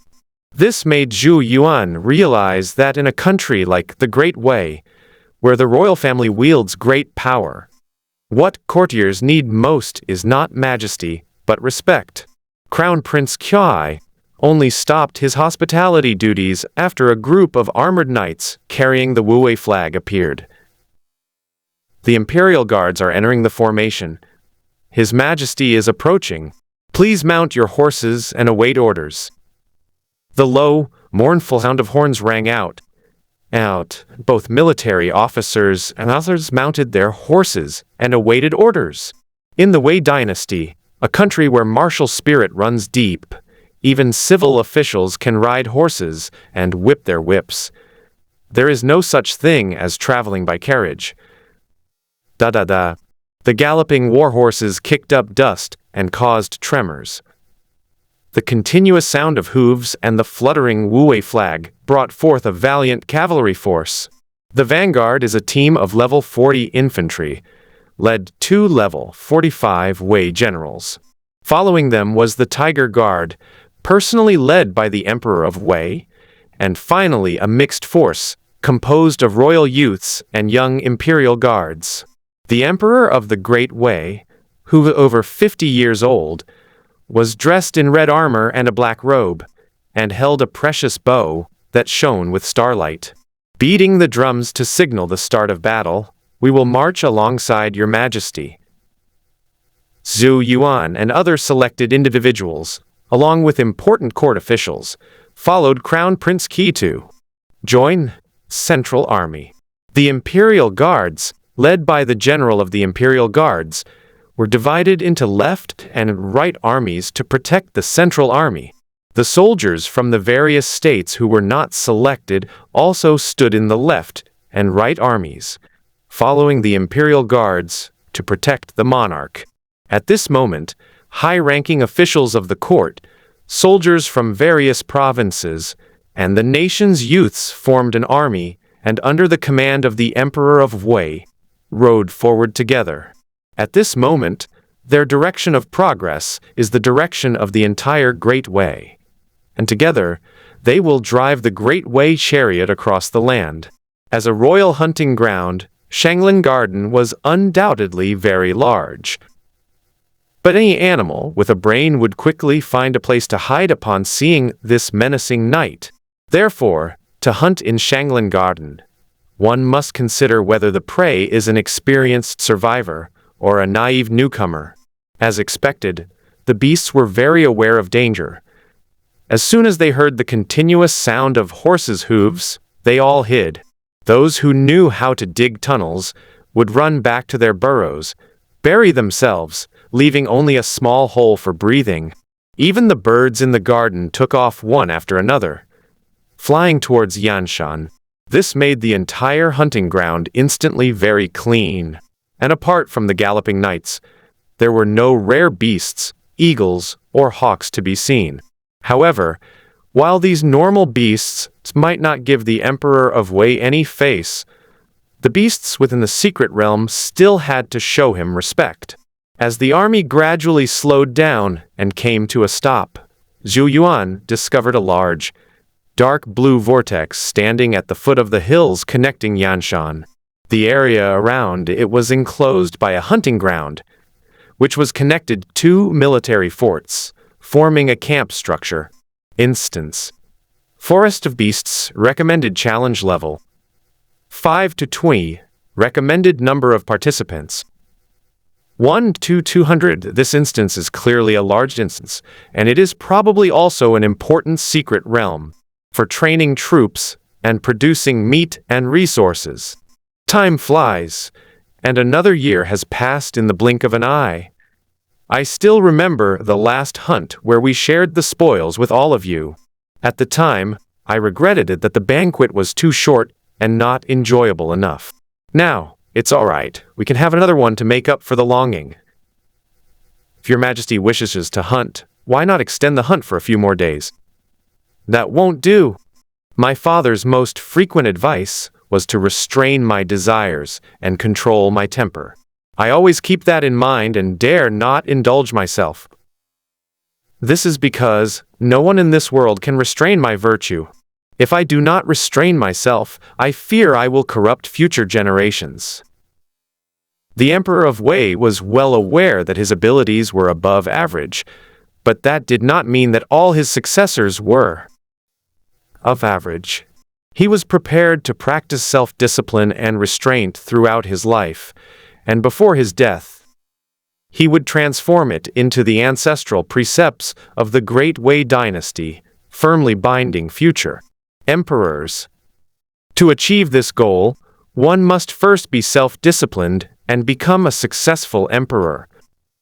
Otherwise, even if later emperors outwardly comply, they will not be convinced in their hearts. Therefore, the emperor of the Great Wei did not lead a luxurious life. In fact, he was more frugal than many of his court officials. The imperial harem consisted only one empress and 6 principal consorts, with no other concubines holding various titles or ranks. It now seems that his teachings and example have been very effective. At least his heir's behavior is similar to his, making him someone to whom he can be entrusted with great responsibilities. Go and fetch my 4-sided cauldron. Today I will share a meal with you all from this cauldron. The Lantern Festival banquet was not as refined and elegant as the New Year's celebration banquet. Instead, it exuded a rugged military atmosphere. On this day, the Emperor of Wei will be the commander-in-chief, and the court officials will be the soldiers. Everyone will make merry in the camp, demonstrating the spirit of Wei as a nation founded on military strength and passed on its legacy through military prowess. Does your Majesty have brought the sun and moon pot? I've been longing for that Cancun wine. Ha! Don't worry, I've brought it. This spirit wine, a blend of yin and yang, a fusion of heaven and earth, I will certainly not keep to myself. The Emperor of Wei entered the camp amidst laughter and conversation with his 9 ministers. After dismounting, he tossed his riding whip to his personal guards and led the court officials into the barracks to sit down. All the curtains of the tents were rolled up, leaving only the pillars standing, so that the soldiers could see the Emperor of Wei and the 9 ministers at any time. Light a campfire, warm wine and tea. The Imperial Guard General directed the soldiers to work busily, while the Emperor of Wei chatted and laughed with the 13 commanders. After the royal youths and young Imperial Guards entered the camp, they prepared their bows, arrows, and knives, ready to enter the secret realm at any time to hunt wild beasts. Their eyes kept glancing at Zhou Yuan and his group, their expressions eager to try. Zhou Yuan received the most attention, as the young men were eager to see how they, who grew up in the capital, fared compared to the top-ranked young men from the local regions. On the contrary, the officers who were not selected did not have this worry, and were all assigned by the Imperial Guards to guard the main tent together. Because the Imperial Guards wore azure armor robes, while the unsuccessful candidates wore crimson armor robes, their identities were easily distinguishable. Gentlemen, these national heroes are guarding us today, and later warriors from various states will present us with their prey. The fact that Wei Cheng provided food demonstrates his loyalty, courage, and righteousness. Upon returning, I will certainly treat him well. Your Majesty, rest assured, they are all our soldiers, and we will certainly not mistreat them. The cold wind of the Lantern Festival carried the conversation between the Emperor and his ministers to the ears of the guards, who then realized just how bountiful the Great Wei dynasty was. If I return in the future and achieve my goals, I will surely repay your majesty's kindness and favor." Clear water was poured into the square cauldron, and charcoal fire licked the thick walls of the cauldron. The cooking utensils are ready, and it's time for the soldiers to present their prey. Let those young men join the hunt, and tell them that there are prizes for today's hunt. I have prepared 3 gifts for those who capture wild beasts." The Emperor of Wei's words ushered in the long-awaited hunting ceremony for the young men. They lined up in neat rows and entered the forest of beasts instants one by one. Zhou Yuan and the other 18 selected individuals were also led into it by the imperial guards. The next moment, the hunting camp suddenly disappeared. The continuous mountain peaks, dense forests, and clear rivers together form a fertile basin. Gray wolves roam the grasslands near the jungle, crocodiles crawl along the riverbanks, and birds fly in the clear sky. Level 5 Jungle Wolf, Level 6 Rifttooth Crocodile, Level 3 Yellow-Feathered Harrier, Level 7 Lynx, Level 2 Swamp Rat. The place truly lives up to its name, Forest of 100 Beasts, as there are countless ferocious beasts and birds of all kinds. The royal youths and the young imperial guards were very familiar with the terrain, and split into more than 10 teams of 10 people each, heading in different directions. 9 of them stayed behind and took the initiative to greet Zhou Yuan and his group. "Zhou Yuan, Du Yi, let your brothers go hunting on their own. How about we have a competition?" The young man leading the group was wearing a blue phoenix robe, clearly a member of the royal family. Perhaps due to the existence of aquatic creatures, the totem of the Great Wei dynasty is not the traditional dragon and jiao, but the 5 virtues and 5 phoenixes. Therefore, those who wore robes with 5 phoenixes phoenix, pheasant, blue luan, and swan were mostly members of the royal family or nobles and dukes. For example, the robe of Zhang Shun, the governor of Huai Prefecture and Marquis of Chengyi, was a white swan, symbolizing lofty aspirations. "How does my lord intend to compete? I heard you have 2 bows, one called Tiger Shooter and the other called Flowing Fire. Flowing Fire is the Heartfire bow, which does not align with our spiritual inclinations. Therefore, all 9 of us switched to tiger-shooting bows to ensure a fair competition." These young men from the capital city were quite thoughtful. They didn't ask for a contest involving swords, spears, or halberds, but instead selected skilled archers to compete against Zhou Yuan.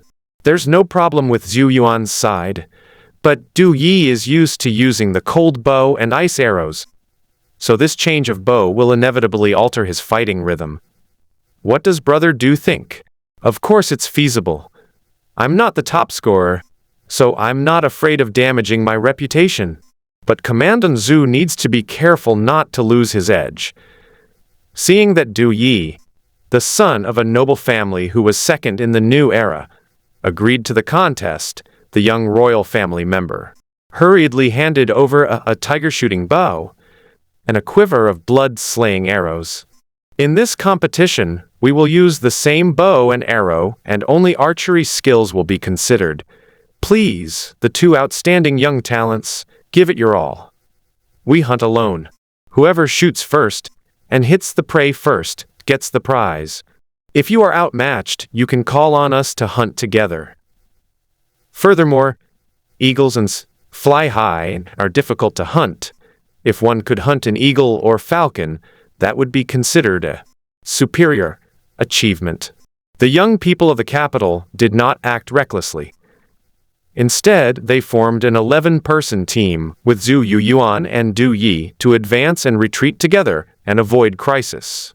However, their team was somewhat scattered, with each person holding a whistle in their mouth, using the whistle as a signal and helping each other when the whistle blew.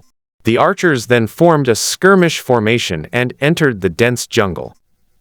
The level 5 jungle wolf and the level 6 crocodile were not noticed by them due to their low strength. The level 7 Limbra was not so lucky. They were known as the forest tigers, and were one of the targets of the young people in the capital. Therefore, as soon as Zhou Yuan and his companions entered the mountains, the young people from the capital began hunting these forest tigers. During the hunt, Zhou Yuan discovered two rather unusual types of forest tigers, a level 10 lynx and a level 3 lynx cub. The same situation was observed with other wood mice, hedgehogs, and deer. It seems that the beast dungeon is very suitable for capturing beast-shaped followers, and different beast groups will also have their own elite monsters. When Zhou Yuan killed a giant lynx with his tiger shooting bow, a peculiar material dropped from it. Materials. Lynx soul description. A mountain lodge, clad in cat's skin, hides in caves, and is a skilled hunter. It climbs rocks and traverses ravines without hindrance, and endures hunger while lying in snow and swimming in rivers. Effect. Wind-type beast soul can enhance equipment effects with enhancement. Directions being forest piercing, wind travel, and cost reduction. To a note. It can also be used to infuse puppet-type items and followers, enhancing their attack hitboxes. Seeing the remarkable effects of the lynx's spirit, Zhou Yuan instantly perked up. Instead of focusing on killing high-level prey, they now concentrate on killing various elite monsters.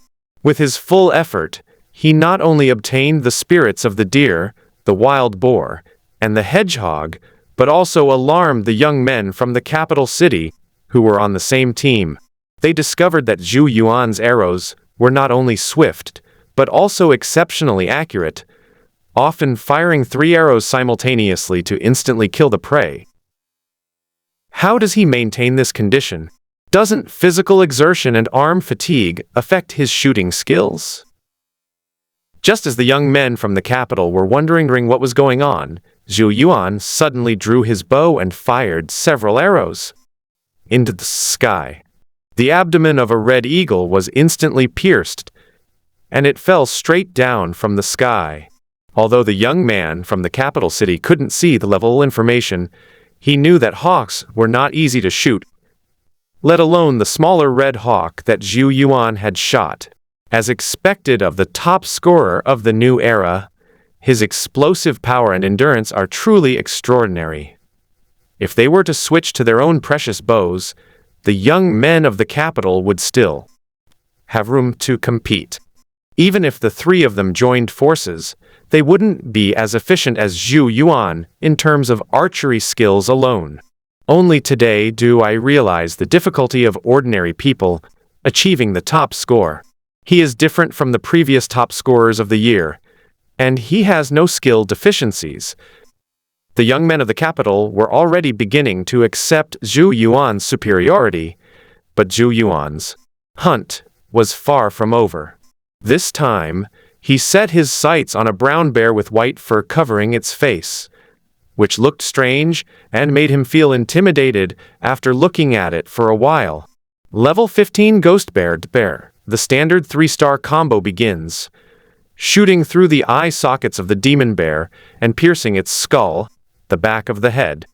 Even without the burst damage from the flowing firebow, Zhou Yuan still has the ability to kill large prey on his own. He's not going to hunt the ghost bear alone, is he? That would be a bit reckless. The young man from the capital city thought that the reckless Zhou Yuan would be chased by the ghost-faced bear, so he had to blow his whistle to call for their help.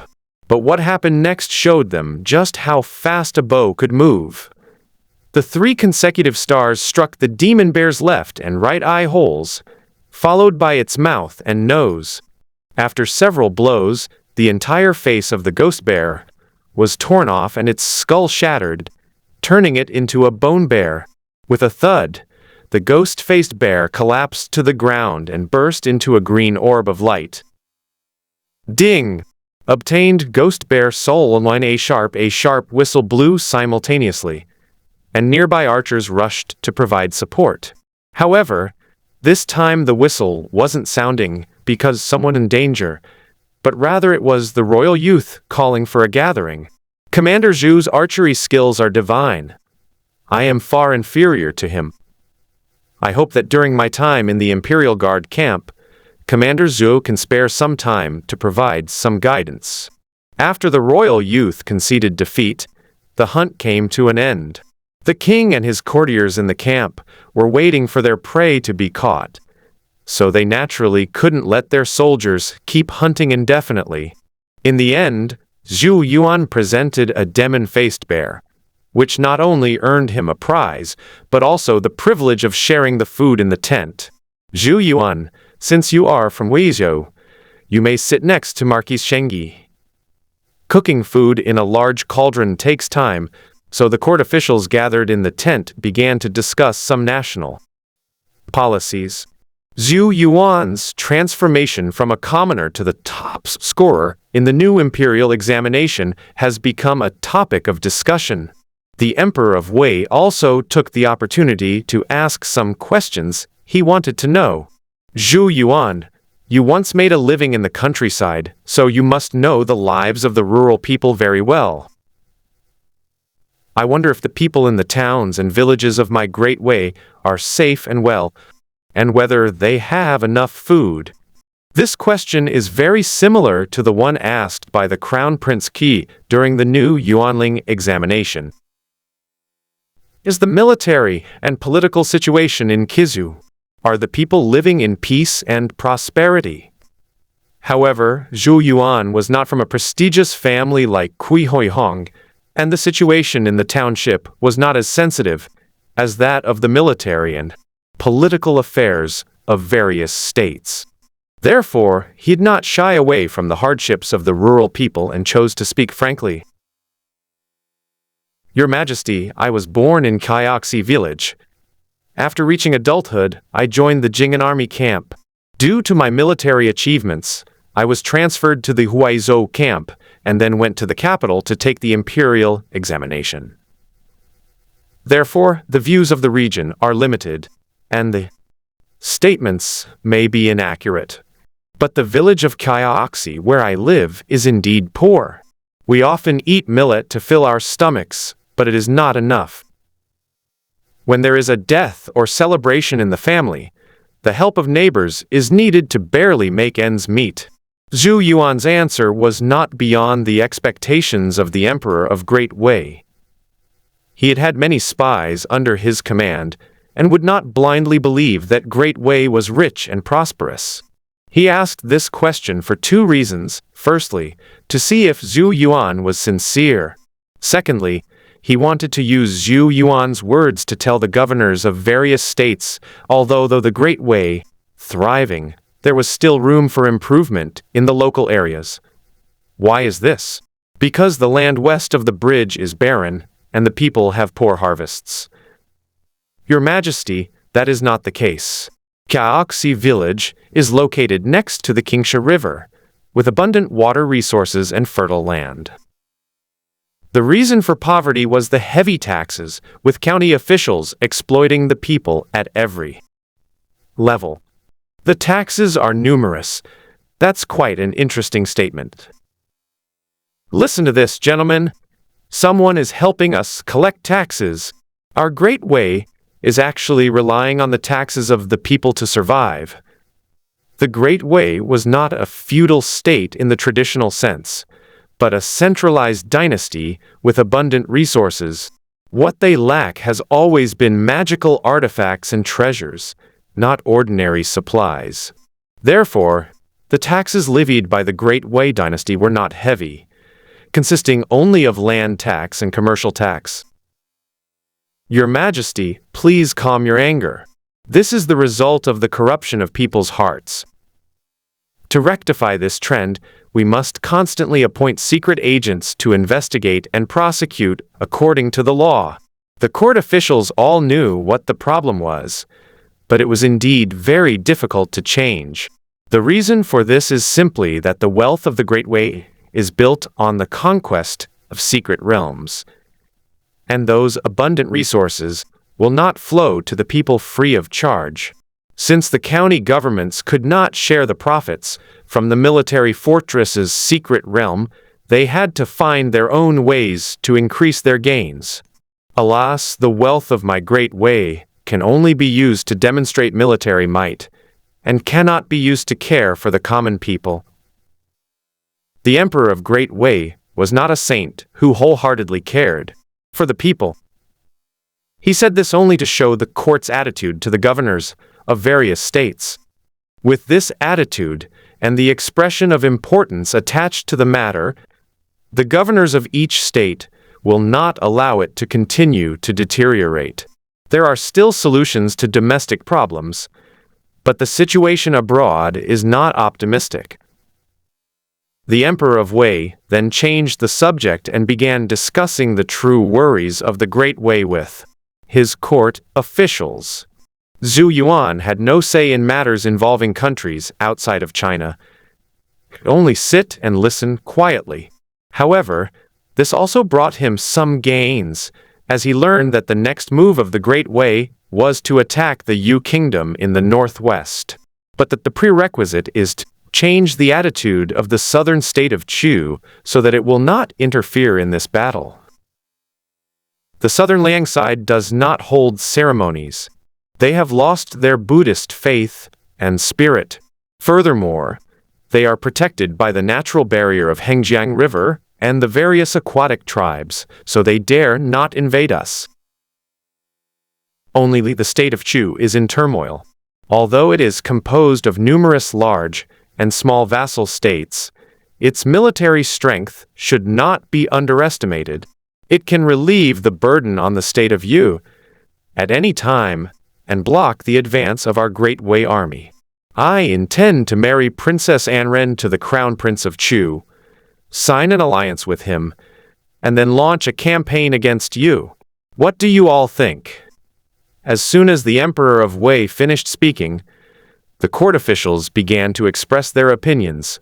Some disagreed, believing that the southern Liang should be included in the effort to deal with the Chu state as well, because both the Chu and Yu states occupied the territory of the Great Wei. Although those territories were lost by the previous dynasty, Da Kang, the Great Wei inherited the kingdom of Da Kang and naturally wanted to reclaim all its former lands. Some agreed, believing that the priority should be to subdue the state of Yu, then suppress the Yu army, and together they could deter the state of Chu.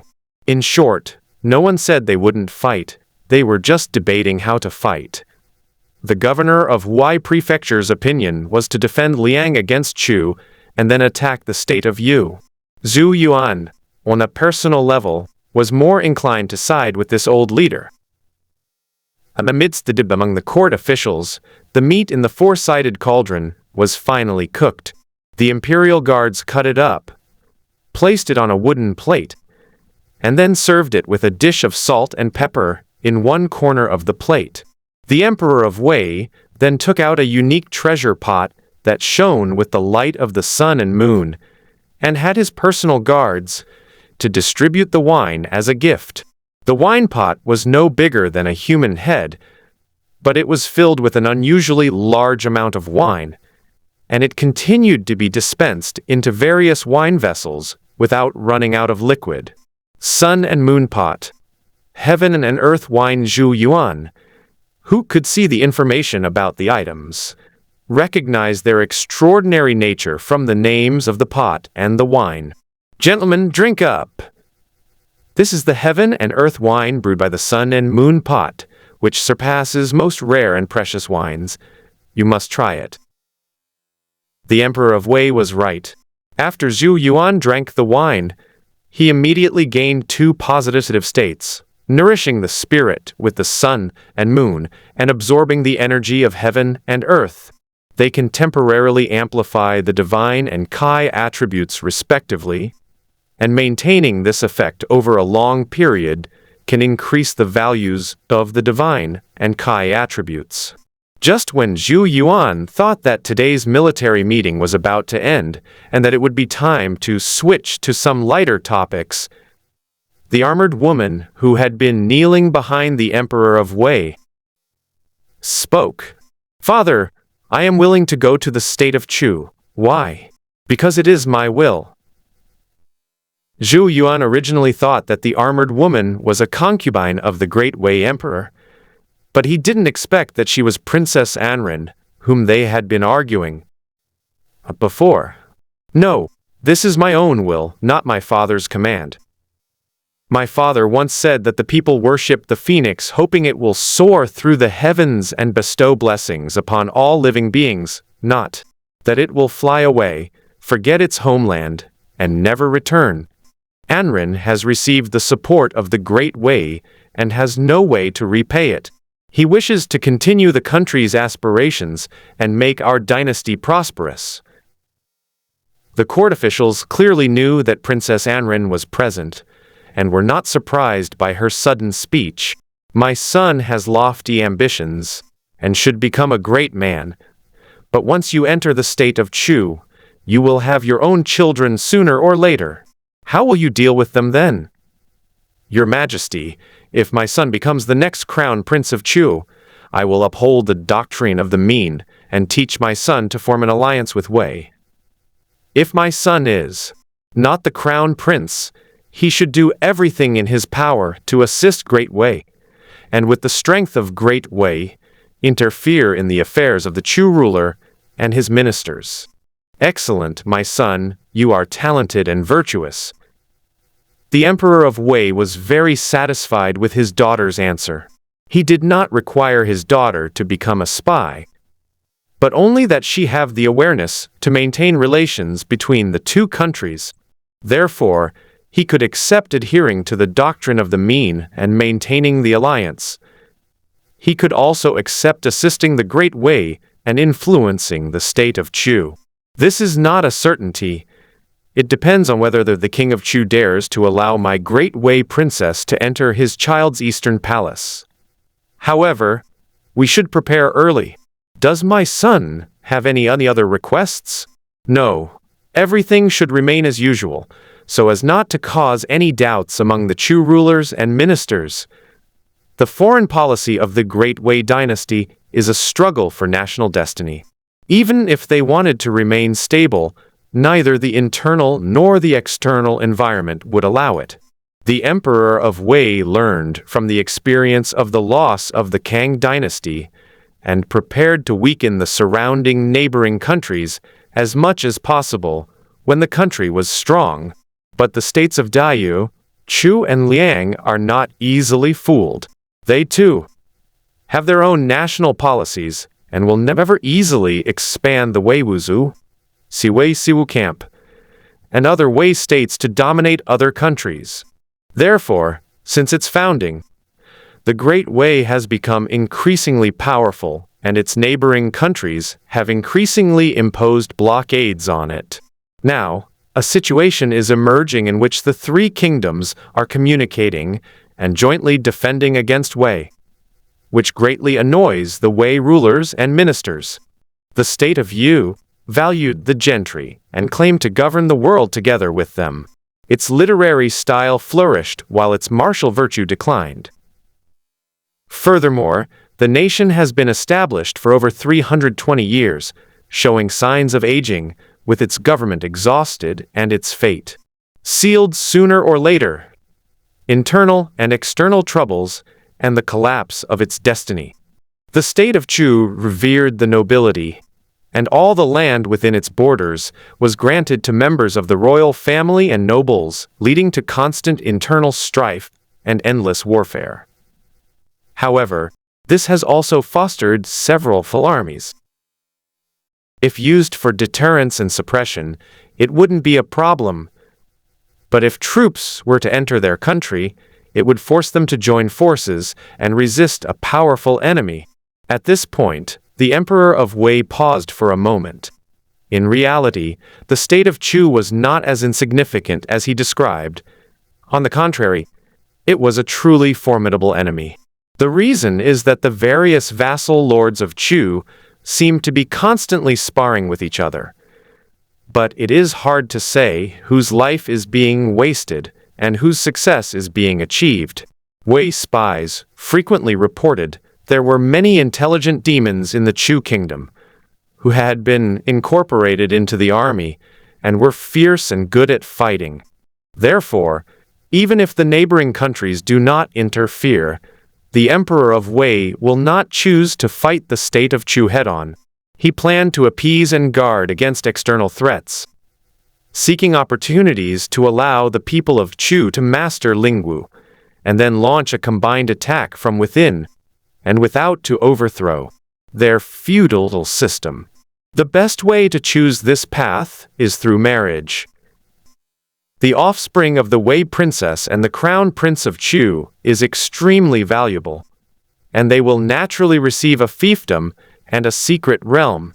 At that time, children with royal blood from both countries will form their own martial arts guards, thus legally and legitimately spreading spiritual martial arts to ordinary people.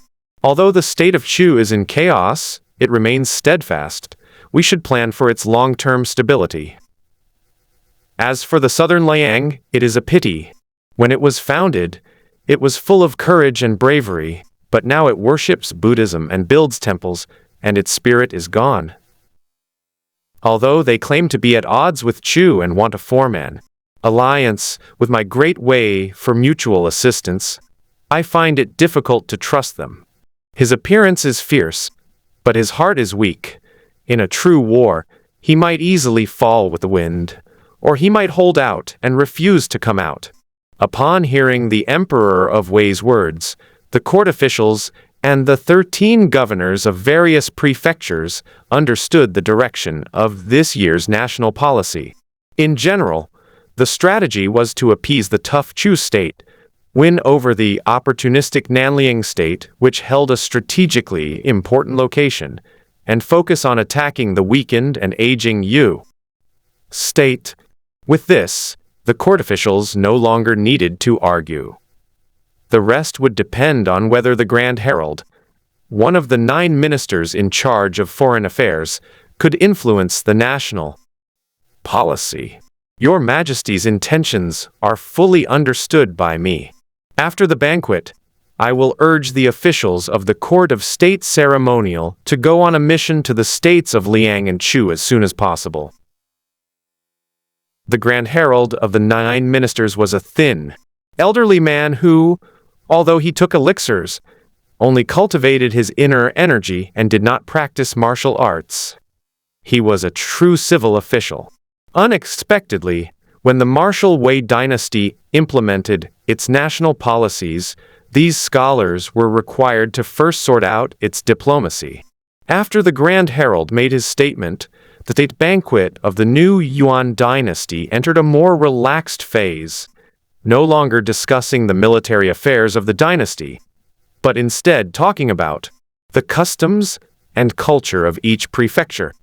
This state banquet allowed Zhou Yuan to witness how the Great Wei chariot operates and the basic state of the surrounding neighboring countries.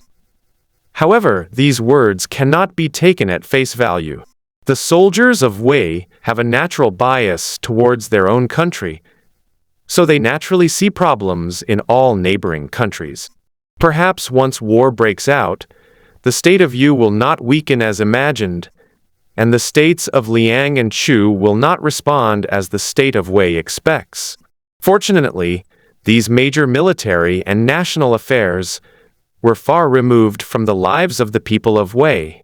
By the time Wei needed to mobilize its people for war, it would likely be too weak to continue fighting. As the atmosphere of the state banquet changed, the governors of each prefecture took the initiative to tell some interesting stories about their prefectures, pleasing the emperor and enlivening atmosphere.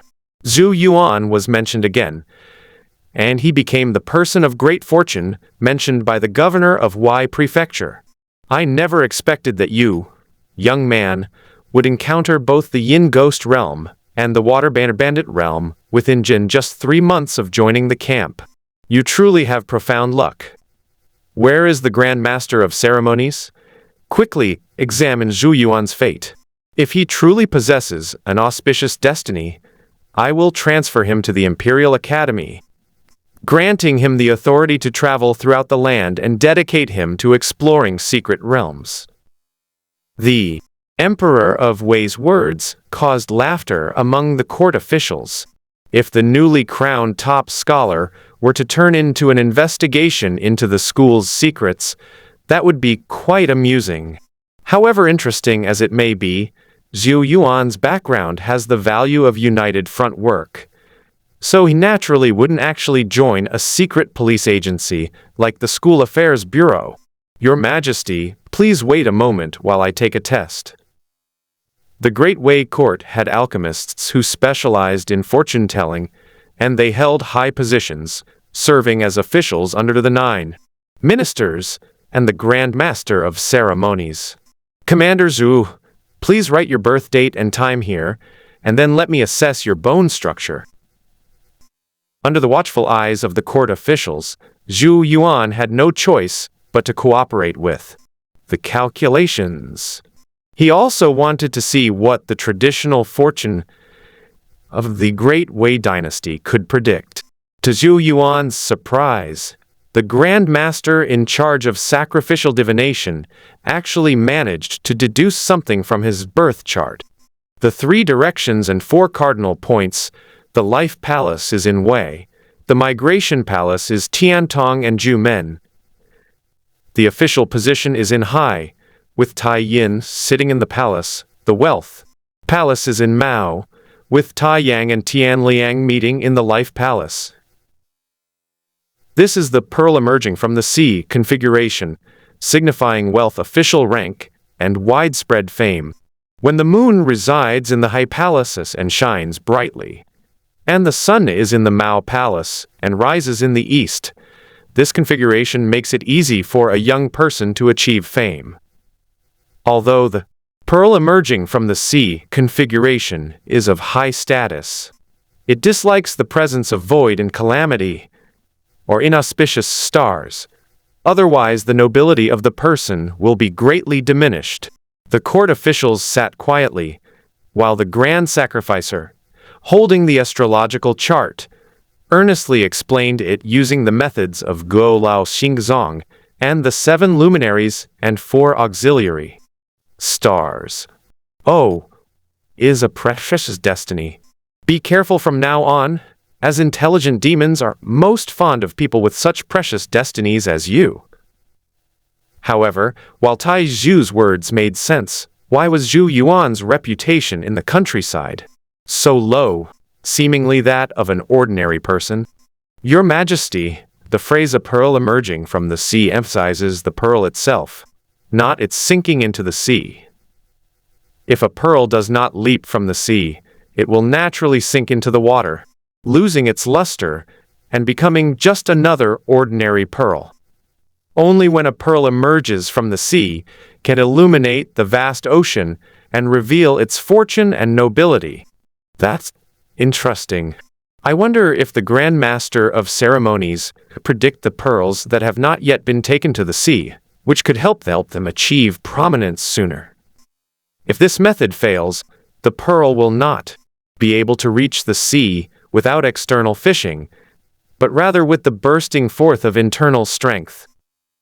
Just as Commander Zhou decided to join the army and practice martial arts, the prodigal son, after experiencing setbacks, realized that only by following one's heart can one achieve great things. The esoteric prophecies of the Grand Preceptor seem to have no basis, yet they fit Zhou Yuan's situation very well. However, his internal strength was a bit too much, not as natural as a pearl emerging from the sea, but more like a manned spacecraft propelled by a rocket. Upon learning that Zhou Yuanzhen possessed a noble destiny, the Emperor of Great Wei ordered the Grand Sacrificer to give Zhou Yuan a copy of the Demon and Demon Destiny record, instructing him to be wary of the demons that confuse his mind. A pearl emerges from the sea, like the sun rising in the east and setting in the west. In its youth, it is dim in the dawn. In its prime, it shines brightly. In its adulthood, it is dazzling. In its decline, it is dim and gloomy. And in its old age, it sinks into the sea without light. Your Majesty may take advantage of the rising of the pearl and the auspicious fortune of Commandant Zhou, who is both wealthy and powerful, to explore several secret places. Otherwise, when the pearl reaches its peak and begins to fall into the sea, although it will still shine brightly, it will have no further power to illuminate wealth and officialdom. According to the official Chinese astrological theory of the Great Wei Dynasty, Guo Xingzong, there are 6 types of day stems. The sun is divided into 3 phases. The sun and moon in the same palace, the sun and moon shining together, a pearl emerging from the sea, the sun and moon illuminating the wall, and a giant sun in palace. Among them, pearl emerging from the sea belongs to the 4th grade of the rising sun destiny pattern. It lacks the permanence of the previous 3 grades, but has a unique period of rapid rise and explosive growth. Tai Zhu believed that Zhou Yuan's destiny was precious, that he was still in the rising stage, and that his fortune was at its peak. Even if he were placed in a rural town for a few years, he would still be able to discover the hidden secret realm by chance. His ability to enter the Moon Palace, come into contact with the Yin realm, and discover the Water Bandit realm was not accidental, but rather a response to the rising of the bright pearl, illuminating the gloom. Therefore, we should teach him his skills as soon as possible and transfer him to a local area, taking advantage of his good fortune to discover 1 or 2 hidden secret realms. Otherwise, when Zhou Yuan achieves great merit and high rank, he will be in his prime and unable to resonate with the spirit of heaven and earth. As one of the 6 chief officials directly under the Grand Master of Ceremonies, who was the head of the 9 ministers, the words of the Grand Master of Ceremonies carried considerable weight. After his explanation of fate, the court officials thought about it carefully and found that there was indeed some truth to it. Based on Zhou Yuan's experience of entering the Moon Palace, observing ghosts, and encountering water bandits within 3 months of joining the camp, he might be able to discover new secret realms if he were not transferred to the capital to participate in the examination. Therefore, such special talents with the ability to find treasures should absolutely not be overlooked. In reality, the court officials didn't completely believe in fortune-telling and prophecies, nor did they completely disbelieve them. They simply thought it was worth letting them out to test the waters. If he gains something, it will increase the country's strength. If he gains nothing, he can be transferred back to the Imperial Guard in 2 years. Their agreement with Tai Zhu's words this time is not because they truly subscribed to the theory of destiny. Rather, it was because Tai Zhu specified that Zhou Yuan's pearls destined for the sea had an expiration date. No one knows how long this pearl can rise. If the action is slow and the pearl does not rise but instead declines, then it will be a great loss. What the Grand Master says makes sense. Zhou Yuan, would you be willing to take advantage of this period of good fortune to explore some secret realms for our Great Wei? Your Majesty, for the sake of the prosperous dynasty, I am willing to accept the order. According to the custom of the Great Wei, the top scorer in the spirit examination would first stay in the capital to teach, and then be sent down to the prefectures and counties as a military advisor. After becoming proficient in the administration of the state, he would be promoted to the rank of garrison commander of the prefectures and counties. This is much better than those ordinary candidates who guard a county or serve in a border town. However, since Zhou Yuan's fortunes were flourishing, a new explanation emerged. He bypassed the conventional promotion process and received special treatment. Very well, when I return to the palace, I will grant you a position again, while retaining your status as a Yulin Lung, Imperial Guard, and bestow upon you the right to travel freely throughout the capital region. The Emperor of Wei did not intend to send Zhou Yuan to inspect the provinces, but instead planned to have him first explore the terrain of the capital. The governors of the various prefectures had no objection to this. On the contrary, they became somewhat interested in the fortune-telling theories of the Taizu. Everyone said that if the Grand Sacrificer had any free time, he would definitely visit their residence and see their offspring. This is like putting Taizu, a legendary's fortune teller, on the fire. Everyone says he's good. It seems hypocritical. If someone says he's bad, it seems like he's trying to harm that. It was only because the Emperor of Wei gave him a hand and assigned him new official duties that he was able to take on the role of a fortune teller for a few days. Gentlemen, let us drink to our full glory, and may our nation prosper forever. The Emperor of Wei was in high spirits after gaining a lucky general, and Zhou Yuan also gained more freedom, so it was a win-win situation. The subsequent banquet was rather uneventful, with the conversation returning to the landscapes of each state and reminiscing about the past. In the end, it was the previous dynasty, the Kangxi Emperor, who bore all the burdens, turning them into a bronze mirror reflecting the present. The great Kang lost the country due to selfishness, and the spirits of the people will forever circulate among a few families and surnames, thus cutting off the talents of the world. Even those of high rank who possess spiritual power are afraid to fight, and those skilled in battle will never receive spiritual nourishment. They appear strong but are actually weak, easily broken with a single puncture. Gentlemen, you should remember the loss of the Kang and preserve the spirit of our great Wei, which is free from bloodshed and food shortages. We obey orders and will bravely forge the soul of the army and make our blood the crown of martial prowess. The spirit of the Great Wei dynasty lies not in the orders of the Great Wei Emperor, but in the actions of the governors of each province.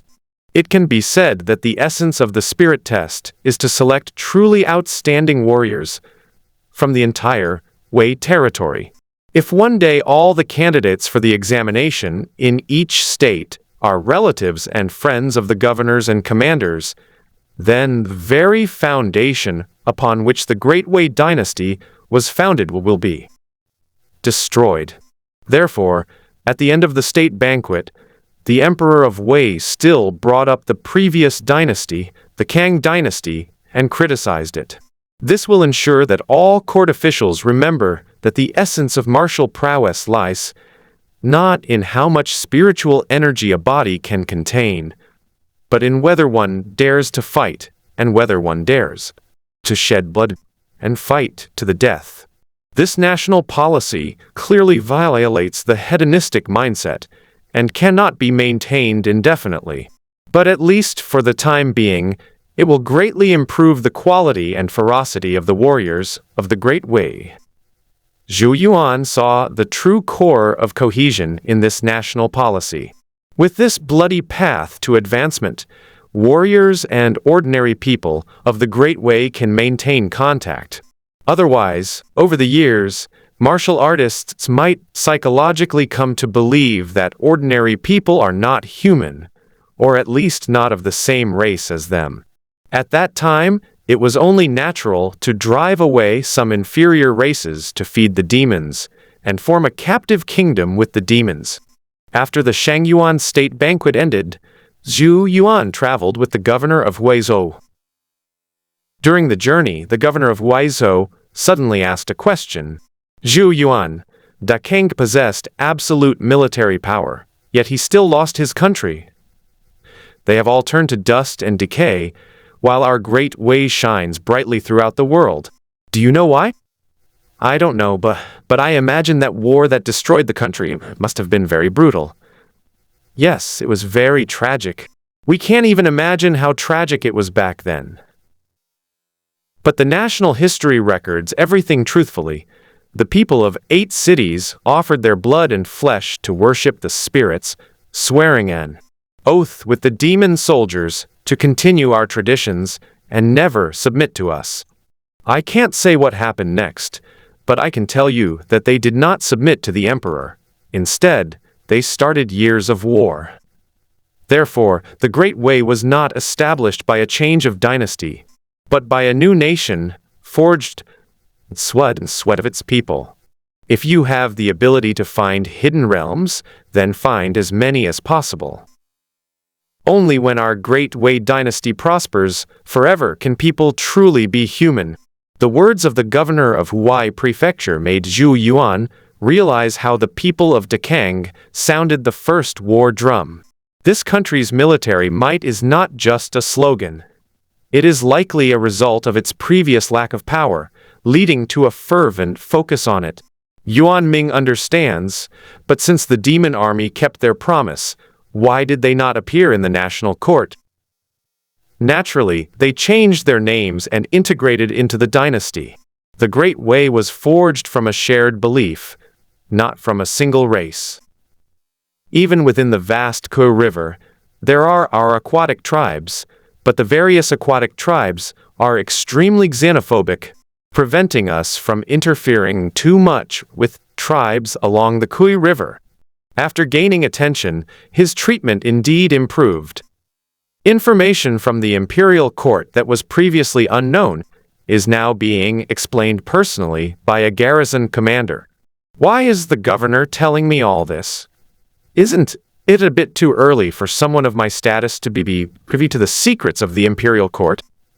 This is His Majesty's will. His Majesty said that he would reveal some of the cruel history to you, a passionate young man, to prevent you from being deceived by foreign spies during your inspection of the capital region, and ending up not finding the secret realm, but being tricked into joining the thieves. Your position connects you with ordinary people, and therefore involves some of their wishes. You must be cautious in your actions and decisions. Rest assured, Commander, I am no child, and I will not act rashly or forgetfully. On the 16th day of the first lunar month, people walk in peace, the sun rises in the east, and the elderly and children are helped. The clear sun brings peace and eliminates disasters and illnesses. It was a good day. Officials who had been on leave returned to their posts, and industries that had temporarily suspended operations resumed their busy work. People from all over the capital turned out, crowds thronging across Taiping Bridge to burn incense, pray, and perform rituals to ward off illness. Crowds flocked to various streets and temple fairs, bringing great fortune to the opening of Xinyuan.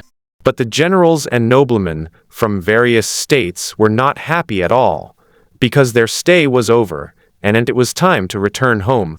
Zhou Yuan brought the selected generals and sons of noble families to see them off, and Du Yi also brought his proud sons of meritorious officials.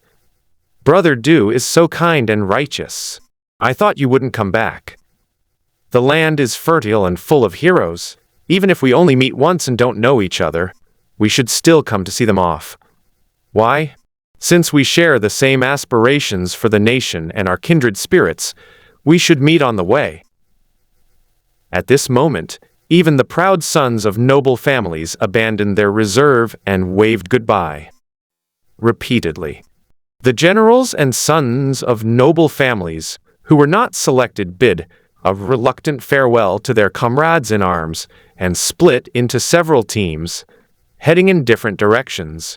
Gentlemen, please proceed. We will certainly ride at full speed to catch up as soon as possible. Those who were not selected left behind their hopes and rode away at full speed. It was time for Zhou Yuan and the others to take up posts. Even the sons of nobles who were not selected still had positions, the proper duties of palace guards, who were responsible not only for training and patrolling, but also for protecting the palace. With these local experts leading the way, the selected candidates arrived at their respective workplaces without any problems. Zhou Yuan and Du Yi are somewhat special. They were both assigned to Shanglin Garden, which was a training ground for the Imperial Guards. When they arrived at the left-wing guard of Shanglin Garden again, the Imperial Guards were not so indifferent. The two captains have arrived at just the right time. The captain of the Jishi army has just entered the camp. We need you to go into the tent and report back as soon as possible. We were delayed by seeing off our colleagues. Please lead the way, sir. Yesterday's hunting expedition did not pass through the training grounds of the Imperial Guards, but today they were led to a heavily fortified military stronghold. It bears inscriptions and seals symbolizing the nation's strength and prosperity.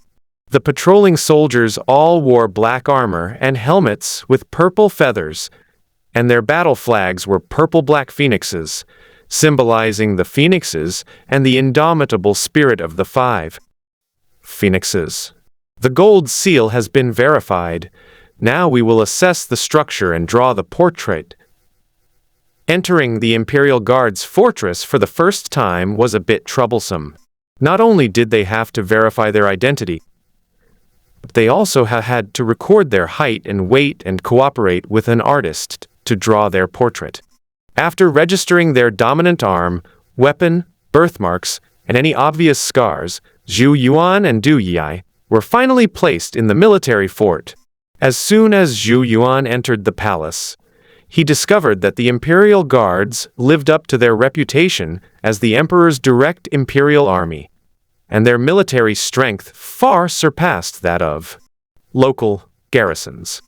This was the first time he had ever seen such a large-scale display of weaponry information. Purple feather black armor, Cloud Fortress flag shield, breaking awakening sharp spear, Jianping, tiger. They are too rich. Compared to them, even the divine armored warriors of the Jing'an camp seem like a poor, ragtag army. Zhou Yuan even doubted that the soldiers of the Jing'an camp could break through the armor and defenses of these Imperial Guards.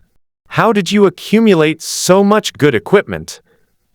Could it be that the humanoid monsters of the 8 camps of the capital, along with the Wei elite soldiers, are also running dungeons to continuously produce level equipment? Zhou Yuan calculated that the Great Wei dynasty had existed for 132 years. If the Wei infantry, with their level 40 strength, were fully utilized during that time, the wealth would be immeasurable. After the two captains meet the colonel, remember to go to the armory to collect your weapons and armor. The master metalworkers of the Imperial Guard were only responsible for repairing the Imperial Guard armor. Imported armor was not within their scope of repair. Thank you for informing me, sir. Upon entering the government hall inside the fortress, Zhou Yuan and Du Yi met one of their direct superiors, Colonel Zhou Li. He was wearing the same purple-feathered black armor, covered by a purple-black general's robe, with cloud-patterned flying eagles. He was older, around 40 years old. Zhou Yuan of Jing'an and Du Yi of Fengyan greet you, Commandant. Now that you have seen off your fellow townsmen and returned home, you should remember how difficult it was to stay in the capital. In the future, you should diligently practice martial arts and study military texts, and never become arrogant or complacent because of the fame of passing the spiritual test. We are very grateful for your guidance, Captain, and we will never forget our roots. After exchanging a few words with Zhou Yuan, Captain Jishi took out 2 martial arts manuals and had his personal guards hand them over to Zhou Yuan and Du Yi. Since His Majesty has granted you the privilege of being taught of the Imperial Guards, I will teach you with utmost care. However, everyone is different, and one cannot teach the same thing to. During the course of instruction, I will teach different martial arts techniques based on your performance. However, I also have official business to attend to and cannot teach you two all the time. If you have any questions, please think them over calmly first. If you cannot reach a conclusion, record them in writing and submit them to me every 3 days. Then I will explain them to you in detail.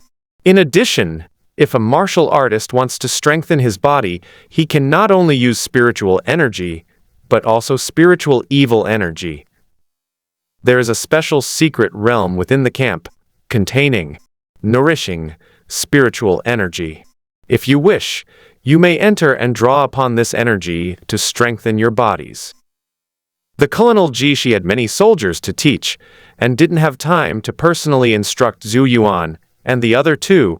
Therefore, after sending out the martial arts manuals, he had his personal guards take Zhou Yuan and Du Yi to the barracks so that they could decipher the manuals on their own. Faced with the original martial arts technique in his hand, Zhou Yuan originally wanted to return to the barracks as soon as possible to use and learn it. But Du Yi suddenly called him back. "Brother Zhu, please wait. I heard from my father that you will be exploring a secret realm in the future. I wonder if you could take me with you." "Of course. Once your majesty issues the order, if you are allowed to select your own warriors, I will certainly present Brother's name to you." "Thank you very much, Brother Zhu. If I join the team, I will do my best to cooperate with you and prepare all the necessary supplies." After saying goodbye to Du Yi, Zhou Yuan realized that exploring hidden realms in the capital, surrounding areas, might be an easy task. The sons of nobles and young members of the royal family are likely to want a share of the credit, ultimately creating a second-generation team that is difficult to discipline. However, this is not all bad. At least these noble offspring can mobilize more resources and suppress local officials and powerful families. Once inside the barracks, Zhou Yuan added the original martial arts manual to his inventory and began to examine its specific effects. Martial skill. Divine Will 6 Harmonies Arrow Introduction. Hands and feet should be in harmony. Elbows and knees should be in harmony. Shoulders and hips should be in harmony. This is the external harmony. When the mind and intention are in harmony, intention and energy are in harmony, and energy and strength are in harmony, this is the inner 3 harmony. When the inner and outer are compatible, this is the 6 harmony. If the 6 directions are aligned, and the spirit guides and moves the will, then nothing will be beyond its reach. By gathering the power of the 6 directions, nothing will be unbreakable. Effect. Level 5 activates the locked state. Level 10 activates the 6 harmonies state. Lock. When the divine attribute is greater than the target's, use the 6 harmonies to determine yin and yang, preventing the target from using damage substitute skills to avoid damage. 6 harmonies. Using external force imbued with spiritual energy and divine will, it applies superimposed divine attribute attacks to the target, causing them to fall into states such as mental chaos, soul damage, or annihilation based on the difference in divine attributes. The Divine Will 6 Harmonies arrow is more complex than the martial arts technique Zhou Yuan had previously acquired, only inferior to the Shi Lei exercising technique. If he were to learn on his own, it would likely take him a considerable amount of time to even get the basics down. Use the Divine Will 6 Harmonies arrow, first upgrade it to level 5 and see the effect. The effects of the Divine Will 6 Harmonies arrow are indeed unique. After Zhou Yuan upgraded it to level 5, he discovered that its locked state greatly increased the accuracy of the arrows. If you actively activate the locked state, you can break free from the realm of visual positioning and lock onto the target naturally by sensing with your mind and determining with your will. However, activating the lock-on arrow is quite mentally taxing, and the longer the lock-on lasts, the greater the energy consumption. Only by firing instantly can the energy consumption be reduced. Zhou Yuan wanted to upgrade it to level 10, to test the power of the 6 harmonies arrow imbued with divine intent, but he didn't have enough experience points left. Additionally, the spirit mirror technique, also at level 5, requires a significant amount of experience to level up. Therefore, he decided to grind the Pearl Dungeon connected by the Water Moon Bronze Mirror for a few days to accumulate more experience points. Over the next 3 days, the owner of Mingzhu Manor not only generously contributed a large amount of experience and loot, but also became the best sparring partner. Zhou Yuan successively inflicted the states of chaos, soul damage, and soul annihilation on him. Among them, Chaos of the Gods is a forced interruption effect.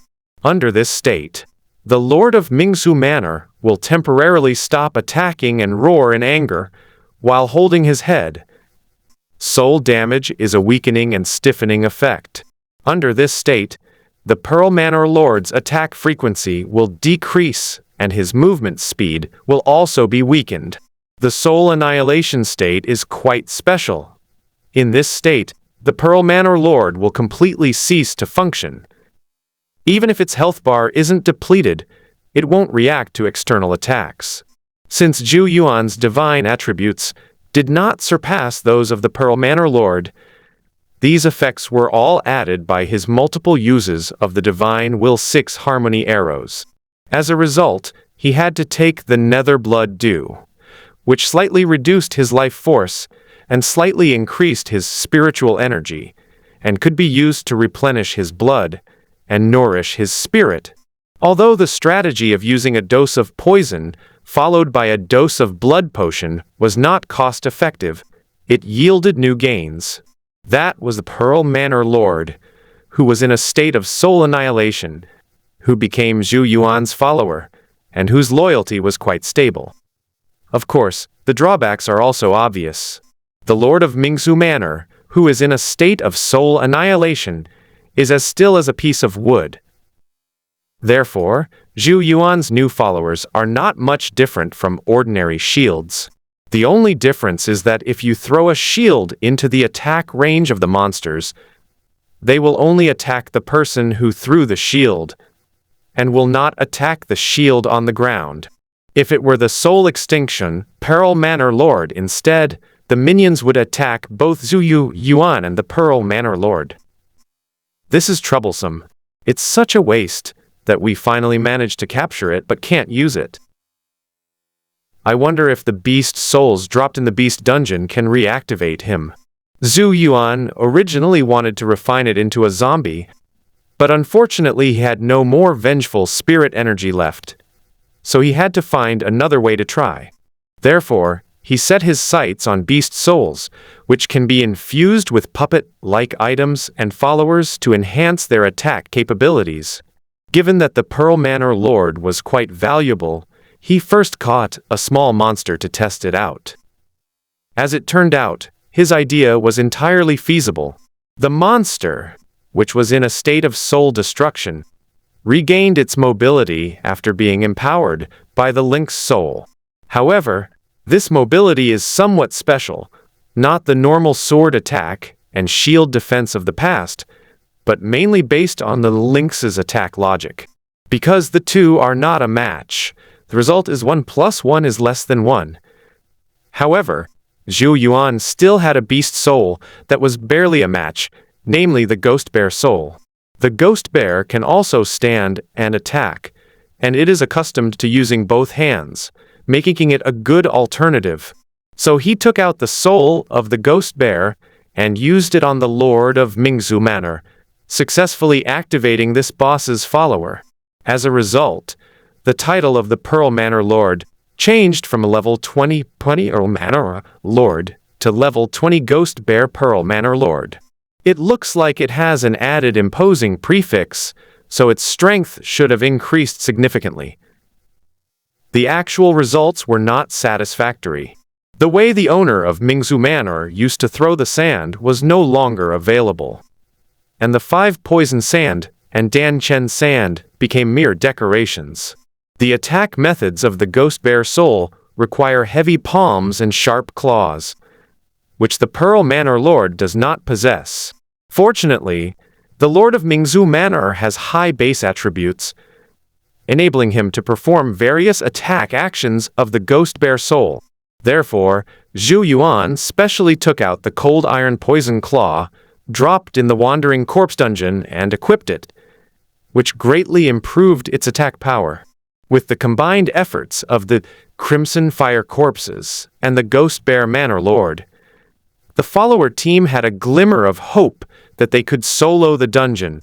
Zhou Yuan estimated that if he added another Ghost Bear Manor Lord or Yin Fire Crimson Corpse, the Water Moon Secret Realm would most likely be able to produce them automatically. However, this combination has a significant drawback. Once the hostile target is lost, the Yin Fire Crimson Corpse will actively attack the Ghost Bear Manor Lord within the Peach Bamboo Scroll. This forced Zhou Yuan to place the Ghost Bear Manor Lord in the Water Moon Secret Realm, and only temporarily acquire the Peach and Bamboo Scroll when the dungeon needed to be refreshed. In this way, the Yin Fire Crimson Corpse and the Ghost Hero Manor Lord are in different areas, thus avoiding the possibility of internal strife. Just as Zhou Yuan was preparing to continue his efforts and accumulate more experience points, the day for Captain Jishi to answer his questions arrived first. So, what have you gained in the past 3 days? Questions are also welcome. If you have gained nothing and have no questions, then there's no need to say more. I'll just get you another martial arts manual. Reporting to the captain, Yi finds practicing the 6 harmonies arrow of the mind very difficult and wishes to switch to another martial art. Alright, it's wise not to blindly pursue something. I'll change your martial arts technique later. What are your thoughts? Commandant Zhu. Perhaps you should also get a new one. Zhou Yuan had already used up all the original items, so he naturally couldn't change them. He could only take the initiative to express his doubts. My lord, the Divine Will 6 Harmonies arrow is quite suitable for me, but there is one thing I don't understand. The 2 meridians, one yin and one yang, inside and outside, are called the 6 harmonies. It is best to combine attack and nourishment. Why then does the Divine Will 6 Harmonies arrow only have the technique of damaging the spirit, but no method of nourishing the spirit? Even if one cultivates to a high level of proficiency in this way, prolonged use will eventually lead to mental exhaustion, potentially depleting one's inner spirit before harming external enemies. You actually manage to think of something that is mentally taxing but not nourishing. Instead of thinking that it is a waste of energy to train your strength and mind, you have truly entered the realm of cultivation. The purpose of Captain Jishi in having Zhou Yuan and the other man practice the Divine Will 6 Harmonies arrow was to make them feel tired, and not just tired, but tired in a way that was hard to relieve. This will make them realize their own shortcomings, and that they should work to correct these deficiencies and enhance divine will. Unexpectedly, one was difficult to master, while the other not only mastered the basics, but also discovered the flaws in the Divine Will 6 Harmonies arrow. Interesting. It seems that you, the top scorer of the new Yuan dynasty, do indeed have some talent. Now that you've already grasped the secret, I'll tell you about it in advance. Do you know that spiritual energy is easy to absorb? Divine will is difficult to temper. It may seem that cultivating only spiritual energy can make one strong, but in reality, hidden dangers lurk. This is because there are many ways to bewitch people in the world. Demons can use them, and so can people. No matter how powerful your spiritual martial arts are, if your divine will is weak, you will feel dizzy and disoriented after being struck by that mind-bewitching technique. In more serious cases, it can lead to an inability to distinguish friend and even damage to the soul. Zhou Yuan was all too familiar with the words of the Captain Jishi. He was used to using mind control techniques to attack the monsters in the dungeon and cause them to fight amongst themselves. However, his current attribute values dare, essence, 7, vitality, 4, spirit, 3. While one can rely on quantity to overcome the opponent's weaknesses with blue potions, the divine attribute is indeed somewhat lacking. I see. Thank you for clearing up my doubts, Captain. I wonder if there are any methods in the camp to enhance one's mental acuity? Yuan wished to refine his divine will and solidify his mind after Zhou Yuan expressed his willingness to hone his divine will. Captain Jishi did not give a direct reply. Instead, he explained why Lingwu and Sangxiu were the 3 cultivations. Don't rush. Let me first explain to you what the 3 cultivations of spirit and martial arts are, and why other martial artists don't need them, but you do. The 3 cultivations of Lingwu are Qi absorption, Qi containment, and spirit refinement. Among them, Qi absorption is the source of Lingwu, Qi containment is the strength of Lingwu, and spirit refinement is the soul of Lingwu. Ordinary martial artists can simply practice their skills by absorbing the Qi, while those who are wealthier may consider choosing spiritual energy and using their bodies to absorb it. Only those of noble status need to cultivate their spirit and strengthen their soul to prevent being manipulated by demons using mind-controlling techniques, which could endanger the nation's future. To put it more bluntly, few of your classmates are worth being manipulated by. And even if they are, the harm they cause is not significant. But you two are different. You are both exceptionally talented and valued by the court, so you have a chance to become important officials. The dynasty has an ancestral precept. Those with weak spirits are unfit to be generals or high-ranking officials. Cultivating one's spirit is a precious quality. General Shi revealed the threshold for promotion for officials of the Great Wei dynasty. In addition to merit, the strength of one's divine will is also of paramount importance. Otherwise, if the emperor, crown prince, high-ranking officials, generals of the 4 campaigns and 4 garrisons, and governors of various provinces are all misled and manipulated, the Great Wei will become puppet dynasty. It could very well lead to warlordism, a struggle for succession among princes, or the Fengtian rebellion, among other dramatic events. The imperial guards are the wings of the nation, and all the officers within them must be trained in spirit and discipline. This is the grace of the dynasty and also the responsibility of the imperial guards. His Majesty has transferred you to the Imperial Guard not only to train you in martial arts, but also to carry on the unwavering spirit of the Imperial Guard. Although there are many methods of cultivating the spirit in the camp, time is precious and limited, so it is impossible to achieve perfection.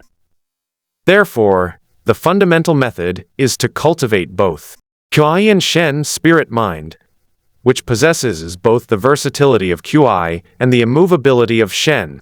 The meaning of the Captain Jishi is quite clear. It is already very difficult for ordinary people to master one method of Qi cultivation, and even those with talent will have their progress slowed down if they try to master 2 methods at the same time. Therefore, he to go all out and have Zhou Yuan and Du Yi switch to a fundamental method that cultivates both Qi and Shen simultaneously.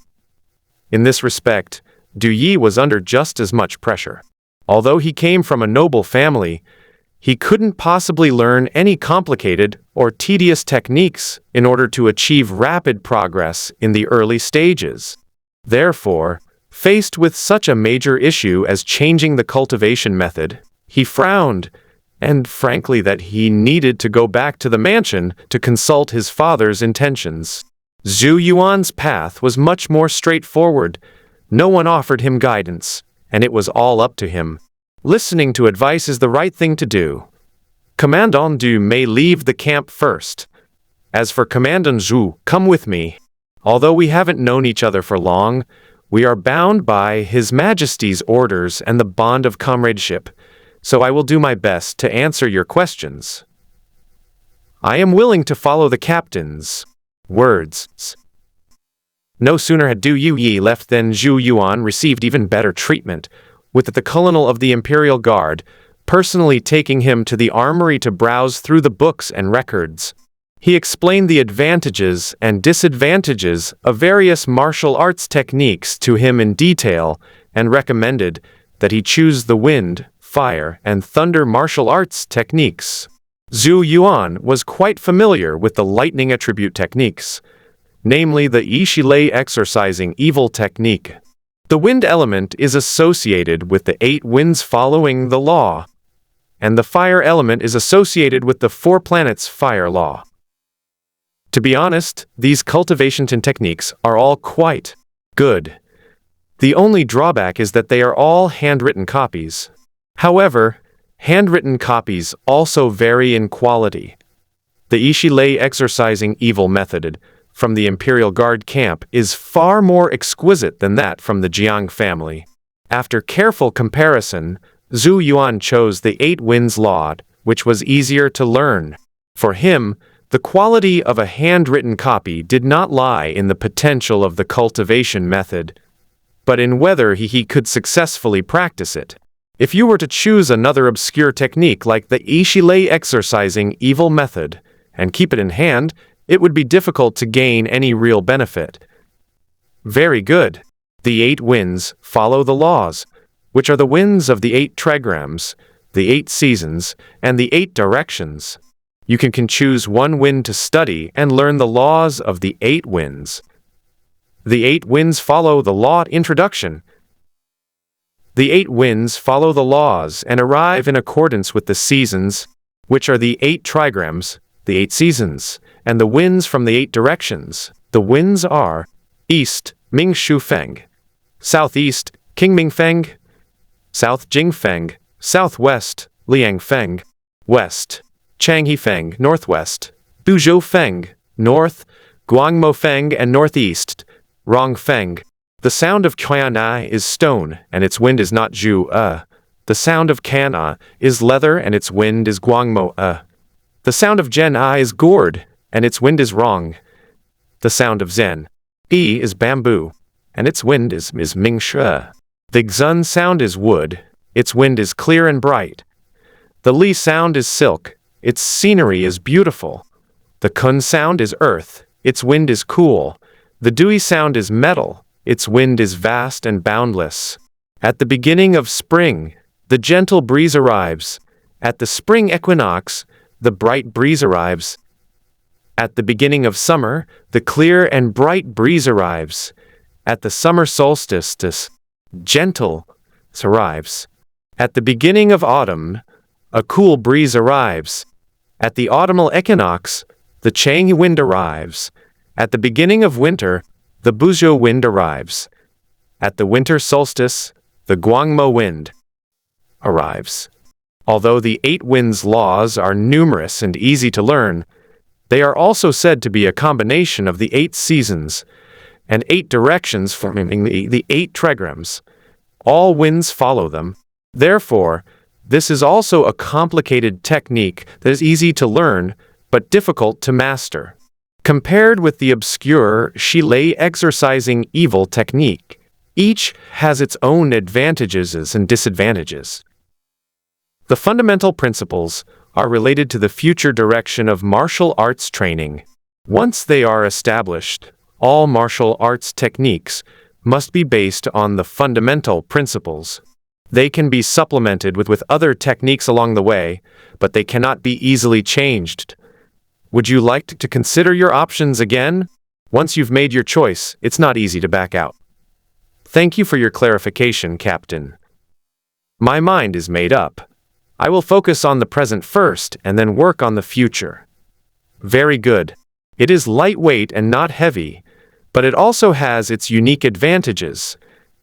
By harnessing the power of the wind, one can transform malevolent forces into arrows, allowing countless malevolent energies to follow the wind. The arrows of deadly wind are like mist and vapor, impossible to defend against with ordinary objects.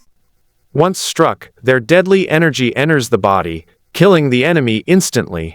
The 8 winds law is very suitable for archers to learn. Once mastered, they will no longer be limited by the quality of their arrows and will be able to use various evil energies to create arrows of evil wind. The only downside is that it's somewhat expensive, requiring you to accumulate a lot of negative energy for future use. There is a special secret realm in the camp, which contains a nourishing spiritual energy that is harmless to the body. Once you can sense the rhythm of the wind, you may attempt to draw the wind and adjust the arrow. The captain of the Imperial Guard was very satisfied with Zhou Yuan's choice, because he was studying the 8 winds and laws. Therefore, before even taking a close look at 8 winds follow the law, Zhou Yuan began to thoroughly interpret this martial arts technique. Under his guidance, Zhou Yuan gained a basic understanding of the 8 winds following the law, and also understood the general direction of his practice. According to Captain Jishi, as long as one of the 8 directions, 8 sections, or 8 trigrams is gathered, the martial artist's spiritual power will greatly increase. At that time, ordinary mind-controlling techniques would have no effect whatsoever in the face of the 8 winds and laws. Even the most powerful mind-controlling spells must first break the laws of the 8 winds before they can affect the target. By then, the 8 winds fiend arrows would have already torn the caster to shreds. In the following days, whenever he had time, Captain Ji would take out the 8 winds follow the law and explain it to Zhou Yuan in detail. This allowed Zhou Yuan to skip the study phase and quickly get started. Faced with such an opportunity, Zhou Yuan naturally studied very diligently. Even when Du Yi returned to the military camp, the two simply exchanged a brief greeting before going about own business. Hard work pays off. Under the tutelage of Captain Jishi, a senior who had practiced the 8 winds and the laws for many years, Zhou Yuan finally felt the rhythm of the wind after half a month. Ding! You learned the 8 winds and the law. Upon receiving the system notification, he quickly opened the attribute panel. They examined this skill, which the Imperial Guards called the fundamental technique, to see just how much it could amplify attributes. It can even be equipped with Bagua, Bafeng, and Baji-type equipment to reduce energy consumption and increase defense. 8 winds follow the law effect. Level 3 Divine Attribute +1. Activate Wind Rhythm State. Level 6 Kai Attribute +1. Activates the 8 winds state. Level 10 Divine Attribute +1. Kui Attribute +1. Activates the 8 winds follow the law state. Wind Rhythm. The wind moves and teaches, and can be used to adjust the rhythm of the wind by consuming spiritual energy, turning the invisible wind into weapons. 8 winds. The wind moves with the rhythm, protecting all directions. It consumes spiritual energy to condense an 8-wind barrier on the body's surface, greatly increasing defense and mobility. 8 winds follow the law. The 8 winds follow the law, forming the 8 trigrams, 8 sections, and 8 directions. The 8 sections have both prosperity and decline, continuously restoring blood and mana. The 8 directions are orderly and constantly flowing, greatly reducing skill consumption. The 8 trigrams possess spirit, understanding the virtues of the divine and the emotions of all things, resisting various negative status effects. Note: equipping Bagua, Bafeng, or Baji-type equipment can reduce resource consumption and increase defense. The effects of the 8 winds law are very strong, far surpassing the Golden Toad Key cultivation method. Once it reaches its maximum level, it not only increases Divine Attribute by 2 points and Kai Attribute by 2 points, but also increases defense, recovery, reduces energy consumption, and resists various negative status effects. Furthermore, it does not require the collection of all 8 trigrams, 8 solar terms, and 8 winds. One can achieve great success by practicing any of the 8 winds, but there will be no blessing from other 8 winds. This meant nothing to Zhou Yuan, but it was a great deal for the military officers of the Imperial Guard. Therefore, many of the Imperial Guard officers practiced the 8 winds and followed the law. Even melee warriors will use the wind rhythm state to imbue their weapons with a murderous aura. However, more comprehensive techniques require a lot of experience points. 2,000 for level 1, 20,000 for level 10, and a total of 110,000 for the maximum level. Zhou Yuan's current experience is not enough to reach the maximum level, so he can only reach level 3 first to activate the wind rhythm state. At this point, his base attributes have changed to Essence 7, Vitality 4. 4. How is it? Can you sense the rhythm of the wind? Since you began practicing the 8 winds and the laws, I have explained them to you every day, and you have diligently practiced them. Logically speaking, with your talent, you shouldn't be stuck at level. Perhaps your spiritual will is insufficient, making it difficult for you to awaken the divine law. Half a month is not a long time for a normal martial artist. However, for Zhou Yuan, who had previously performed exceptionally well, there were already signs of a decline and difficulty in making further progress. Captain Jishi even thought that Zhou Yuan was not suitable for the 8 winds law and planned to find a book on the cultivation of divine will if he did not get the basics down. Thanks to the hard work of the captain in teaching me for the past half-month, I have already begun to perceive the rhythm of the wind. Seeing the arrows of sand and dust gathering faintly in Zhou Yuan's hand, Captain Jishi finally breathed a sigh of relief. Very good. Although you are slow to learn, your sense of rhythm is exceptionally stable. You can go to the secret realm to use your spiritual energy to create the evil arrows. However, the human body can only contain a limited amount of evil spirits. If they remain attached for a long time, they will not only change the shape of the body, but also be difficult to remove. Therefore, do not be greedy for a momentary pleasure, and fill your body with nourishing spiritual energy. You can use its benefits, but you should not be bound by it. Thank you, your guidance, Captain. I will keep it in mind. After acquiring another copy of the book 100 Questions on Rongsha, Zhou Yuan was able to break free from his arduous cultivation and relax. Unexpectedly, as soon as they returned to the barracks, Du Yai, from the neighboring house, knocked on the door and inquired. Brother Zhu, are you all right? If you cannot cultivate the 8 winds according to the law, you should make a choice as soon as possible and not insist on going your own way. I rejected the Divine Will 6 Harmonies arrow technique back then. Even the best cultivation method requires practical application before it can be thoroughly. Thank you for your advice, Brother Du. After spending half a month, I have finally mastered the basics. I've been too busy these past few days and forgot to ask Brother Du about his progress. I wonder if Brother Du's studies are going smoothly this time? Upon hearing Zhou Yuan's reply, Du Yi's lips curled up slightly. It went fairly smoothly. After consulting with my father, I chose to practice the heavenly water method. I spent 3 days studying and asking questions, and 4 days calming my mind to achieve a state of profound understanding. I was fortunate enough to be a step ahead of Brother Zhu.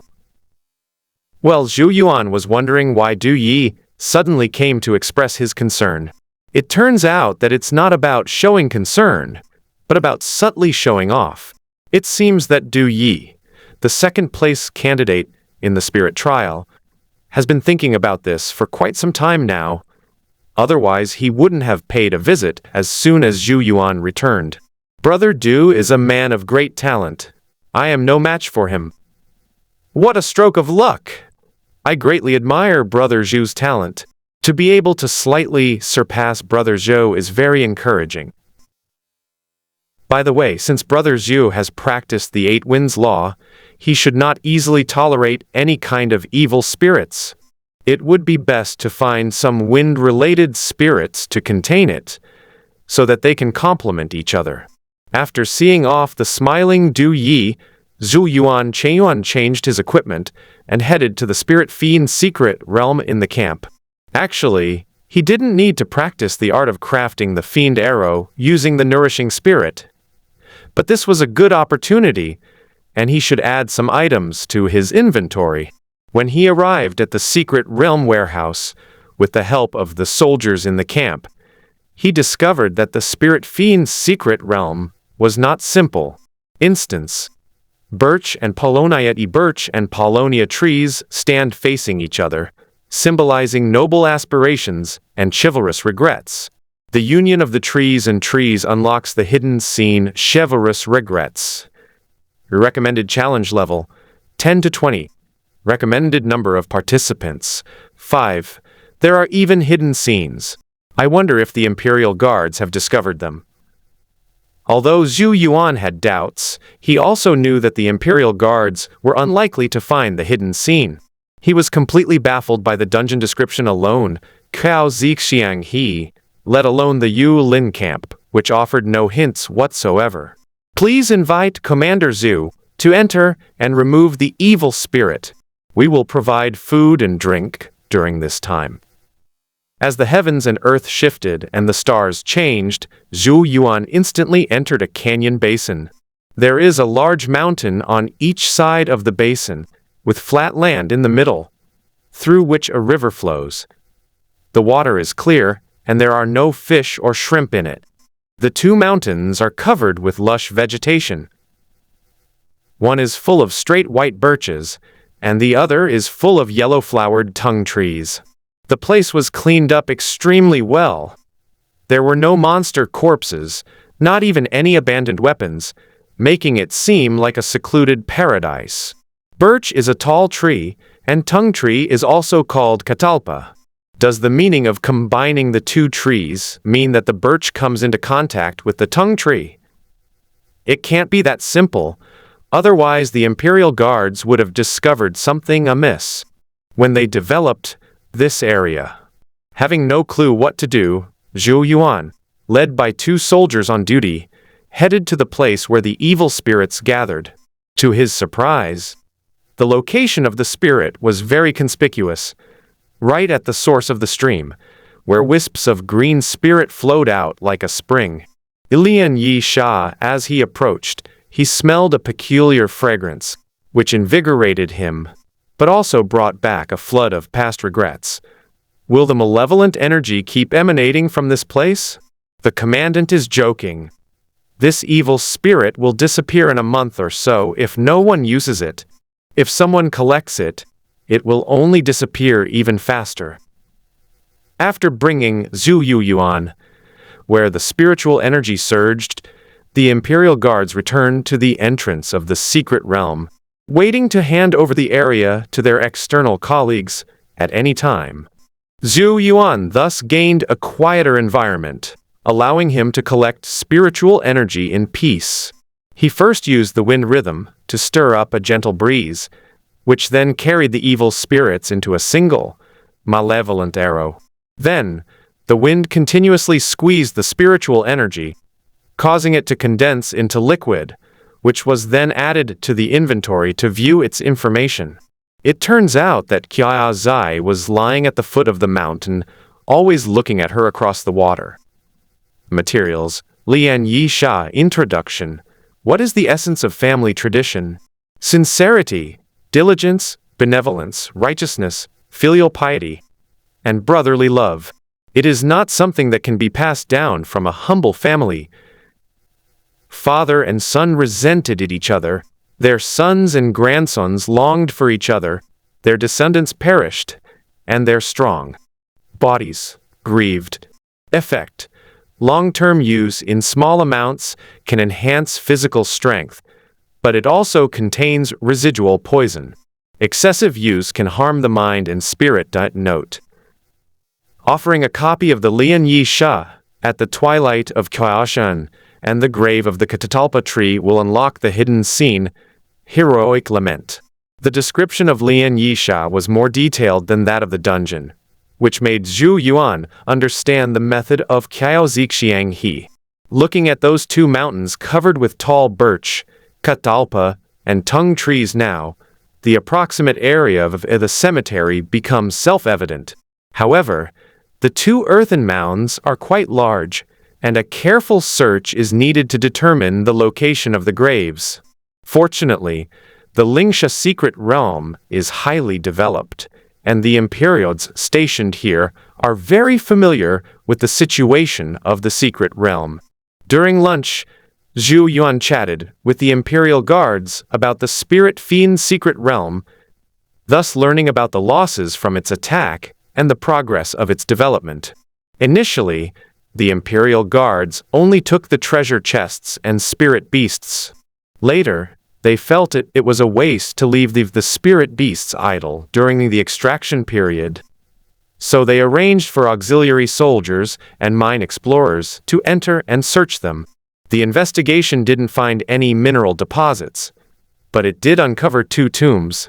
The soldiers of the Great Wei dynasty had a long-standing tradition of taking advantage of any passing goose. So when they saw him, they immediately opened it, dug for treasure, and even scattered coffin.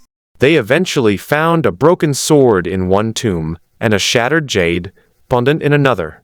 Due to the low output, the two tombs were not continuously ravaged by the Imperial Guard during subsequent development, but instead became a treasure hunting ground for curious people. What do the broken sword and jade pendant look like? Are they damaged treasures? I don't know about that. If the captain wants to see it, he can check it himself. Anyway, every year there are always a few curious soldiers and auxiliary troops who go to search for it. Guided by the Imperial Guards, Zhou Yuan found the two tombs without much effort. After taking out 2 copies of the Lian Yi Sha from the inventory and offering them separately, a blue vortex suddenly appeared at the source of the Shay energy. The color is very similar to that of the turquoise Lian Yi Sha, indicating the hidden scene Heroic Regret. The recommended challenge level is 20, and the recommended number of challengers is 1. Hidden scenes, single player mode. Could it be a high reward challenge dungeon? Challenge level 20 isn't too high. After a moment's thought, Zhou Yuan stepped inside, intending to first check out the interior of the hidden scene. The next moment, he suddenly appeared at the entrance of a spacious hall. Inside, there are red pillars and arched beams, hundreds of chairs arranged in an orderly manner, and a plaque hanging high that reads Hall of Chivalry. Each chair was occupied by a renowned man. Hall of Righteousness, Level 20 Earth Drilling Rat Yao Da. Hall of Righteousness, Level 20 Mountain Suppressing Hand Mu Lin. Sitting at the top was an old man with white hair and beard, Eqiao Hua, Level 25 Iron-Blooded Judge of the Hall of Righteousness. This lineup is truly impressive.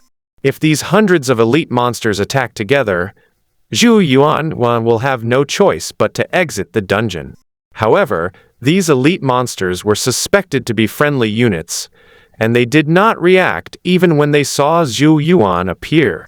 On the contrary, Eqiao Hua, the level 25 iron-blooded judge, who sat in the highest position, kept mechanically repeating the same sentence. "Have you managed to find out any news about my son?" Zhou Yuan tried to answer several times, but received no feedback.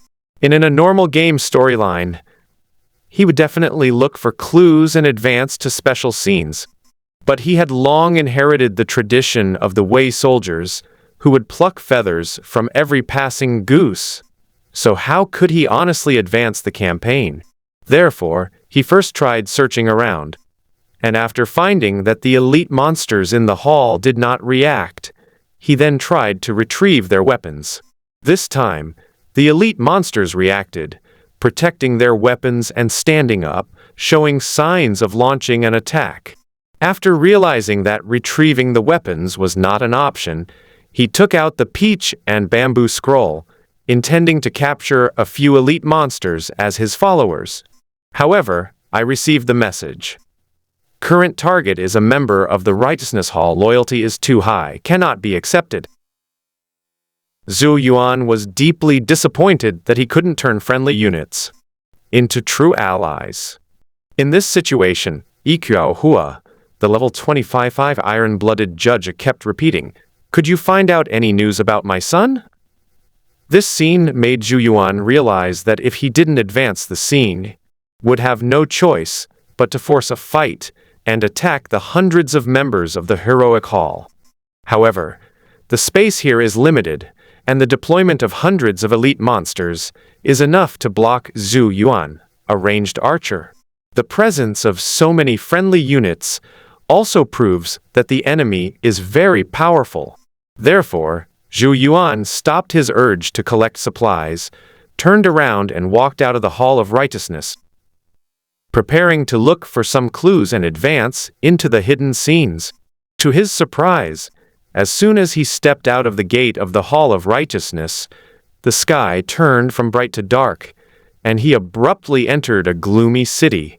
On the mottled wall hung a red paper document, which stated that the county government had specially appointed Cao Zi, the tiger-slaying hero, as his subordinate thief officer in charge of apprehending thieves and bandits. Soldiers patrolled the dimly lit streets, all bearing special prefix. Tiger Sergeant, level 22 patrolman. Tiger Sergeant, level 20 soldier, and so on. From this information, Zhou Yuan roughly guessed some of the situation. It should be that Cao Zi, the son of Cao Hua of the Xia Yitang, went to hunt down the tiger demon. When he returned, he was nominally a tiger-slaying hero, but in reality, he became a tiger demon's accomplice. This document records Cao Zi's information and should be the prop used to advance the scene. As the patrolling tiger's accomplices drew closer, Zhou Yuan reached out and tore off the red paper document, then turned around and pushed open the door, returning to the Hall of Righteousness. "Have you managed to find out any news about my son, Yiqiao Hua?" The level 25 iron-blooded judge continued to chatter on like a mechanical puppet. Only when Zhou Yuan stepped forward and handed him the red paper document did he break out of the cycle and take the next step. "I warned you 1,000 times not to provoke those demons. Why didn't you listen? Now look what's happened. You've become a treacherous tiger's accomplice, and who knows how many more lives you've taken. Brothers, I built the Hall of Righteousness to protect this region in this chaotic world, but I never expected, in the end, there would be no way to avoid it or retreat from it. I have nowhere else to go. Brothers, please follow me into the city to kill the tiger's accomplice. Cao Hua hereby swears an oath, and all my brothers are my witnesses. Whoever can kill the tiger's accomplice, Cao Zi, will become the new master of the Hall of Righteousness." The words of Yiqiao Hua, the level 25 iron-blooded judge, activated the group of chivalrous hall members who had been like puppets. They all got up, organized their weapons, and pushed open the gate to go outside. Zhou Yuan followed in their footsteps and returned to that gloomy city once again. With hundreds of elite monsters as friendly units, the patrolling tiger minions were naturally no match for them. With friendly units charging ahead, Zhou Yuan kept firing arrows from the rear, quickly eliminating several patrol teams. However, the continuous sound of gongs also provoked the tiger's henchmen to attack. More and more tiger accomplices came from all directions, forming an army of thousands. Under these circumstances, members of the Righteousness Hall began to suffer losses, with one member being besieged and killed every now and then. Faced with this massive siege, Zhou Yuan chose to sacrifice Master Gi Xiong. As a level 20 boss, Ghost Banner undoubtedly has a lot of health, far exceeding that of ordinary level T Tiger buddies. Zhou Yuan took out the Crimson Fiend lamp and tied it to the Ghost Bear Manor Master, making the lantern fly high. Then he sent the Ghost Bear Manor Master to the area where the tiger's accomplices were most concentrated. The moment the Ghost Bear Manor Lord made contact with the tiger's accomplices, he used the Eight Winds Law to condense the Crimson Mouth Fiend arrow and ignited the Crimson Fiend lamp. One after another, malevolent arrows were fired, powering the Crimson lamp, whose crimson light appeared and disappeared intermittently. Ding! 72 level 20 Tiger Legionnaires killed. 5 friendly units accidentally injured. The Crimson Lantern's wide-range attack effect is well suited for dealing damage to dense formations. Zhou Yuan can also continuously charge it with the Crimson Mouth Fiend arrow to maintain lethality as much as possible. However, this area of effect damage is indiscriminate. Level 20 Tiger Warriors will be damaged, as will nearby members of the Righteous Hall. Fortunately, they are all elite monsters, with significantly more health than ordinary level 20 Tiger Warriors. Otherwise, the number of Xiaotang members who were accidentally injured and forced to leave the field not be less than the number of level 20 Tiger Warriors. This created a peculiar phenomenon. Zhou Yuan seemed to have become a third-party force, simultaneously attacking both the tiger's enemy soldiers and the members of the Righteous Hall. If he weren't an ally, and there weren't many enemy troops within his attack range, the members of the Righteous Hall would have turned around and attacked him. Even so, the members of the Righteous Hall found themselves in a dilemma, either surrounded and killed by the tiger's enemy soldiers, or accidentally injured by the Crimson Fiend lamp. But these are just appearances. In reality, the Red Fiend lamp's area clearing effect is quite good. This not only cleared away the dense enemy forces for them, but also greatly increased their combat space. This avoided the crisis of the enemy's troops continuously compressing the front line. In this way, the Ghost Bear Manor Lord became the firefighter, and Zhou Yuan would send him to clear out any monsters that gathered in any direction. When his health was low, Zhou Yuan would temporarily replace him with the Crimson Fire Corpse, and then feed the Ghost Bear Manor Lord a healing potion to increase his health and loyalty. Faced with this shameless fighting style, Zhou Yuan achieved the most kills.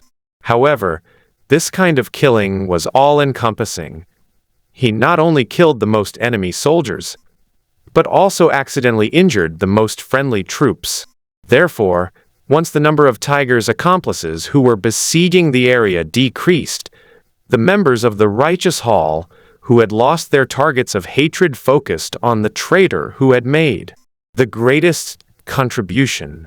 Seeing that the enemy's henchmen had not yet been cleared out, and that these allied forces were about to fight external threats and pacify internal strife, Zhou Yuan had no choice but to retreat back to the Hall of Righteousness.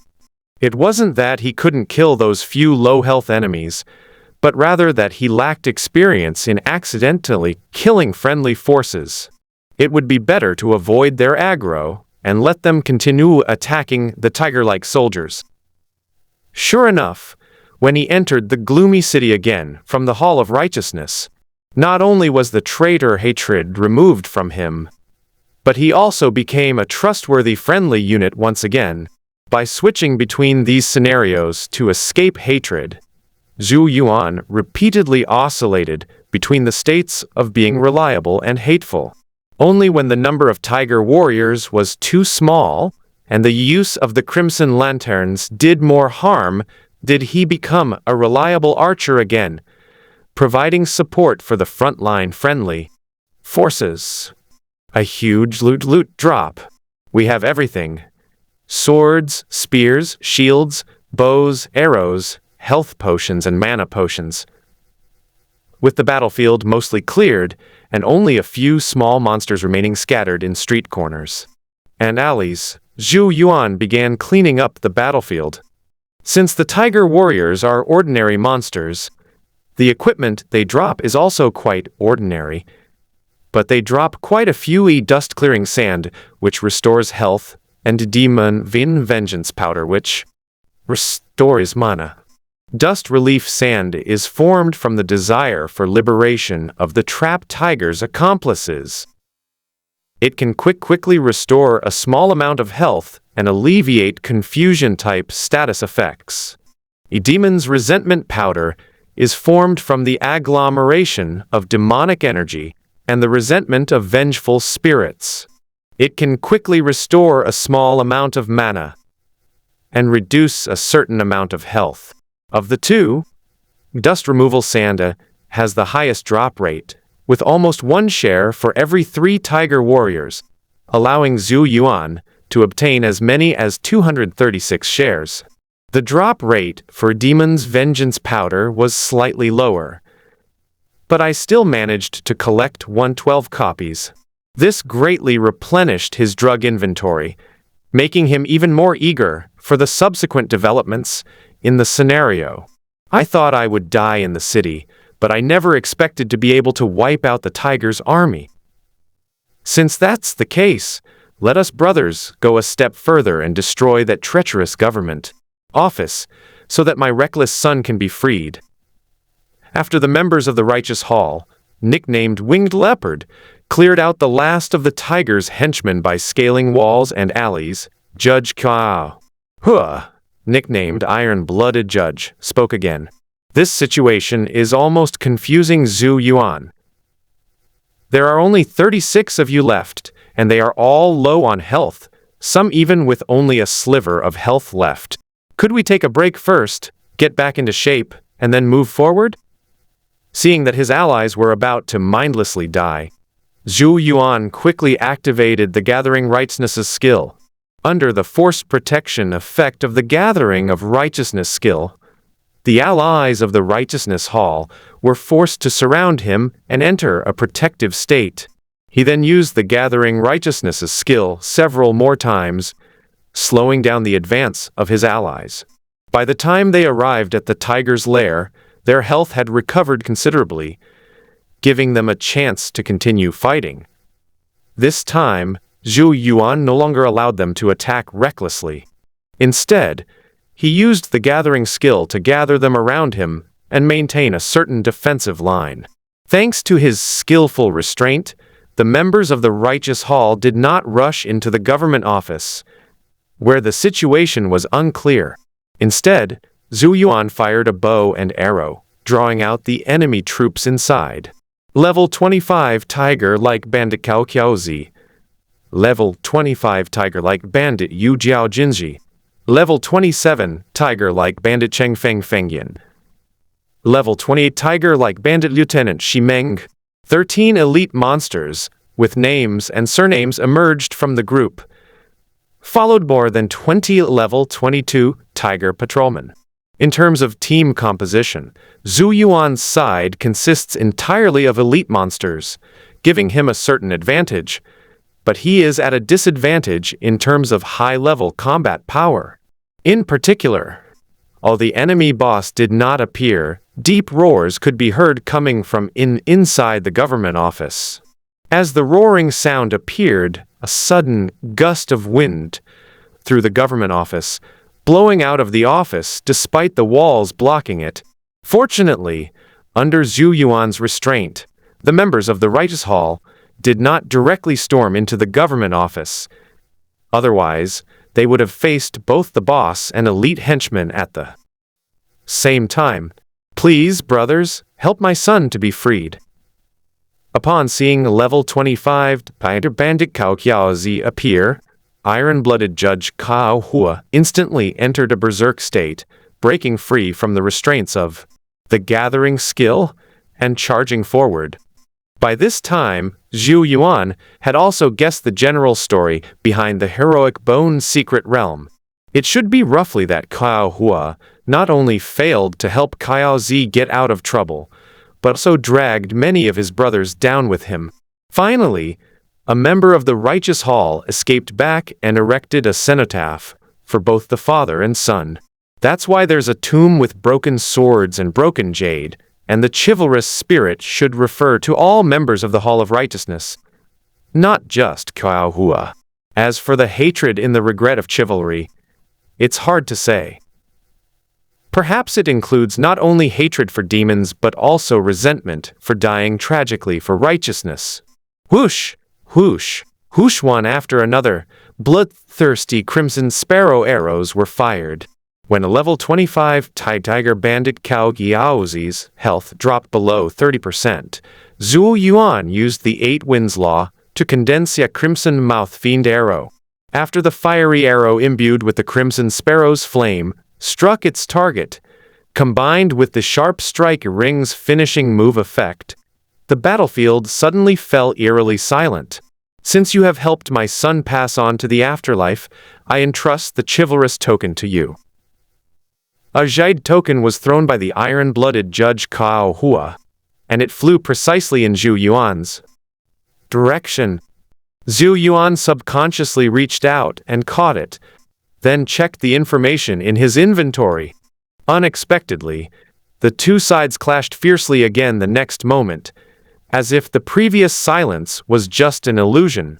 Iron-blooded Judge Kiao Hua seemed to have completed all the scene dialogues, and then did not initiate any more dialogues until his health bar reached 0. After clearing out the various thugs outside the government office, Zhou Yuan once again used his gathering righteousness skill to stabilize the remaining 16 members of the Righteousness Hall. Then, he took the opportunity to look up the introduction of the heroic order. Only after taking a look did he realize what the chivalrous order was and what its special effects were. This isn't some chivalrous decree, it's clearly a guild-establishing decree. Special item, heroic token introduction. Being brave and selfless in helping others is the essence of chivalry. Being loyal and righteous is the essence of justice. Pingling, an ancient, desolate place, has always been home to many chivalrous heroes. Tell me, whose sons are not fragrant with the scent of chivalry? Effect.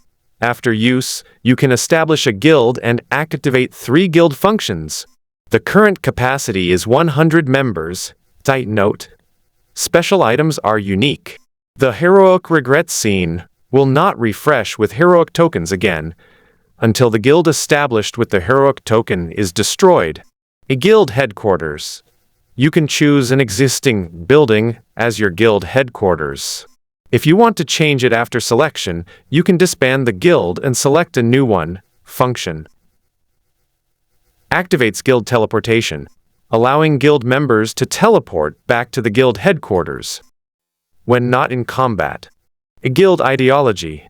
You can choose an ideology to buff guild members.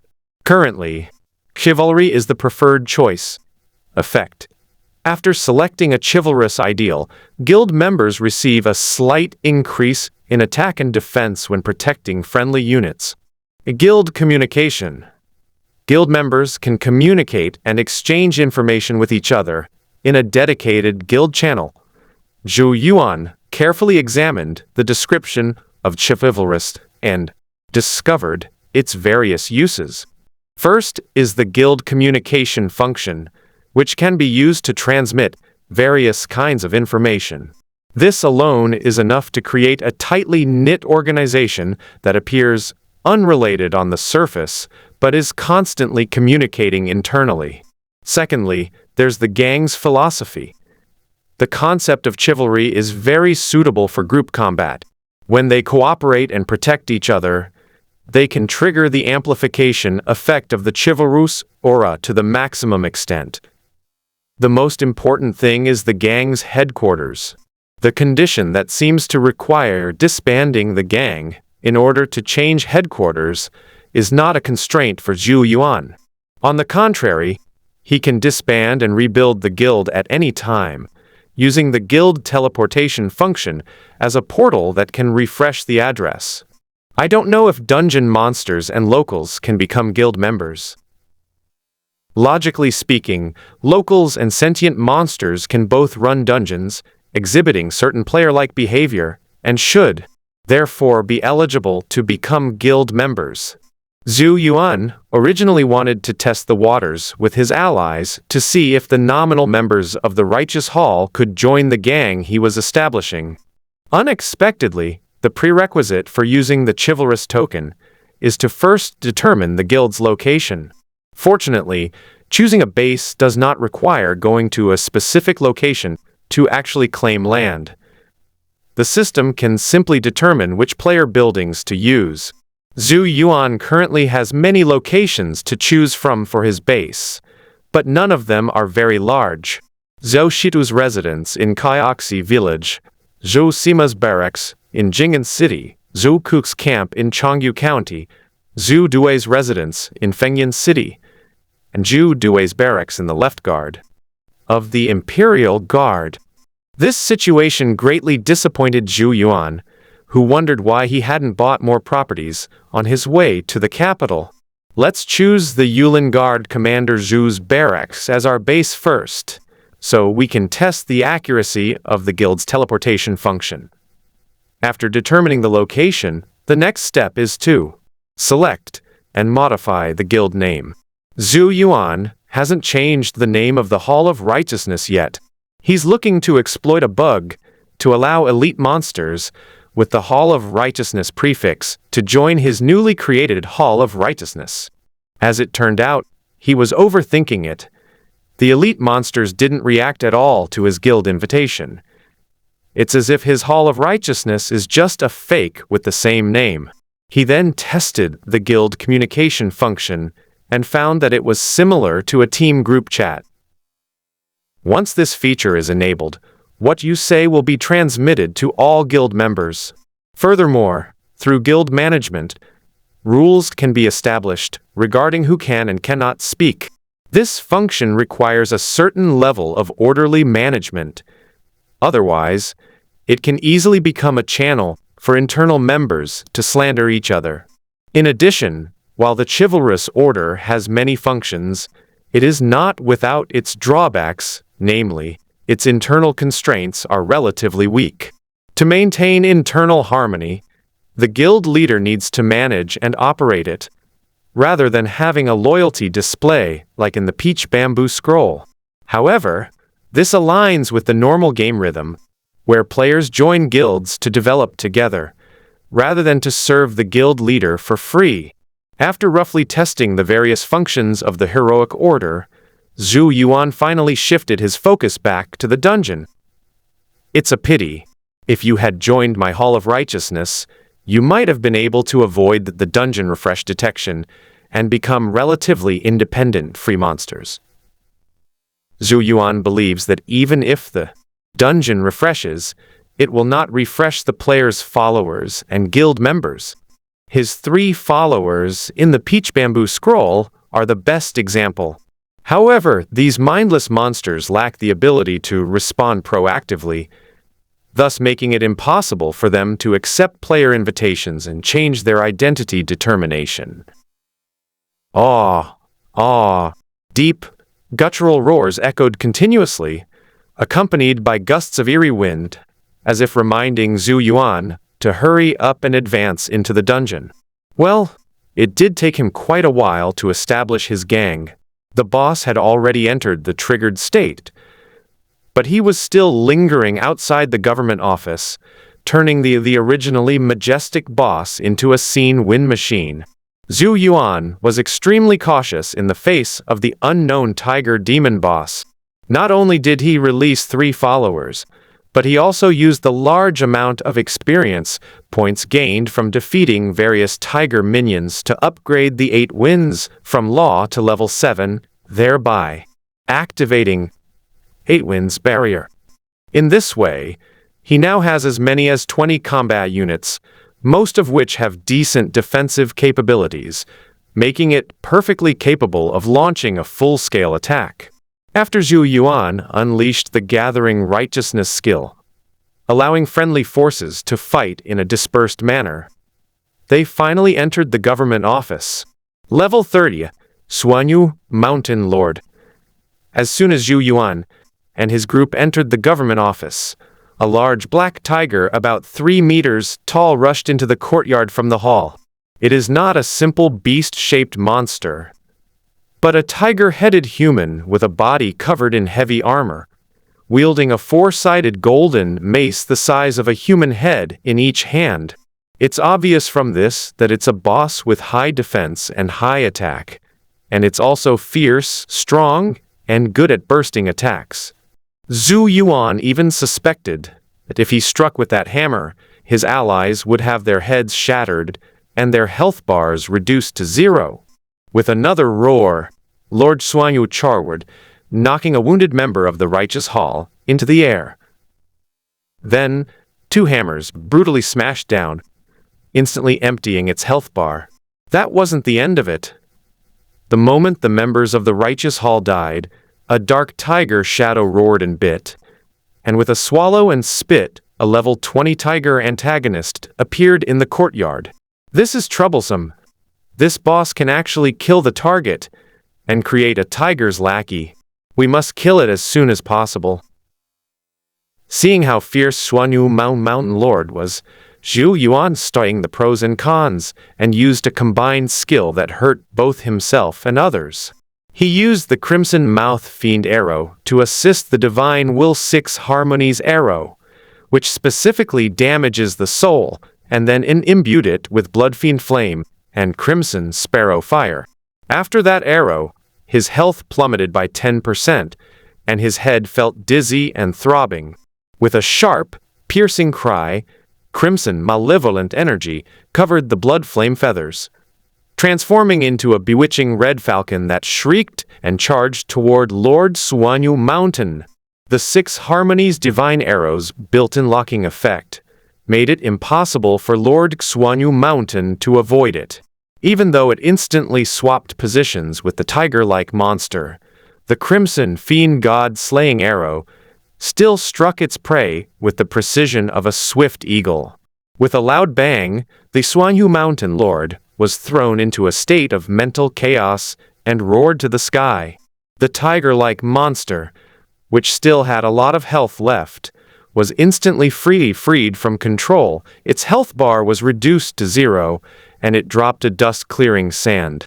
So it's a weak divine will type attack that makes things easier. The evil energy can effectively kill both normal units and ghostly units. Zhou Yuan's Crimson Fiend God-destroying arrow produced chaotic God-disrupting effect and added a layer of fiend poison enters status to Xuanyu Mountain Lord. Because the Crimson Mouth Demon has the property of dissolving flesh and bone, this arrow also corroded the flesh skin of the Xuanyu Mountain Lord's head. It resembled a severe burn, with the skin and flesh torn open and blisters swelling. In terms of health, the Crimson Fiend arrow eliminated 8% of Xuanyu Mountain Lord's vitality, which seems small, but the fiend poison will continue to cause him to lose health. Under these circumstances, every time Zhou Yuan shoots a Crimson Fiend arrow, the fiendish poison condition accumulates and becomes increasingly violent and volatile. After a tremendous roar, the boss, Xuanyu Mountain Lord, surprisingly did not choose to attack Zhou Yuan. Instead, they targeted a low-health member of the Righteous Hall, instantly killed him, and turned him into a tiger-like monster. This allowed Zhou Yuan to guess its attack pattern, and he suspected it possessed some kind of passive skill, such as keen hunting or execution, when low on health. Therefore, its attack judgment is affected by skills, and it will prioritize locking onto enemies with low health to kill them in one hit. Together with its unique skill of creating tiger accomplices, and the ability to switch positions with them, it forms its attack logic. Under normal circumstances, it should quickly eliminate low health units, create foes, and then rely on the swap skill to achieve a battlefield teleportation-like effect. Even if all members of the heroic hall were brought to the government office, it would only delay the battle for a while, and they would eventually be wiped out. However, Zhou Yuan's Crimson Fiend God-destroying arrow effectively counters its core ability, locking its attack rhythm into finishing off low-health enemies and preventing it from entering the battlefield movement phase. As a result, its keen hunting ability not only fails to be an advantage, but also becomes a disadvantage. This prevents it from locking onto the unit that deals the most damage. Instead, it will quickly eliminate units with low health based on its inherent attack mechanics. In the ensuing battle, Zhou Yuan discovered Xuanyu Mountain Lord's second weakness, the creation of tiger accomplices. After killing each target, it will always summon a black tiger phantom and turn it into a tiger's accomplice. This is nothing unusual and a normal skill combo, but it will cause a certain pause, making it easier for Zhou Yuan to continue dealing damage. Therefore, in the subsequent battles, Lord Xuanyu and Zhou Yuan displayed an unusually harmonious relationship. When Lord Xuanyu kills a target, he creates a tiger-like monster. Zhou Yuan struck it with a Crimson Fiend arrow, causing its divine power and allowing the tiger-like monster to break free of its restraints and spontaneously liberate itself. With enough frontline units, the perilous battles become a turn-based game. Even when Zhou Yuan fired the 7th Crimson Fiend God-damaging arrow, Lord Xuanyu Mountain was still in a soul-damaged state, and his strength was greatly reduced. Originally, the ferocious state of being able to reduce the enemy's health to near zero and execute them with a single blow now requires a third blow after being weakened, and its agility, movement speed are also reduced. It only regains its original attack speed after its health drops below 30%, and it reverts to its beast form, entering a berserk state. In its beast form, its ability to execute enemies with low health and create tiger foes are combined into a single skill. No longer do they need to be killed with a hammer.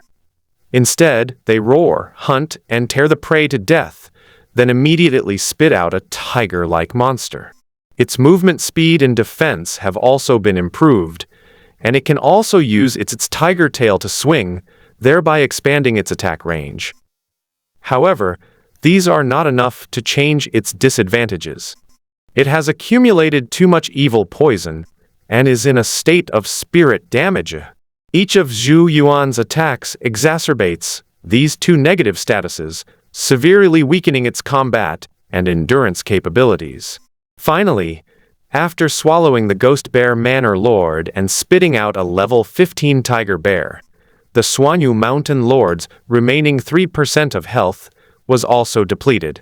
At this point, only Zhou Yuan and 2 Yin Fire Crimson corpses that were breathing fire from a distance remained in the courtyard. As expected of a demon tiger capable of creating Changi, even with its health bar completely depleted, it hasn't been knocked into a soul-destroying state. Zhou Yuan preferred to activate the soul annihilation state, then go to the 100 Beasts dungeon to find a tiger-type beast soul and equip it to him. However, Xuanyu Mountain Lord was surprisingly resilient. Zhou Yuan used multiple doses of Netherblood Dew to replenish his spirit and managed to hold on, but it endured the entire ordeal alone until the very end. However, these imperfections are minor, because Black Tiger Mountain Lord has released a large blue ball of light. Ding! Obtained Golden Gourd 4-sided Hammer 1. Tiger Soul Heavy Armor 1. Tiger Might Seal 1. Soul Capturing Technique 1. The Golden Gourd 4-sided Hammer comes with the effects of finishing off low health enemies and critical strikes, while the Tiger Soul Heavy Armor has a slowing and defense boosting effect, making it very suitable for frontline warriors. The Tiger Might Seal is quite special. It's not an ornament but a special item that can enhance the Tiger Might concept within the gang. The effect is to slightly increase the attack power of guild members, and has a chance to inflict a deterrence effect on ghost-type units. The most valuable skill is undoubtedly the soul-capturing technique. Skill, soul-stealing technique introduction. On the verge of death, the spirit is resurrected. The soul is captured and returned to life, never to be lost again. Without form, without thought, the spirit is seized and the heart is moved. It can seize souls and transform them into soldiers, making people 1,000 feet tall. It only seeks the soul, acting on its behalf for 10 days. It can melt gold and stone, and once the soul departs, it will be released. Effect. Using the methods of mass capture and movement capture, the souls of dead units are captured and transformed into soul soldiers. Spiritual energy and divine will need to be replenished regularly, otherwise the soul weapon will dissipate. At level 1, replenish once a day. At level 10, replenish once every 10 days. When the caster is in a state of mental confusion, or when the soul weapon suffers a fatal attack, the binding will break and the soul will be released. Note: the caster's divine attribute must be higher than the target's, otherwise the target cannot be subdued. Crowd absorption. The caster absorbs with all their might, becoming unable to move, and can absorb units with divine attributes 10 to become soul soldiers. Those with soul-gathering talents can increase the number of enemies they can control. Travel and capture. The caster retains their own mobility and can absorb units with divine attributes 2 to become soul soldiers. The soul-capturing technique is extremely powerful.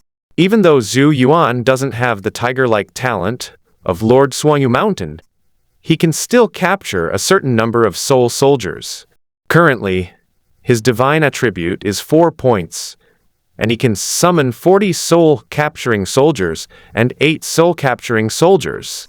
However, the method of capturing the masses is not suitable for him, as the drawback of being unable to move is too great. He is more suited to the method of capturing the masses by maintaining his own mobility. Lord Zhou is very powerful. He's shown all his skills. After reaping a sufficient harvest, Zhou Yuan originally planned to use the soul-capturing technique to save the members of the righteous hall, who were on friendly sides. Unfortunately, after they were turned into tiger accomplices by Lord Zhou Mountain, they were released too cleanly, and none of them were able to escape their souls and continue to fight alongside. Yuan. What a pity!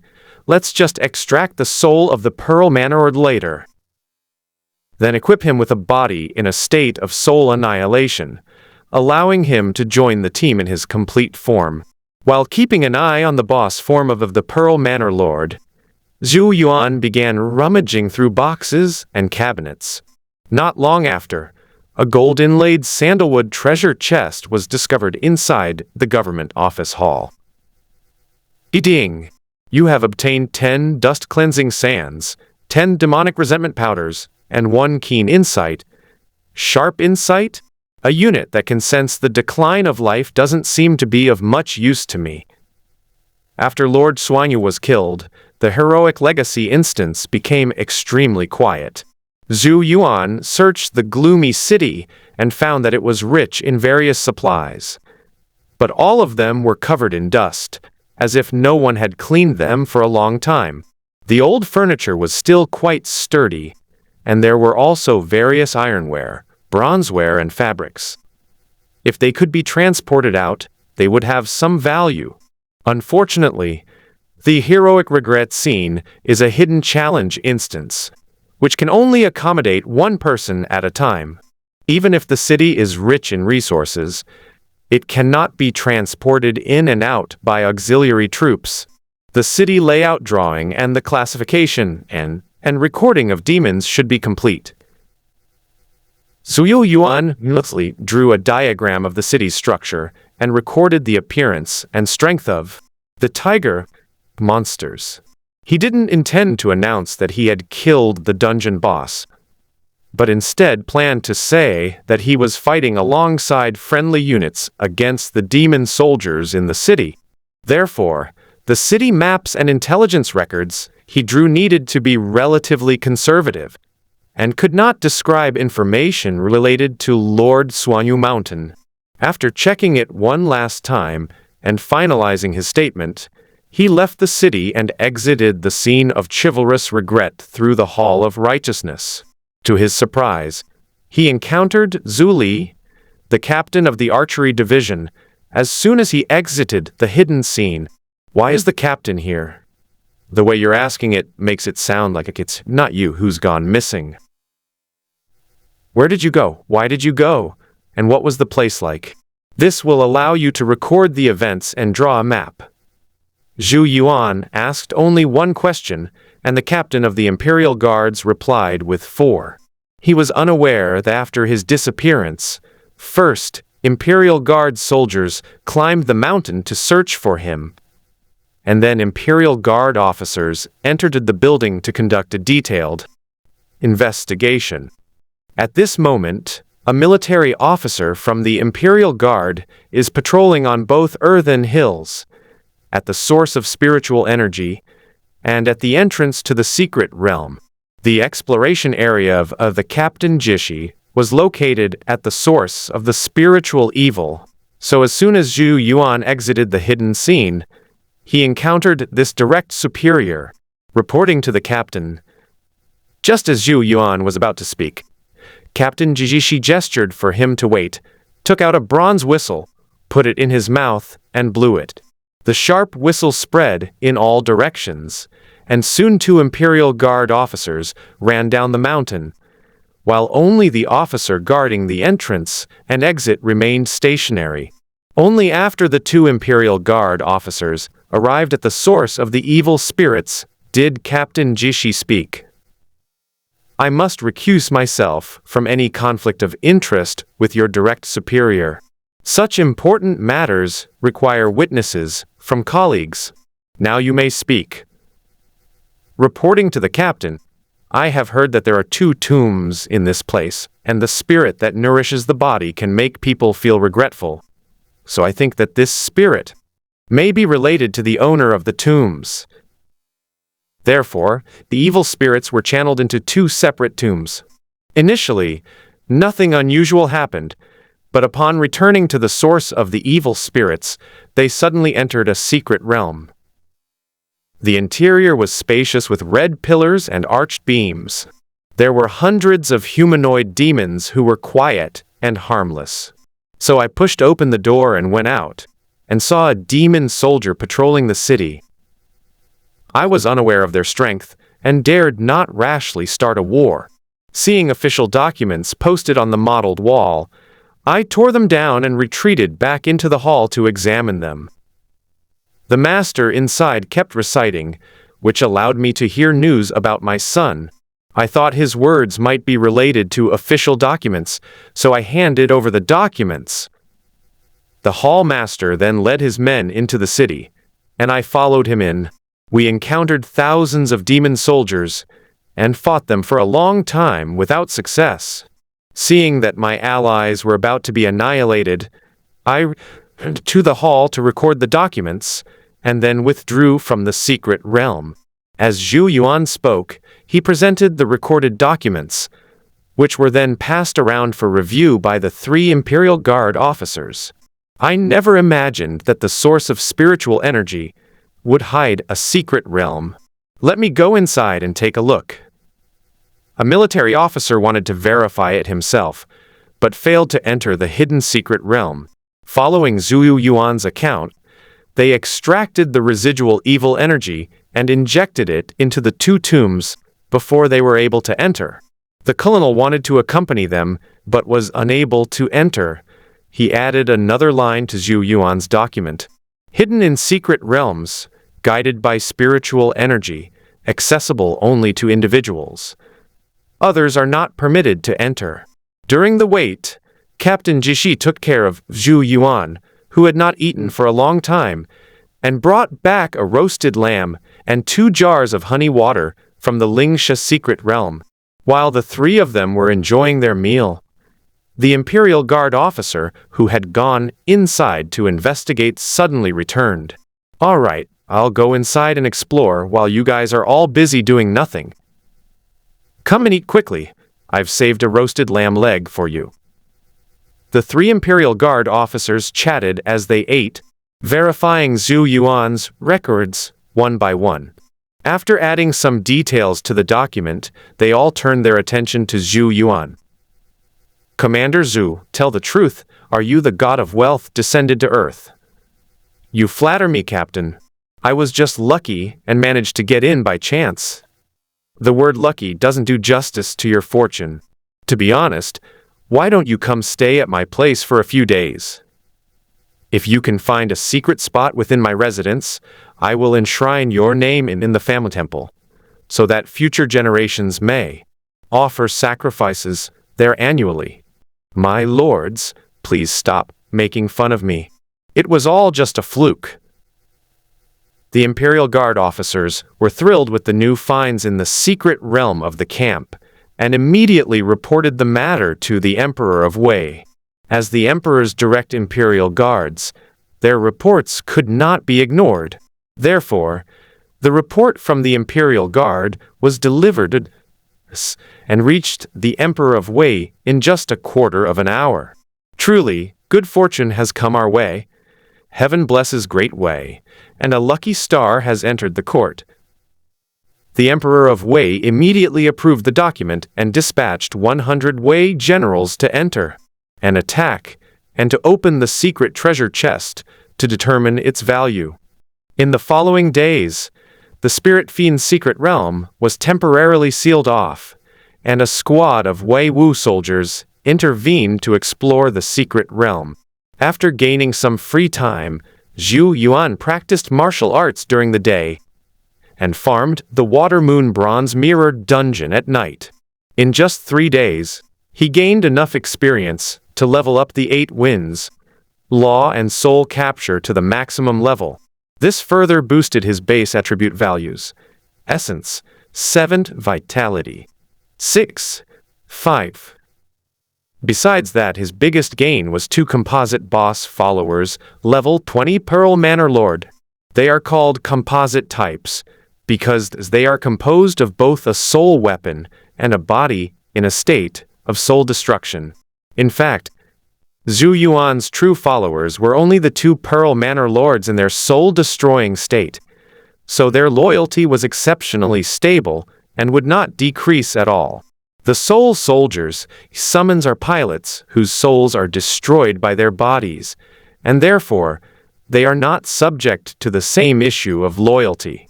Because the soul weapon Pearl Manor Lord and the soul extinction body are the same person, and are extremely compatible. Therefore, Zhou Yuan's new composite follower not only inherited the attack pattern of the Pearl Manor Lord, but also could use the Spirit Mirror technique to transfer damage normally. In this way, he essentially gained 2 complete level 20 boss followers, achieving his goal of automatically farming dungeons.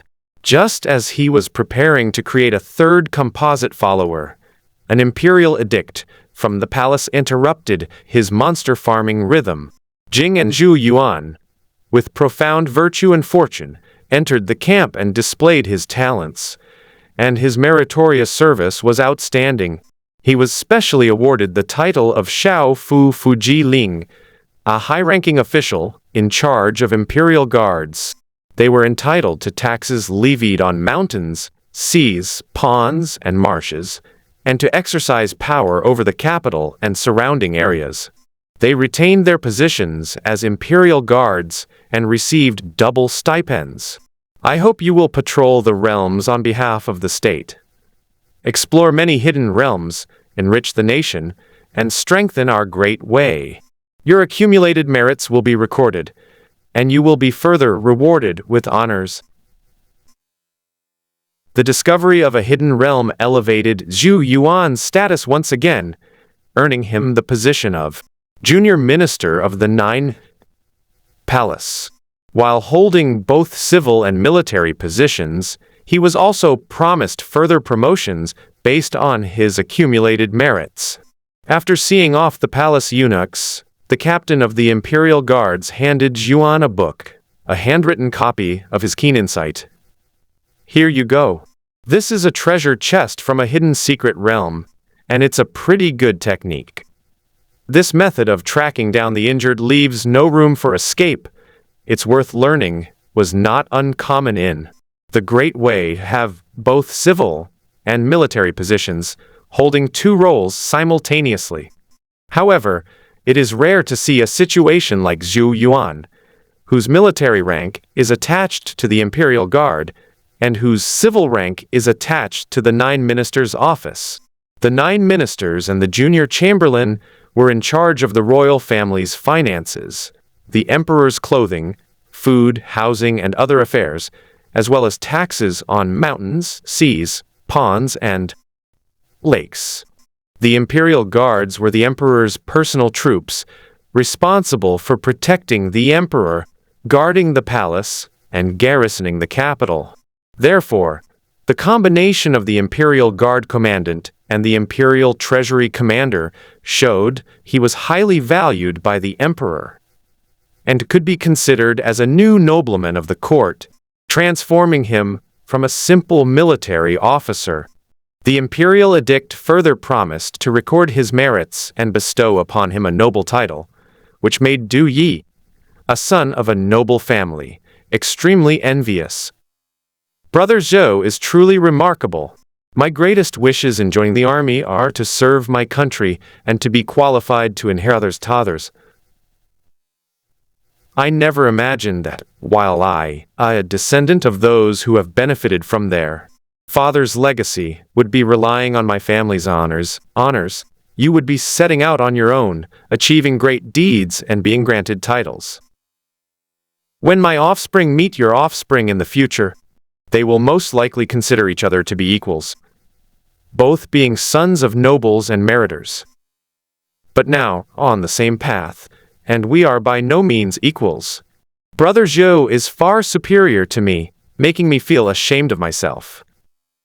Du Yi's remarks were not flattery, but rather a genuine expression of his feelings.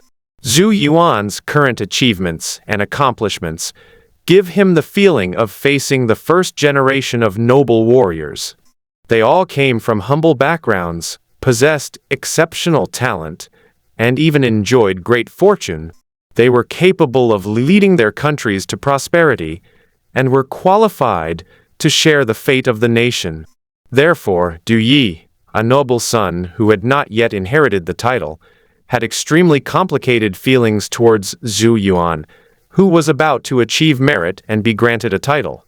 Brother Du, why do you say that? We are comrades in arms and share the ambition to protect the country. We just have different strengths. Your martial arts skills are no less than mine, and your aspirations are noble and lofty. You should be considered a hero. How can there be a difference in skill? Brother, I am very happy to have your approval. Let's encourage each other and keep going. Perhaps spurred on by Zhou Yuan. After their conversation, Du Yi took his bow and headed to the training ground to practice his martial arts. Zhou Yuan, not wanting to slack off because of his achievements, also picked up his bow and arrow and went to the training ground for a martial arts demonstration. After dinner, he returned to the barracks and began experimenting with the guild teleportation function. He set up the gang's headquarters at Yulin Left Camp Guard Zhu Duwei's barracks, which is now their residence. Therefore, after activating the guild teleportation, he remained inside his own barracks. However, this short-distance teleportation allowed him to observe the actual performance of the guild teleportation function. As he activated the guild teleportation and returned to the guild headquarters, 2 turquoise vortexes appeared simultaneously at his feet and in the middle of the barracks. The whole process lasted about 3 minutes before the blue vortex was fully formed. He fell into the vortex instantly and then emerged from another vortex. He then tried moving his position while teleporting to see what the effect would be. But unexpectedly, the teleportation was interrupted, and he could not move and teleport at the same time. No wonder the feature description says that you can teleport back to the gang's headquarters when you're not in combat. Guild teleportation function is not perfect as it cannot be used as an emergency escape method. However, once Zhou Yuan got his hands on this feature, it wouldn't just be a simple guild teleportation function. He plans to develop it into an ultra-long-range, directional teleportation skill, making it convenient for him to travel to various regions at any time. First, disband the gang, then choose Zhu Shidu's house in Kyoxi village as the gang's headquarters and see how it goes. With Zhou Yuan disbanding the guild and choosing a new guild location, destination of the guild's teleportation function became Kyoxi village. To avoid having neighbors living in his village house, which he hadn't returned to for a long time, he even donned the skin of a village god and disguised himself as a kind old man. When he reactivated the guild's teleportation function, the 2-month journey became a mere step. I wonder what Kyoxi village has become, and whether the old village head has embezzled my house. As a cyan vortex appears, the wanderer returns home, and his old house is still there. However, when he left, he was still Zhou Shitu from Kyoxi, a mad boy with little fame. When he returned, he had become Zhou Yuan of Jing'an, an officer of the Imperial Guard, and the top scorer of the new generation of the Great Wei dynasty, whose fame spread far and wide. The damp room remained unchanged, and even the wooden stool by his bedside where he kept his bowl was still there. The only change was that it became cleaner and tidier. His tattered quilt was washed, mended, and neatly folded. It feels unusually dry to the touch and has a sun-dried smell. The ground inside the house had been compacted twice, and the pitted, greasy stains were gone, replaced by a flat surface like a rammed earth wall. Several wooden stamps were embedded in the wall, and his machete, wooden pole, old clothes, and even eggs tied with hemp rope were neatly hung there. All of this was as if he had never left, as if his house had come a place to record certain experiences. The pale moonlight shone on the windowsill. He pushed open the door and looked outside. Kyoxi village was still there, but it had changed. 3 towering archways stand at the entrance of the village, arranged from low to high.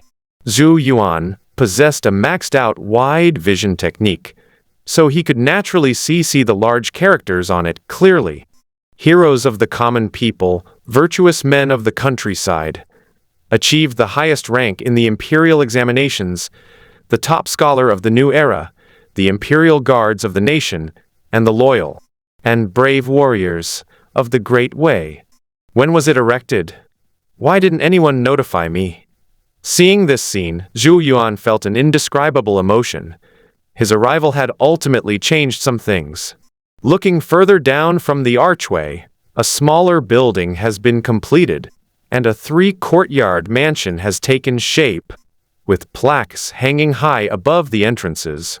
The residence of the Imperial Guard Commandant Zhu and the Zhou family ancestral hall. There were still figures and flickering campfires near the building, indicating that people were working overtime to complete the construction. Zhou Yuan left the courtyard and walked towards the direction of the rising bonfire, wanting to see who was building this residence for him. With his skills, he naturally wouldn't alarm the villagers. As he sneaked into the newly renovated Zhou family ancestral hall under the cover of night, he suddenly heard a familiar voice. "Uncle Huang, do you think Brother Stone will come back?" "Ergo, stop talking about stones all the time. I'm so tired of hearing it. Besides, what's the point of coming back? Going to the capital is so much better. If he dares to come back, I'll yell at him back." "Haha, you wouldn't dare. Don't you even know who you auxiliary soldiers are repairing houses for? If the officials at the county's crafts office find out you dared to insult Brother Stone, they'll definitely send you back to Jing'an City to continue your service." That makes sense, but stone is one of our own. If those officials dare to bully us, we will write to stone. Let stone mobilize the troops and capture them all to work on the canal. The sounds of Ergu and Zhao Dahuang chatting and laughing could be heard from the side room, along with a faint aroma of wine. Old Xiao is really lucky. I don't know how he gave birth to a child with the star of martial arts. We villagers have also benefited. From now on, petty officials and clerks won't dare to exploit us, and our lives will only get better and better. That's right. My brother Shitu has been kind and righteous since he was a child. Before he joined the army, he told me that if he made a name for himself, I should report his name if I was ever bullied. Before I could even say anything, County Commandant General Cheng found me and gave me a job. He also told me to work hard and not to embarrass the top scorer of the week. Otherwise, Brother Stone would regret writing the letter to comfort me. You really have to do a good job. If you dare to act recklessly, we men, young and old, will beat you to death right here in Zhou family temple, without even needing to use stones. The sound of chiseling wood echoed from the bonfire outside the temple, while the candlelight in the side room was accompanied by laughter and conversation. As Ergu and Zhao Dahuang talked, they began to reminisce about the past, which gave Zhou Yuan a general idea of the changes in Kyoxi village. The able-bodied men from the villages west and east of the bridge were still serving in the military, nominally still auxiliary soldiers of the Jing'an camp. However, as Zhou Yuan continued to rise in rank, his reputation began to benefit the surrounding villages and towns. The able-bodied men from the two villages were transferred back to Kyoxi village to build mansions and residences. The surrounding people took on many logging and transportation jobs, and the officials of the county government's construction department participated in the entire construction process.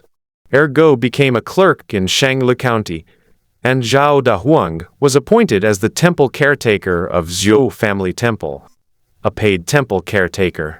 Previously, in the Jing'an camp, the two soldiers from the same village who were responsible for carrying armor and weapons for Zhou Yuan, Li Dezuang, and Zhao Qianyu became gatekeepers of the Yulin Command Zuzu's residence. This was done so that the completed mansion could be handed over to Zhou Yuan intact, and that the county government's construction department would hire people to maintain it before he returned to his hometown. In general, all the able-bodied men from both villages have returned, either to serve in the military or to take up positions near their homes. Furthermore, the extensive development has injected new vitality into Kyoxi village, enabling all villagers to share in the benefits. Although most people can only work as temporary laborers, the money they earn can still supplement their household income. Since Kyoxi village was Zhou Yuan's hometown, the officials of the prefectural government's crafts office did not dare to be harsh on the local villagers, and all their benefits were paid normally. In addition, Zhou Yuan's farmland was returned, and the village head, Old Li, along with several other village elders, revised his family genealogy. However, they could only recall a limited number of their predecessors, and the family temple sacrifices could not be wrong, so they dared not make up stories. Therefore, even though the names of only 3 generations were added back, and the genealogy was still a separate record for a single branch, it can be considered as creating a separate genealogy for Zhou Yuan. Stone, to ward off evil spirits and bring peace to the home. These 3 memorial archways are even more effective than the local earth god. They can protect our home and ensure its safety. Yes, with Brother Stone's memorial archway in place, the county officials and wealthy families will no longer dare to bully us. The drunken ramblings made Zhou Yuan realize that as his position continued to rise, there were things that would be done by others, even if he didn't mention them. After leaving the Zhou family ancestral hall, he discovered that in the area outside the 3 memorial archways, there were many wooden planks neatly arranged. Several men from the village chatted idly while cooking millet porridge. People from other villages now call this place Zodiaji, and they even come here to join in the fun. Since this memorial archway was erected in Shitu, our situation has truly improved day by day. That's right. I heard from the officials in the county that we need to build a section of Bluestone Road here. The able-bodied men were eating military rations and building roads for their own village. Who would have dared to dream of such a good thing before? Is the porridge ready? Quickly take it to the carpenter who's rushing to finish the job. Otherwise, if their hands become stiff from the cold and they damage the wood, the officials will make them redo it. I'll send it right away, if you ask me. That's good enough. Why be so particular? The pragmatic villagers were unaware that some insignificant flaws were considered impolite and non-compliant by the officials of the county government's workshop. They would build a grand residence that conformed to all the rules, waiting for the top scholar and the Imperial Guard officer to return home to demonstrate the Great Way's generous treatment of meritorious individuals. This was the requirement of their superiors, and also a tradition of the Great Wei dynasty since ancient times, which could not be violated. Leaving home at 16, returning at 17, a year has passed, and the world is vast. Well, let's see as we go. Zhou Yuan sighed, turned around and left the vibrant village, heading towards the stone arch bridge connecting the 2 villages. With a splash, the icy river water covered his body. After many months, he once again dived into the Qingsha River. Instance. General Qingsha's Nest, recommended challenge level. 15, recommended number of participants. 5 to 10, the black vortex still lingered on the riverbed covered with mud, sand, and weeds. Only change was that Zhou Yuan's strength was now vastly different from what it used to be. The next moment, the river receded, revealing a wide passageway, a coral-covered ground, adorned with pearls, and guarded by shrimp soldiers. The 6 shrimp-headed, human-bodied monsters, holding tridents, remained motionless, still like hard stone statues. Level 15 Cold Wave Shrimp Soldier. It feels like bullying you to hit you now, but we should at least see what's behind that door. Zhou Yuan took out the peach and bamboo scroll and first released 2 level 20 Yin Fire Crimson Corpse followers. He then took out 2 level 20 boss followers, Lord Mingzhu, from the Water Moon Bronze Mirror, and summoned a soul soldier to act as the driver. In this way, his team became quite impressive, with 2 elite zombie minions and 2 boss minions. In addition, given his high burst damage as a marksman, he is fully capable of quickly clearing level 15 dungeons. Just as he expected, the level 20 Yin Fire Crimson Corpse had an overwhelming advantage over the level 15 Cold Tide Shrimp Soldier. Not to mention the Pearl Manor Lord, who was a boss follower. The ability of the Cold Wave Shrimp Soldiers to alter temperature differences on a small scale is simply insufficient in the face of the blazing Crimson Yin Fire. They were only sprayed with a mouthful of Crimson Yin Fire, and their health bars were halved. At the same time, they were also affected by Corpse Poison and Fiend Poison. The 2 owners of Mingzhu Manor were even more outrageous. They possessed max-level throwing skills, and each attack dealt widespread damage. Therefore, the 6 Cold Wave Shrimp Soldiers couldn't even engage in close combat, and all fell on their way to the charge. Ding! Obtained 2 Frost Shrimp Armor and 3 3-pronged Frost Iron Forks. The drop rate of Cold Wave Shrimp Soldiers is not low, but they do not drop any health or mana restoration items, making them more like dungeon monsters that specifically produce equipment. Zhou Yuan checked the attributes of the dropped items and found them to be quite good. The frost shrimp armor provides two status effects, damp and frosty, while the three-pronged frost iron fork inflicts freezing damage. After collecting the debris, he led his entourage toward the Azure Gate. It is covered with a large number of seashells, with solid ice and blue coral forming its skeleton. The entire gate is very cold, and when pushed hard, it makes a cracking sound as ice breaks. When Zhou Yuan pushed open the frozen shell door, a uniquely styled ice palace came into view. Inside, towering aquatic plants adorn the coral avenue, and pebbles covered with ice form the ground, creating a smooth and flat surface. The top is made of blue ice, adorned with countless tiny pearls like stars.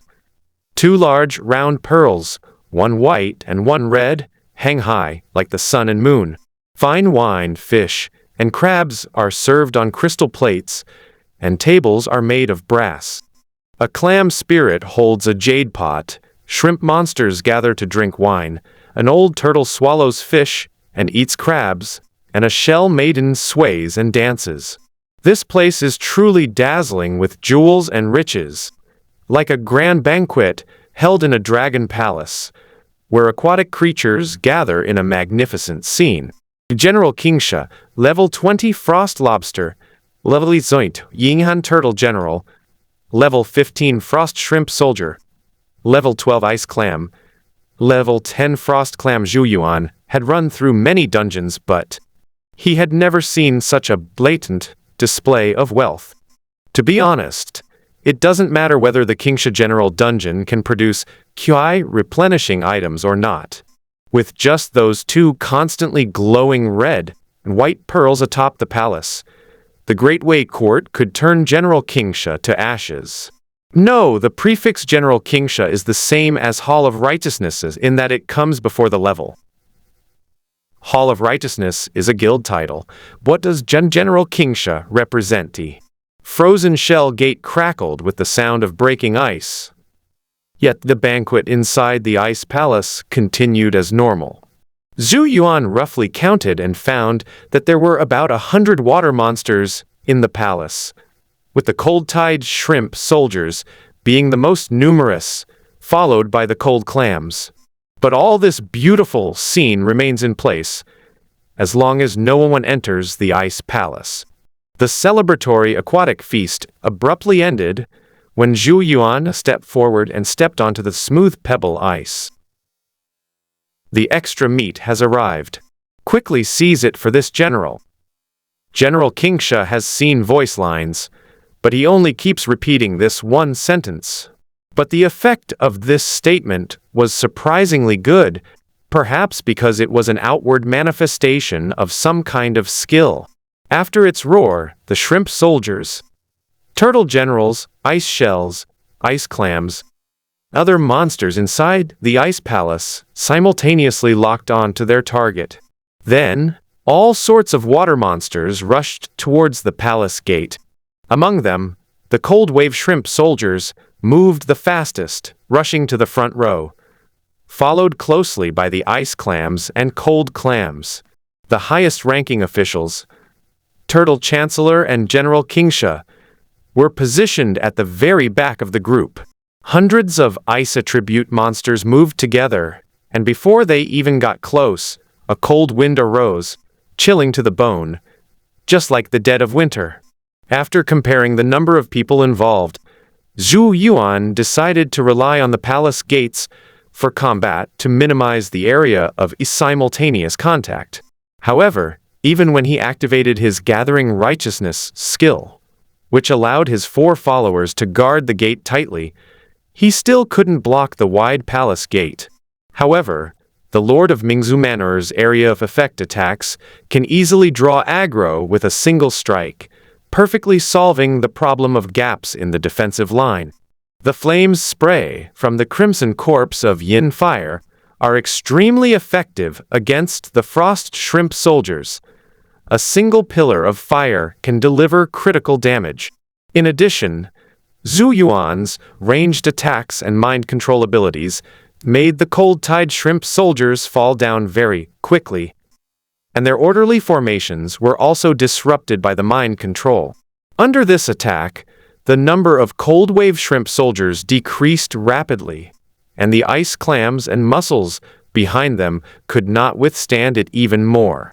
Seeing that the front line was stable, Zhou Yuan set his sights on General King Sha, continuously hurling blood-fiend god-damaging arrows at him across the front lines of both sides. This prevented General King Sha from using his skills effectively, and he would be thrown into a state of mental chaos every time he tried to counterattack. The turtle beside it squeezed into the front row and successfully withstood the poison sand attack from the two Pearl Manor Lords. Under the suppression of two level 20 boss minions, neither the level 15 Frost Shrimp Soldier nor the level 18 Turtle General could exert their due advantages, especially after the Lord of Mingzhu Manor activated the Spirit Mirror. All the damage and freezing effects they caused were absorbed by the reflection in the Spirit Mirror, allowing the Lord of Mingzhu Manor to unleash his full power. The 5 poison sands of the 2 Pearl Manor Lords spread like smoke and rain throughout the palace gate area, with the potent poison accumulating and becoming increasingly severe. General King Sha fought Zhou Yuan from a distance, and was repeatedly hit by the Chaos God effect, and entered a state of soul damage. With a squeak like a cricket's chirp, the weakened General King Sha finally unleashed his power. Like ripples in water, ice patterns instantly spread outwards from General King Sha at the center. The feet of the shrimp soldiers in the front row were frozen, and the 2 Yin Fire Crimson corpses were covered in white frost, which greatly affected their mobility. Fortunately, their attack method is to spray fire, and they were not frozen by the frost. The 2 Pearl Manor Lords had the Spirit Mirror technique to transfer damage and negative status effects, so they were not frozen. Zhou Yuan also activated the Spirit Mirror technique immediately, thus dodging this large-scale control skill. General King Sha then unleashed 2 more freezing auras before finally collapsing to the ground, unable to get up. The level 18 Yin Corridor survived to the end.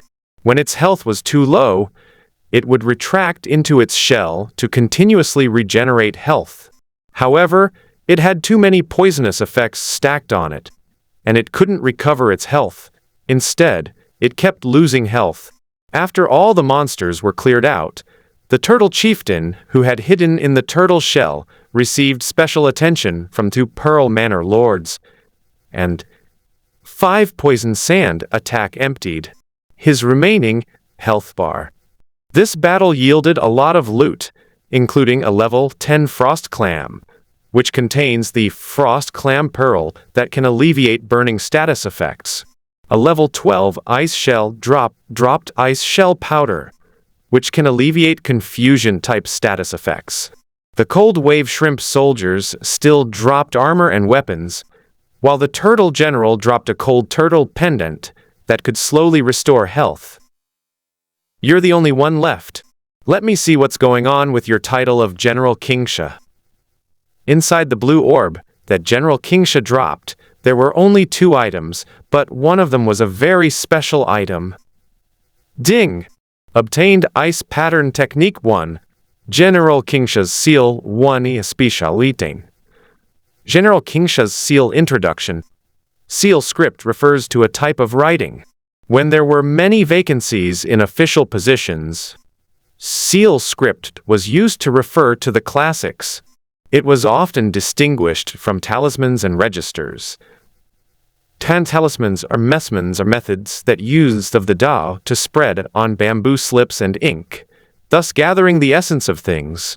The talisman master is a person who uses talismans and diagrams to record the secret texts of heaven and earth, to communicate the will of heaven, to summon gods and exorcise ghosts, and to subdue demons and suppress evil spirits. The inscription on the tablet of General Qingsha is for the spirit tablet of Qingsha River.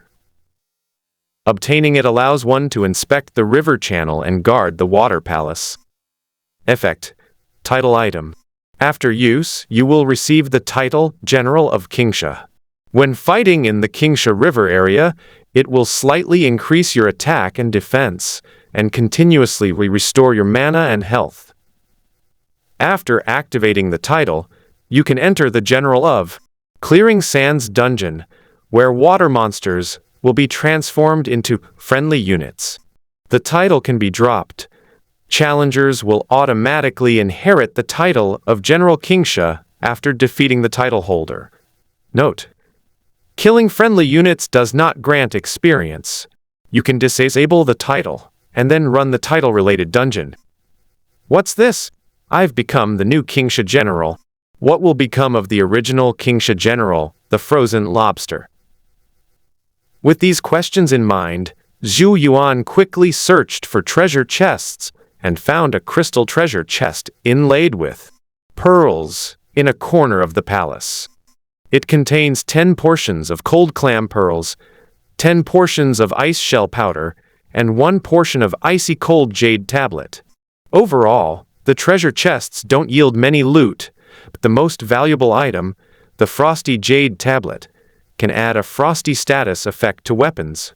He then used his bow and arrows to continuously shoot at the solid ice on the top of the palace, successfully knocking down the 2 orbs, 1 white and 1 red, before recalling his followers and exiting the instance.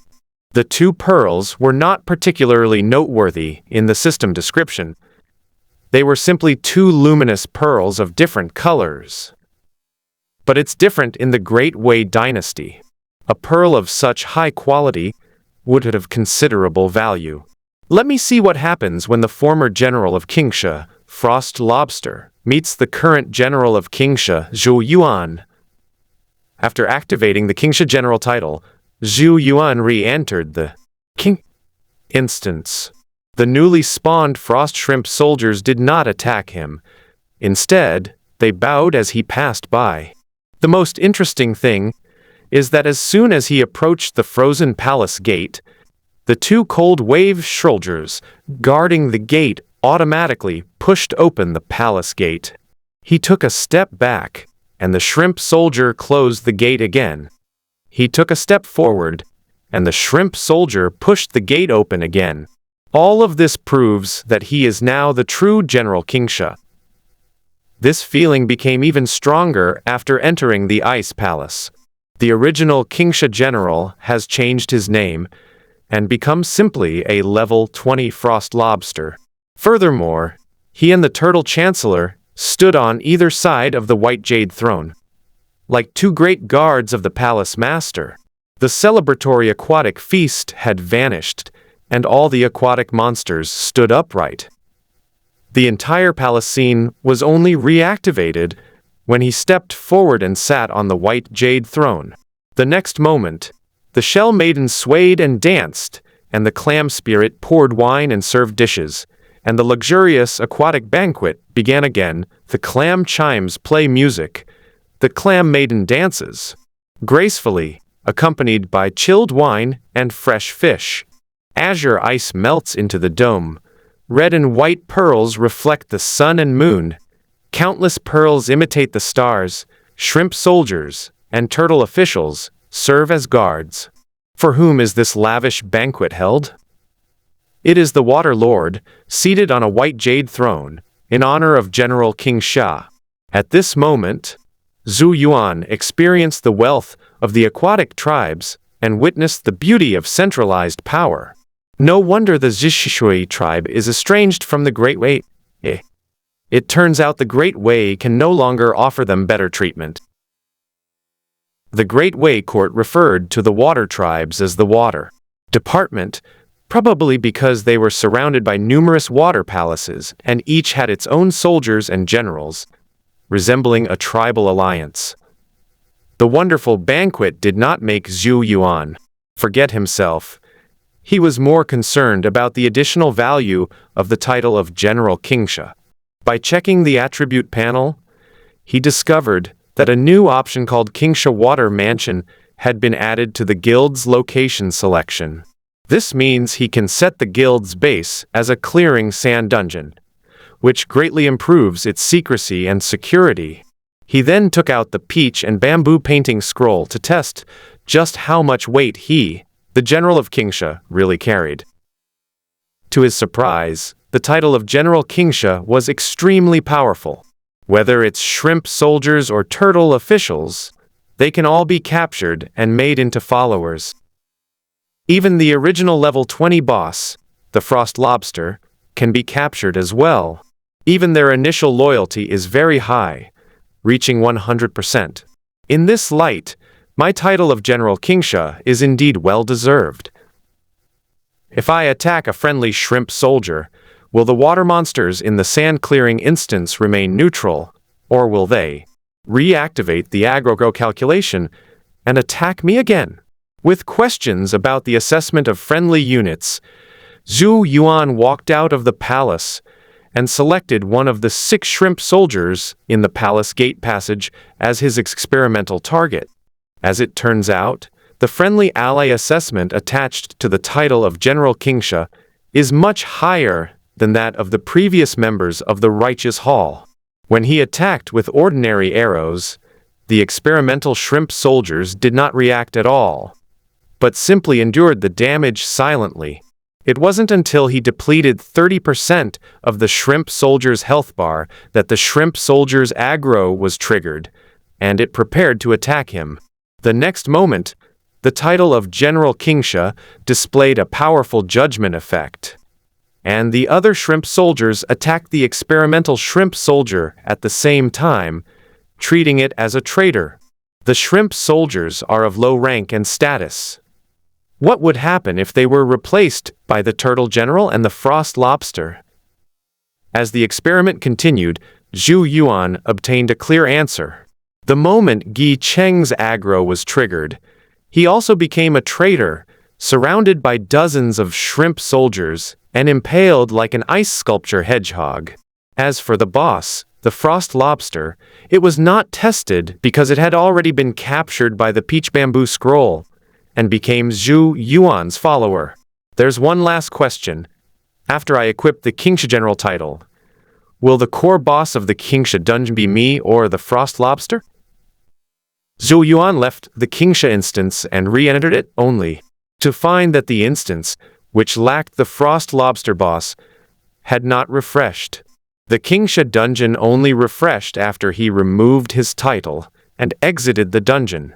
In addition, the newly spawned Lobster no longer has the General of Clear Sand prefix and has become a normal boss monster. This means that the core criterion for judging the Kingsha dungeon is not the boss monster, but the Kingsha General title. From this perspective, possessing the title of General Kingsha also grants partial management rights over the Kingsha instance. This title, or rather the seal script that carries the secrets of heaven and earth, and communicates with the will of heaven through talismans and diagrams, should be extremely precious. After completing the title function experiment, Zhou Yuan considered it briefly and decided to replace the 2 Yin Fire Crimson corpses with 2 level 20 boss Frost Lobsters. Because the Frost Lobster has higher defense and health than the Crimson Fire Corpse, and also has a wide-range control skill, it is more suitable as a frontline tank. Thus, the 5 attendant slots for the Peach and Bamboo Scroll have been reduced to 2 Pearl Manor Lords and 3 Frost Lobsters. This creates a team consisting of 3 melee control tanks, 2 mid-range area of effect damage dealers, and 1 long-range marksman.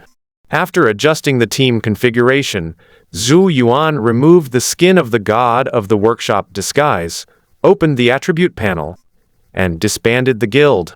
They then reorganized the gang and chose Yulin left camp Jar Zhu Dui's barracks as its headquarters.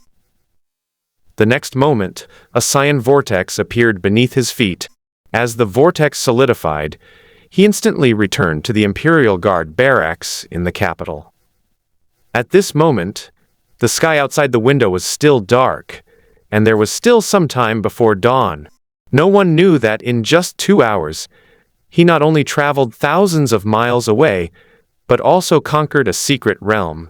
With a single thought, the ends of the earth are within reach. How delightful! Zhou Yuan, feeling fulfilled, removed his armor, washed up, and then fell into a deep sleep. That night, he dreamed of a beautiful scene where countless spiritual seals were gathered in his body, and the universe was in his palm. Thump, thump, thump. The morning bell rang, rousing them from their sweet dreams. The rising sun dispelled the darkness. A new day began, and the soldiers of the Imperial Guard rose to practice their martial arts. Zhou Yuan was no exception. Upon hearing the morning bell, he quickly dressed in armor and rushed to the training ground. After a simple morning exercise, he intended to return to the barracks to rest. Colonel Zhou suddenly invited him to have breakfast together. Once inside the captain's tent, Captain Jishi explained the purpose of the invitation. Zhou Yuan, His Majesty bestowed upon you the title of Imperial Envoy yesterday. This is a reward for your merits, so there is no need to elaborate. But before the palace eunuch who delivered the imperial decree left, he asked me one more question. What is your progress in your skill training? I think you should understand what this means. His Majesty does not allow palace eunuchs to directly question you, because he is concerned that orders from above will be transmitted downwards, leaving you with no choice but to obey. Asking me implies a point of contention, so I cannot act unilaterally and must seek your opinion. The meaning of Captain Jishi is very clear. As Zhou Yuan once again found the hidden secret realm of Xiaoyi Hall, his position in the Emperor's mind has changed.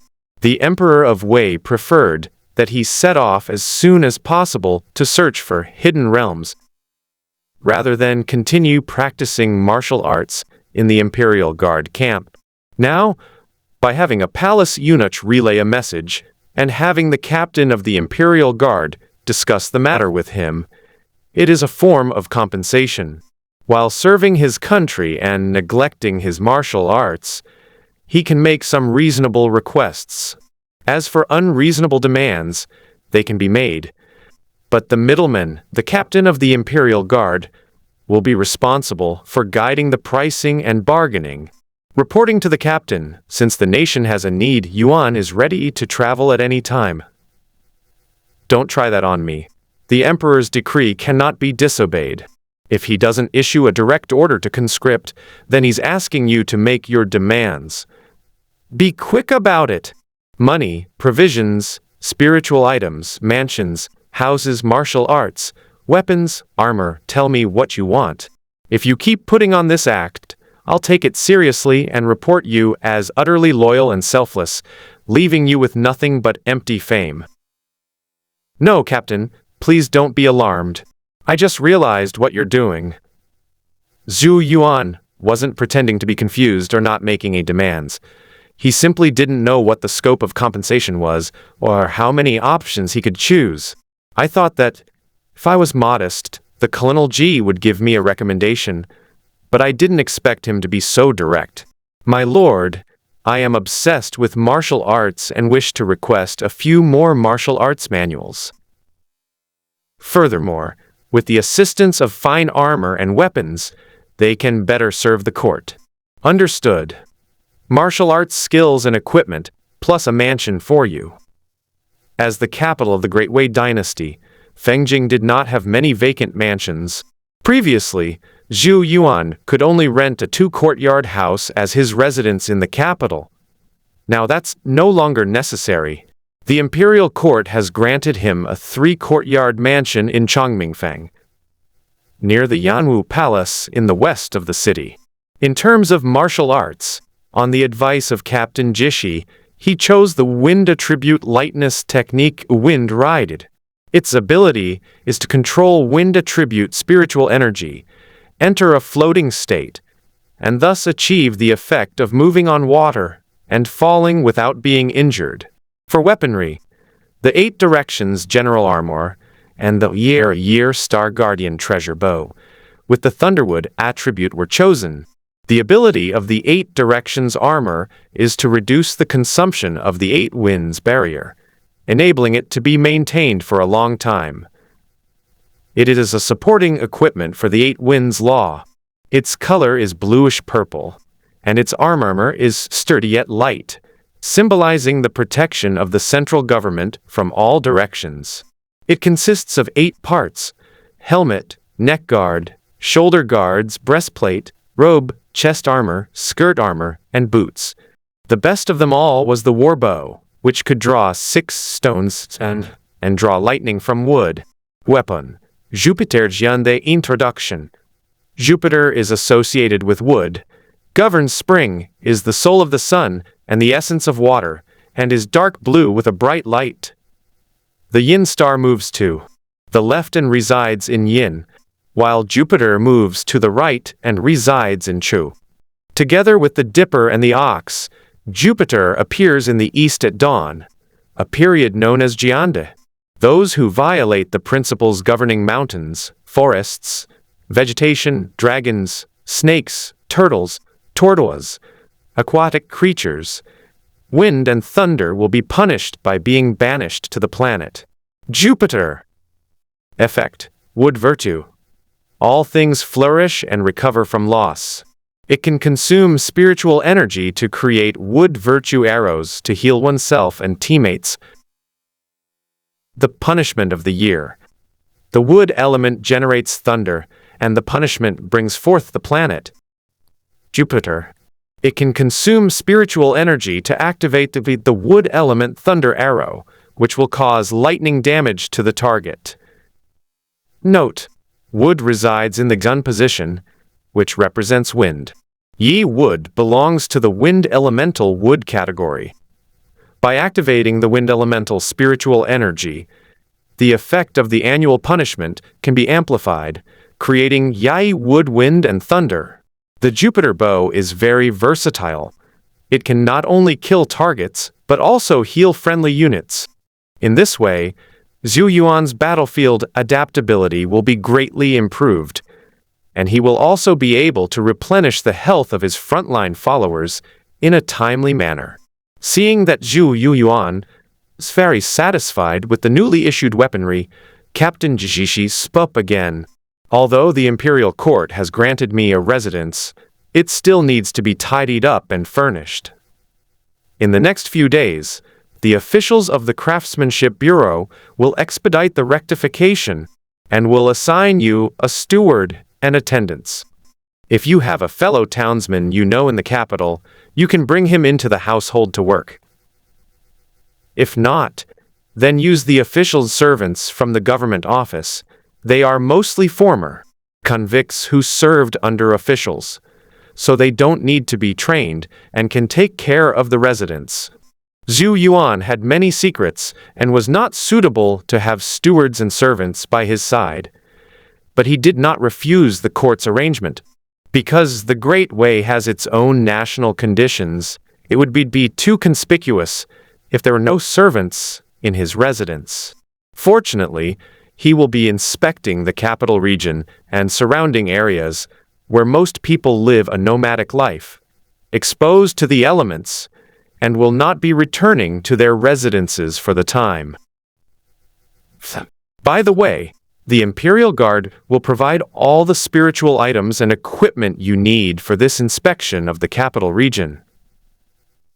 If anything is lacking, it can be directly cured from military camps in various locations using the Imperial Guard's seal and insignia.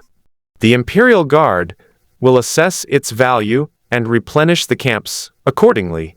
So, are there any other questions? This time, the Great Way Court took an unusual approach, adopting a conciliatory strategy and consulting with Zhou Yuan on everything. This was done to motivate Zhou Yuan and ensure that he devoted himself to searching for the secret realm, rather than being forced to leave the capital for inspection by an imperial decree. This can be considered a special treatment for exceptional talents, which shows that the imperial court does not believe in loyalty and selflessness based on passion. Yes, I'm completely clueless about how to patrol the secret realm, and I don't know where to start. Rest assured, the court has already considered this matter. Rumors are unreliable, and there is a reason for this. Whether it's a folk tale or a festival, there's always a story, a reason, and even a place of origin. The School Affairs Office has countless spies possessing all sorts of information, including intelligence from other countries and local customs. Compared to the secrecy surrounding intelligence from various countries, information about local customs and traditions is much easier to obtain. As a result, the school's archives are filled with countless folk tales and legends. You can use this as a starting point to first investigate the folk customs, legends, strange tales, and events in various parts of the capital, and then follow the clues to explore all directions. Well, the Great Wei Court was better prepared than Zhou Yuan had imagined. They already had their own secret realm exploration teams, and their exploration methods were already well established. If there is evidence, that's much better.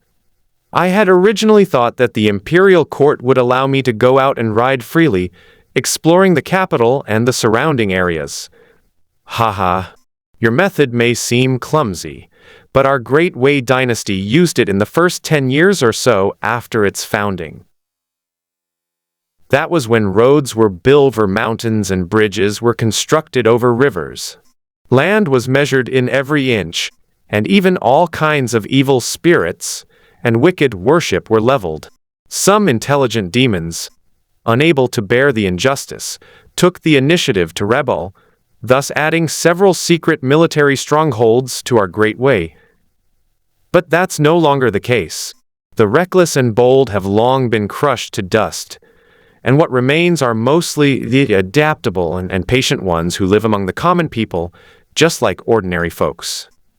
Therefore, the old method of patrolling mountains and destroying temples is no longer feasible. Now, information is collected and carefully investigated. Only after the explanation from the Colonel Jishi did Zhou Yuan realize the ruthless methods the Great Wei had used to search for the secret realm. In particular, the second emperor of the Great Wei dynasty, Emperor Jing of Wei, did something that shocked the world. That involved building canals, altering waterways, and exploring the secret realms of aquatic creatures.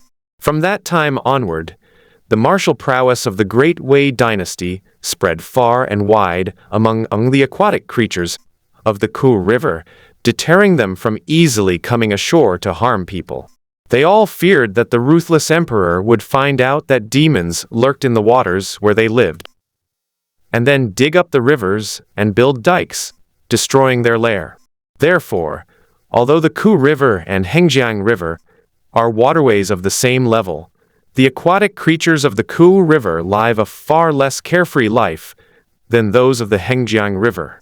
Only in recent years, with the surrounding countries imposing blockades, has the ferocity of the Great Wei been somewhat reduced. Otherwise, the aquatic tribes of the Kui River would have been even more docile. I see. Since searching the world has proven ineffective, we should now investigate using gentle and meticulous methods. When may I go to the commandant's office to examine the documents? I require an official seal as proof. This is the document for the transfer of personnel, and this is the transfer order document. Once you find any clues, you can gather your men and leave the capital to investigate at any time. In addition, if you have a comrade in arms you like, you can submit a petition to transfer them. The imperial court will send 10 warriors to protect you, and you can arrange the rest of your entourage yourself. But the total number cannot exceed 20. Otherwise, if you achieve merit, the sons of powerful and wealthy families will surely flock to you, and your inspection tour will become impossible. Understood. Please state Du Yi's name. He believed I could succeed and expressed his intentions early on. I had also promised to accompany him on the tour. When Du Yi learned that Zhou Yuan had recommended him to join the team, he was very excited and said that he'd do his best to restrain the sons of nobles in the team so that they would not cause. The two then headed to the fearsome Wei Imperial Guard's office, led by a squad of Imperial Guards. Contrary to Zhou Yuan's expectations, the atmosphere inside the School Affairs Office, an intelligence agency, was relatively harmonious and did not feel gloomy or terrifying. The martial arts instructor who received them led them into a side room where various documents had already been placed. Zhou Yuan stepped forward and flipped through the documents, only to find that they were all very simple, consisting of folk customs and strange tales from the capital and the surrounding areas. Du Yi, who was accompanying the group, was overwhelmed when he saw the piles of documents on the various desks. Brother Zhu, this is a sensitive place for school affairs and contains secret intelligence records. It is not something I should be able to see. It is only thanks to your guidance that I was able to enter and explore. However, this matter is of great importance, and I fear there might be an inadvertent leak. Perhaps it would be better if Brother Zhou verified the information before seeking my assistance. The numerous documents throughout the side room immediately made Du Yi feel uneasy, but it was too late to back out now. Zhou Yuan wouldn't let him leave so easily. Brother Du grew up in a noble family and is far more knowledgeable than I am, a country bumpkin. There are quite a few documents here, and I fear I may not be familiar with the allusions. I would greatly appreciate Brother Du's explanations. Du Yi had originally intended to decline, but upon hearing Zhou Yuan's praise, and considering that he was indeed superior to Zhou Yuan in literary matters, he realized that he was not. With that, there was no reason to refuse. After suppressing his joy at his slight victory, he sat calmly at the table. Brother Zhou is right. Although I am a martial artist, I was taught by a famous teacher when I was young, so I may be slightly better than Brother Zhou in terms of writing. Since Brother Zhou has doubts, let me explain for you. At this time, Zhou Yuan and Du Yi had no idea what kind of arduous task this was. To find reliable clues among the vast sea of strange and unusual stories, luck is only one factor. The most important thing is patience. After reading through folk tales and anecdotes from different times and with different perspectives, as well as various interpretive texts, Zhou Yuan and Du Yi finally calmed down. Brother Zhu, this search isn't going to work.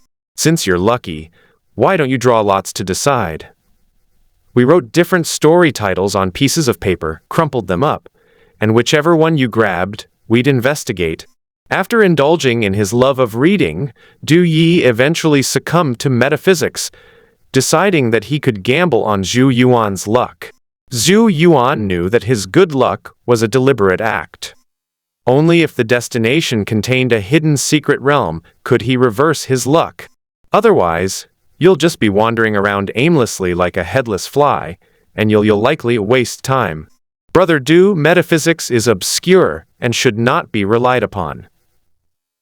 Furthermore, the balance of yin and yang in the universe is mutually supportive and complementary. Even if I were truly blessed with great fortune, recklessly squandering it would only bring me calamities.